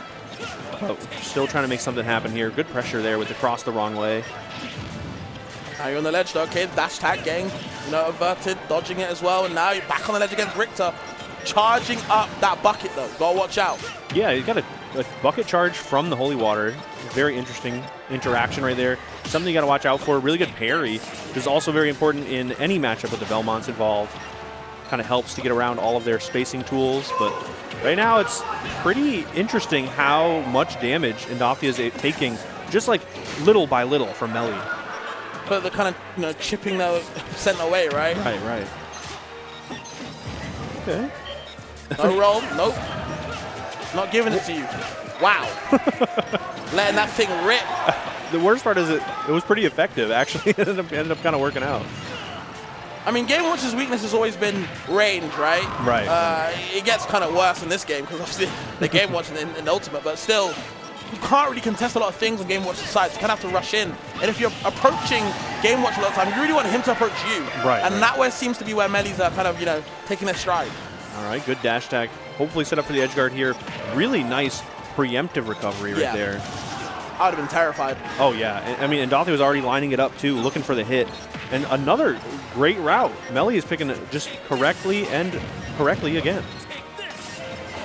The crowd just constantly screaming, take this. I finally understood what they were saying. Okay, send him across on the other side. Going to catch it back. This was some safe pressure back on stage. One grab, though. I was sitting there watching Endothea pummel at 214%, thinking, does Game & Watch have a kill throw? I had no idea. Ooh, I like that pressure. Yeah, angled it downwards as well. Again, yeah, catching the feet because he understands Game Watch is a small character. Real good adaptation from Melly. And some good vertical pressure as well. A lot of damage on Endothea. Still trying to keep it close. In fact, this might even just even it up. Yeah, of course. Game Watch, yep. Double back air. Oh, air dodge past it. But you just go into another one. A lot of traps and still manages to find a way back. Melly. No way. I thought it was curtains after that second turtle hit, but really good stuff from Melly. Something you always have to be aware of, and we saw it right there, that awareness paying dividends right now. The down air gets parried, and what a bait. Wow, crazy. Sets up the cross as well. Yeah, where you're going to land, of course. Keys back down to that left platform, but you're still getting pressure, but all other whips. Oh, finally finding a way around these up airs. Endothea finds some footing on the stage, but look at this pressure right now. You got to parry that X. Yeah. Thankfully he did. Oh, wow! The sweet spot up air, the perfect range, catching that down air out of hit stun. Really good stuff for Melly. We are going right into setup 2, game 3. It's going to be Wasabi versus 30 seconds to Mark. I like it. That's a real cool tag. Yeah. All right, Wasabi with a slight lead here, just about a stock going into game 3. Probably the favorite to take it, judging by the set score, but 30 seconds. 30 seconds. He's cooking. Me using the microwaves. Hold on. Right. Honestly, but yeah, Wasabi seems to be doing a really good job keeping him away. I can see 30 seconds to Mark's kind of struggling to get something, started until now. A little bit, but it's all nickel and dime for Mark. If you can't find the tippers he's going to be wishing for a while. Right. Yeah, we're seeing like two-piece combos, still getting excited. Meanwhile, Wasabi setting up for something crazy already, trying to keep that pressure up off stage with a back air extension, but still taking 1 or 2 hits, giving the lead. Ooh, I like that stall. That was huge. Ooh, the drop zone? It's got to be it, right? Yeah, that's got to be it. Yeah, there was nowhere to go. 30 seconds to math. All right, so we're hopping right back into setup 1. I am so excited for this set. Yeah, absolutely. It's been really interesting. I didn't think Game Watch and Belmont would be this would be like this, but the way Melly and Doki's been playing, wow, that's mean. That is mean. It's so tough too. You had to dodge, and then Game Watch just has so many tools in that situation. Yeah. Rocking a hard place to say the least, but good stuff from Endothia, kind of setting it up. Okay. Oh, interesting. Up being out of that situation, rolling into the hammers. Although you don't get the whole burrow, still very good damage. Sets up kind of a situation where you get stage control. And yeah, oh my goodness, And Melly. still? That's so surprising. I have a question though. Why does every Game & Watch use this ult? Is there something I'm missing with I was thinking the same thing. Is it like I was watching Monty yesterday, same ult. Yeah. guys. People like cyan. That's all there is No, to it. it's more than that. It's the best color in the world. No, there's so many other colors. You could be any of the other If ones, I frankly. use Game & Watch, I use the white one. He blends in with like certain things. True. I was wondering, what does he blend with in here? I don't know. He is kind of similar to the grass on Pokemon Stadium, but Melly not able to appreciate the grass on Pokemon Stadium, getting knocked off stage, looking like a 3-stock, which is a huge change of pace. Yeah, from that especially the first way game. Melly kind of clutched that first game. Right. This throw could set up for a good situation for Melly to try and claw the way back in, but oh my God. It was That's on one. purpose. It was on purpose. All right, while they get into it, I definitely want to go down to set up 3. I'm sorry to jump right into it, but we got the New England favorite, one of New England's favorite, I will say, Naito Sharp with the Sephiroth, yet another Sephiroth, going up against Gremlin. Yeah, so I've heard of Gremlin. I did think they quit, but they've obviously come back to the game. Very notorious from what I've heard on Twitter, but Naito Sharp plays a plethora of characters, right? So many, and today he's like, you know what? I'm gonna mess with the Sephiroth, see what it can do. If not, maybe the Diddy, maybe the Joker, maybe the Wolf, maybe the ZSS, maybe the Roy, whoever. It's so cool. I feel like to play so many characters in a game like this. There's like 90,000 characters. Why not experiment? You got time. And you get to do you have a lot of thinking just at the character select screen. Like right here, I can see why Sharp would, appreciate using Sephiroth in this matchup, but there are some downsides to it. I think Gremlin's kind of putting on a show as to what type of downsides you have to worry about. 91% still in the first stock, and the back air taking Sharp's first one. Yeah, swinging the back air. Of course, Ness doesn't really have many things to contest these big swords. Kind of similar to Game Watch, good frame data, but can you really get it off against swordies? And Sephiroth does a good job of keeping that little kid out. Yeah, he's not on my lawn, let me tell you. It's kind of hard, though. Ness shield pressure is obviously one of the highlights of the character. Sephiroth doesn't have a lot to do in that situation, so it's mostly a game of range. But Gremlin finally losing that first stock. Not able to put a lot of damage on the Sharp second stock, though. Yeah. Okay. Good potential here. Doesn't have time to go out and make anything. Oh, wait, I lied. He made it happen. I thought that was it for him, but no, never mind. Managed to kind of save it and get the stock as well. And now a whole stock up ahead for Gremlin. Yeah, I was like, oh, only 11. Still pretty close. And then immediately Gremlin just took the stock. And now drag downs, yep. Kind of running away with it, but okay, the neutral air. That's the one tool I definitely thought we would see a lot of in these scrambles, like the close range scrambles here. F-tilt swinging at the feet as well, hitting the ankles, understands Ness. Is a small character, have to kind of aim it low. Nice. Like that fade back forward tilt as well. Just because Ness usually likes to land with those aerials, kind of outranging them. And what? That should still... He saved him? Okay. Oh, nah. Obviously a very funny interaction. There is a way for you to counter it, but that time it did get shattered. And then the Octo Slash also didn't get the good hit, so saves Gremlin back down to the last stock. 70%, though, is a huge deficit. Sharp not feeling too comfortable right now, but can definitely make it happen. Okay, gets the Ned, kind of shocking underneath. The PK Fire getting parry, but nothing from it to reward that dash attack. Deceptive range. Oh, just escaping up B, and now gets the back end. AG. I'm worried, but that early jump was actually pretty good from Gremlin. Does make it back, and now fighting for center stage here. Neutral air getting shielded, and all the shield pressure Sharp's finding the right answers right now. No jump here, possibly. Gonna have to PK Thunder. Okay. Interesting. I love that option, actually. Scared him. Yeah, Sharp was like, I'm not messing with it. But now Sharp is right back into the game. Yep. You can see why he was the New England favorite. True. Some good aerial pressure with those up airs. Gremlin, though, finding a way around it. Back air not finding the mark. And Gremlin's trying to make a play right now, but still relatively safe. Told you, bro, no tricks. That kid is not allowed to play. Sephiroth's on the field. The No big dodge. sword coming out. Oh, good forward air scramble to push Sharp away. Okay. I feel like Gremlin just wants the back throw.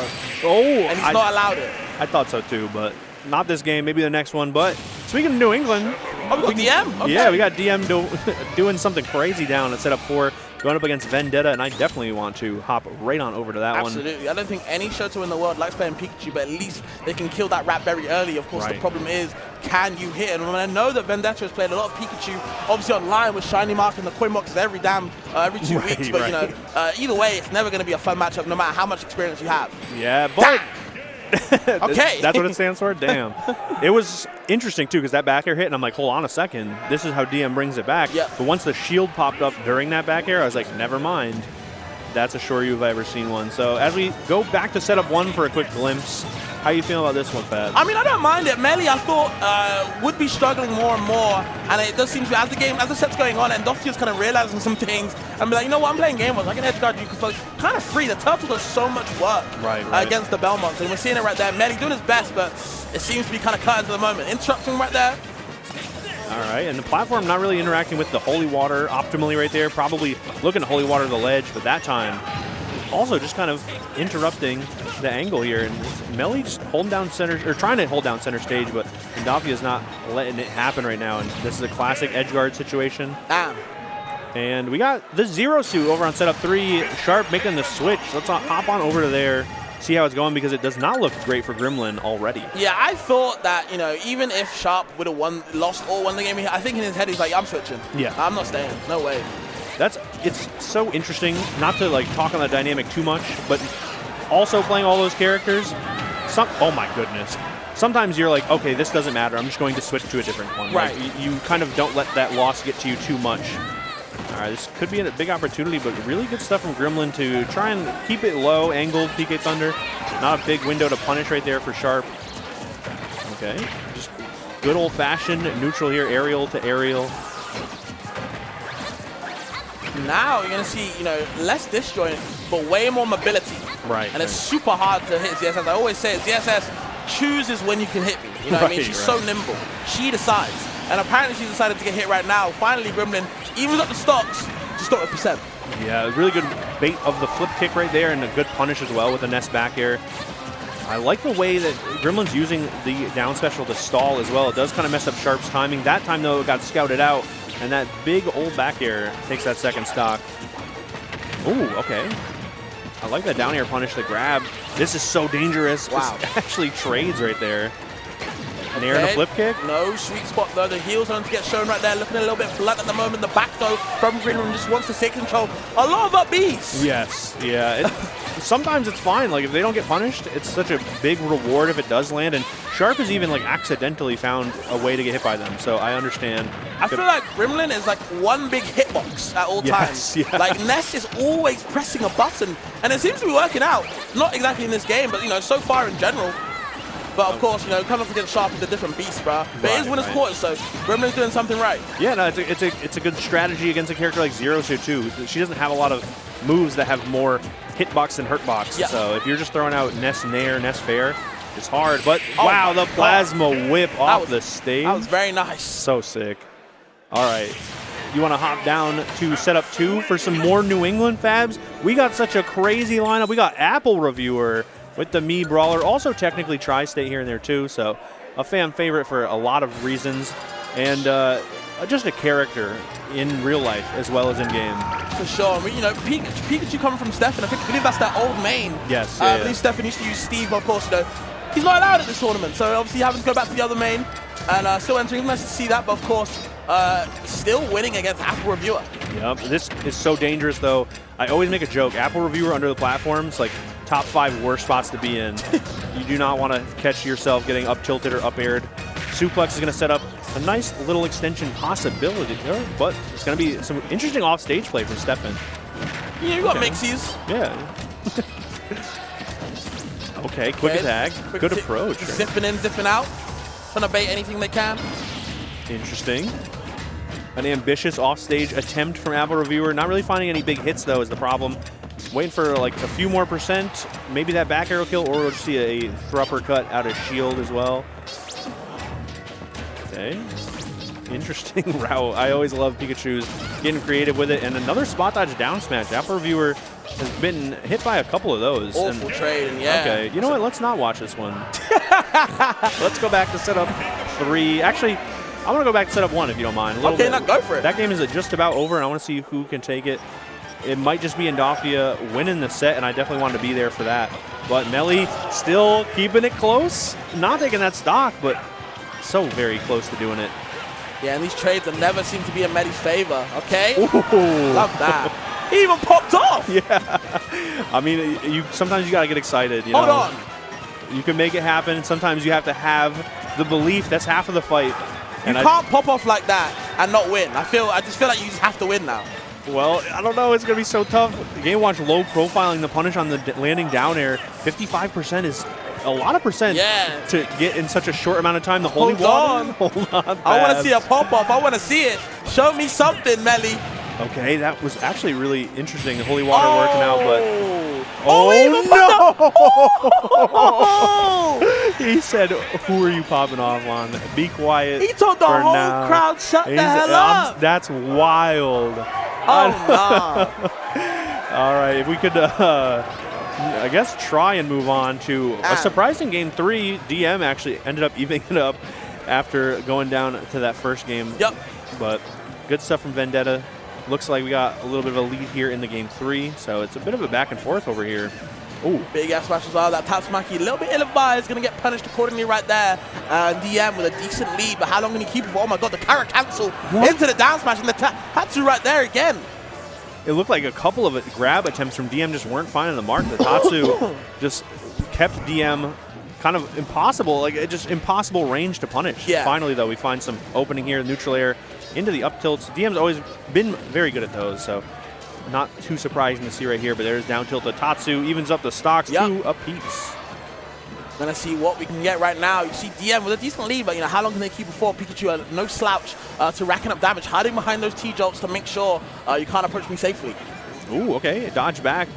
Really good option right there to avoid that Tatsu hitbox. Pikachu forward air going to set up for a rough spot, but what a well-timed air dodge from Vendetta.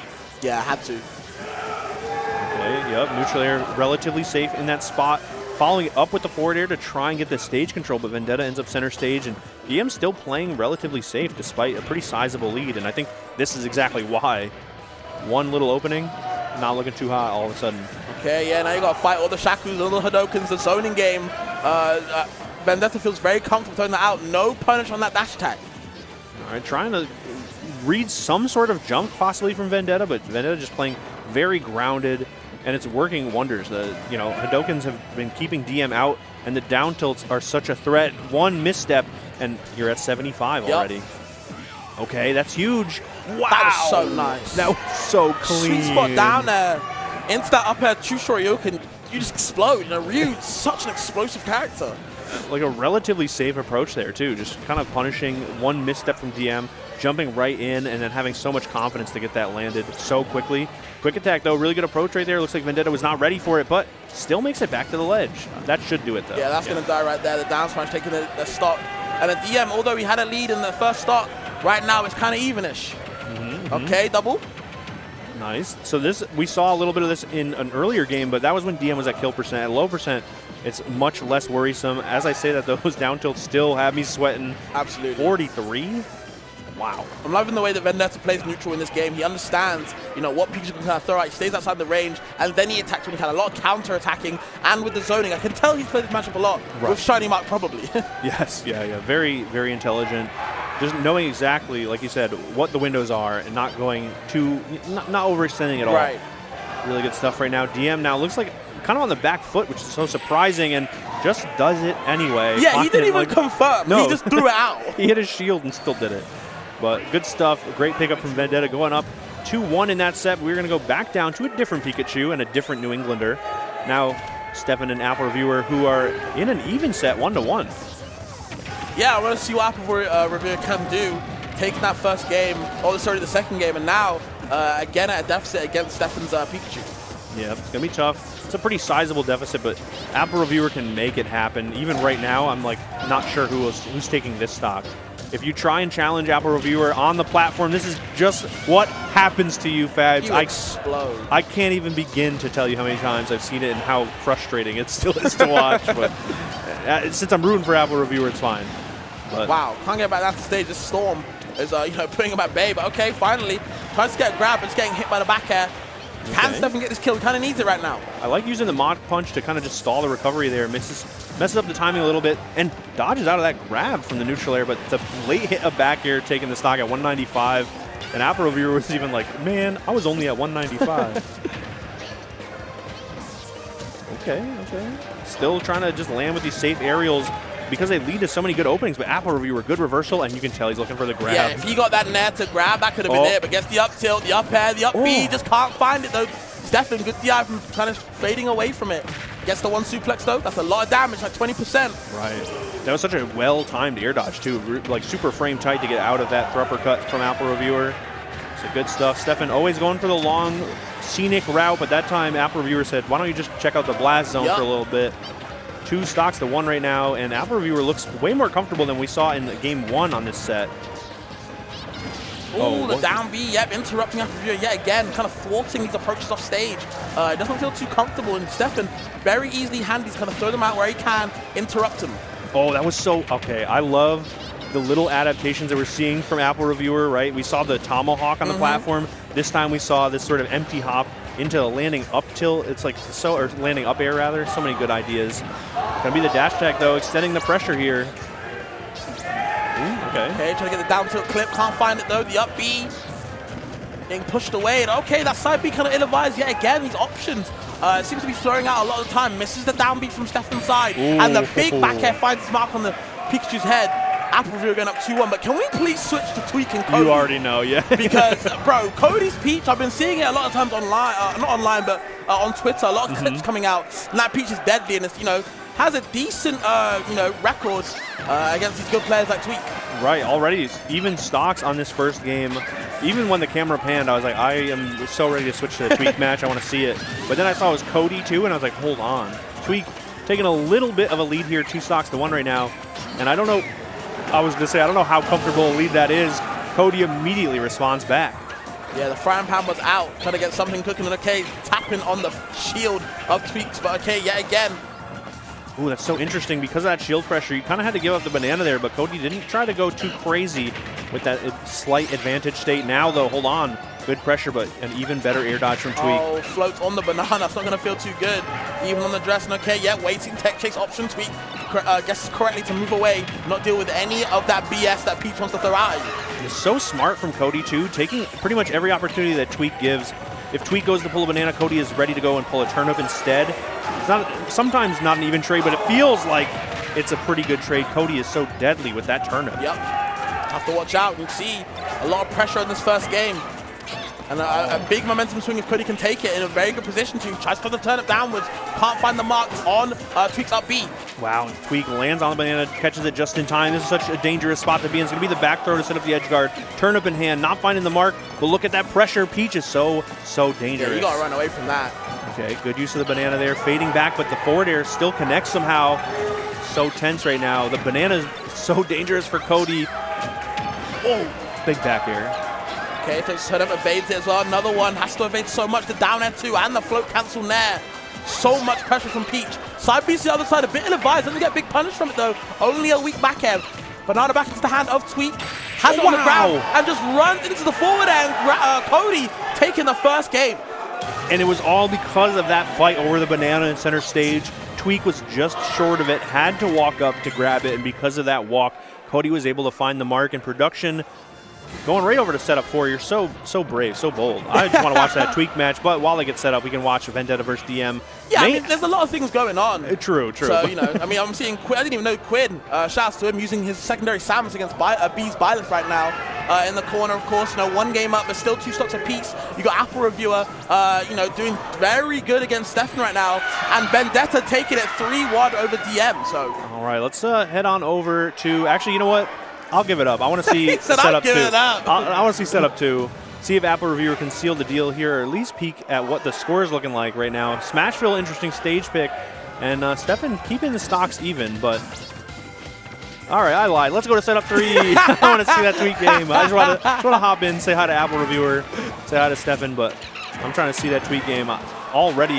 It's so interesting. This is why I was like, you know, a lot of games, a lot of sets, Fabs. The top player will lose game 1, and then they kind of turn it on, and it's fine. That's why I was like, we don't really need to see the tweet game right now. But then I saw Tweak was losing in game 2, and I said, we have to turn it on right now. Absolutely. We do not want to miss the start of, possible start of a very big story for the weekend. It is best of 5. You make a really good point, but it is best of 5. So top players do have the opportunity to adapt. Can't get, you know, can't put a fast one on me, so to speak.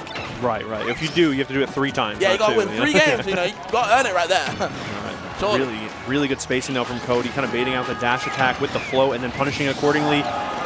2 stocks apiece right now, only 21%. I am so surprised at this performance, but pleasantly surprised at that. Peach down tilt also such a good move. Hard to land, as some have said, but huge reward if you do hit it. And Cody already looking for some big conversions as well. Down air to forward air and a follow-up too. Oh, nearly gets the crown right there. Can't find it. Tweak living yet another day. Has to watch out though. Cody on a mad one. Yes, a really good idea to kind of just flow and take the banana out of the equation a little bit. Obviously, it still works air to air, but definitely not as devastating. Cody on the back foot right now. Gonna have to recover. Probably take your time here while Tweak pulls that banana, and good pressure from Tweak right now, though. That should do it. Even a little bit of charge on it, too. Yeah, a little bit. All right, but the story so far of the game and the set basically been Corey coming off of that Angel platform and making a statement, and I think we may just see another one, but good preemptive back air from Tweak, but how many forward airs? And the bomb? My God, no way. He drops it as well to kind of, you know, alleviate the pressure from Tweak's side. Thank God. Has to move away from it now. Has the banner in hand. He catches it. Doesn't do too much with it, but still creating more pressure. Has it back in his hand again from plucking it, but Cody is everlasting with this pressure. Gets the back air. No kill, though, but the percent is rising. Yeah, it's so dangerous. Really good weight from Cody. The aerial timing is phenomenal, and we have an even game, and the crowd is so excited about it. There's that down tilt. Oh. No up air conversion from the fastball. Looking for the down air spike probably, but still Tweak in an advantage state right now. Banana in hand, but you see Cody just floating away, trying to get any aerial started. So good to sort of just pressure the shield with the down air too. Not going for anything too crazy. An ambitious throw from Tweak. That banana was pretty much a huge gamble, and now tacking on some damage. Neutral air, always a good way to get the combo started. Dash attack also, very surprising hit. Ooh, okay. Yeah, you see the banana seems to always be in Tweak's hand. So vital because you kind of eliminate a lot of options with this rock, paper, scissors. Banana such a good deal in neutral. Right. Oh, no. But no trip. Okay, well, it ended up working out, but I was so worried when that banana didn't turn into a smash attack the first time. For sure. But Tweak got it together, buttoned it up, take that second game, or the second game of the set. First one over Cody. We got B with the Byleth going up against Quinn with the Samus, and it looks like you were kind of right to be cheering for Quinn right now. Already up 2-0. I mean, Quinn's a really good Palu from SoCal, from San Diego. Shout out to them. But, you know, I've been seeing him recently work on this Samus because he does feel like Samus covered a couple matchups for Palu, and it seems to be working out right now. You know, Samus is doing some work. Right. Already down to the wire. Nice screw attack out of shield. Always a classic. And the charge shot from the logo is definitely going to do it. Nice showing from Quinn going up 3-0, and I definitely want to go down to game 5 over on setup 2. See what they're cooking up over there. Looks like we got a little bit of a lead for Stefan. Yeah, Stefan in a good position right now, okay?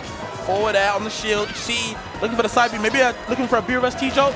Some bits do happen, of course, for Stefan. Still keeping trucking on. The down B, nearly making his mark. But the up B going to interrupt him as well.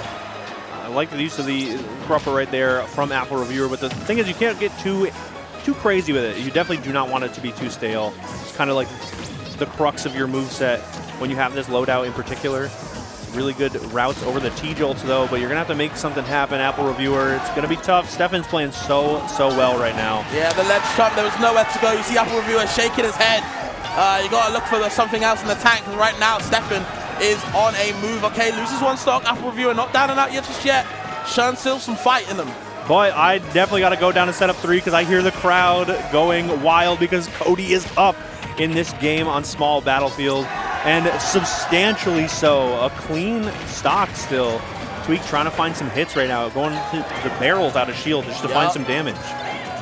Okay, you see Cody having a turn up in hand, having an absolute party in the middle, you know, going all the hitboxes out in the world. It is a stitch. Well, I didn't even. Okay. What? That was unbelievable timing. I was for sure thinking Cody was going to get hit by that stitch, taking that stock and evens it up, but still holding on right now. Tweak with a very big dash attack boosted down tilt, or sorry, dash attack dash in boosted down tilt. It's huge. Yeah, they both got their, their fruit, their vegetables in hand, but at the moment it seems to be Tweak just doing a little bit more with it. Even though Cody's been so scary with it, seems to only be doing very threatening when he doesn't have an item in his hand. Right. Okay, we got the banana in center stage right now. Tweak taking all the right options too. I love the monkey kick right there. Some good pressure from mid-range, and even the air-to-airs. Oh my goodness! Oh no! Doesn't find the second banana extension. Still good damage right there though. Wow. Okay, yep, the down air's coming in, interrupting Tweak's pressure. Just wait, good patience from Tweak, understands. Didn't get the right part of down tilt that they wanted. Right. Nice little cross-up with the back air right there. So very smart. Pretty ambitious dash grab, but still now playing it slow at this mid-range here. Oh, wow. Insane jump away from Tweak. Somehow Cody gets a grab, though. Down throw back air, the classic. Yeah, back air again. Dodging the turnips. Yep, dodging both of them. No down to the ledge for you either. Has to work on something else for Cody's side. Almost impeccable spacing on that Peach Bomber to not get punished with a banana into a smash attack. Still keeping it close. Cody picking some very good options right now, but Tweak still finding a way to get these hits, get these stocks, and finally gets a lead here in this game 3. Yeah, substantial lead, I'd say as well. ATA isn't exactly the most. I don't think Cody's been hitting too early overall, but it has to find something explosive right now. Definitely. Possibly might see something here at the ledge. Forward air, of course, always something you have to worry about. One misstep from Tweak could be bad, but it looks like he's just playing so well. Bro, I lied, bro. There's hella Sephiroths here. Yeah, there's a ton. I'm actually wrong. Anyways, Cody bringing it back to even stocks. Sorry. 76 down, but Peach combo can bring him right back. Definitely. We've seen so many good combos before. We probably might see one right now too. Gavin on the back foot, already taking some big damage. Has the monkey foot back to center. All right, good stuff right there. Just walking away, pulling the banana to try and reset because the banana has been so instrumental. It's been vital, I feel, but here we go. Combos right there into the back air. Innovative from Tweak right now. It's going to wait on ledge very menacingly. Down as past the banana toss. Now it has it in their own hand. Cody, can they do something with it? I was going to say there's also huge that Tweak drops the banana there. Big opportunity for Cody, but Tweak still picks it back up, finds the target, and goes up 2-1 in that set. And what a huge reversal. Like, the momentum in the room was so very Cody favored, but Tweak still managed to make it happen. And we got some more House of 3000 talent on display here. Helper going up against Vivi. This is the Xeno Classic. Yeah, I was going to say, I'd imagine these guys have played multiple times. You see he's chasing down Helper with all of these hits in the world, just trying to harass Vivi. Yeah, this is really good read on the zoom as well. I mean, Sora covers so many options, especially that big sweeping up air, and can also punish some landings effectively too. A little down tilt into the up smash. Helper with a little bit of a lead here, trying to bring it back as Vivi is up 1 game so far. I love Hero, man. I don't like Hero, but he's hilarious to watch. Just look at that. Fair. Yeah, what the hell just happened? Oh, I'm frozen? Well, you got kaboom. Sorry. Didn't you know? Yeah. So we got a pretty interesting lineup of spells so far. It looks like Vivi is just going to opt to hold on for now. Throw out a couple here. It's going to be hard to get around, but really good timing around that forward air from Helper.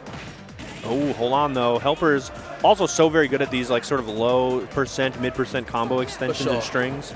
So you got to watch out for that, too. All right, the chat's losing their mind. Let's go back to 3. All right, we're back to 3. I know the Twitch chat was like, why aren't we playing on Tweak? No variety allowed, only bias. My bad, guys. We could only talk about Tweak with you guys, but okay, of course. Well, it's also, too, like, Cody won the first game. Then it's a story, even though Tweak has kind of just been, locking in, playing well, and you know, Cody gets a lead here and there, but I think Tweak is just playing so well right now. I'm going to be super real with you, AG, in the nicest way possible. I feel like Cody's been kind of getting spanked. Okay, I was trying to be polite. I don't but have you're really time for that. I don't mind commentating the set. It's been a good set regardless, but like, it hasn't really been back and forth. It's kind of been Tweak beating the ass ever since he's been adapted to that first game. Very comfortable with the banana in hand. I don't feel like Cody's been doing too much with the turnip. And it's hard though. You know, Tweak, one of the best players with adaptation wise. You give him best of 5s, it's so hard to take a set off it. Exactly, and I mean, like you mentioned, tournaments all best of 5, and we're seeing exactly why the top players are a fan of that. That being said, though, all that talk, it is still even. I want to see something. I want Cody to bring me game 5. That's what I'm saying. But at the moment, I'm just not seeing it. It's going to be tough. It's going to be tough. We'll see here. The turnip in hand is also still pretty deadly for Tweak. So, like, I'm not comfortable either way. Sure, it's not banana, but still really good combo routes and extensions. Missing that grab, though. Big opportunity. Here we go. Here we go. This is something right now. Nair into the grab. Yup. Goes for the forward throw to kind of just set up some ledge pressure here with the turnip in hand. But even with all of that fantastic aerial timing, I think Tweak is adapting. Oh, no. Tech chase time. Do something. That is so scary.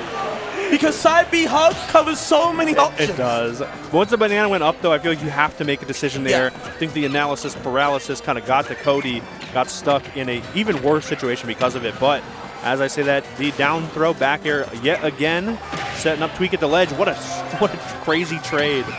Okay, this is Cody's time to shine. Ooh, wow. Just up B's past a little flick to get past the turnip as well. No eating your greens for Tweak right now. Doesn't want to eat the vegetables at all. Just wants to keep going. And Cody has to find something right now. He's bleeding out.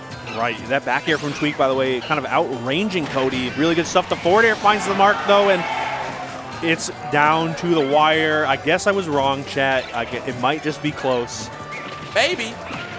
But it seems to always be Tweak on the keeping Cody on the back foot. There we go. Couple of combos right there. Okay. Yeah, nice. get off me. No tap dancing available. The studio's closed. Big damage, too. Already setting up so much stage control for Tweak. Cody trying to take a minute, take it easy. Just float above the stage, look for an opening. This is a good way to open it up. I don't know, Fabs. I don't know. I need to see something, but okay, that's not that yet. Oh, the double. Yeah, it was not close. You were right. Bro, when you get hit with the second banana, no disrespect to Cody. Cody was playing phenomenally. But it's just different levels at the moment. Yeah, my God. We're definitely I don't want to watch this. I'm so sorry. I don't want to watch this. Capitancito also honey, it's time for your projectile. Just, shouts to Capitancito, one of the favorites of the wave. I did want to, give him a shout out. Very excited to see what the run looks like at such a, unique tournament compared to the usual Capitancito tournaments. But I want to go down to Ned versus Guy. That Sephiroth that you shouted out earlier was in fact Ned going up against Guy, who's now on the Greninja. Yeah, it's an interesting counter pick war. Of course, Ned, Sephiroth, and of course Guy usually mains Luigi, but that matchup's terrible for Luigi, right? He can't get in, so of course opting for the Greninja secondary, winning against the Sephiroth, and now the counter pick war is continuing with now Ned going PT. Well, let's finish this game for Tex. All right, well, production has overruled us as much as we were hinting. How much longer could it take? We're just going to watch the end of this game here, Capitancito versus Mr. Zircon, which is actually turning out to be a possible upset for Mr. Zircon, I have to imagine. I know Mr. Zircon, the Tri-State Isabels? Yes. One of the Isabels, right? I know they're a very staple Stonehill name, shall I say, but oh man. All right, well, Capitancito losing that first game. I am interested to see how that set unfolds, but the good news is, Faz, we have half an hour to find out. Oh, hell yeah. And in the meantime, we can watch Ned and Guy going at each other here on Pokemon Stadium 2. Really good aerial spacing from Guy so far. Interesting. Yeah, it's a bit of a Pokemon battle right now. You can see these up airs shocking underneath the platforms. I'm interested to see what the dynamic ended up being, because I know Ned was Sephiroth. Did Ned not feel comfortable after game one? Maybe that kind of, made all of this unfold here. Now we see the Greninja versus the Charizard, almost looking to take that stock with the up air. Can't find a down tilt clip. Still the up tilt into the up air. Gonna look for another one. Nice. Love the spacing around that falling neutral air. Okay, not finding the mark at the ledge here, but still good pressure, fading away with the shurikens and the forward airs. Wow, so patient. Just going for nice, safe options here. The Greninja Classic, frankly. All right, maybe Capitancito wasn't so bad. They were kind of just, running at each other, putting a hitbox out, running back in. So, Okay. Oh, I was ready for a tech chase right there, but good stuff from Guy. Teching in and then rolling or spot dodging out of the way. Reversing the up smash as well. Good on Guy's part to kind of recognize that. Right. Maybe looking for the sweet spot part on the back hit. But okay, the Ivysaur's out. Slow character going to be getting harassed by Greninja. Seeing right there, footstool into the down air spike. Not too much from it though, but Guy doing a good job right now. Still some good damage too, and still setting up some dangerous situations. 64% at the ledge here. Charizard, though, thankfully will be holding on for a lot longer at that percent, but down tilt, the dash tech and a forward air. Okay, good stuff. Continued pressure, too. Even when Ned does make it off of the stage, it's usually into another aerial from Guy, just tracing those jumps that Ned is doing. Okay, yep, the flames are going to keep you at ledge. You jump from the ledge, you die to the forward air claw. All right, good stuff. Ned going to have to make something crazy happen, but it looks like it may just be Guy going up 2-0. Right now, though, 35% just from that one little Squirtle opening, and Ned can definitely... Yeah, true, yeah. That's all he does. But I don't know, Guy looking for a pretty wild read right there. It's going to be a classic. I love... That was clean. I was saying, like, one hit of the back air into all that was so nice. That's clean. I don't know if he meant to do that, but either way, it was clean. Surely he meant to. I'll give it up. Yeah, I'll give it up. Yeah, he meant to do it. Water Shuriken, not finding the mark 2. Really nice low route from Ned. Oh, hold on. No way. No way. Okay. Wow. Barely makes it back. I thought that would be it. Up throw, going to do it, and let's go back to 2 because it's still pretty close. And Mr. Zircon was looking very comfortable. Capitancito did put a wild string together to kind of even it up and then eventually take the lead, and the up smash shouldn't do it quite yet. So we still have a close one on our hands here on Pokemon Stadium. I also just really like saying Capitancito. It's a very nice tag to say. Yeah. That's definitely one of my favorite joys. I was like, oh, I can't wait to see Capitancito in this wave, or I can't wait to see Capitancito at the Arcadian. He didn't actually get to play in the Arcadian, but still. I was excited to say it. 165 is a surprising percent to see on Isabelle. Yeah, absolutely. Okay, that does it for sure. 106. One thing I did notice in the corner of my eye watching the previous game is Mr. Zircon did have a harder time finding some stocks here and there. Right. But if you can find situations like this and go for either, I was going to say nair or back air, it's very possible to make something happen. Even a throw here? No. Goes for an up smash? Oh, no. Okay, getting the little toy hammer out, not doing his mark. Right. Interesting. Good job either. Okay, the back throw, get him off stage. The mine is being set up with the fishing rod. Lots of things going on. Yeah, they're not biting today, but I guess, never give up. That is one of the rules of fishing, I always heard. Isabelle does find one Mii Gunner at the ledge after a couple tries, and now we got ourselves a game. Look at this chase. Yeah, the chase with the pot, should I say. Stealing another missile from the pocket. Ooh, interesting. The dash tech crossed up right there, kind of, also crossed up Mr. Zircon. It has a mine pocketed now, and what an interesting interaction. Wow. Interesting. The forward air, too, from Isabelle, kind of clanking with the mine, but fortunately the pocket will get punished with one big old hitbox from Capitancito. Now even it up 1-1, and let's stop in over on setup 4 with one of my favorite players from Connecticut, the Actuary. Okay. Playing the Zelda, going up against Sharp with the Wolf. It's a big New England battle at the moment. Yeah, we're practically neighbors, Connecticut to New York, probably closer than Philly. Mm-hmm. If you actually ask Devin about Tri-State, he's got some feelings about it. But we got a pretty interesting matchup here. Sharp, pretty comfortable, I would say, with a character like Wolf against a character like Zelda. That being said, Actuary finds a pretty big forward smash to kind of even it up. This could be anyone's game here, but I have to assume that Sharp is the favorite according to the seeding and most people's opinions. But the Actuary has done some crazy stuff already. I wouldn't be surprised if we saw something crazy today. Ooh. Yep, still catching the jumps as well. Nothing too much from it, though. Gonna get caught by the laser, and yeah, your air dodging is feeding Sharp these F-tilts available. Yeah, really good stuff. Good patience at the ledge as well. Kind of trying to play back and not let these lasers be too impactful, but finds a way in with that neutral air. Does get anti-air, or doesn't get anti-air with the up tilt, and the back air will do it. And I have changed my mind. Talk to me, AG. Where do you want to go? You know what? That's the worst part. I'm not sure. Why don't you pick that? It's interesting that Ned has gone Cloud now. Oh, okay. It's losing, though, but he has gone to his Cloud. I believe that's his old main from Smash 4, I believe. For a good reason, of course. Bringing it, I think he wants to play Cloud more and more as the meta's progressing. That makes Sephiroth sense, and PT can't do everything together, so Cloud kind of pick up the pieces. Of course, not exactly picking up too much, apart from L at the moment. Ned in a deficit to Guy. All right. Well, you know what? Actually, now that I've seen some more information on setup 3, let's actually dip down there to see how game. Okay. Yeah, let's see how game 1 unfolds over on setup 3. As Naito Sharp takes it over the actuator. I lied. He's gonna take it though. I swear. just wait a little bit. Don't come out yet, just yet. But yeah, against Fusix, formerly known as Chase from SoCal, another San Diego representative, coming against Fusix, extremely good Florida. I want to say Tampa Sheik. I haven't seen them for a while, so to see them come back now is really nice. But yeah, you're coming up against a different beast in bro. Right. It's gonna be tough. But I did see some wild conversions yesterday in doubles and just in general from Fuzix. Really, really good adaptations, good implementation of some interesting combo routes too. But the problem is you're going to have to win neutral to begin with. And it's pretty good about not letting that happen. Those neutral layers are going to keep Sheik out. Absolutely. For the most part. Speaking of neutral layers, look at these. Right. Poking in, Fizz can't get anything started. That move to interrupt a lot of things. Very hard to challenge Sheik's buttons if you don't have a disjoint. And another shout out to Fuzix for the needle implementation. So many little hits, just 1 or 2 sets of needles too. Not the whole full clip needle extensions, but really good angle that gets covered by that 45-degree downward needle throw. Really good stuff.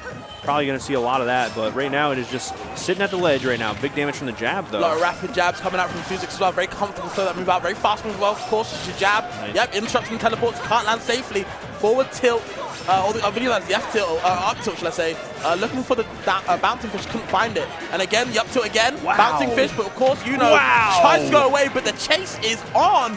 Except it's for Fuzix's side. That was so crazy. So much good pressure, even just baiting out the air dodge. The bouncing fish finding the mark. And look at this combo right now, 26%. Not a whole lot, but it sure felt like it did more, at least mental damage. Yeah.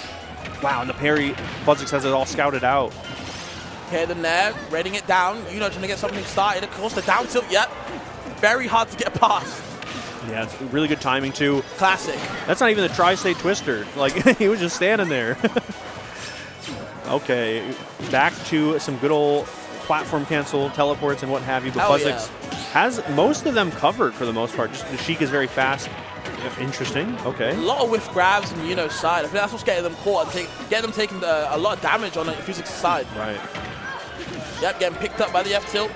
Just hits in there. Oh, okay, no up smash, going for the back air instead. All right, and all of this extended edge guard is just basically like the inability to really snap to that ledge that neutral air stays out for so long. Even if it's not a big hit, the angle that it does send at is just so good for Fuzix. There are those neutral airs that you talked about. Now you're seeing why they're so impactful, but here we go. It's going to be the up airs right now. Got to find a way down. But yeah, for sure. And as long as she doesn't kill you, technically, in my opinion, you're not really losing. Right. Okay, this grab should set up for something dangerous. Wow, really good idea, though. Immediately jumps and dodges out of there. See what we can do right now. Not finding the mark. And that platform cancel does actually work out, but the burst grenade punishes the grab. Okay. Interesting, to say the least. Wow. And I think Fuzix was on, the whole time. Not letting them breathe. But okay. Your guy, Actuary, doing something. I was going to say, going back to this one, a surprising turn of events. Actuary with 1 stock up at least over Sharp at the moment. It's going to be interesting to see if you can kind of seal the deal. The problem is, like, I was going to say, 1 wolf opening leads to this. And now all of a sudden you're taking tons of damage. Lined up that back air, but that neutral special from Zelda broke it up a little bit. And I wouldn't even want to know what the knockback on a reflected Phantom would look like. I feel like that would hurt. That's what I know. Oh, yeah. Okay, back throw. Yep, just wants that stage control. Wants to get the stock back quickly.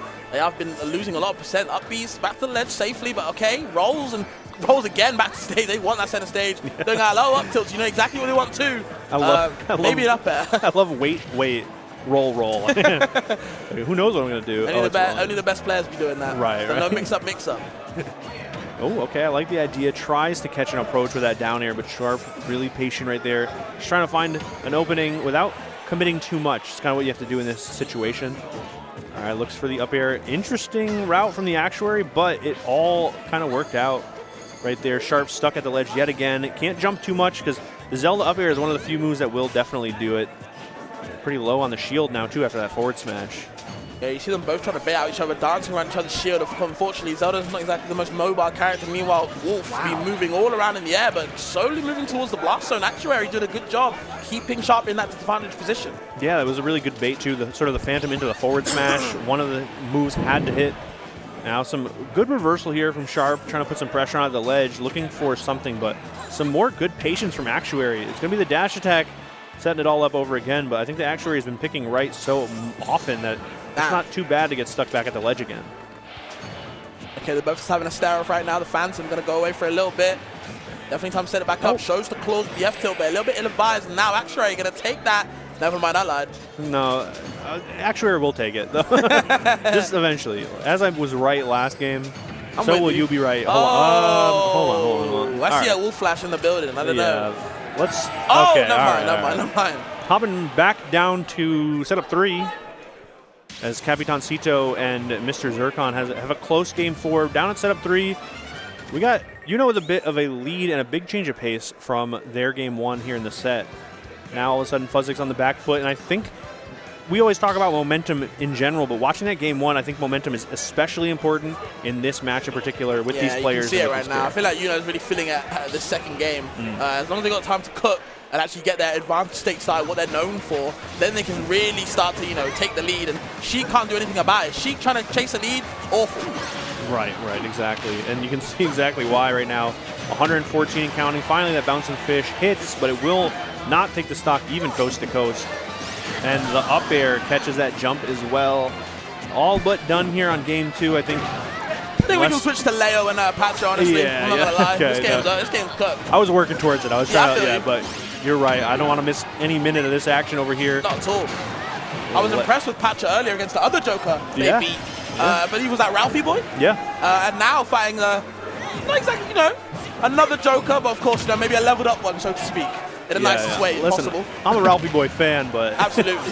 I think you're gunning for second at best when you talk about the best Joker to do it. But Pacha definitely has some matchup experience, despite, in addition to that one match. Sure. Some real good familiarity was shown and was displayed throughout the Joker set previously. Ooh, I like that. Let's see if we can make it happen this time, too, but it's going to be tough. Absolutely. And of course, Leo is no slouch to powder, fighting, all the best ones. But of course, even game at the moment, literally with percent, seems to be Pacha in a slight lead at the moment. Pushing him further and further away. Yep, the drag away with the Nair. And Pacha just losing that stock. Very, very upsetting. Unless you're Mexican. It's still a lot of percent. I think you can be pretty comfortable going into this next one. But it would have been nice to get some extra credit, sure. Hey man, game 5, Mr. Zircon and the Capitancito. I know the Twitch chat wants to see that one.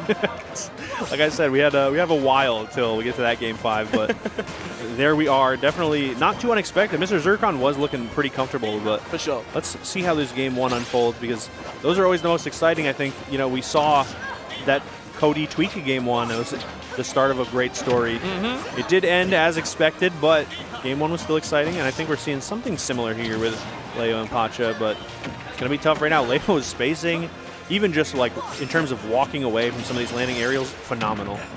Okay, the back air 2 has the Arsene on deck though. Oh, get off me. The down B is there and ready to wake you up. Oh, wow. Really good mid-range tool. Not going to punish that teleport, but for that landing, really interesting route from Pacha, but it does all work out. That is going to get punished with the up throw, trying to find some more vertical pressure with either up airs or neutral airs. See, actually, you know what? Let's change it to just stage control instead. Yep, why not? Wow. Oh, the drag, that was out of nowhere, by the way. And I don't even know how you react to something like that. That's what I'm saying. That's Leo was so confident with it and so comfortable. Just one hit, immediate down smash, take the stock. And I don't know if we're going to be seeing the Cinderella story for this set. As it goes on, I think Leo just looks more and more comfortable. But Pacha can definitely still make something happen. We've seen some pretty interesting reads from some of their matches. Getting pushed away further and further with that F-tilt and the Nair. A lot of ledge trapping from Leo. Really smart there again. Cannot get off that ledge safely. Pacha taking so much damage on this ledge, on this right side.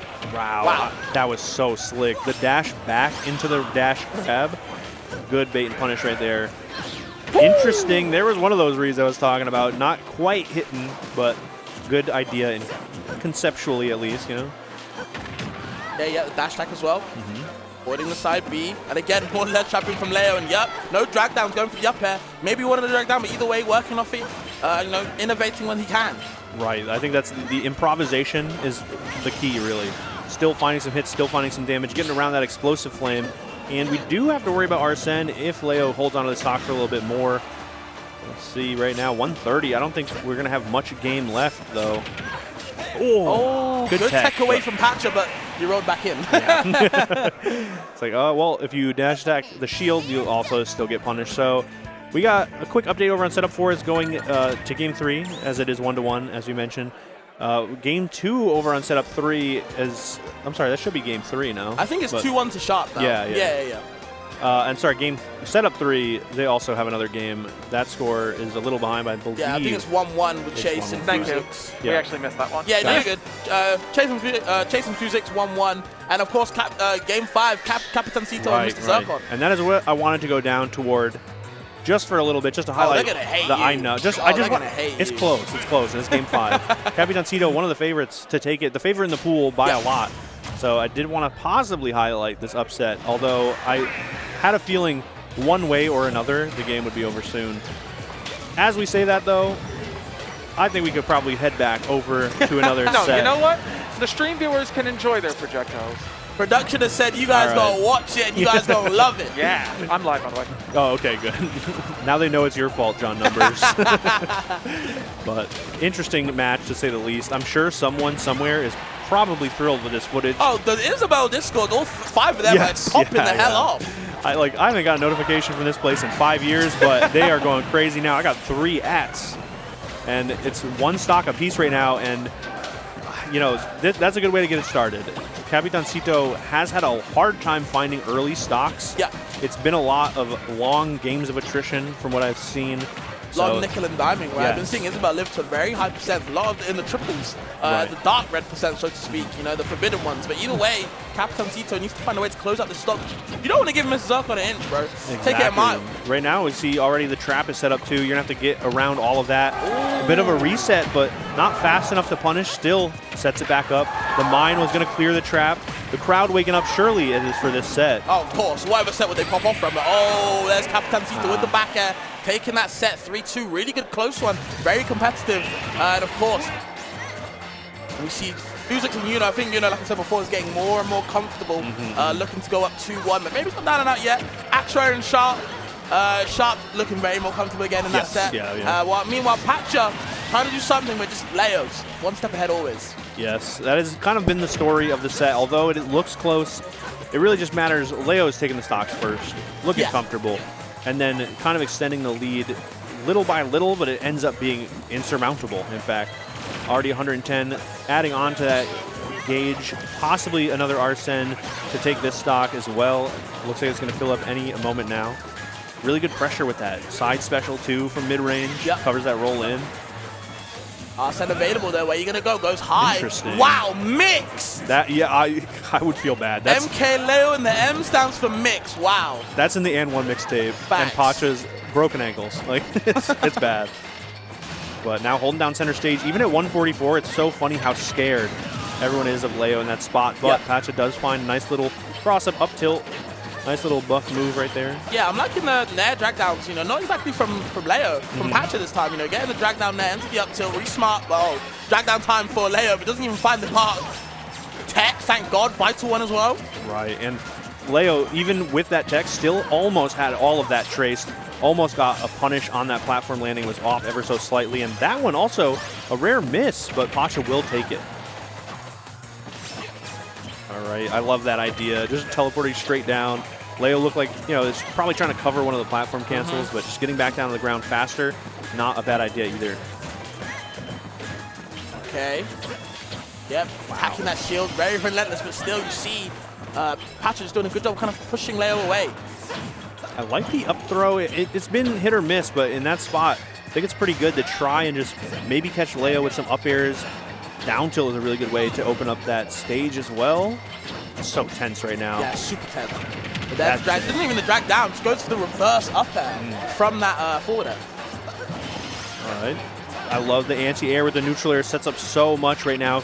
Don't find the neutral air off the stage, but still back to center and really good punish to catch that jump. Find a way back down stage. As soon as he does, gets a grab. Leo finds grabs out of nowhere, man. That's thin air. And smash attacks, apparently. I don't know. Yeah. Oh, I love the idea right there from Pacha, trying to punish or catch the landing at least, but the dash grab fell a little bit short. And Leo with another Arsene coming up too, which those have been like instrumental throughout the games. That second Arsene tacks on so much damage, possibly takes some stocks a bit earlier than you'd expect, and we just might see it now. The back air, poetically timed.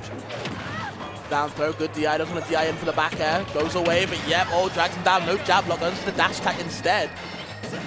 All right, looking for something big right now. It's going to be the forward air catching the jump, taking that game. Leo going up 2-0 as we move down to a very interesting meeting of the Midwest. Pac-Man? Yes, set up Yo, John Numbers is having the time of his life on production. We got Rocky coming in with the Pac-Man against a doorstop coming in from one of Cincinnati. your favorite players, like you said, right? I did mention that. Yeah. Don't tell him. We don't want him to get an ego. Oh, no way. But very excited to watch this. It's going to be an interesting match, too. Rocky kind of surprisingly explosive in certain situations. I think that is generally Pac-Man as well, but Rocky will play it safe here and there, but those combo strings, once they get started, those punishes with the bell, they're always so fun to watch. I remember Kansas told me they call him Rocky Balboa. That's great. I think that's an absolutely godlike tag. That is huge. So I want him to ring the damn bell and get this win, but let's see what Doorstop can do, because that man is no slouch from DSS, but never mind. You kind of sleep in the wheel right there. The Hydra kind of knocked me down and Rocky with an early lead.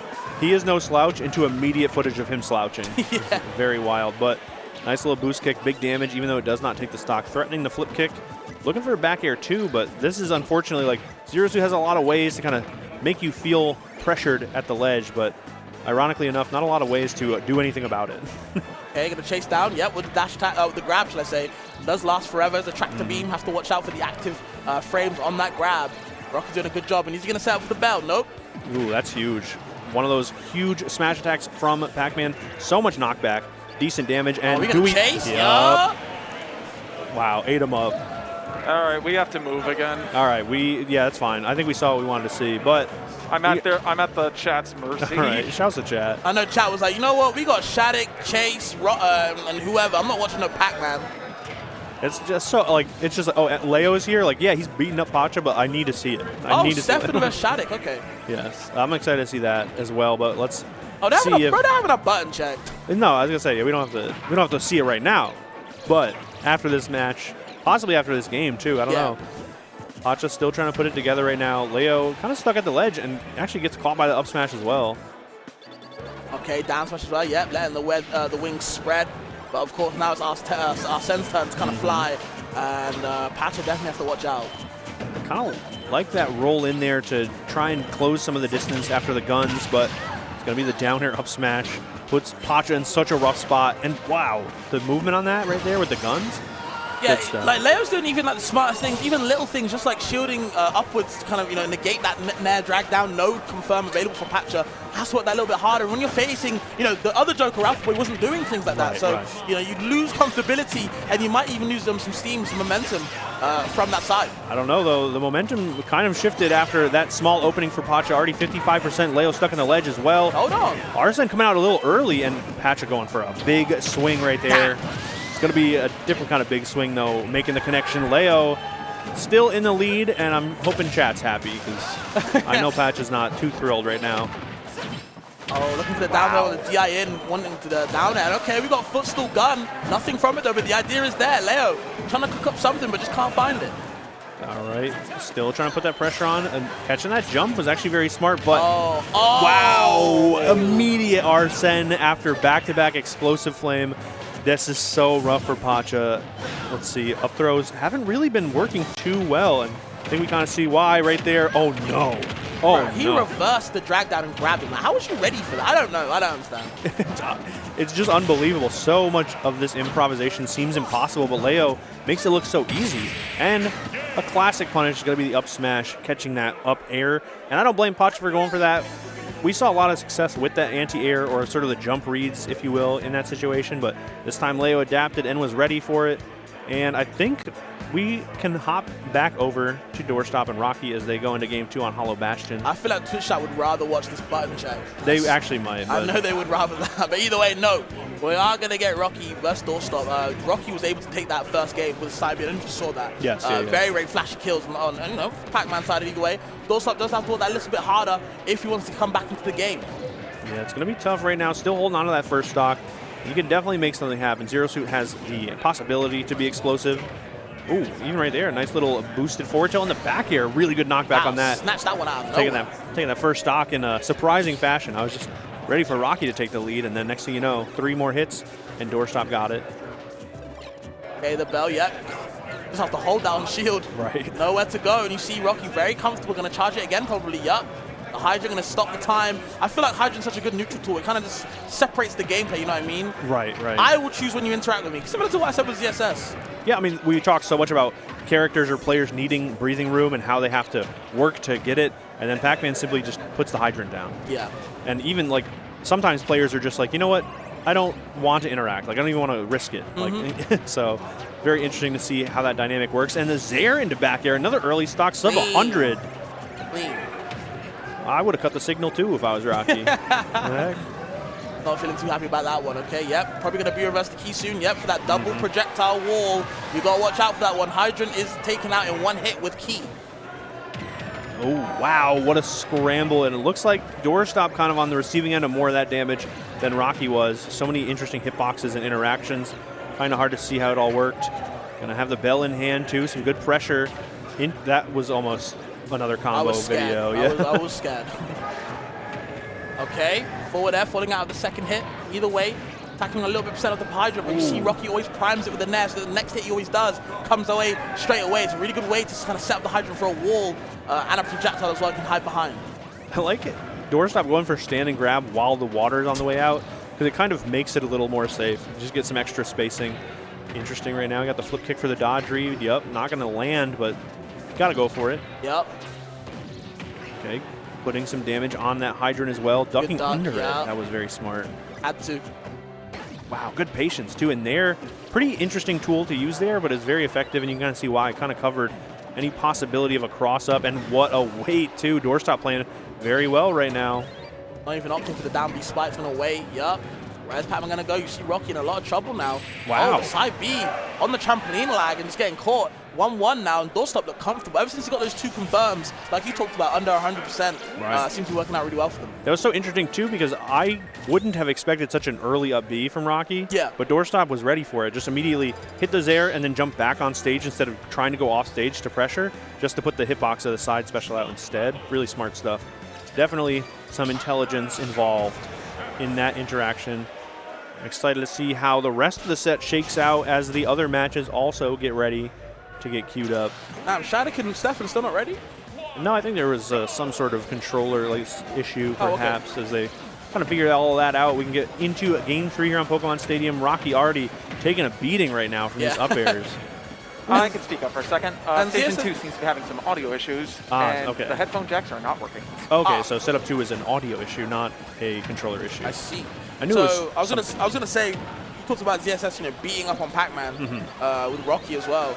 I feel like with Pac-Man, we always talk about how he's such a setup character, but ZSS known for zone breaking, so he's not able to kind of set up in time until now. The jab into the forward smash, definitely a Rocky moment, but you can't find that initial knockout, so to speak. Yes, I mean, despite all of that huge knockback on the forward smash from Pac-Man, still not able to find exactly the hit that you're looking for or enough damage to seal the deal, but good. It was just a good momentum shift anyway, right? Now all of a sudden Doorstop stopped beating up on Rocky. We just waited for 30 seconds for an opening, and already it's a very different game. I mean, yeah, when you got a move like Bell in your hand, that can do so much. You do have to kind of watch out, kind of be evasive of how you play. At this type of percentage, you will explode. Oh, the Zaire not really connecting, probably due to the interference of the hydrant. Doorstop is going to make it back, but the unfortunate side effect of that combo, or the attempt of a combo, is you do give up all of that stage. Rocky happy to set up the Hydrant center stage to pull the bell. And I love that bait, but the Zaire kind of outranges it all, and the back air picks up that first stock. Yeah, it seems to be Doorstop having a lot of knowledge in this matchup. Not a lot, but it seems to be a kind of a bit recatching a lot of the fruit with the apples and bells to make sure it's not in Rocky's hand, and also Zairing through the projectile part of the bell to make sure you can keep the hitbox as well and interrupt Pac-Man. A lot of zone breaking on Doorstop's side. Really smart matchup knowledge, but oh man, it doesn't matter how much you know the Pac-Man matchup, you will get hit by Bell immediately. Right. The bells will toll. I do love the idea of you talking about how intelligent Doorstop is, which is true. And then he went and made the biggest bonehead move, dodging right down into the bell. But, you know, one incorrect option, 100 correct options, still ends up losing the stock. And big damage, too, just from this opening here. Rocky already putting 60 or more with the Galaga, the Galaxian ship. Yeah, they're right back into the game. Okay, a lot of Zairs going on. Yep, second one, too. No back air again. Can't find the conversion. Trying to sneak in the back air, waiting for the roll in for the down smash charge, but nope. Yeah, Rocky just playing it safe, patiently as well. Not really giving it up, not going for anything too crazy, and that connects still. What? I didn't think it would, but Rocky, such confidence going in that route and still finds the hit. Wild Yeah, just stuff. one forward, they're going to back off. Charge up the Gallagher as well. Yep, back in your hand. You don't want to make too much mistake. That is the combo fruit. And yep, the toes as well coming out. Oh, that's why they call it the combo fruit. Wow, actually had that roll in scouted, but Doorstop put the shield up in time to block that Nair, trying to put some long or mid-range pressure on with that Zaire, not really finding the hits. And like you said, Rocky's so slick with the Hydrant setups. Yeah. Interesting. Okay. Trampoline on the ledge, so you're forced to jump unless you want to, just wait for it to go away. All right, trying to put some pressure on here. Doorstop kind of stuck behind that Hydrant, though, as we see Shattuck and Stefan set up over on setup 1. And we have an interesting game going over on setup 3 as well. But I'm going to stick this one out as it looks like Rocky may just be going up 2-1 in this set. Doorstop is going to have to try and make something happen, but the key... Wow, where are you going? Yeah. I get that. The bell is just so prevalent. You're worried about it constantly, but it in a moment's notice, it goes from I have to worry about the bell to the key is flying at me. What do I do?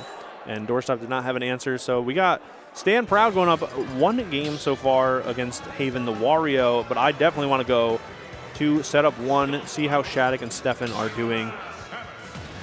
Is it right now? Oh, okay. Never mind. Someone else will bring you to the joys of setup 1 as it is time for us to pay some bills real quick.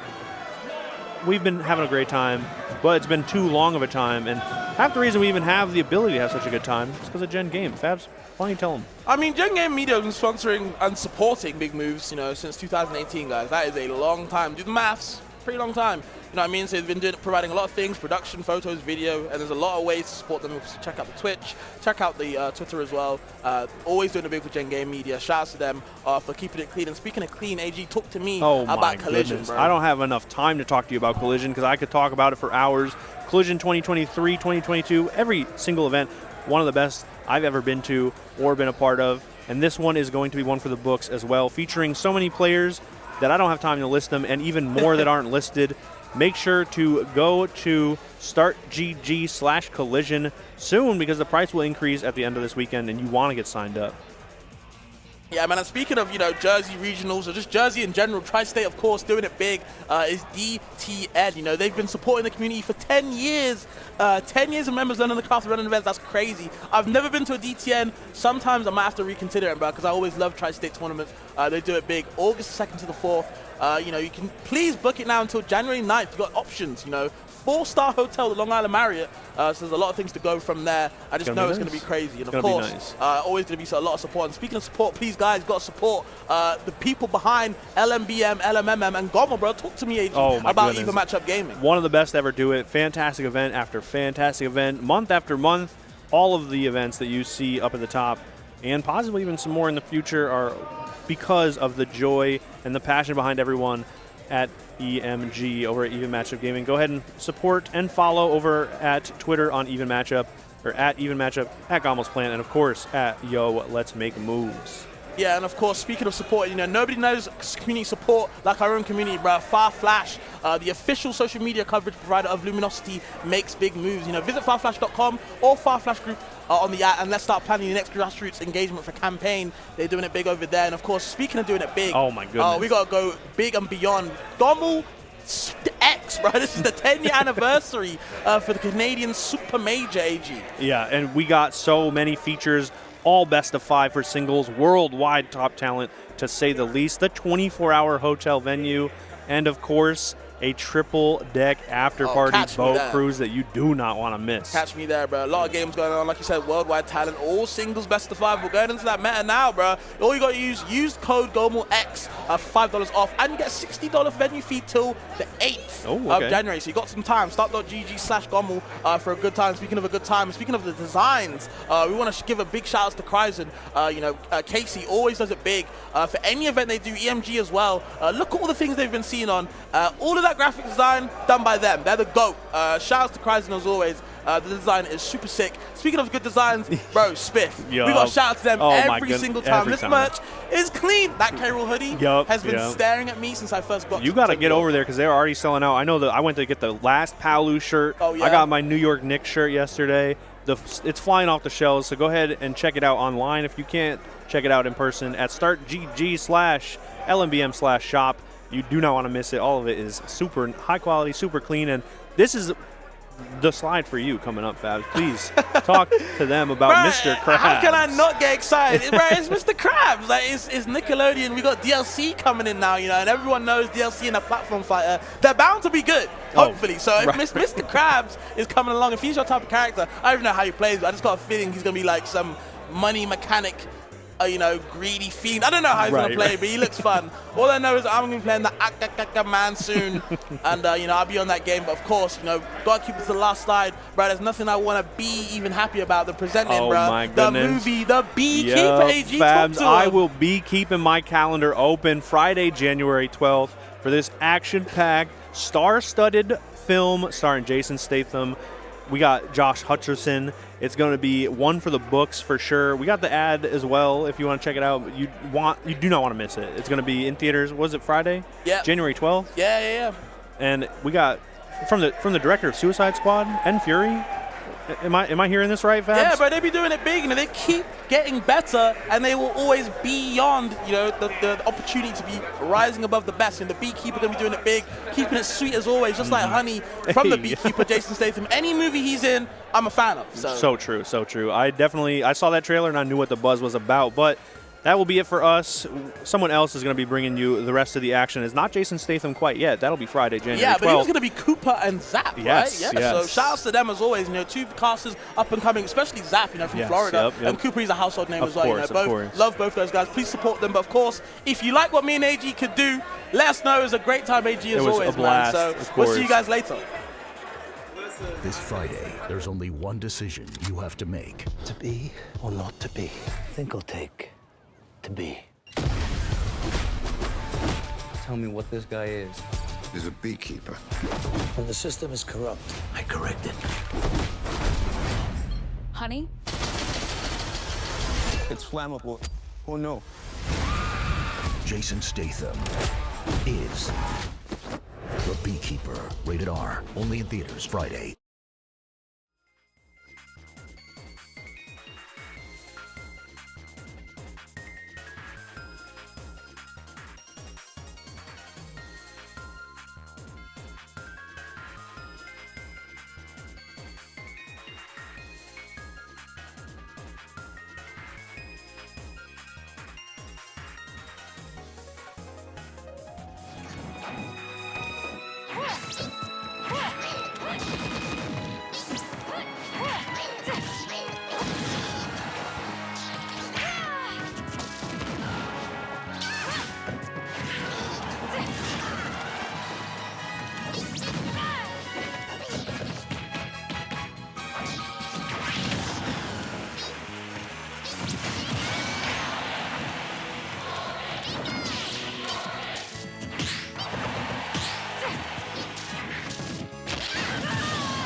great.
Word, but that's the buzzword of today because 4 streams at once? Always going to be a set for happening. a second? I'm live. You guys were muted until just now. Ow. I'm sorry. So John Numbers. So getting word from production. Apparently, Koopa and I were muted this entire time. Right, bring it back. Bring it back. Do you remember what you said at the top? Let's bring it back. All right, all right, We're gonna restart from the beginning. Hello, everybody, and welcome to Let's Make Moves. Let's make big moves, rather, in 2023. We're here in New York City, and we are going to be commentating the last pool of the day. My name is Zap, and I'm joined here with the legendary Koopa. Koopa, let's talk to them once again. Let's go over it one more time. Do you want to do my bit about seasonal depression again? Because I will. Sorry, guys. We had a little bit of a technical difficulty. Shout out to John Numbers, top player in our, top player from New York. Also stream running, so he's got a lot on his plate, so it happens. Yep, it does happen. Also, I have to fill my quota. Nintendo World Champion John Numbers. I must do it. I'm just messing with you, John. Yeah, we are here in New York City for Let's Make Big Moves. We are the last pool of the day. We'll be getting straight into the action here, I believe, and we got Gelato versus Lukewarm to start us off here. It is going to be Peach versus K-Rool starting it off here. Already a stock lead for the K-Rool player. Yeah, that's going to get the beauty of what we get to play with, Zap, with the quad stream. Exactly. It's a smorgasbord. We get to kind of pick wherever we want. It's really real buffet style what we get to play with here. Yep. Where else are you going to see King K-Rool versus Peach? Not on the mainstream, I'll say that much. Yeah, we're going to be non-stop action here. The last pool of the day. Let's make moves. Here comes K-Rool coming in with a quick little grab combination. Gets the spike after the fact and goes up 2 stocks to 1. Not too shabby, if I do say so myself, Koopa. I will say the King K-Rool presence this weekend has been a welcome sight. Exactly. Kind of makes you feel like home, like you're in Florida, right? All the crocodiles. All the crocodiles, yeah. All the crocodiles everywhere. Yeah, I am a Florida man, Koopa. Yeah. Shout-outs to Florida. Yeah. Shout-outs to Florida men, of course. Yeah, we'll play that bit a little bit later during the block. Yeah, of course. Yeah, I will say the King K-Rool presence has been very welcoming. This character is a whole just boatload of fun. Yeah. Obviously, depending on what matchups you're running yourselves into, it can be a little scary for you. Oh, the blunderbuss! Speaking of scary, scoops him up with the blunderbuss, tosses him off the side, and K-Rool will be getting another game under his belt there. Good for him. But on the other side of things, here comes Luigi with a nice little nair into down B combination. Not quite going to kill off the top, but Robin versus Luigi. Now, this is another matchup you don't see every day, Koopa. Yeah, it's definitely something that you're not quite used to seeing. I know a couple of these matchups are because Zeno has had their fair share of Luigi's and Robins come through. I just imagine this matchup is something that Luigi can feast in. Robin is a bit of a slower character. Luigi's, I feel like, just nimble enough to be able to get around these really slow, lumbering hitboxes. Yeah, nice backer though, the classic. Luigi Kid 64. Now that's an interesting name. What do you think he plays, Koopa? Pretty obvious. It'd be weird if he wasn't. Look at he's got the drip too. Yeah. Came in the costume. Ooh, the down smash. Gonna connect right there against the KO off the top that way. So Luigi Kid on the ropes here. And again, if you guys haven't been paying attention, we're in best of 5 territory the entirety of the tournament. So you guys are going to see a lot of room for adaptation on the player side and a lot more Smash to be played. And that's something that's necessary in matchups like these. I like to call them Mickey Mouse matchups. We've got characters that be dropping all sorts of materials on you from who knows where, their bag of tricks. No end. And Robin and Luigi are no stranger to each of those. See the Robin getting the better of Luigi so far.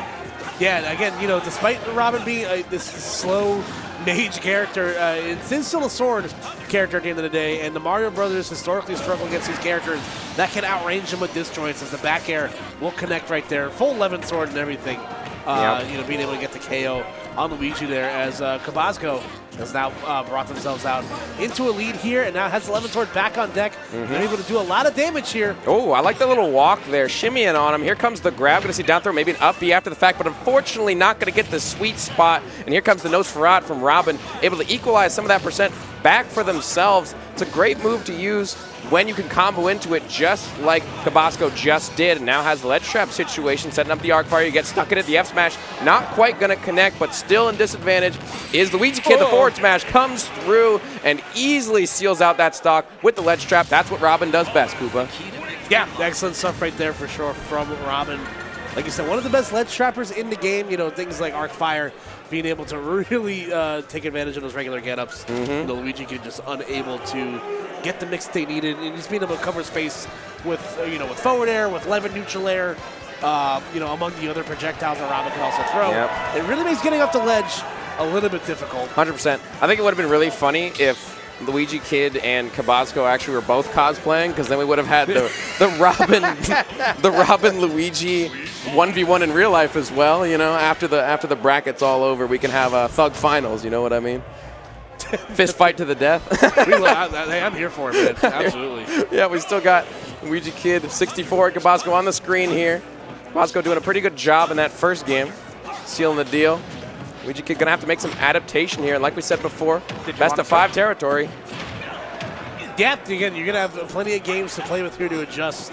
And here we go. Luigi definitely no stranger to being able to ledge trap you as well, being able to use the hitbox on the end of the Poltergust, kind of disrupt those linear recoveries. The nair into the up B. Oh my, maybe a little bit of sus the eye with the assist there. Maybe as well. I feel like that's like one of those moves where you tell your friends you know how to DI it, but nobody really knows what they're doing. Yeah, it's like Rob Epair. You have no idea where it's going to send you, which way it will go. Luigi's kind of a magician in that regard, but so far Luigi Kid finding the first stock here, game 2. Looking to hold center stage here, coming through with the forward airs, looking for a grab, but Cabasco gets through with a jab. Just jab, once again, get off me, ledge trap now. Robin's time to shine. Can Cabasco find the connection he needs? Nope. Only going to get that one arc fire connection, but air dodging off the side, and here comes an edge guard. Man. Oh, that's a bad spot to be in, but the punish is not there.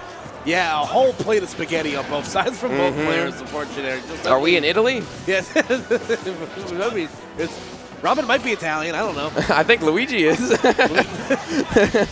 There you go, catches the roll with the gentleman jab right there. So Cabasco, once again, able to get back to work here, trying to edge guard with the up B, but let's say the side B, able to go through that. Nonetheless, though, we're going to get the KO, and we're back on even stocks here. There to dash attack and going to provide some more ledge coverage here for Luigi Kid. Despite being even, though, Koopa, Luigi is one of those characters that can just evaporate your stock. With one grab, it's possible that the Robin could die off the top and doesn't even need the grab. Will find the up B connection on that laggy arc fire. That was an ill-timed side B from Cabasco, and Luigi Kid capitalizes. Yeah, excellent stuff. Like you said, we haven't really seen those, potent, crazy Luigi combos like we, to see. There you go. Open my big mouth Speak of the devil. Can't find the kill confirm off of it, though. Still 23% and the ledge trap. Cabasco stuck and disadvantaged for now. There comes the nair. Can't confirm into much more. We're going to see an up B, not the sweet spot that we need, but still has the lead, has a stock to play with, and Cabasco's going to have to crawl back on this one. I feel like Luigi Kid can be a little bit more liberal with that because the old roll behind up B gets him every time. Yep. But yeah, I feel like if you're Luigi Kid, you're able to be a little bit more liberal with that up B because Robin's so slow. Right. But now we bring you to a match already in progress. With Slingshot, local Diddy Kong main here from the New York City area, going up against the Grustler. Yeah, the Grustler. I like that tag. On the Pokemon trainer here, seeing a battle between what looks to be 2 Pokemon. You could call Diddy a Pokemon, right? If I didn't know any better, you could have told me Diddy was a Pokemon. I totally believe you. Yeah, I would totally believe you too. But banana in hand, here come the combinations. Looking for the monkey flip. And big swing there from the Grustler. Not going to connect. The big punish. Looking to switch to get back to center stage. Does find his footing. The forward smash comes through as well. Now ledge trap situation. We're going to see an edge guard here. Looking for a nair, but able to just barely make it through. There you go. Forward tilt could have had a little bit of leverage here. Oh. Nice trade. There you go. No jump right there for Slingshot, so forced to they're just going to kind of drop like a rock when he gets hit out of his barrels. That's going to be the Grustler getting the first stock here. And 132 on the docket, does what any smart Pokemon trainer should do. Immediately get Charizard out here to take a couple And that's the switch paying in dividends there for the Grustler as well. You saw the down tilt into back air for Slingshot wasn't enough to kill because Charizard is just that much heavier than Ivysaur. Able to live that kill confirm, but not the second time around. The back air will find its mark and do its job much more effectively at that percentage.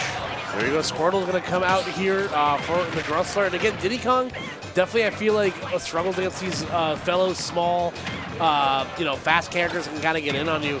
So curiously, we'll see maybe a little bit more Squirtle in the early percent here, and then maybe Charizard to close things out. But So far, we've seen a very equal distribution amongst all the Pokemon.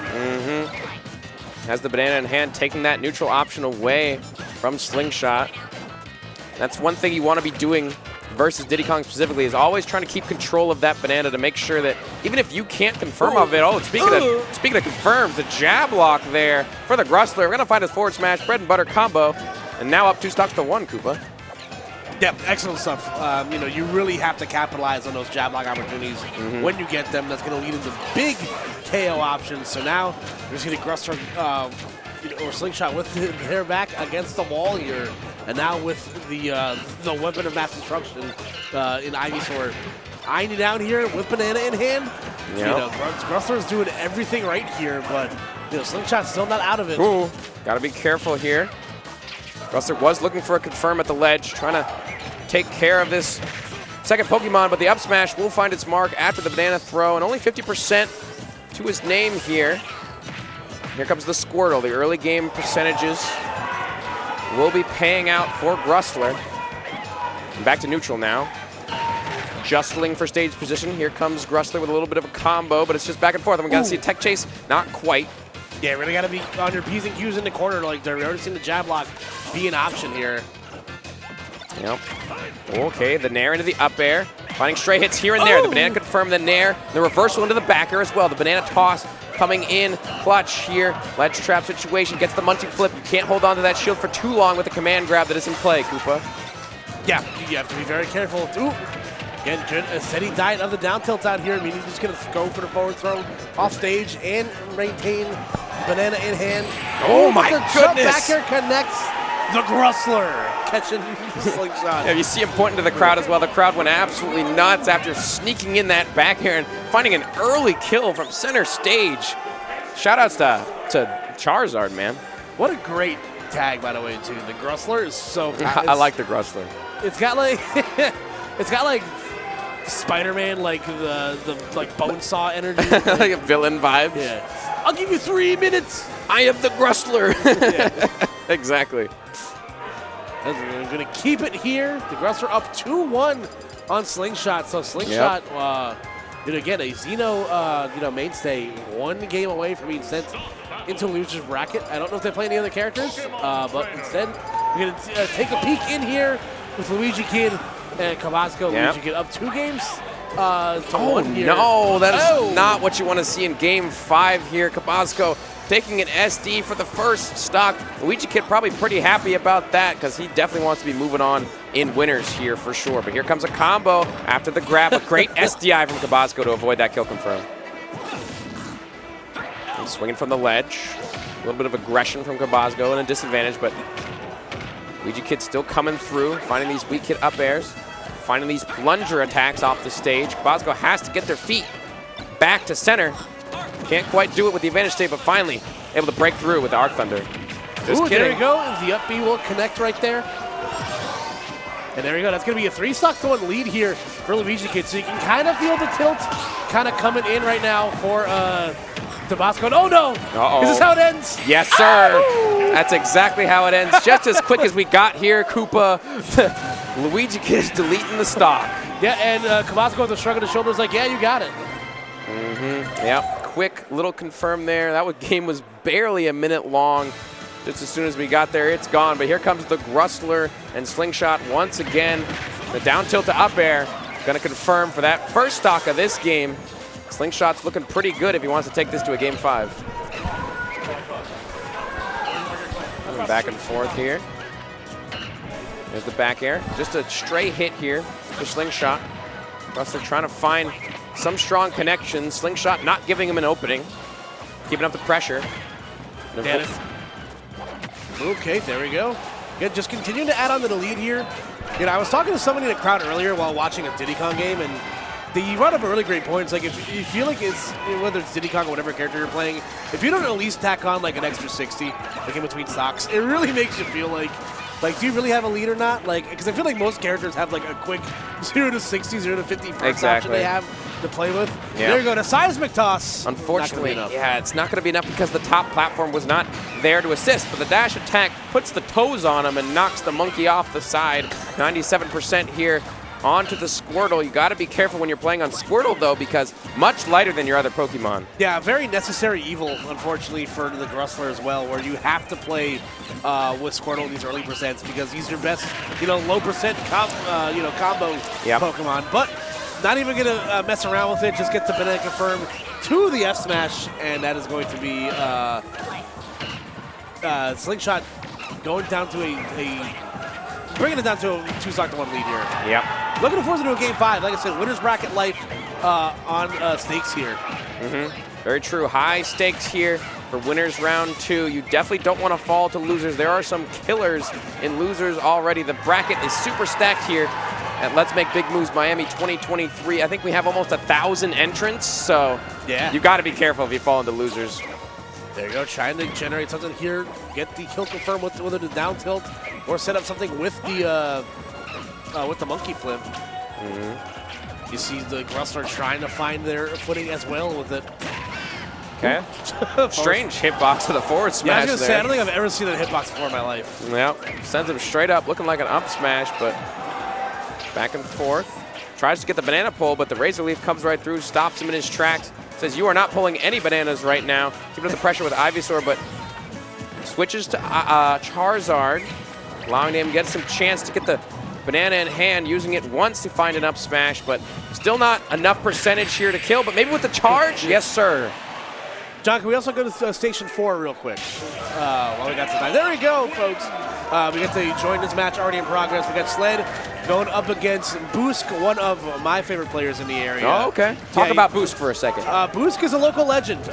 He was formerly a Smash 4 Greninja main. Has been playing Corrin and Rob in this game.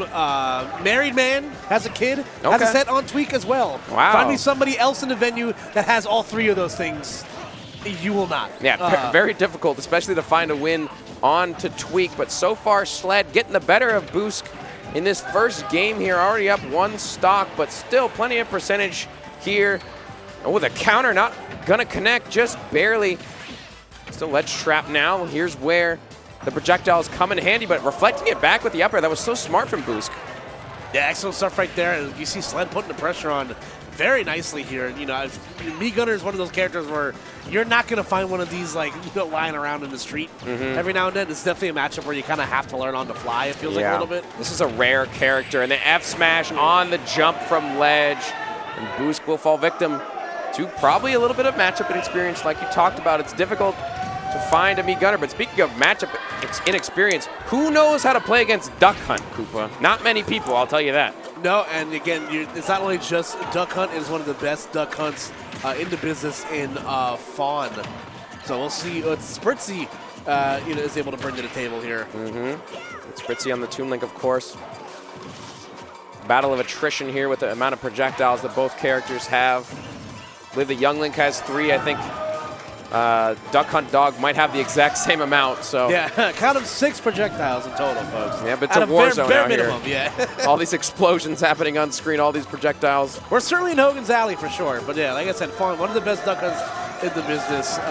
She's been doing it for a long time with this character. Has it mapped out to a T pretty much. And again, another one of those characters like you mentioned, matchup inexperience could come back to bite you. How many top-level Duck Hunt mains are you going to have access to? Yeah, and I feel like Duck Hunt has kind of fallen to the wayside after, I believe, the Japanese player Raido used to play Duck Hunt Dog a lot more consistently, had a lot more presence in majors back in the day, but the meta has shifted. We don't see this character nearly as often, and same thing with Toon Link, honestly. One of these characters you don't see too often, but still, I imagine that it's a little bit easier to find a Toon Link than it is to find a Duck Hunt.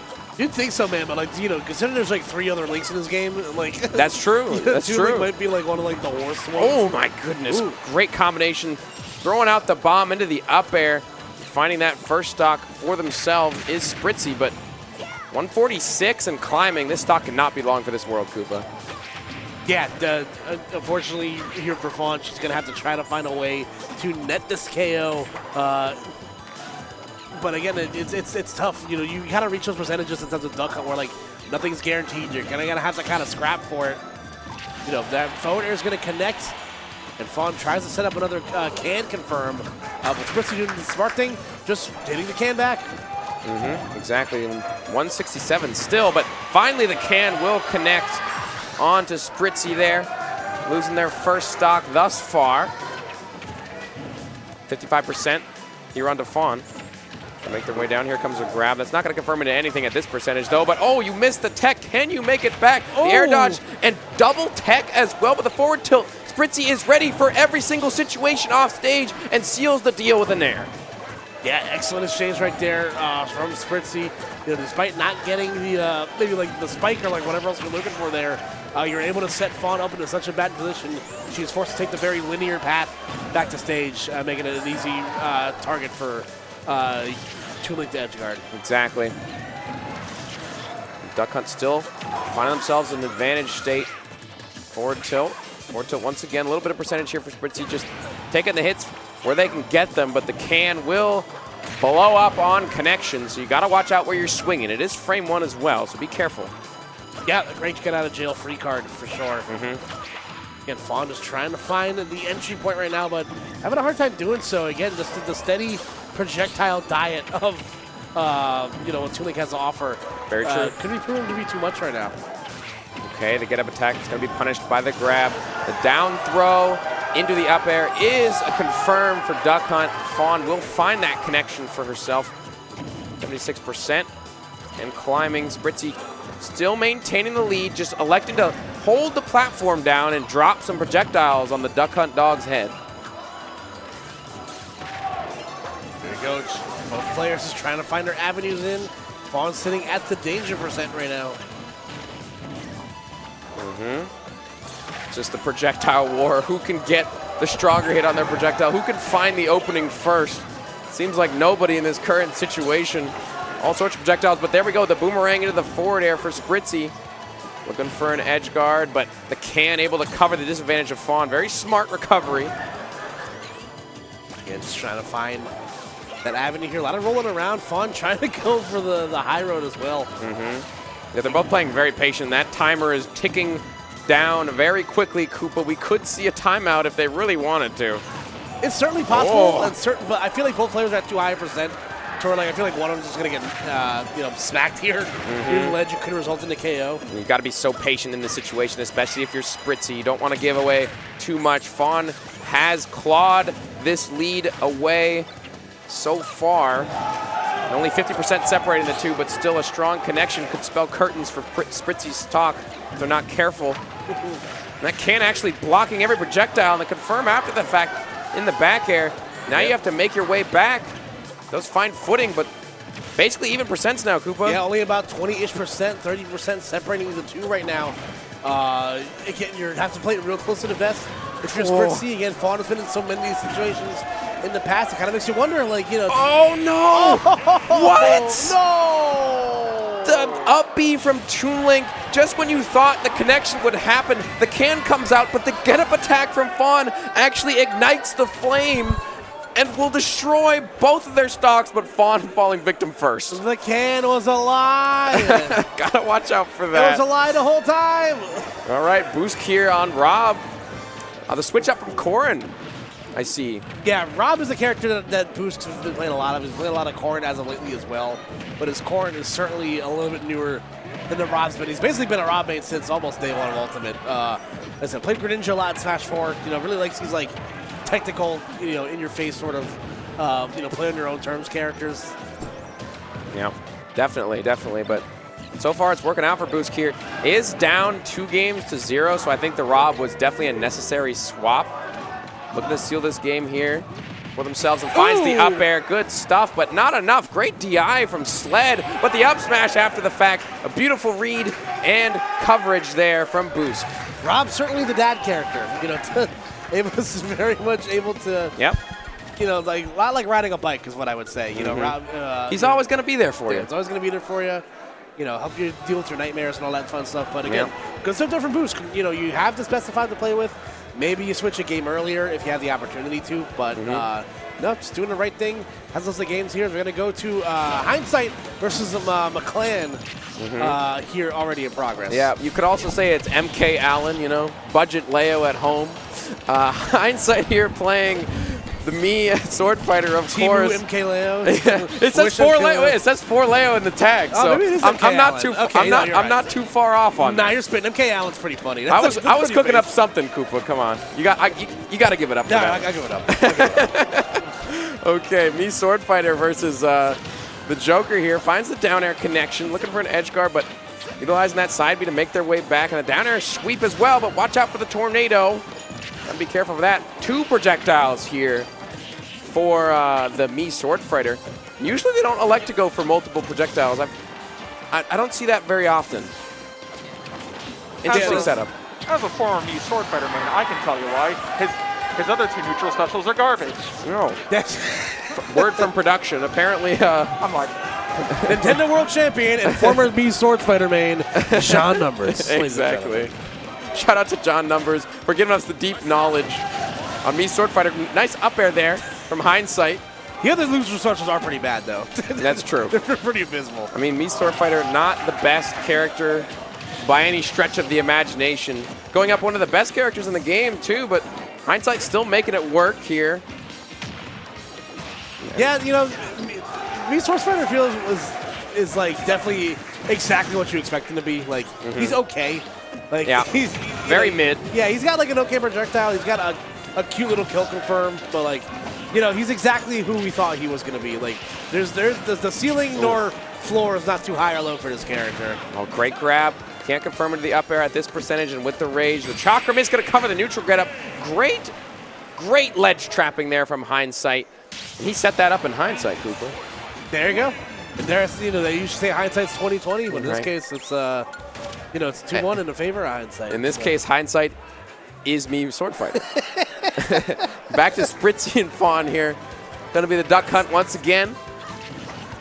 See that Spritzy did, in fact, win game 1 just barely after that janky interaction with the can from before.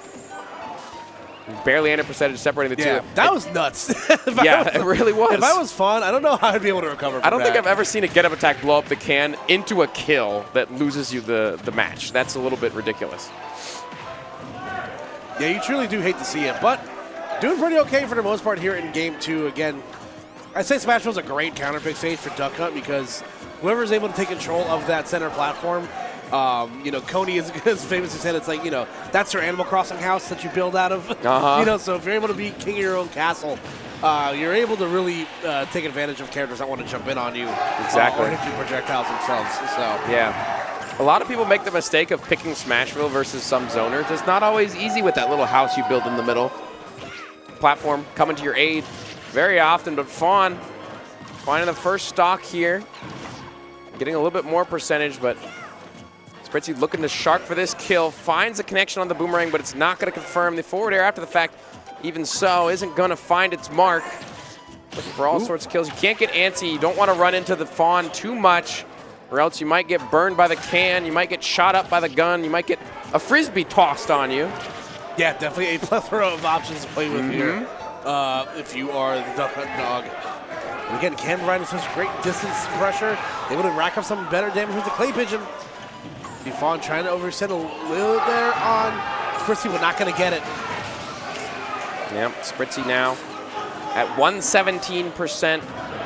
Fawn making some adaptations here in game 2. Just back and forth, the Nair comes through, has the can set up at the ledge, able to toss it off, looking for the setup, but why isn't it blowing up, Koopa? Why isn't it blowing up? What kind of janky is that? Like, yeah, that could just be because it was a multi-hit move. They can't explode in, like, the last hit, maybe. Yeah. But there you go. Fawn with a huge lead right now. Let's see what she's able to do with it. There we go. It's going to be the F-tilt here, and can we take a slide down to 4 one more time? Yeah, I was about to say, Chad is losing their minds over station 4. we need to take a look at 4. It's a game 5 situation. Boost versus Sled. Rob versus me, Gunner. And honestly, the switch from Rob has been a great choice for Boost because he found himself in game 5. But so far, Sled finding himself with a lead. Yeah, you know, again, Soren definitely might be like the sole main for Boost, but Rob is definitely like, you know, the work, and, you know, he's gonna do the ugly work for it. He's your contractor. He's your lawyer. You know what I'm saying? He does your taxes. Yeah. Quite indeed. It ain't much, but it's honest work. It ain't much. All right, here comes Boost. Finding some up tilts. The crowd goes wild after every single hit from this set right now. There we go. The up air after the fact. It's going to find its mark. Plenty of percentage here, but Sled sneaking in with the back air, utilizing that movement to get out of disadvantage. Smart stuff for their character. And ooh, here comes the down tilt into the down smash. Not going to kill just yet. Great air dodge, able to make their way back. Oh, but unfortunately, barely not going to be able to snap that ledge. There is, we see the team in the background cheering on Boost. Again, Yep. crowd favorite for sure. And again, you know, someone that knows him, great guy. Uh-oh. So, oh, the EX side B. Again, Rob, what makes him such a great character is that he has, a level 5 meter move built into his move kit. I love to watch the reactions from the crowd. Every single hit that Boosts get, you see them move. They react to every single play. You love to see it. You love to see them cheering for their boy. Beat up, baby. Yep. That's why you got to be here in person, man. Crowd experience is like no other. I agree, especially here in the Tri-State area. We are rowdy people. Again, Sled just trying to find an answer here, but just unable to do so. Oh my goodness. There you go. Rob silently falls into the abyss above him. Okay, down tilt. Oh, I thought he had the reaction on the down tilt. Unfortunately, the bounce off the stage after the tech chase situation. But my goodness, the percentage is just up to 78% almost immediately for Sled. I can't talk about the previous interaction because there's too much action happening on screen, Koopa. Yep, absolutely. There's certainly a whole bunch happening here. Oh yeah, lots of projectiles coming out as well. Able to sneak by the up air just barely. Has gyro in hand. That's going to be an up throw. Is it enough? Not oh my quite. gosh. Just not enough. The Mii Gunner is made out of titanium. The up air is still not enough to knock out Rob. Oh my goodness. Neutral get up into the forward smash. Sled had the read, but it was not quite timed as well as he thought. And the bomb is reflected back and blowing Sled off the top. Game 5, 2 stocks here for Boost. Here comes the advantage state. Up tilt into up air. You see the crowd reacting. You see them cheering on Boost right now, but Sled finally making out a disadvantage and finding the up B. Yeah, using the rocket foot up B. But here you go, Boost continuing to shark under these platforms. Ooh, goes for the risky up B, but it's gonna whiff. Careful. Here comes a back air from Sled, now setting up the missiles, setting up the projectiles, has the charge shot available. The laser given away from Boost, going high, able to sneak by, finds the nair, finds the up air, but Sled is going to the ledge to avoid any sort of disadvantage state. Boost is just holding center, electing to react and play this safely. Still has 2 stocks to play with, Koopa. He doesn't need to take a risk. Oh, you see Boost looking for a grab. Goodness. Not gonna get it, the up B from Sled. It's gonna knock him out, 90% on the tab. The Oh, up air, not gonna be enough. You better DI that correctly, because if you give one mistimed DI on that up air, the fully charged up smash is not enough. The shield comes through, but here's a tech chase. Sled finding some percentage. You gotta make your way back. Big damage, the gyro and the laser coming through. Here comes the missile ledge trap now. Mii Gunner's great at the ledge trap situation. Going high once again is Boost, avoiding all of it. Oh, but the back air again, gonna catch the roll in. Boost trying not to, he has to be careful here. Ooh, goes for the risky up smash option here. Oh no! Grab from Sled. You gotta be careful. The up air call out! It's enough! The crowd goes absolutely bonkers for Boost, clutching that out with a call out. He is married and has a child and a win on Tweak. Who has all 3, folks? Ridiculous. Who has all 3? Ridiculous. Absolutely ridiculous. Yeah, the meetup gang definitely getting their money's worth with that one. We're going to go to something completely different. Completely different indeed. Pac-Man versus Pyra and Mithra. So far, Save has the better of Fresh right now. Looking pretty fresh. Is this Pyra and Mithra? I would say so. I love this alternate costume for Pyra and Mithra. Very like Gundam Space-esque. Very dripped out, you know what I mean? Oh yeah. Perfect for New York City. Yeah, definitely. I need the mod of Pyra and Mithra wearing Tims and a puffy. Get the Tims. Man. I love the boots from Pac. Oh my goodness. Well, Pac-Man's wearing the mischief boots. So he's already had his fashion statement for the year. So. Okay. Yeah, but Fresh keeping it a little fresh with that Pac-Man combo. Keep it cute. We can't keep saying Fresh, Koopa. We just can't. $1 a jar every time we do it now. Subway Eat Fresh. We're not sponsored, by the way. Here we go. Hydrant. But if you wanted to sponsor us. Okay. Hashtag not sponsored. Hashtag not sponsored by Subway at the very least. The Hydrant coming through, parrying the Nair, and Fresh is just staying away from the Pyra. He does not want to be anywhere near that blazing sword. Yeah, this is definitely a tough matchup. You know, both to play, you know, as and against. You know, obviously, Pac-Man going to be able to keep up one of the best defensive walls in the game. And Pyra Method having great range, but the range only means so much if you're able to actually catch up to Pac-Man. So. Man, these get-up attacks have not been working out for some of these people very recently. Every time they get up attack, it seems like they're getting punished for it. Hits his own Hydrant, gets knocked back. Ooh, Dear down Diary, air. why isn't this working? Dear Diary. Maybe I should stop get up attacking my own projectiles. Dear Diary, he got up attacked again. There's the forward air from the Pyra, able to seal the deal on stock number 2. Save up 1 stock 4 now. They're going to just continue to add on to this extra credit here. You know, Fresh, one solid hit away from making the KO. Ooh, the cherry's providing a little bit of pressure here. Fresh was doing it all at the ledge right there, setting up the Hydrant, setting up the down smash, setting up everything. Down air connection will find its mark, though, and take that stock from Save. Only 31% extra credit, but just as I say that, the stocks and the percentages are equalized. Was that a Pac-Man up tilt I just saw? It might have been. Did it combo as well? It might have. The move that I've seldomly ever seen. I think that's the craziest part about Pac-Man, though, is the fact that he can box with you very easily with his great frame data that he possesses. It's also surprising you don't see Pac-Man nearly as often as we used to.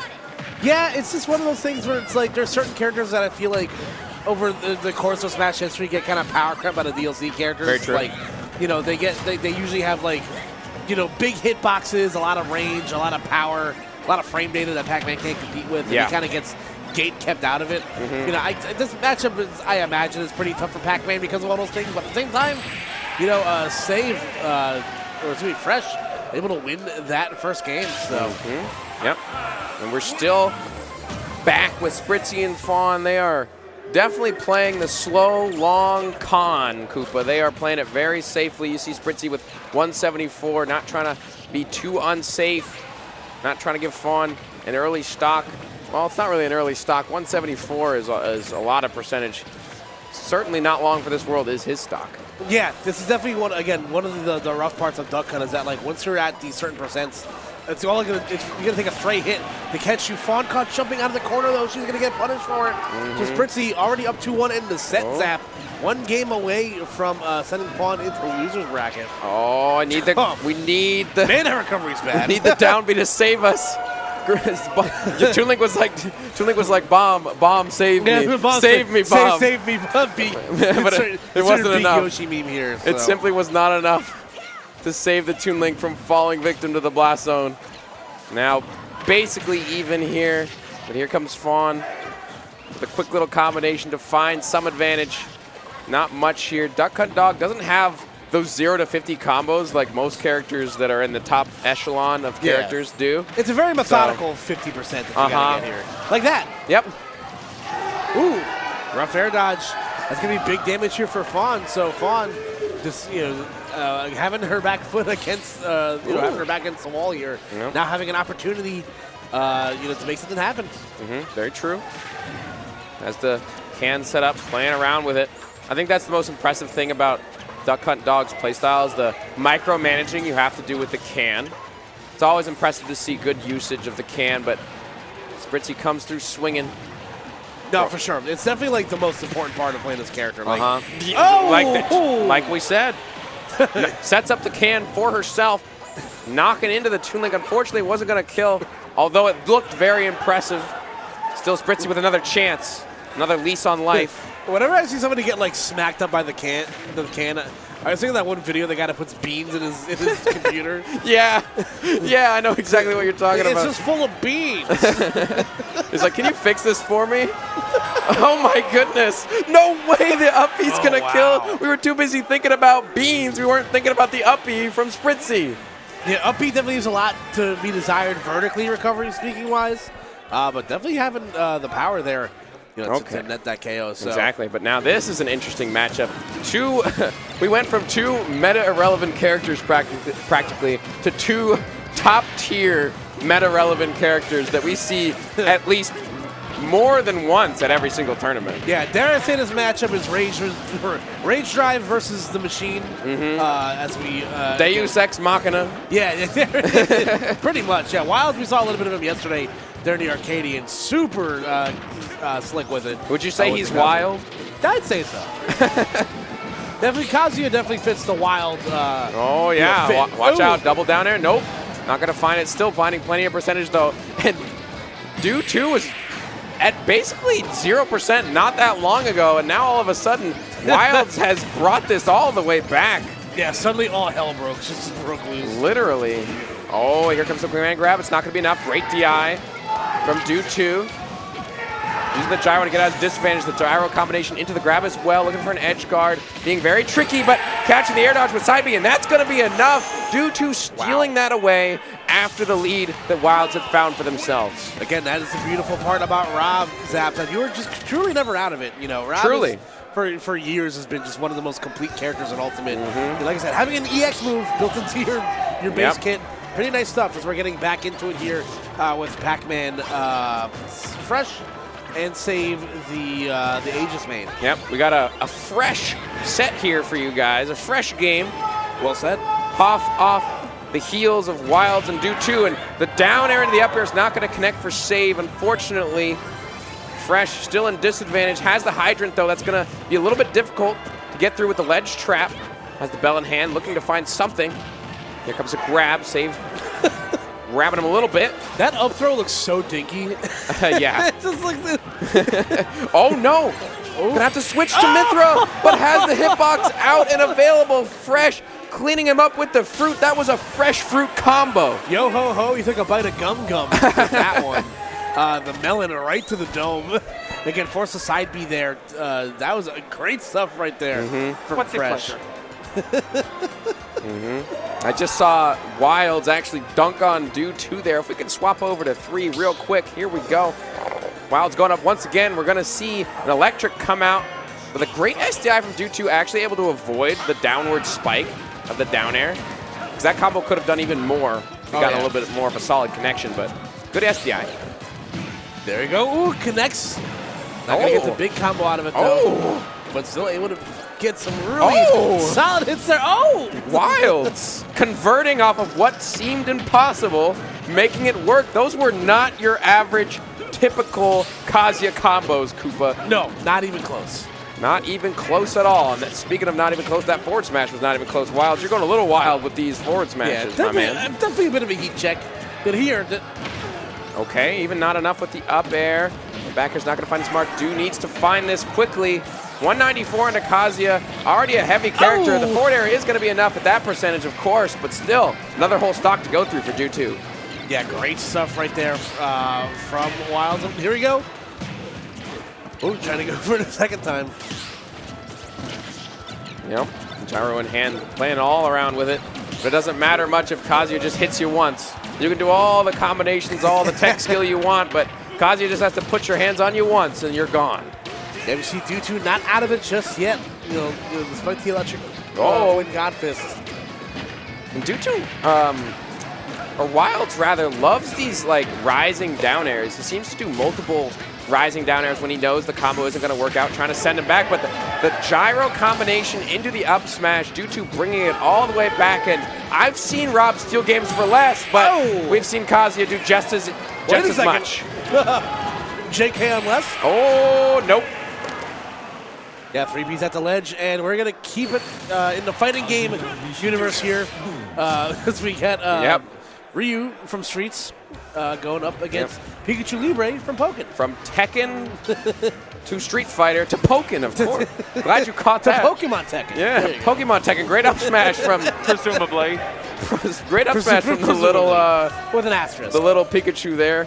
G Extreme looking to bring this all the way back, but that shield poke, Shokunat's coming out. And I love this new recovery option that Pikachu has. I believe Shiny Mark actually pioneered it. When you go underneath the stage and just choose a side to go to. Yeah. Makes ledge trapping nigh impossible. Yeah, it is pretty dope, especially, you have such a great recovery Pikachu. You can really force your opponents to you really have to force them to overcommit on something just to have an understanding where you're probably going to end up being in general. And one solid hit here for Smurfin. This little rat will be sent to the skies. See if he can find it here. Looking to poke and just holding shield, being very smart, very safe. It's Extreme and utilizing the T-Jolt into the quick attack and just being very evasive, not wanting to engage with the strong man that has center. Yeah, like at this point, you know, you're basically chilling right now. Oh! Wait a second. That's got to be it. No. Wow. Smurf is ready for those. Down air into reverse back air. A little bit of a difficult input, but still finds their kill confirm. And we're back with another fresh set once again, brought to you by the fruit from Pac-Man. Brought to you by Bonus Fruit. Bonus Fruit, we promise it's fresh though. Yeah, we promise. I swear, great jab. Comes through for save. And you too can save with. I gotta stop here. It's like a drug, man. Once you stop, these names are too easy to make puns with. I just can't.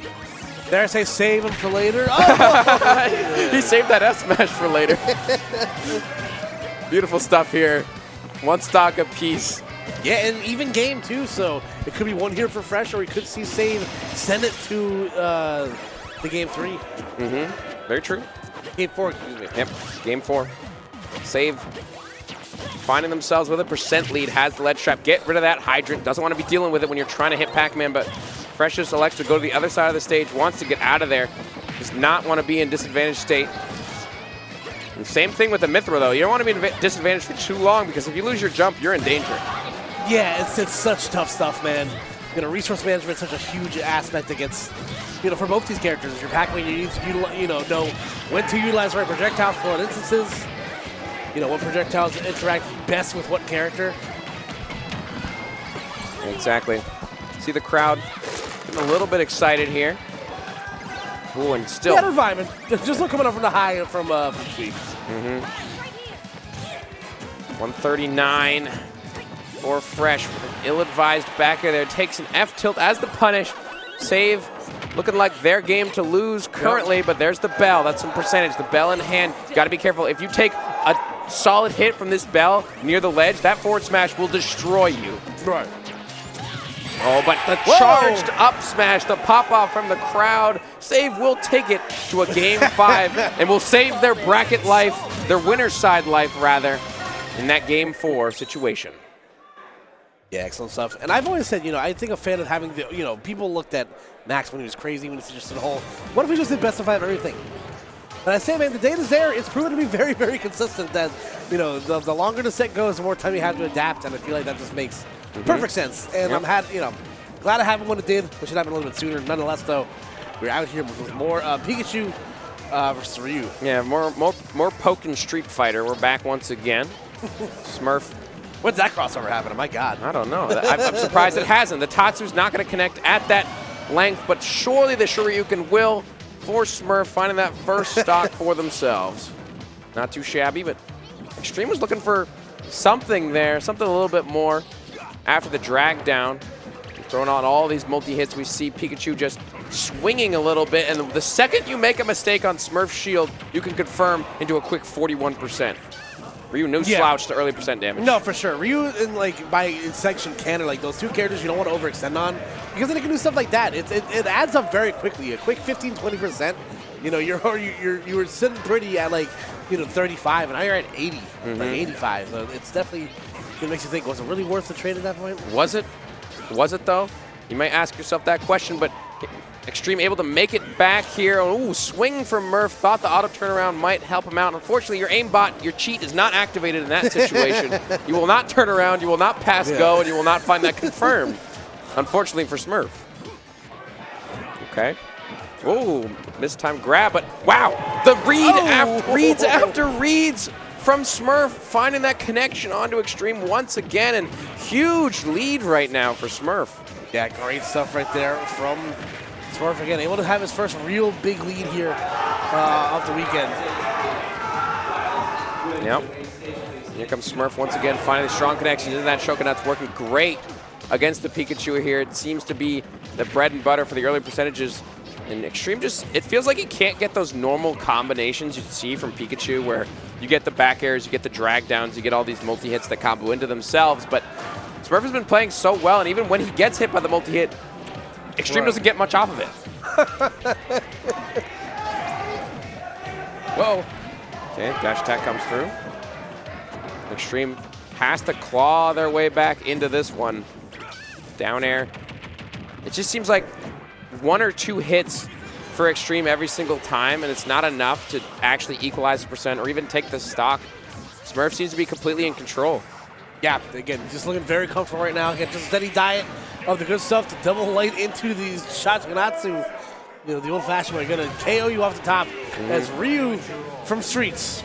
Yep. Street Fighter. Take a look at Save versus Fresh once again. I know it is a Game 5 situation. I would like to see how that one pans out. It looks like it's relatively even currently on FD. Save versus Fresh.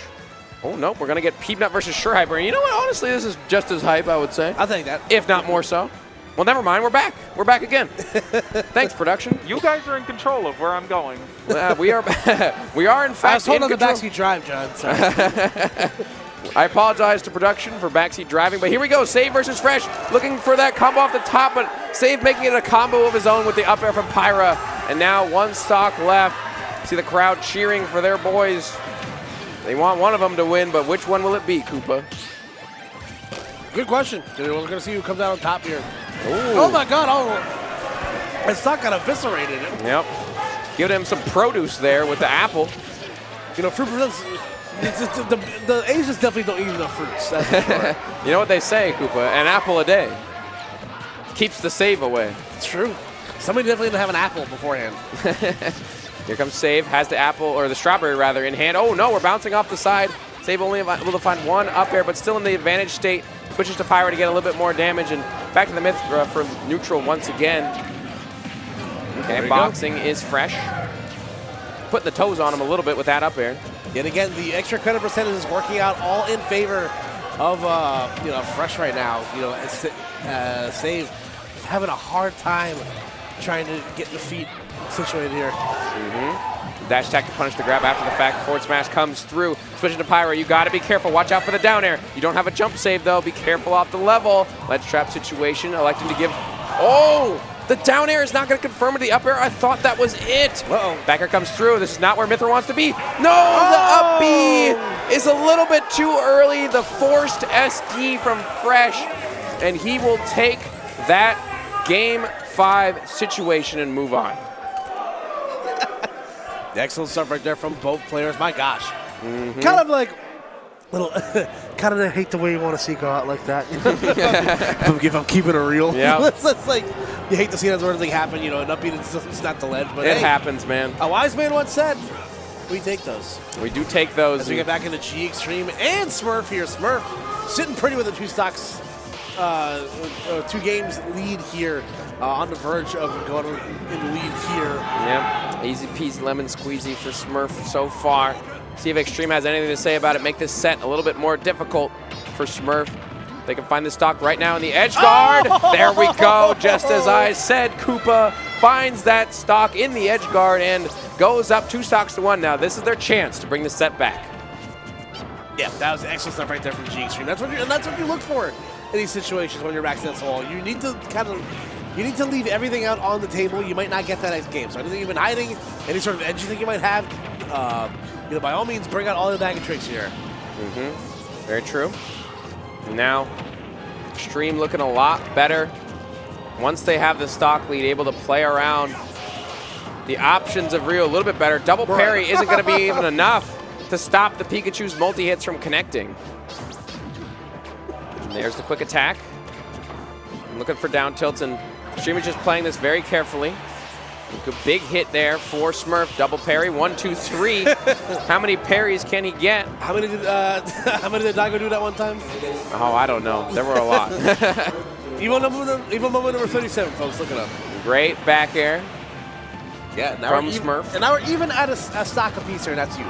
Now, it is G Extreme with the lead here, trying to get themselves on the board. Yep. And there we go. They're going to do so. The F smash at the ledge again.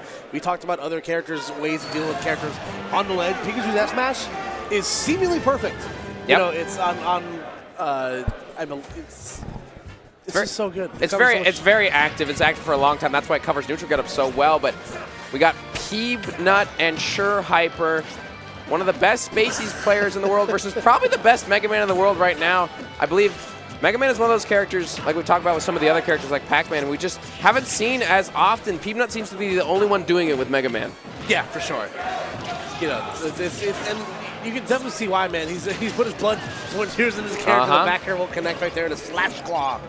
Let me tell you, if I had a nickel for every Mega Man set I commented this weekend, I'd have 3 nickels, which isn't a lot, but it's weird to have every time. It's something.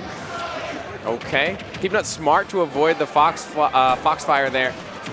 Just drifting a little bit to the left to avoid the extra damage, and SureHyper finding some damage for themselves onto Peanut's second stock, but Mega Man is quite heavy. He is made of metal, so can be difficult to kill, especially on Kalos, where the ceiling, the top ceiling is a little bit higher, so the up smash will kill less, but great edge guard here from Peanut, just recycling the back air. That is one of Fox's biggest weaknesses, the recovery, and Peanut capitalizes. Speaking of Mega Man being robotic, I feel like it's something that gets like lost on a lot of people that like hadn't seen like the Smash 4 trailer. Like Mega Man's eyes are literally LED screens. And this is the most robot he's been like ever. Very true. Yeah, in that trailer, like he opens his eyes, they're like glowing like an iPhone on max brightness. It's freaking weird, man. I've never seen him be so robotic before. It's strange. It is a little bit strange, but Kalos is going to be the pick once again. I believe this, for some reason, this is one of Fox's best stage. Maybe you can shed some light on this, because I don't actually know why. The high ceilings feel like it would be harder for Fox to get. I mean, I can't even talk about this. 91% combination from SureHyper right off the start. That was ridiculous. Beautiful stuff there from Peanut. Getting some percentage back here, 55%. Keeping the advantage state up for now, holding center. Not as a pellet, but here comes SureHyper. The weak hit dash attack into the back air and covering the recovery from Mega Man. Beautiful coverage there for SureHyper, able to find that first stock. Looking a lot better in game 2. Is the stock change making that big of a difference? I guess not. Ooh, there you go. Like you said, throwing the metal blade up. Again, an underrated option with your projectiles. SureHyper just feigning aggression with these short hops, these empty hops into the down tilt, these tomahawks coming out for SureHyper, mixing up Peanut's shield defense here. Some great shield on reaction as well. The check chase with the pellets, shot some lemons at him. When life gives you lemons, Koopa, you give him an up tilt. Wait a second, can I have my lemons back? No. Why do we keep talking about fruit on stream? It's all Pac-Man's fault. There's a fruit stand on this game here. Hey, Bodega. Oh! What in the tarnation was that? What in tarnation indeed, Koopa. That was insane. C-drop Metal Blade into down air more than once. You won't expect to see that be true, but Peanut pulling out all the tricks of the trade here on the Mega Man. And like you said, he has poured his blood, sweat, and tears into this character, and you can see exactly why.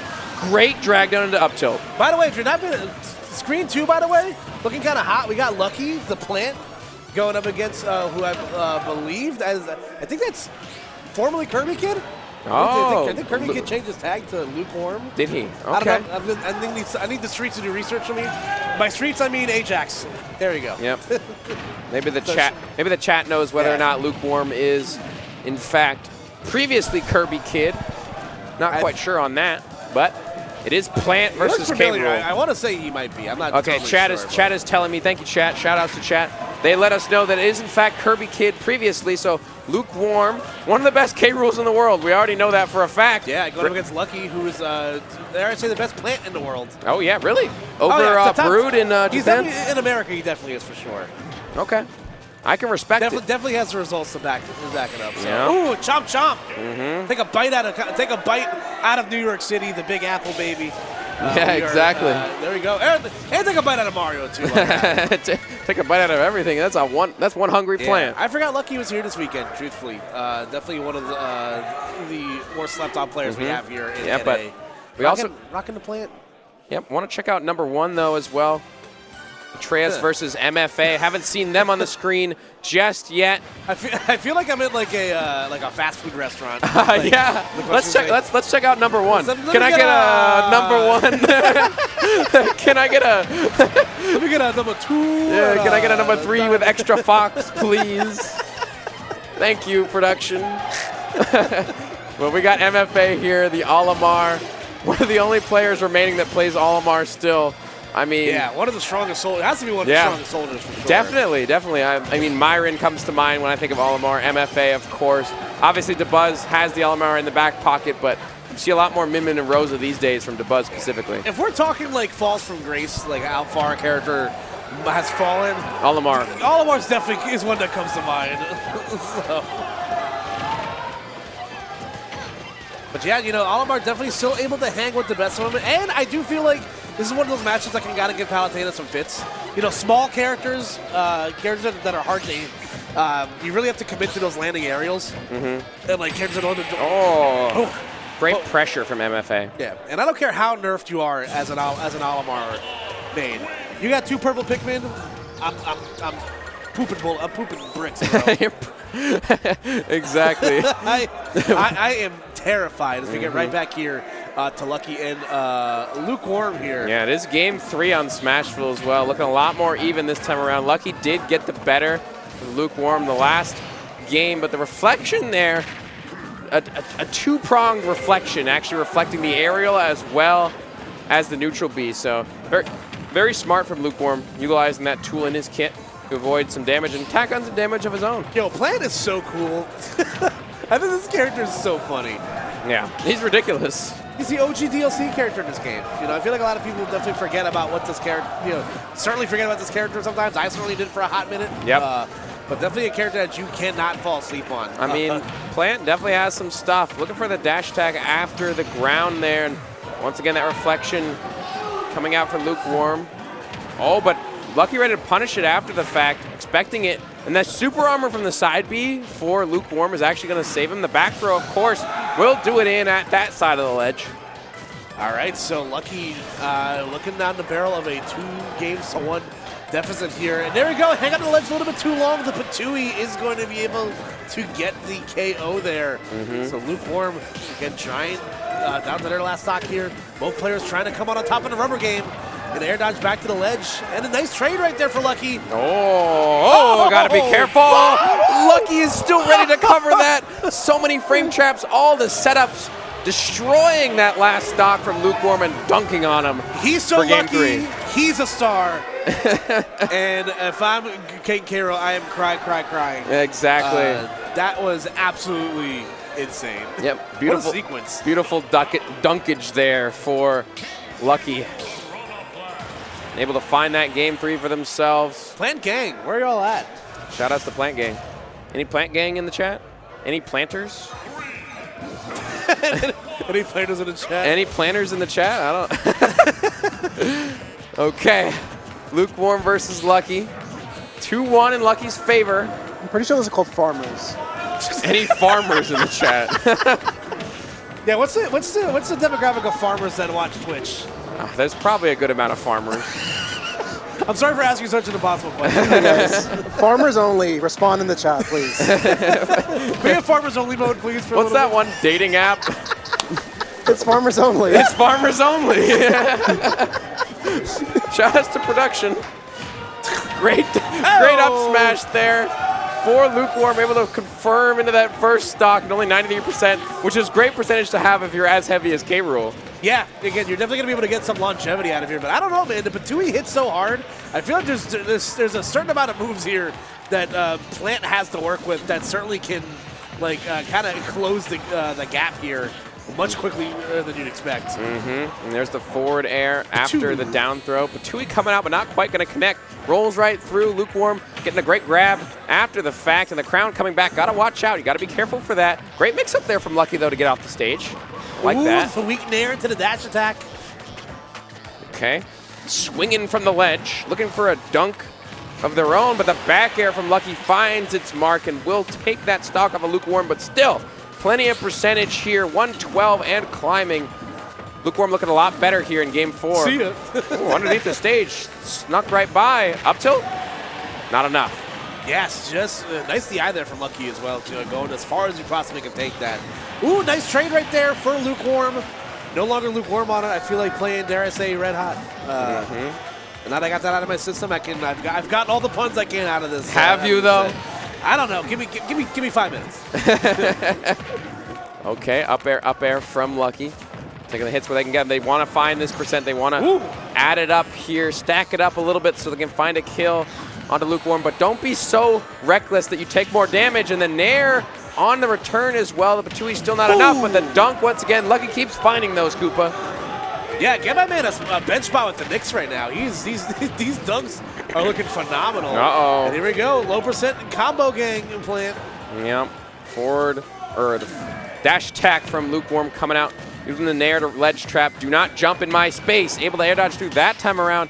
Got the plant back on stage, but for how long? With the way that Lukewarm is playing, the side B confirms in the up smash, and we have a game 5 on our hands. Yeah, and what I'm anticipating to be one of the highlights of the night here for sure. Definitely delivering. Two players who, two players representing two characters that you very seldomly see anymore.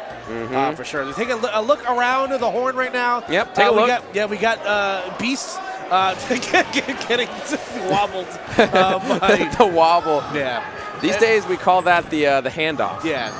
There we go. Football.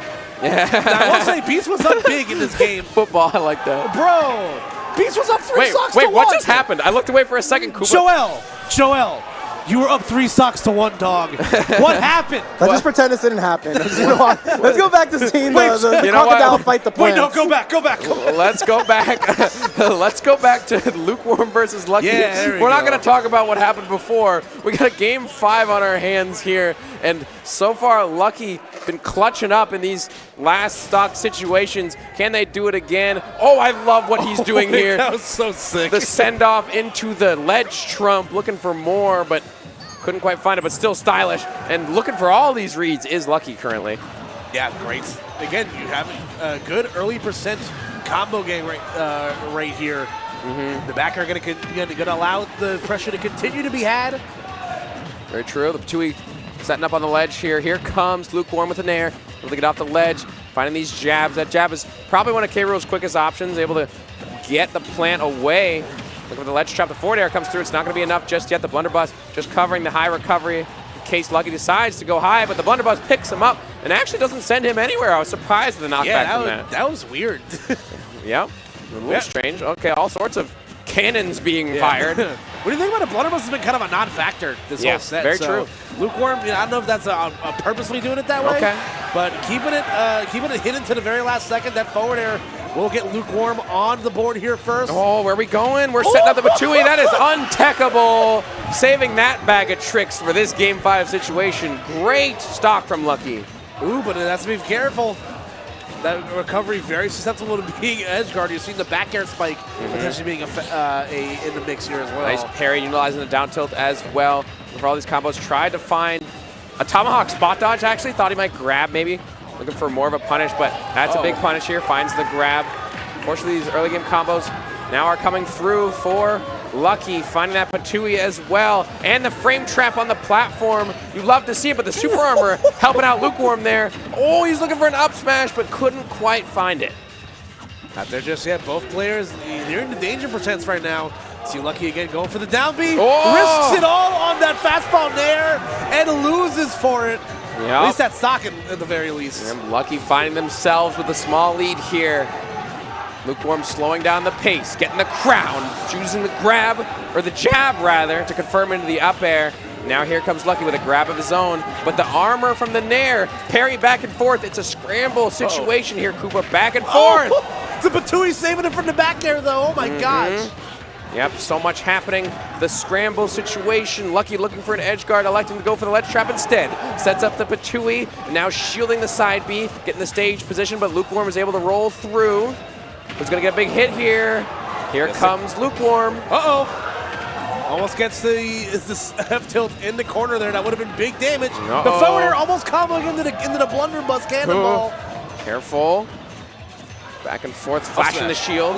No, not gonna let the up smash rip. The up air will find its mark though. Comes down with the Nair. Now the ledge trap situation. The Patui is set up. Lukewarm is in a dangerous spot. The Patui once again. They're both up being back to the stage, looking like helicopters, the two of them. Okay, back to neutral. All right, neutral B gonna buy some time. Lukewarm has the ledge trap opportunity. Oh no. No! Oh! No! Blammo! Yes! There it is. Picking up the blunderbuss finally. The thing that we said was a non-factor did become the most important factor and will take that Game 5 lukewarm moving on. And we get the finger point. Which way to the blast zone? Wait. That way. We have a pair of desperation picks on stream. We have Stocktaker doing the Fox to deal with Ken. And we have Beast going Yoshi. Oh my god. Which one do we want to watch? I gotta see Yoshi. We gotta see Yoshi. No, hold on. You gotta see Yassi. Because Jared plays like 12 characters. That's like commonplace for him.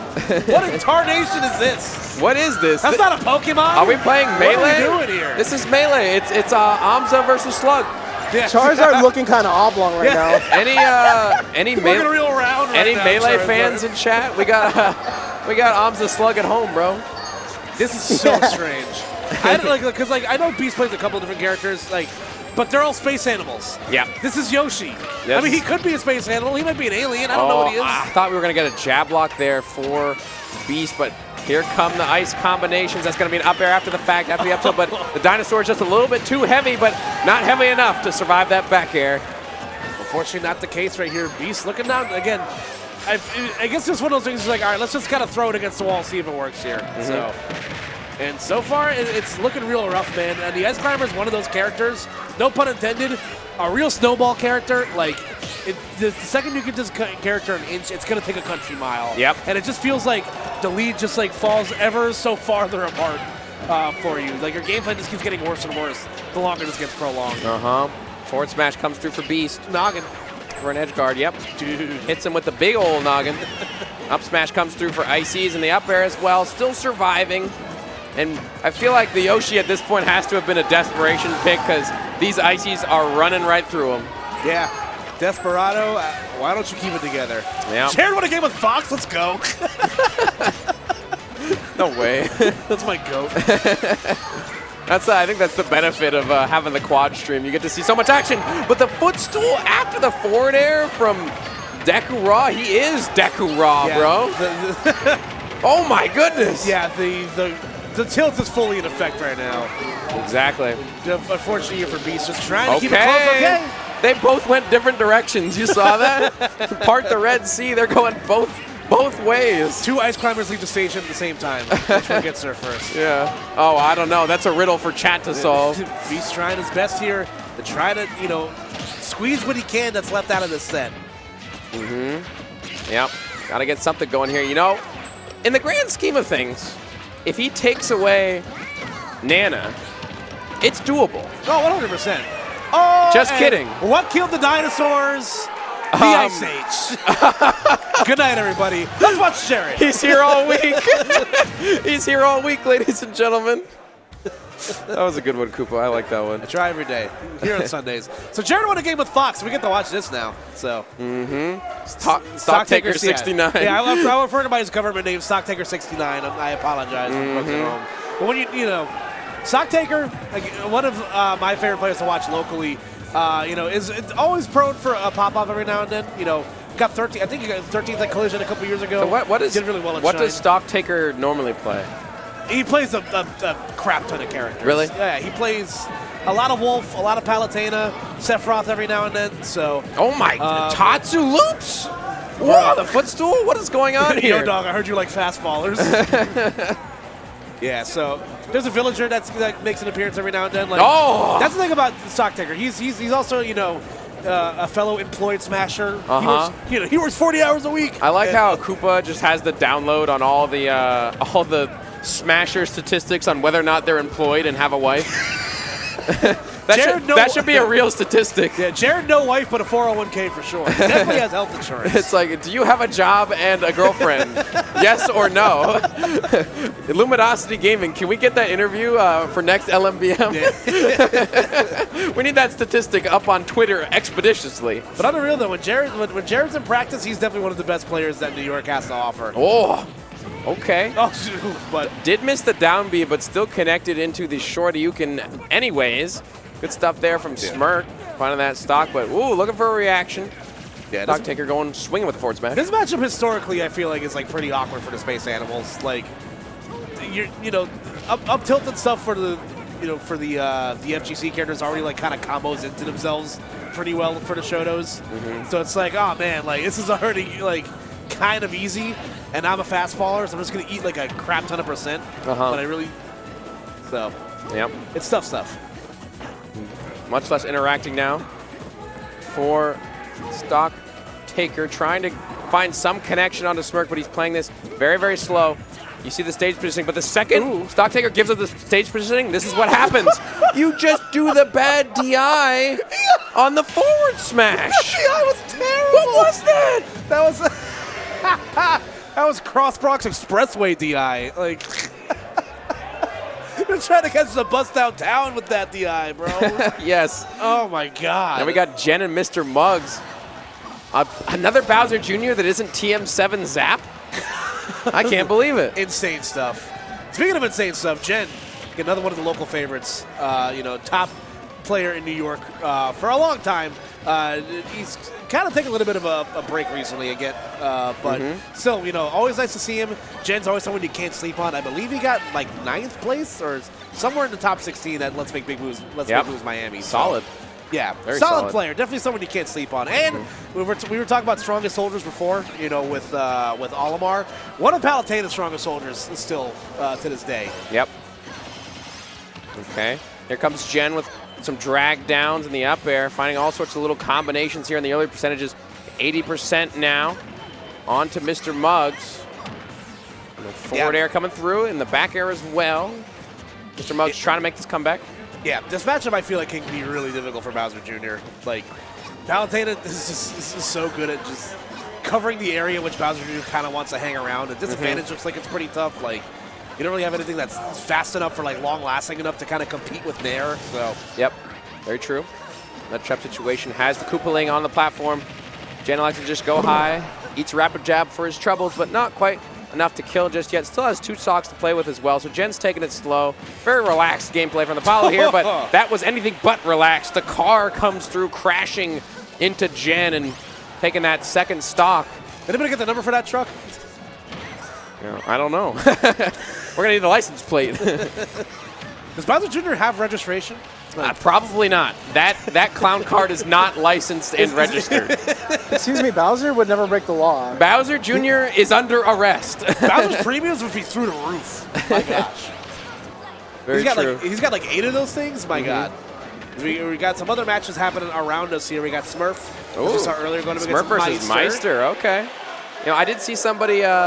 Shout-outs to Fates in chat asking who Koopa's co-commentator was. It is in fact Zap. Just figured I'd give myself a little shout-out. Not TM07 Zap. Not TM7 Zap, but Zap with 2 PPs. That was Zap. Wait, why did I just... Zap with 2 Ps. Zap with 2 Ps. What did I just say, Koopa? What did you talk about? I think I said something. No, we were talking about Meister. I said something wrong. Yeah. I made a mistake. Chat, I hope you didn't hear that. We have like 2 PowerPoints, right? Yes, 2 PowerPoints. Yes, thank you, production. Yeah, 2 PowerPoints. You're so right. That's why helpers to go. Thank you. You don't struggle. You're actually quite girthy with that power. Yeah. Good night, everybody. It's good. We're here all week. It's Koopa and Zap. Hey, he switched to more.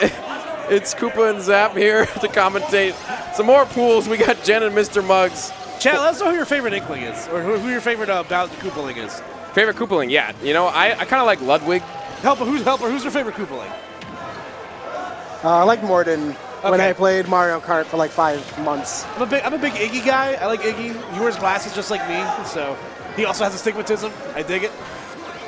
I'm so sorry. So I actually have a question for you two. We are nearing the end of your block, but this is the last block for quad. Do you guys want to keep going, or how do you feel? I'm down to keep going. I'm down to keep going, yeah. Okay, we'll keep going until everything's done then. Yeah. We're going to keep going here. Mr. Muggs versus Jen. Already pretty much even percentages here. There's a forward throw from Muggs. I'm getting some hate right now, Koopa. Ooh, speaking of things that we hate but also love, can we take a look at T3 Dom in the corner over there, Helper? Yep. Because I love me some Rick Belmont. Oh, who does not like Richter? Unless you're fighting him, of course, then we hate him. Yeah. I love Everybody in chat hates Richter when they're fighting him. Yeah, isn't that right, chat? Yeah, very true. But yeah, we got T3 Dom here. Winner semis of the pool going up against Regalo, the Lucas man. Again, another seldomly seen character. You don't see a whole lot of Lucas. And I imagine this is going to be a little bit of an awkward matchup here for Richter. You know, Lucas is another one of those characters that really excels in like the middle range. So things like, forward air, like whip control and, side B are not going to be like as effective because Lucas can also like play from that distance pretty safely. But also stuff like that makes this pretty rough. Yeah, so. the up B there, PK Thunder for Regalo is going to find his Margin.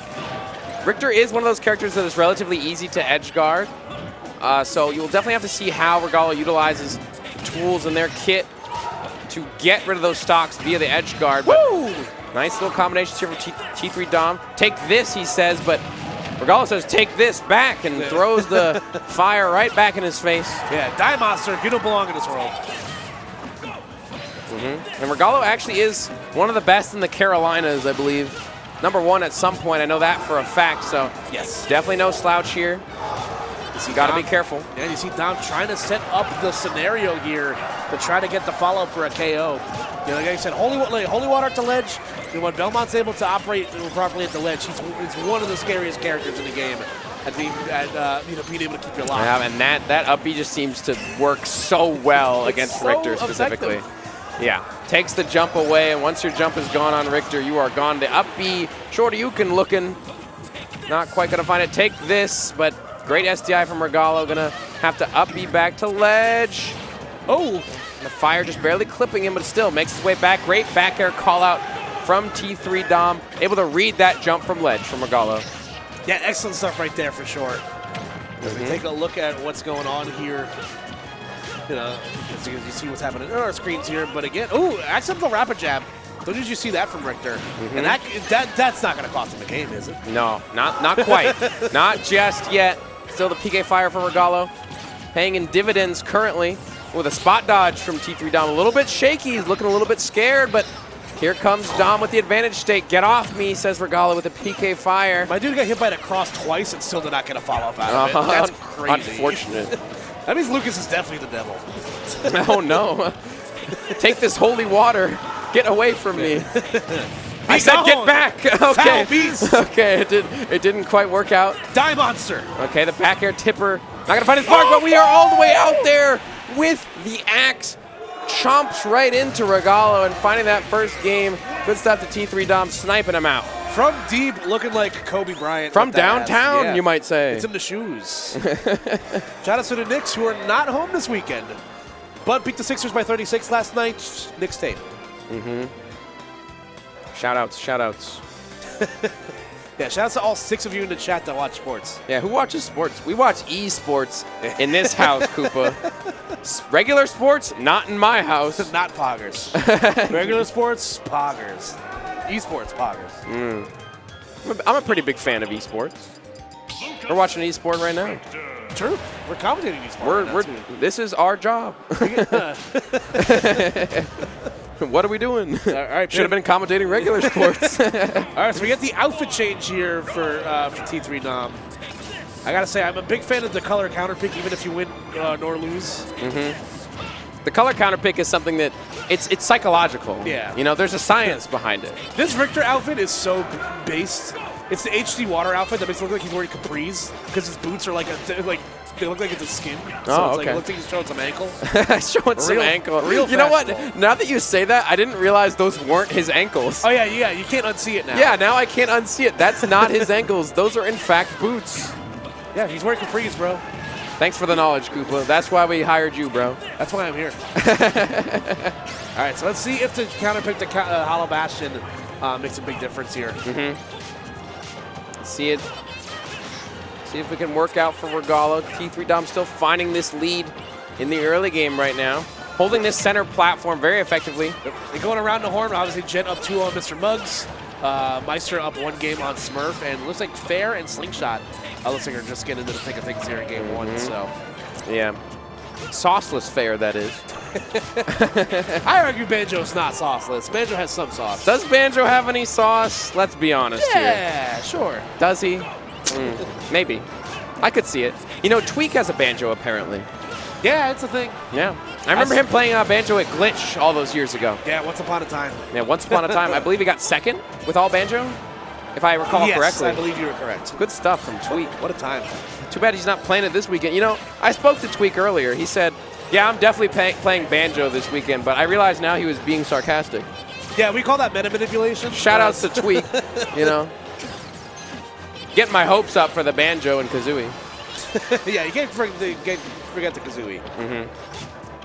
Can't forget about Kazooie. Yeah, you don't just say, Simon and, it's Simon and Garfunkel, you know what I'm saying? Like, yeah. Speaking of Simon, we got Richter over here. Hey-o. Tosses him off the side. Gallo trying to avoid all these projectiles, all the setup. Take this. The F-tilt comes through. This is just standard recycling of the situation for T3 Dom, and 157% and climbing. Regalo's still not able to find this. A down tilt connection. Look, he's setting up all sorts of projectiles here once again, throwing the boomerang backwards to try and set up into something more.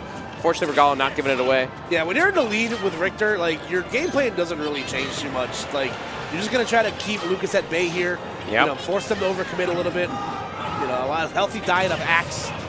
Ooh, trying to take advantage of like some SDI out of the holy water, but take this and that. Take this. All right, back here, not quite going to do it just yet. Regalo once again finding themselves on the ledge. There we go. The holy water will find its mark. The forward air as well. Take this. How many times do we hear? Take a shot every time you hear take this, bro. You'd be gone. Suffer. Okay, that's got to be it. Oh, never mind. Spaced a little bit. The forward throw. Wow. That killed very early. Football reference once again. Have you seen Richter's biceps? Of course that's the kill throw. Oh, speaking of kill throw, off the top from Regalo.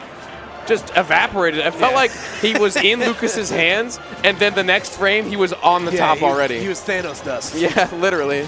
Snapped him from out of existence. Perfectly balanced. As all things should be. These characters are pretty balanced. Yeah, they're fine. I feel like most people don't really complain about Lucas and Richter, other than the fact that they're very annoying to fight. Not that they're broken. Yeah. They're just annoying. Ooh, there you go.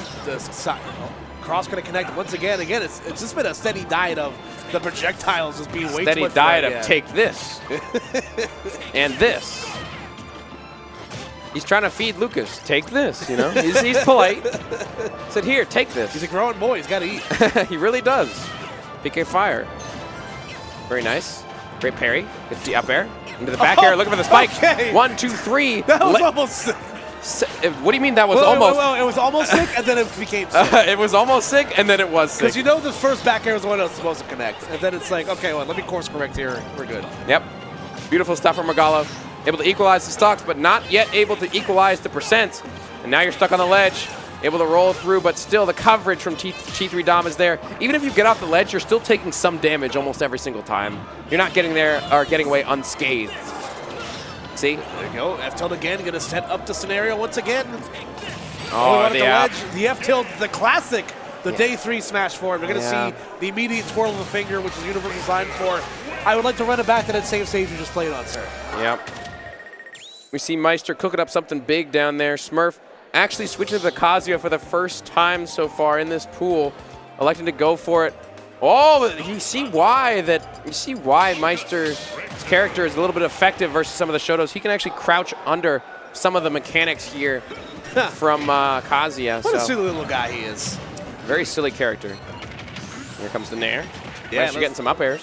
Yeah, look at like free throws in the gym right now for Meister. Just about to wrap things up here. Yep. There we go. Franklin the Turtle here coming to your town. Why did Franklin do it? It's a good question. Why did he do it? I don't know. That's a good question. It is a good question, isn't it? Yeah, one that we do not know the answer to. Yeah, but Meister looking in prime form right now. Gonna move on in a winner's side there. So. Yep. Almost out of the pool, I believe. I believe there's one more for Meister before they make it out. I believe you're correct there. We'll see Meister again, most likely, but we got Fair versus Slingshot. We saw Slingshot earlier. Diddy player, of course. These are two rareware characters. Yeah. Fun little fact for you there. I think Tweak gave Banjo the pass as Honorary Kong. Yeah, Honorary Kong. Yeah, Banjo Kong. No. Yeah, true. Any DK64 players in the chat? Maybe some Banjo and Kazooie 64 players. Oh, Banjo-Kazooie rocks. That's what a lot of people say. That game is I've never had the pleasure of playing it. That game is fantastic. I had Mario 64 growing up. Valid. Also valid. You know, some people say they should have made Mario 64 into a character, like the character Mario from Mario 64. Like classic Mario. Yeah, oh my God. like that'd be crazy, wouldn't it? It'd be like N64 Smash Mario. Well, we got like 6 Links, so I mean. That's true, and we only have one Mario, which is like we could have Paper Mario in the game. That'd be kind of cool, right? Man, I've been clamoring for that for years. That would be cool. Why not? We have like 3 Links. Why not 3 Marios? I'll never understand, Nintendo. I'll never understand. But anyways, back to the match. Talk about video games and whatnot. Let's talk about the video game right now. Here comes Slingshot, getting some percentage here onto Fair. This isn't still the first game, is it? No, I don't think so. There was a costume, because there was a costume change. So. They have been playing for a while now. I'm not sure which game this is, honestly, or what the count even is. Yeah. Anyone know what the set count on Fair versus Slingshot is? Chat might know. Yeah. Not quite sure. Any quad stream watchers in the chat? Any quad stream watchers in the chat? Yeah. What are we doing right now? Yeah, that's true. Are we watching the stream, Koopa? True. It's 1-1 according to chat. All right, excellent stuff right there. Yep, I'll believe it. I trust you, chat. I trust you. Don't let me down. All right, we take a look in the other corners here. Dom looks like he's down a stock against Regalo, so Regalo trying to get on the board there. Nico, the Cloud Maid, I believe from Texas, going up against Matador, one of the premier Wario mains from the MDVA area. You know, crazy thing, Nico made a tweet like yesterday or the day before that got 500K likes on Twitter. Isn't that crazy? I think that's the most a Smash tweet has ever like popped off before. I haven't seen 500K likes in ever. That's a lot. That's a lot of likes. Good stuff to Nico. But here we go. Slingshot finding themselves the lead here. Does not have the banana available, but just as I said, that picks it right up, gets a grab after the fact. The up throw into the back air. Great little combination for Slingshot, getting some percentage here. And that's all that Slingshot really needs right now is more percentage because they do have the second stock to play with, but the forward smash is not going to be enough just yet. And only one Wonder Wing left, but the grenade into the forward air from Fair and the back air as well. Okay, so you got one Wonder Wing left, like you said, and you got one more stock to have to deal with here, so definitely want to try to save that bullet for when it's going to matter the most. Regalo gets on the board against T3 Dom, by the way. And we got Big Boss going up against Synergy, so still some real sharks left in the water here, my gosh. Yep, very true. Fair trying to make their way back into this game, but just the tip of the up smash will find its mark onto Fair, and that'll be Slingshot going up 2-1 in the set. But can we cut down to number 3, please? We got Synergy and MK Big Boss, which is a really hot set. One of the best Robin players in the world, which is one of the best Rob players in the world too. Rob player from Mexico, I believe, is MK Big Boss. And Synergy, a Florida player from Tampa, my hometown. So I definitely want to take a look at what's going on down here. Yeah, so definitely I feel like probably what I imagine is a rough matchup for Robin.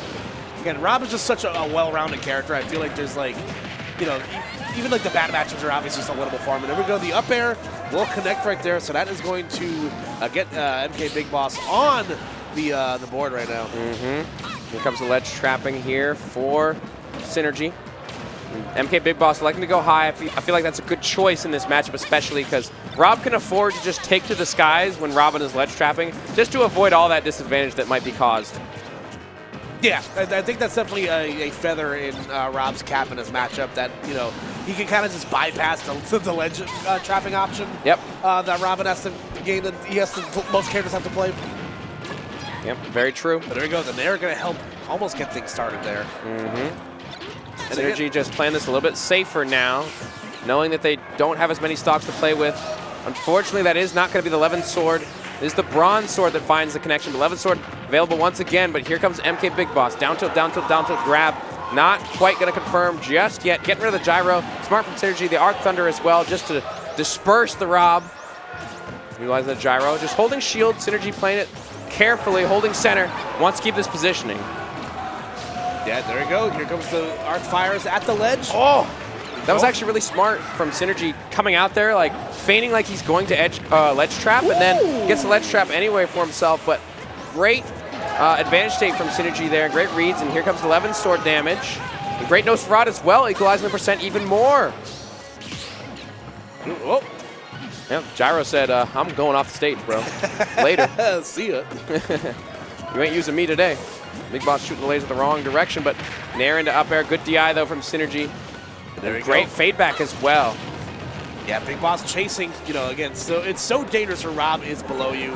It feels like your days are so limited.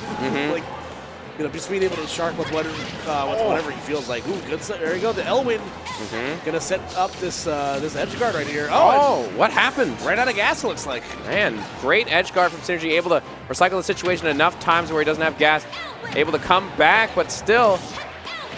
Yeah, there we go. MK Big Boss recycling the situation, finding that edge guard with the rotor arm. Good stuff, and now one stock apiece for both competitors. Synergy once again in the ledge trap situation.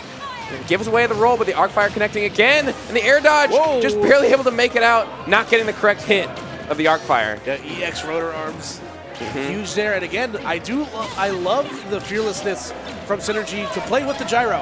Yes. I feel like most other characters are, whenever you have a tangible projectile, they kind of don't know what to do with themselves. Like they kind of clam up. But I love that Synergy is not showing any fear whenever the gyro is present. Yep, 11 sword almost off the table here for Synergy now. Yep, there it goes. Picks up the sword for himself to use it to effect. Just trying to play safe. Has the gyro in hand. You see Synergy prioritizing center stage. Rolling to the center. Has 11 sword available once again. The forward air will find its mark on the Big Boss. Now the ledge trap. You got to be careful. Oh, able to air dodge right through. Synergy looking for an edge guard. Looking for a ledge trap now. Just drops right through. Big Boss just being very careful. But there we go. He sneaks in with the tip of the sword, and Synergy goes up game one. Good stuff.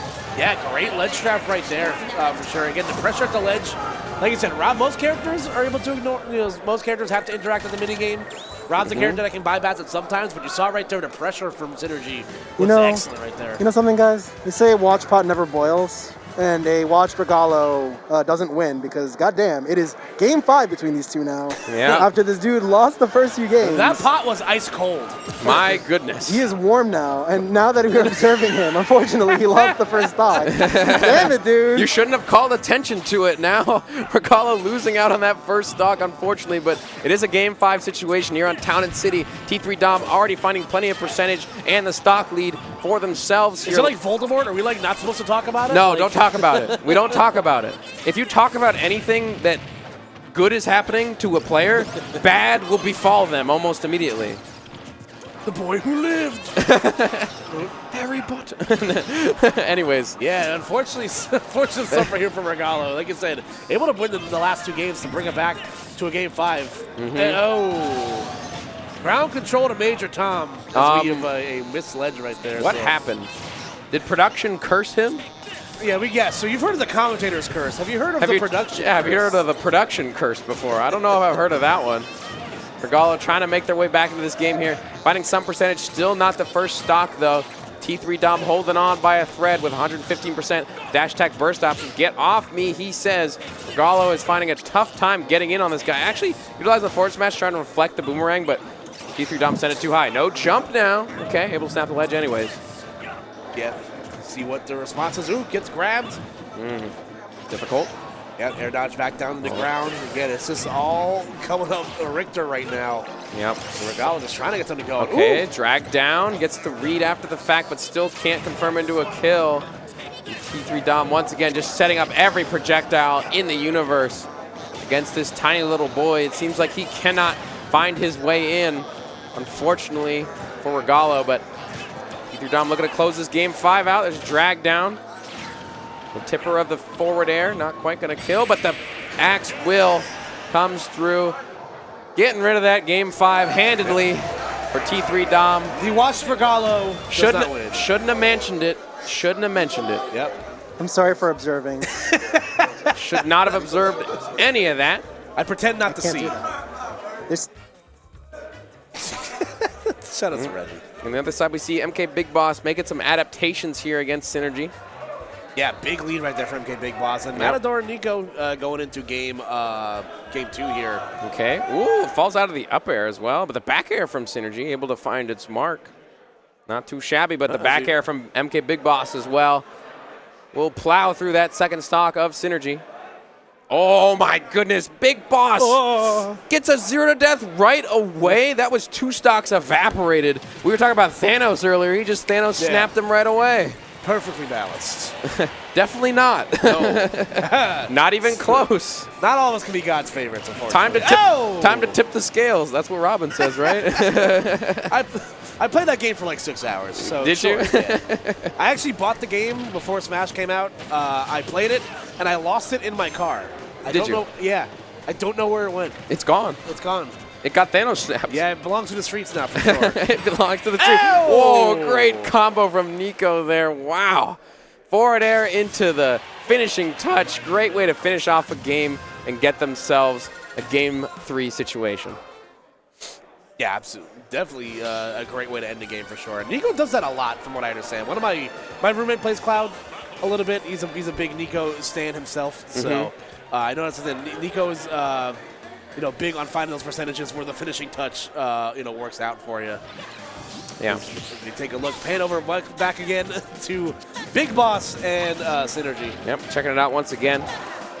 So far, basically even. Good play from both competitors so far. The double parry for Synergy, just electing to hold center once again, charging up the Thunder when he can, getting the parry once again. And Big Boss going in for the grab. The rotor arm is not going to find its mark, but that's a great punish from Synergy. Unfortunately, just a little bit too high to find the up smash. Maybe could have found an up air instead. Wanted a bigger punish, though. There you go, just trying to navigate the minefield. And again, the parries have been so on point for Synergy. That's such a huge aspect of trying to get around Rob. Very true. Like, in Fast Forward, power shielding Rob was one of the biggest things you can do to help advance, into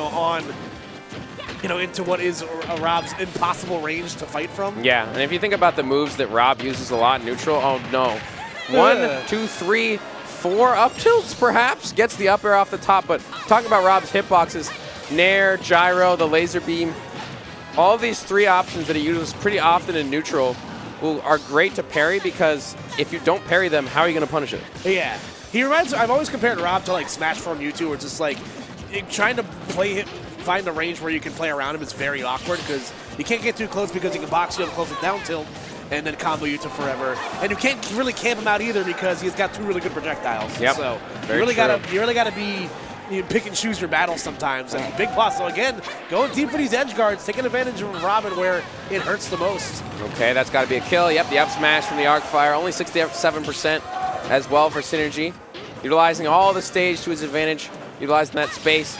MK Big Boss has the percent lead for now. Synergy needs a big combo if he wants to bring this back, but you got to be careful in the ledge trap situation here. Oh, that's a re-grab, I think.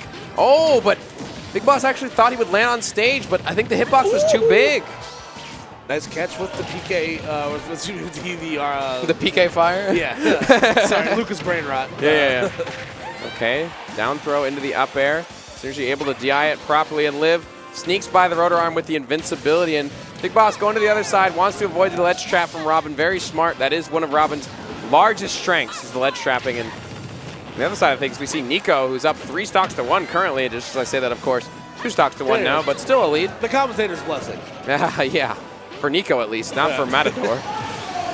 But Matador just got a waft. Okay. Synergy finding himself with a stock lead here, able to close it out over MK Big Boss. Looking rather poised right now to take this Game 3. Yeah, and getting some great extra credit percentage as well. That's so huge. Like I said, if you're able to get that 50-60%, move it to the next stock feeling pretty comfortable. 134 now and climbing, has to make their way back. Able to neutral get up. Has to get out of the corner, rolls right through. Now the situation is reversal for Big Boss. Synergy once again electing to hold center stage. Very comfortable there so far during this set. Ooh. There you go, fair from the ledge, gonna get punished by the side B, but great DI there from Synergy. You see Big Boss continuing to try to, put the pressure on, get this KO here. Yeah, and even out of up tilt up air percentage range. So that confirm is no longer available. Great parry there. Can't get much off of it, though. Yeah, it's going to have to be a raw aerial or a grab under a platform Yep. to let this KO here. But again, a great parry from Synergy. And allow them to bypass, the scary parts of Rob. Yeah, you see Synergy playing this very defensively, dashing away from the robber who is trying to aggress in onto Synergy. He keeps utilizing the 11 sword to space MK Big Boss away. It's great feigning aggression from Synergy here. There you go, 11 there again. And see Big Boss kind of yeah, he's smiling a little bit. He's just one of those things like, oh man, like, how'd I get myself in this scenario? Yeah, he's like, oh man, like, what do I do here? And on the other side of things, Matador actually reverse 3-stocked Nico. That's crazy. That is ridiculous. I mean, we both know that Wario plays with an extra stock. It's all Reggie's fault because he gave Emily a fist bump earlier, so. Just saying, the last time you did that, COVID happened. I just want to bring that up. Talking to player 4 over there, one of the other commentators this weekend. Shout out to Reggie. One of the goats. One of the goats. New York mainstays. So, right. Shout outs. Shout outs. All right, so we got Matador and Nico going to game 4 here again. Matador. Yep. A very impressive 3-stock comeback on Nico. Yeah, like I was talking about before, Wario plays with 4 stocks pretty much because he has the WAF. Even if you're up 3 stocks to 1, you get a stock for free, yeah. you know? Yeah, pretty much. It's like a buy one, get one free deal. Yes. It's game 4. Definitely keeps the Uno reverse card at his back pocket at all times. Yes, that's the crazy part about Wario. When he works, he works. Yeah, it's like the jury's always out on like how people feel about Wario. I still think this character, like, you can't sleep on a character that has like that potent of a comeback factor. Like that always has to be accounted for of how scary it is. So I'm a believer still. Yeah. Oh, sir, you cannot park there. No parking. We are in New York City. There is no parking anywhere. Yeah, unless you want to pay for a garage. Yeah, definitely don't want to pay for that. Okay, the aerial side B from Nico there, putting on some percentage. Not too shabby. Okay, the claps coming through. Oh, golf swing. You talked about watching golf earlier. There's Cloud. Yeah, there's that bogey. The bogeys are bad. Either way. Bogey's not that bad. It's one below par. One below par. It's not bad. It's one below good. There we go. You know? But the nuts was good, though, so we take those. Nico trying to swing his way back into the thick of things here. Almost his limit on deck, so going to be able to at least tack on some more damage here. Yep, basically even for Nico and Matador right now. But on the other side of things, it looks like Synergy has found himself with a % lead against MK Big Boss. And I think matchup inexperience is something that Robin definitely checks you on because there's not that many Robins in this game. Rotor Arm given away. Looking for the spike on the uppy was Synergy. Here comes the ledge trap, charging up the L Thunder there. Yeah, when the weak hit backer, unfortunately for Synergy, not going to find its mark. But the nose front getting even more percentage here. And Thunder forward air, not going to connect for Synergy, but still has the % lead, has the stage positioning. Unfortunately, can't confirm off to the arc. What that? The arc fire killed? Wow, yeah, it's a 205 mark. That's nuts. Oh my goodness, that's I don't know if I've ever seen that kill. Yeah, I'm sure it's the Big Boss. Yeah, that's crazy against Rob as well, who's a very tall character, but Synergy doing a great job DIing that up air. You've got to be careful because every time the up air connects, you better be on point or else you might lose the stock very, very early. Yeah, for sure. You definitely have to be on your P's and Q's. Like Rob is, I've seen it happen a couple times, in the small screen in other Rob games. Rob is just so good at being able to just turn the tables on you. Oh, big punish there from Synergy. Neutral getting up into the arc fire. Very ill-advised. You got to watch out for the ledge trapping. Like I keep saying time and time again. Like great rotor arm. The perfect reaction time there for MK Big Boss. Knowing exactly when to go out there to kill the Robin before she can make it back to ledge. Yeah, no, very smart stuff. So let's see how Synergy is going to be able to play with the lead and continue here. Again, showing no fear playing with the gyro as well. Again, that arc fire pressure is proving to be a little bit too much for Big Boss up close. So yep. Dangerous situation to be in at this percentage. If you get hit by arc fire at the ledge, you could get forward smashed and die relatively early for Rob, that is, because this character usually doesn't live. Oh, the wobble, okay. Getting an infinite going there, and the snipe after the fact, the forward air. Great edge guard from MK Big Boss, utilizing everything he had there to find that stock. Yeah, definitely just coming up like a big shot right there. Shout outs to Billy Joel, my God. 100%. Here comes the Arc Thunder. Playing with the gyro just a little bit. So Z dropping it, still has it in hand. Arc fire stalling out. Oh, there we go, but it has the gyro in hand, unfortunately, and can't get the kill. Do you think he forgot? It could have just been a lapse of memory there for sure. Or maybe he missed the Z Oh, drop but there perhaps. you go. But The L Thunder going to be enough to get the job done. So last stock scenario, Big Boss trying to send it to a game 5 as we did the other game here. Yep. We'll see who's going to come out on top here. Will it be Synergy? They're going to stick it right here for what's potentially the last game. Yep, could be, but the air dodge given away. The Nosferatu after the fact. That's an optimal punish because not only does he do percent to you, he gets some back for himself. Now Synergy finding himself in advantage state, throwing out the sword as well, and picking up the gyro, utilizing everything he can to keep MK Big Boss from getting in. Nice trade right there. The trade is very favorable, for Synergy right now. Yep, holding center stage. There's the up tilt into the upper. That'll be damage for MK Big Boss. Going to the platform is Synergy, getting out of disadvantage, swatting away with the Levin sword. Oh, but the tech chase gyro, it's just back and forth, swinging back and forth. Levin sword almost no longer available here. Maybe has one more swing before it falls away. See if he can use it. Yep, throws it away. Not able to pick up the sword in time. Just be the bronze sword for now, Koopa. Oh, okay. Uh-oh. Is that going to be it? No, good air dodge. Gotta be careful. Rotor arm is given away. Big swing from MK Big Boss. Now we have the ledge trap. We've seen Synergy get plenty of kills in this situation. Oh, watch out! Okay, as close as it can be, Koopa here. 145%. Ledge trap once again for Synergy. Doesn't have the arc fire available though. Big Boss gets back to stage. Oh, but the forward air, it is enough. And he does it. Popping off is Synergy. He takes it over MK Big Boss. The handshake comes through. You see him excited. Some of his boys come up to congratulate him. You love to see it. And that guy's got a pizza. And that he got a pizza for his troubles, the upset, and all. How did that guy get a pizza in here? I couldn't get a coffee. And Tuna's gonna stuff a coffee in his bag to get it up here. What the heck? That's beautiful crazy. Stuff.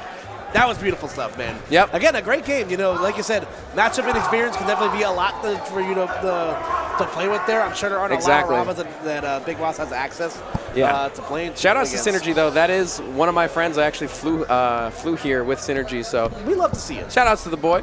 Shout outs to the hometown back in Florida. Yeah. He's got it. You guys hot are upset. You brothers are probably cold as hell right now.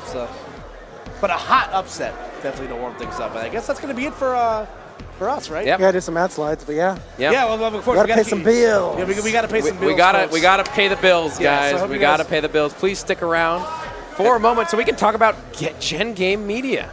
Yeah, you almost said Gen Game. Yeah, Gen Game. Okay, Gen Game. Gen all right. Gaming. Gen Gaming. Yes. Thanks, production. You really had to correct me there. Shout outs to Gen Game Media's production, photos, and video products supporting big moves since 2018. Trevor and company has some of the best production in the planet. That picture of Max kills me every time. But I mean, shout outs to Trevor and everyone involved with Gen Game. You've seen the cameras at the event, man. It's looking crisp. Yeah, y'all it's looking beautiful. Y'all are the best. Look at Carlos looking all smug looking ass back there. Like that's my go. Yeah, shout outs to Gen Game.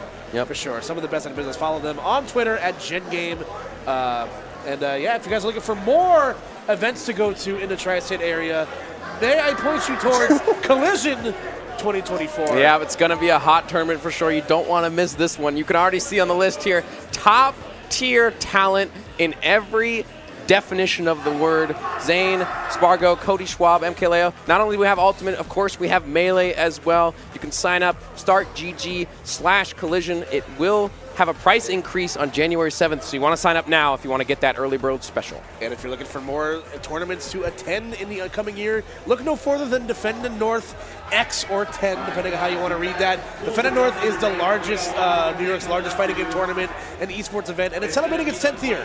I love Defend the North. Every year I've been able to go. It's always been a ton of fun, and this year it's at the Long Island Marriott.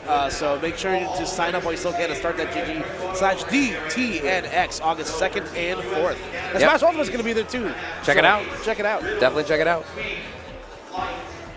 And of course, one of the hosts of our tournament here, Even Matchup Gaming, they are the team behind Let's Make Big Moves, Gommel, and Let's Make Moves Miami, of course, as well. So please support them. Please support one of the GOATs of the scene because they do make wonderful tournaments for us to watch and enjoy. So check them out on Twitter and check them out on all the platforms as well listed. Shout outs to Max, shout outs to Joe, shout outs to everybody involved with the EMG. I've been working with these guys for years, and they're Yes, some of the best. they are fantastic. Please support them. And again, shout outs to Farflash, who's the official social media coverage provider of Luminosity that makes big moves. So nobody knows your community like your community. So visit farflash.com or Farflash Group on social media and start planning your next grassroots campaign engagement. Yes, indeed.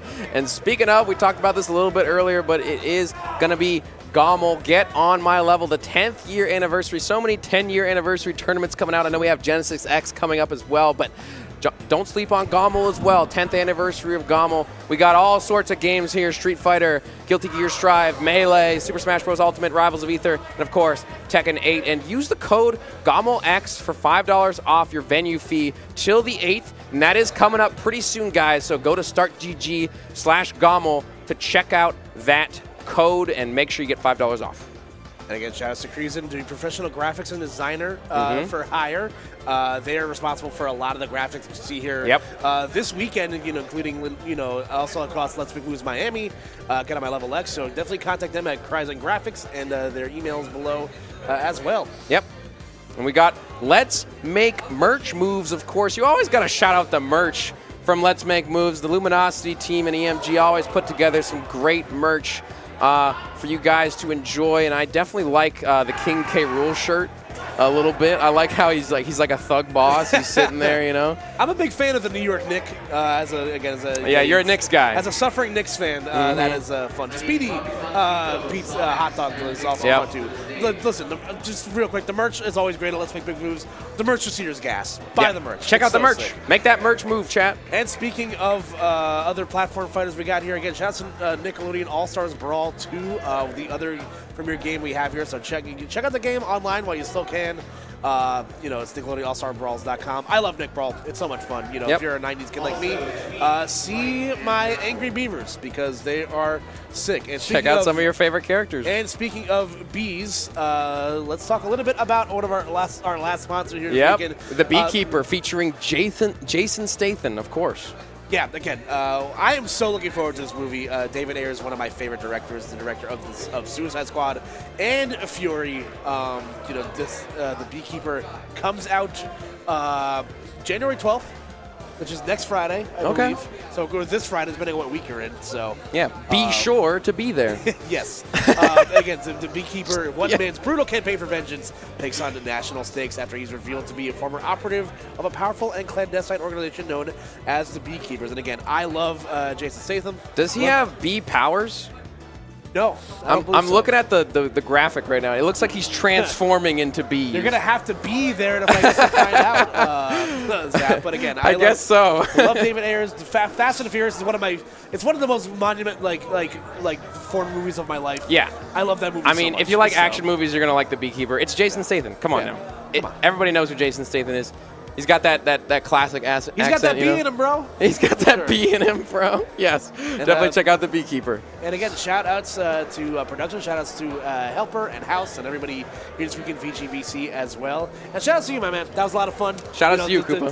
Shout-outs to you guys watching at home. Yep. The quad stream can be madness, but I think we managed it well. It was definitely maddening. I hope you guys enjoyed. Definitely check us out on Twitter. Got our Twitters right down there, at Zap133 and at Koopa NJ, of course. Yes, so thank you guys so much for watching. It's been a pleasure doing this quad stream with you guys. I hope you continue to watch because we are going to have Top 128 tomorrow, which includes your Top 8.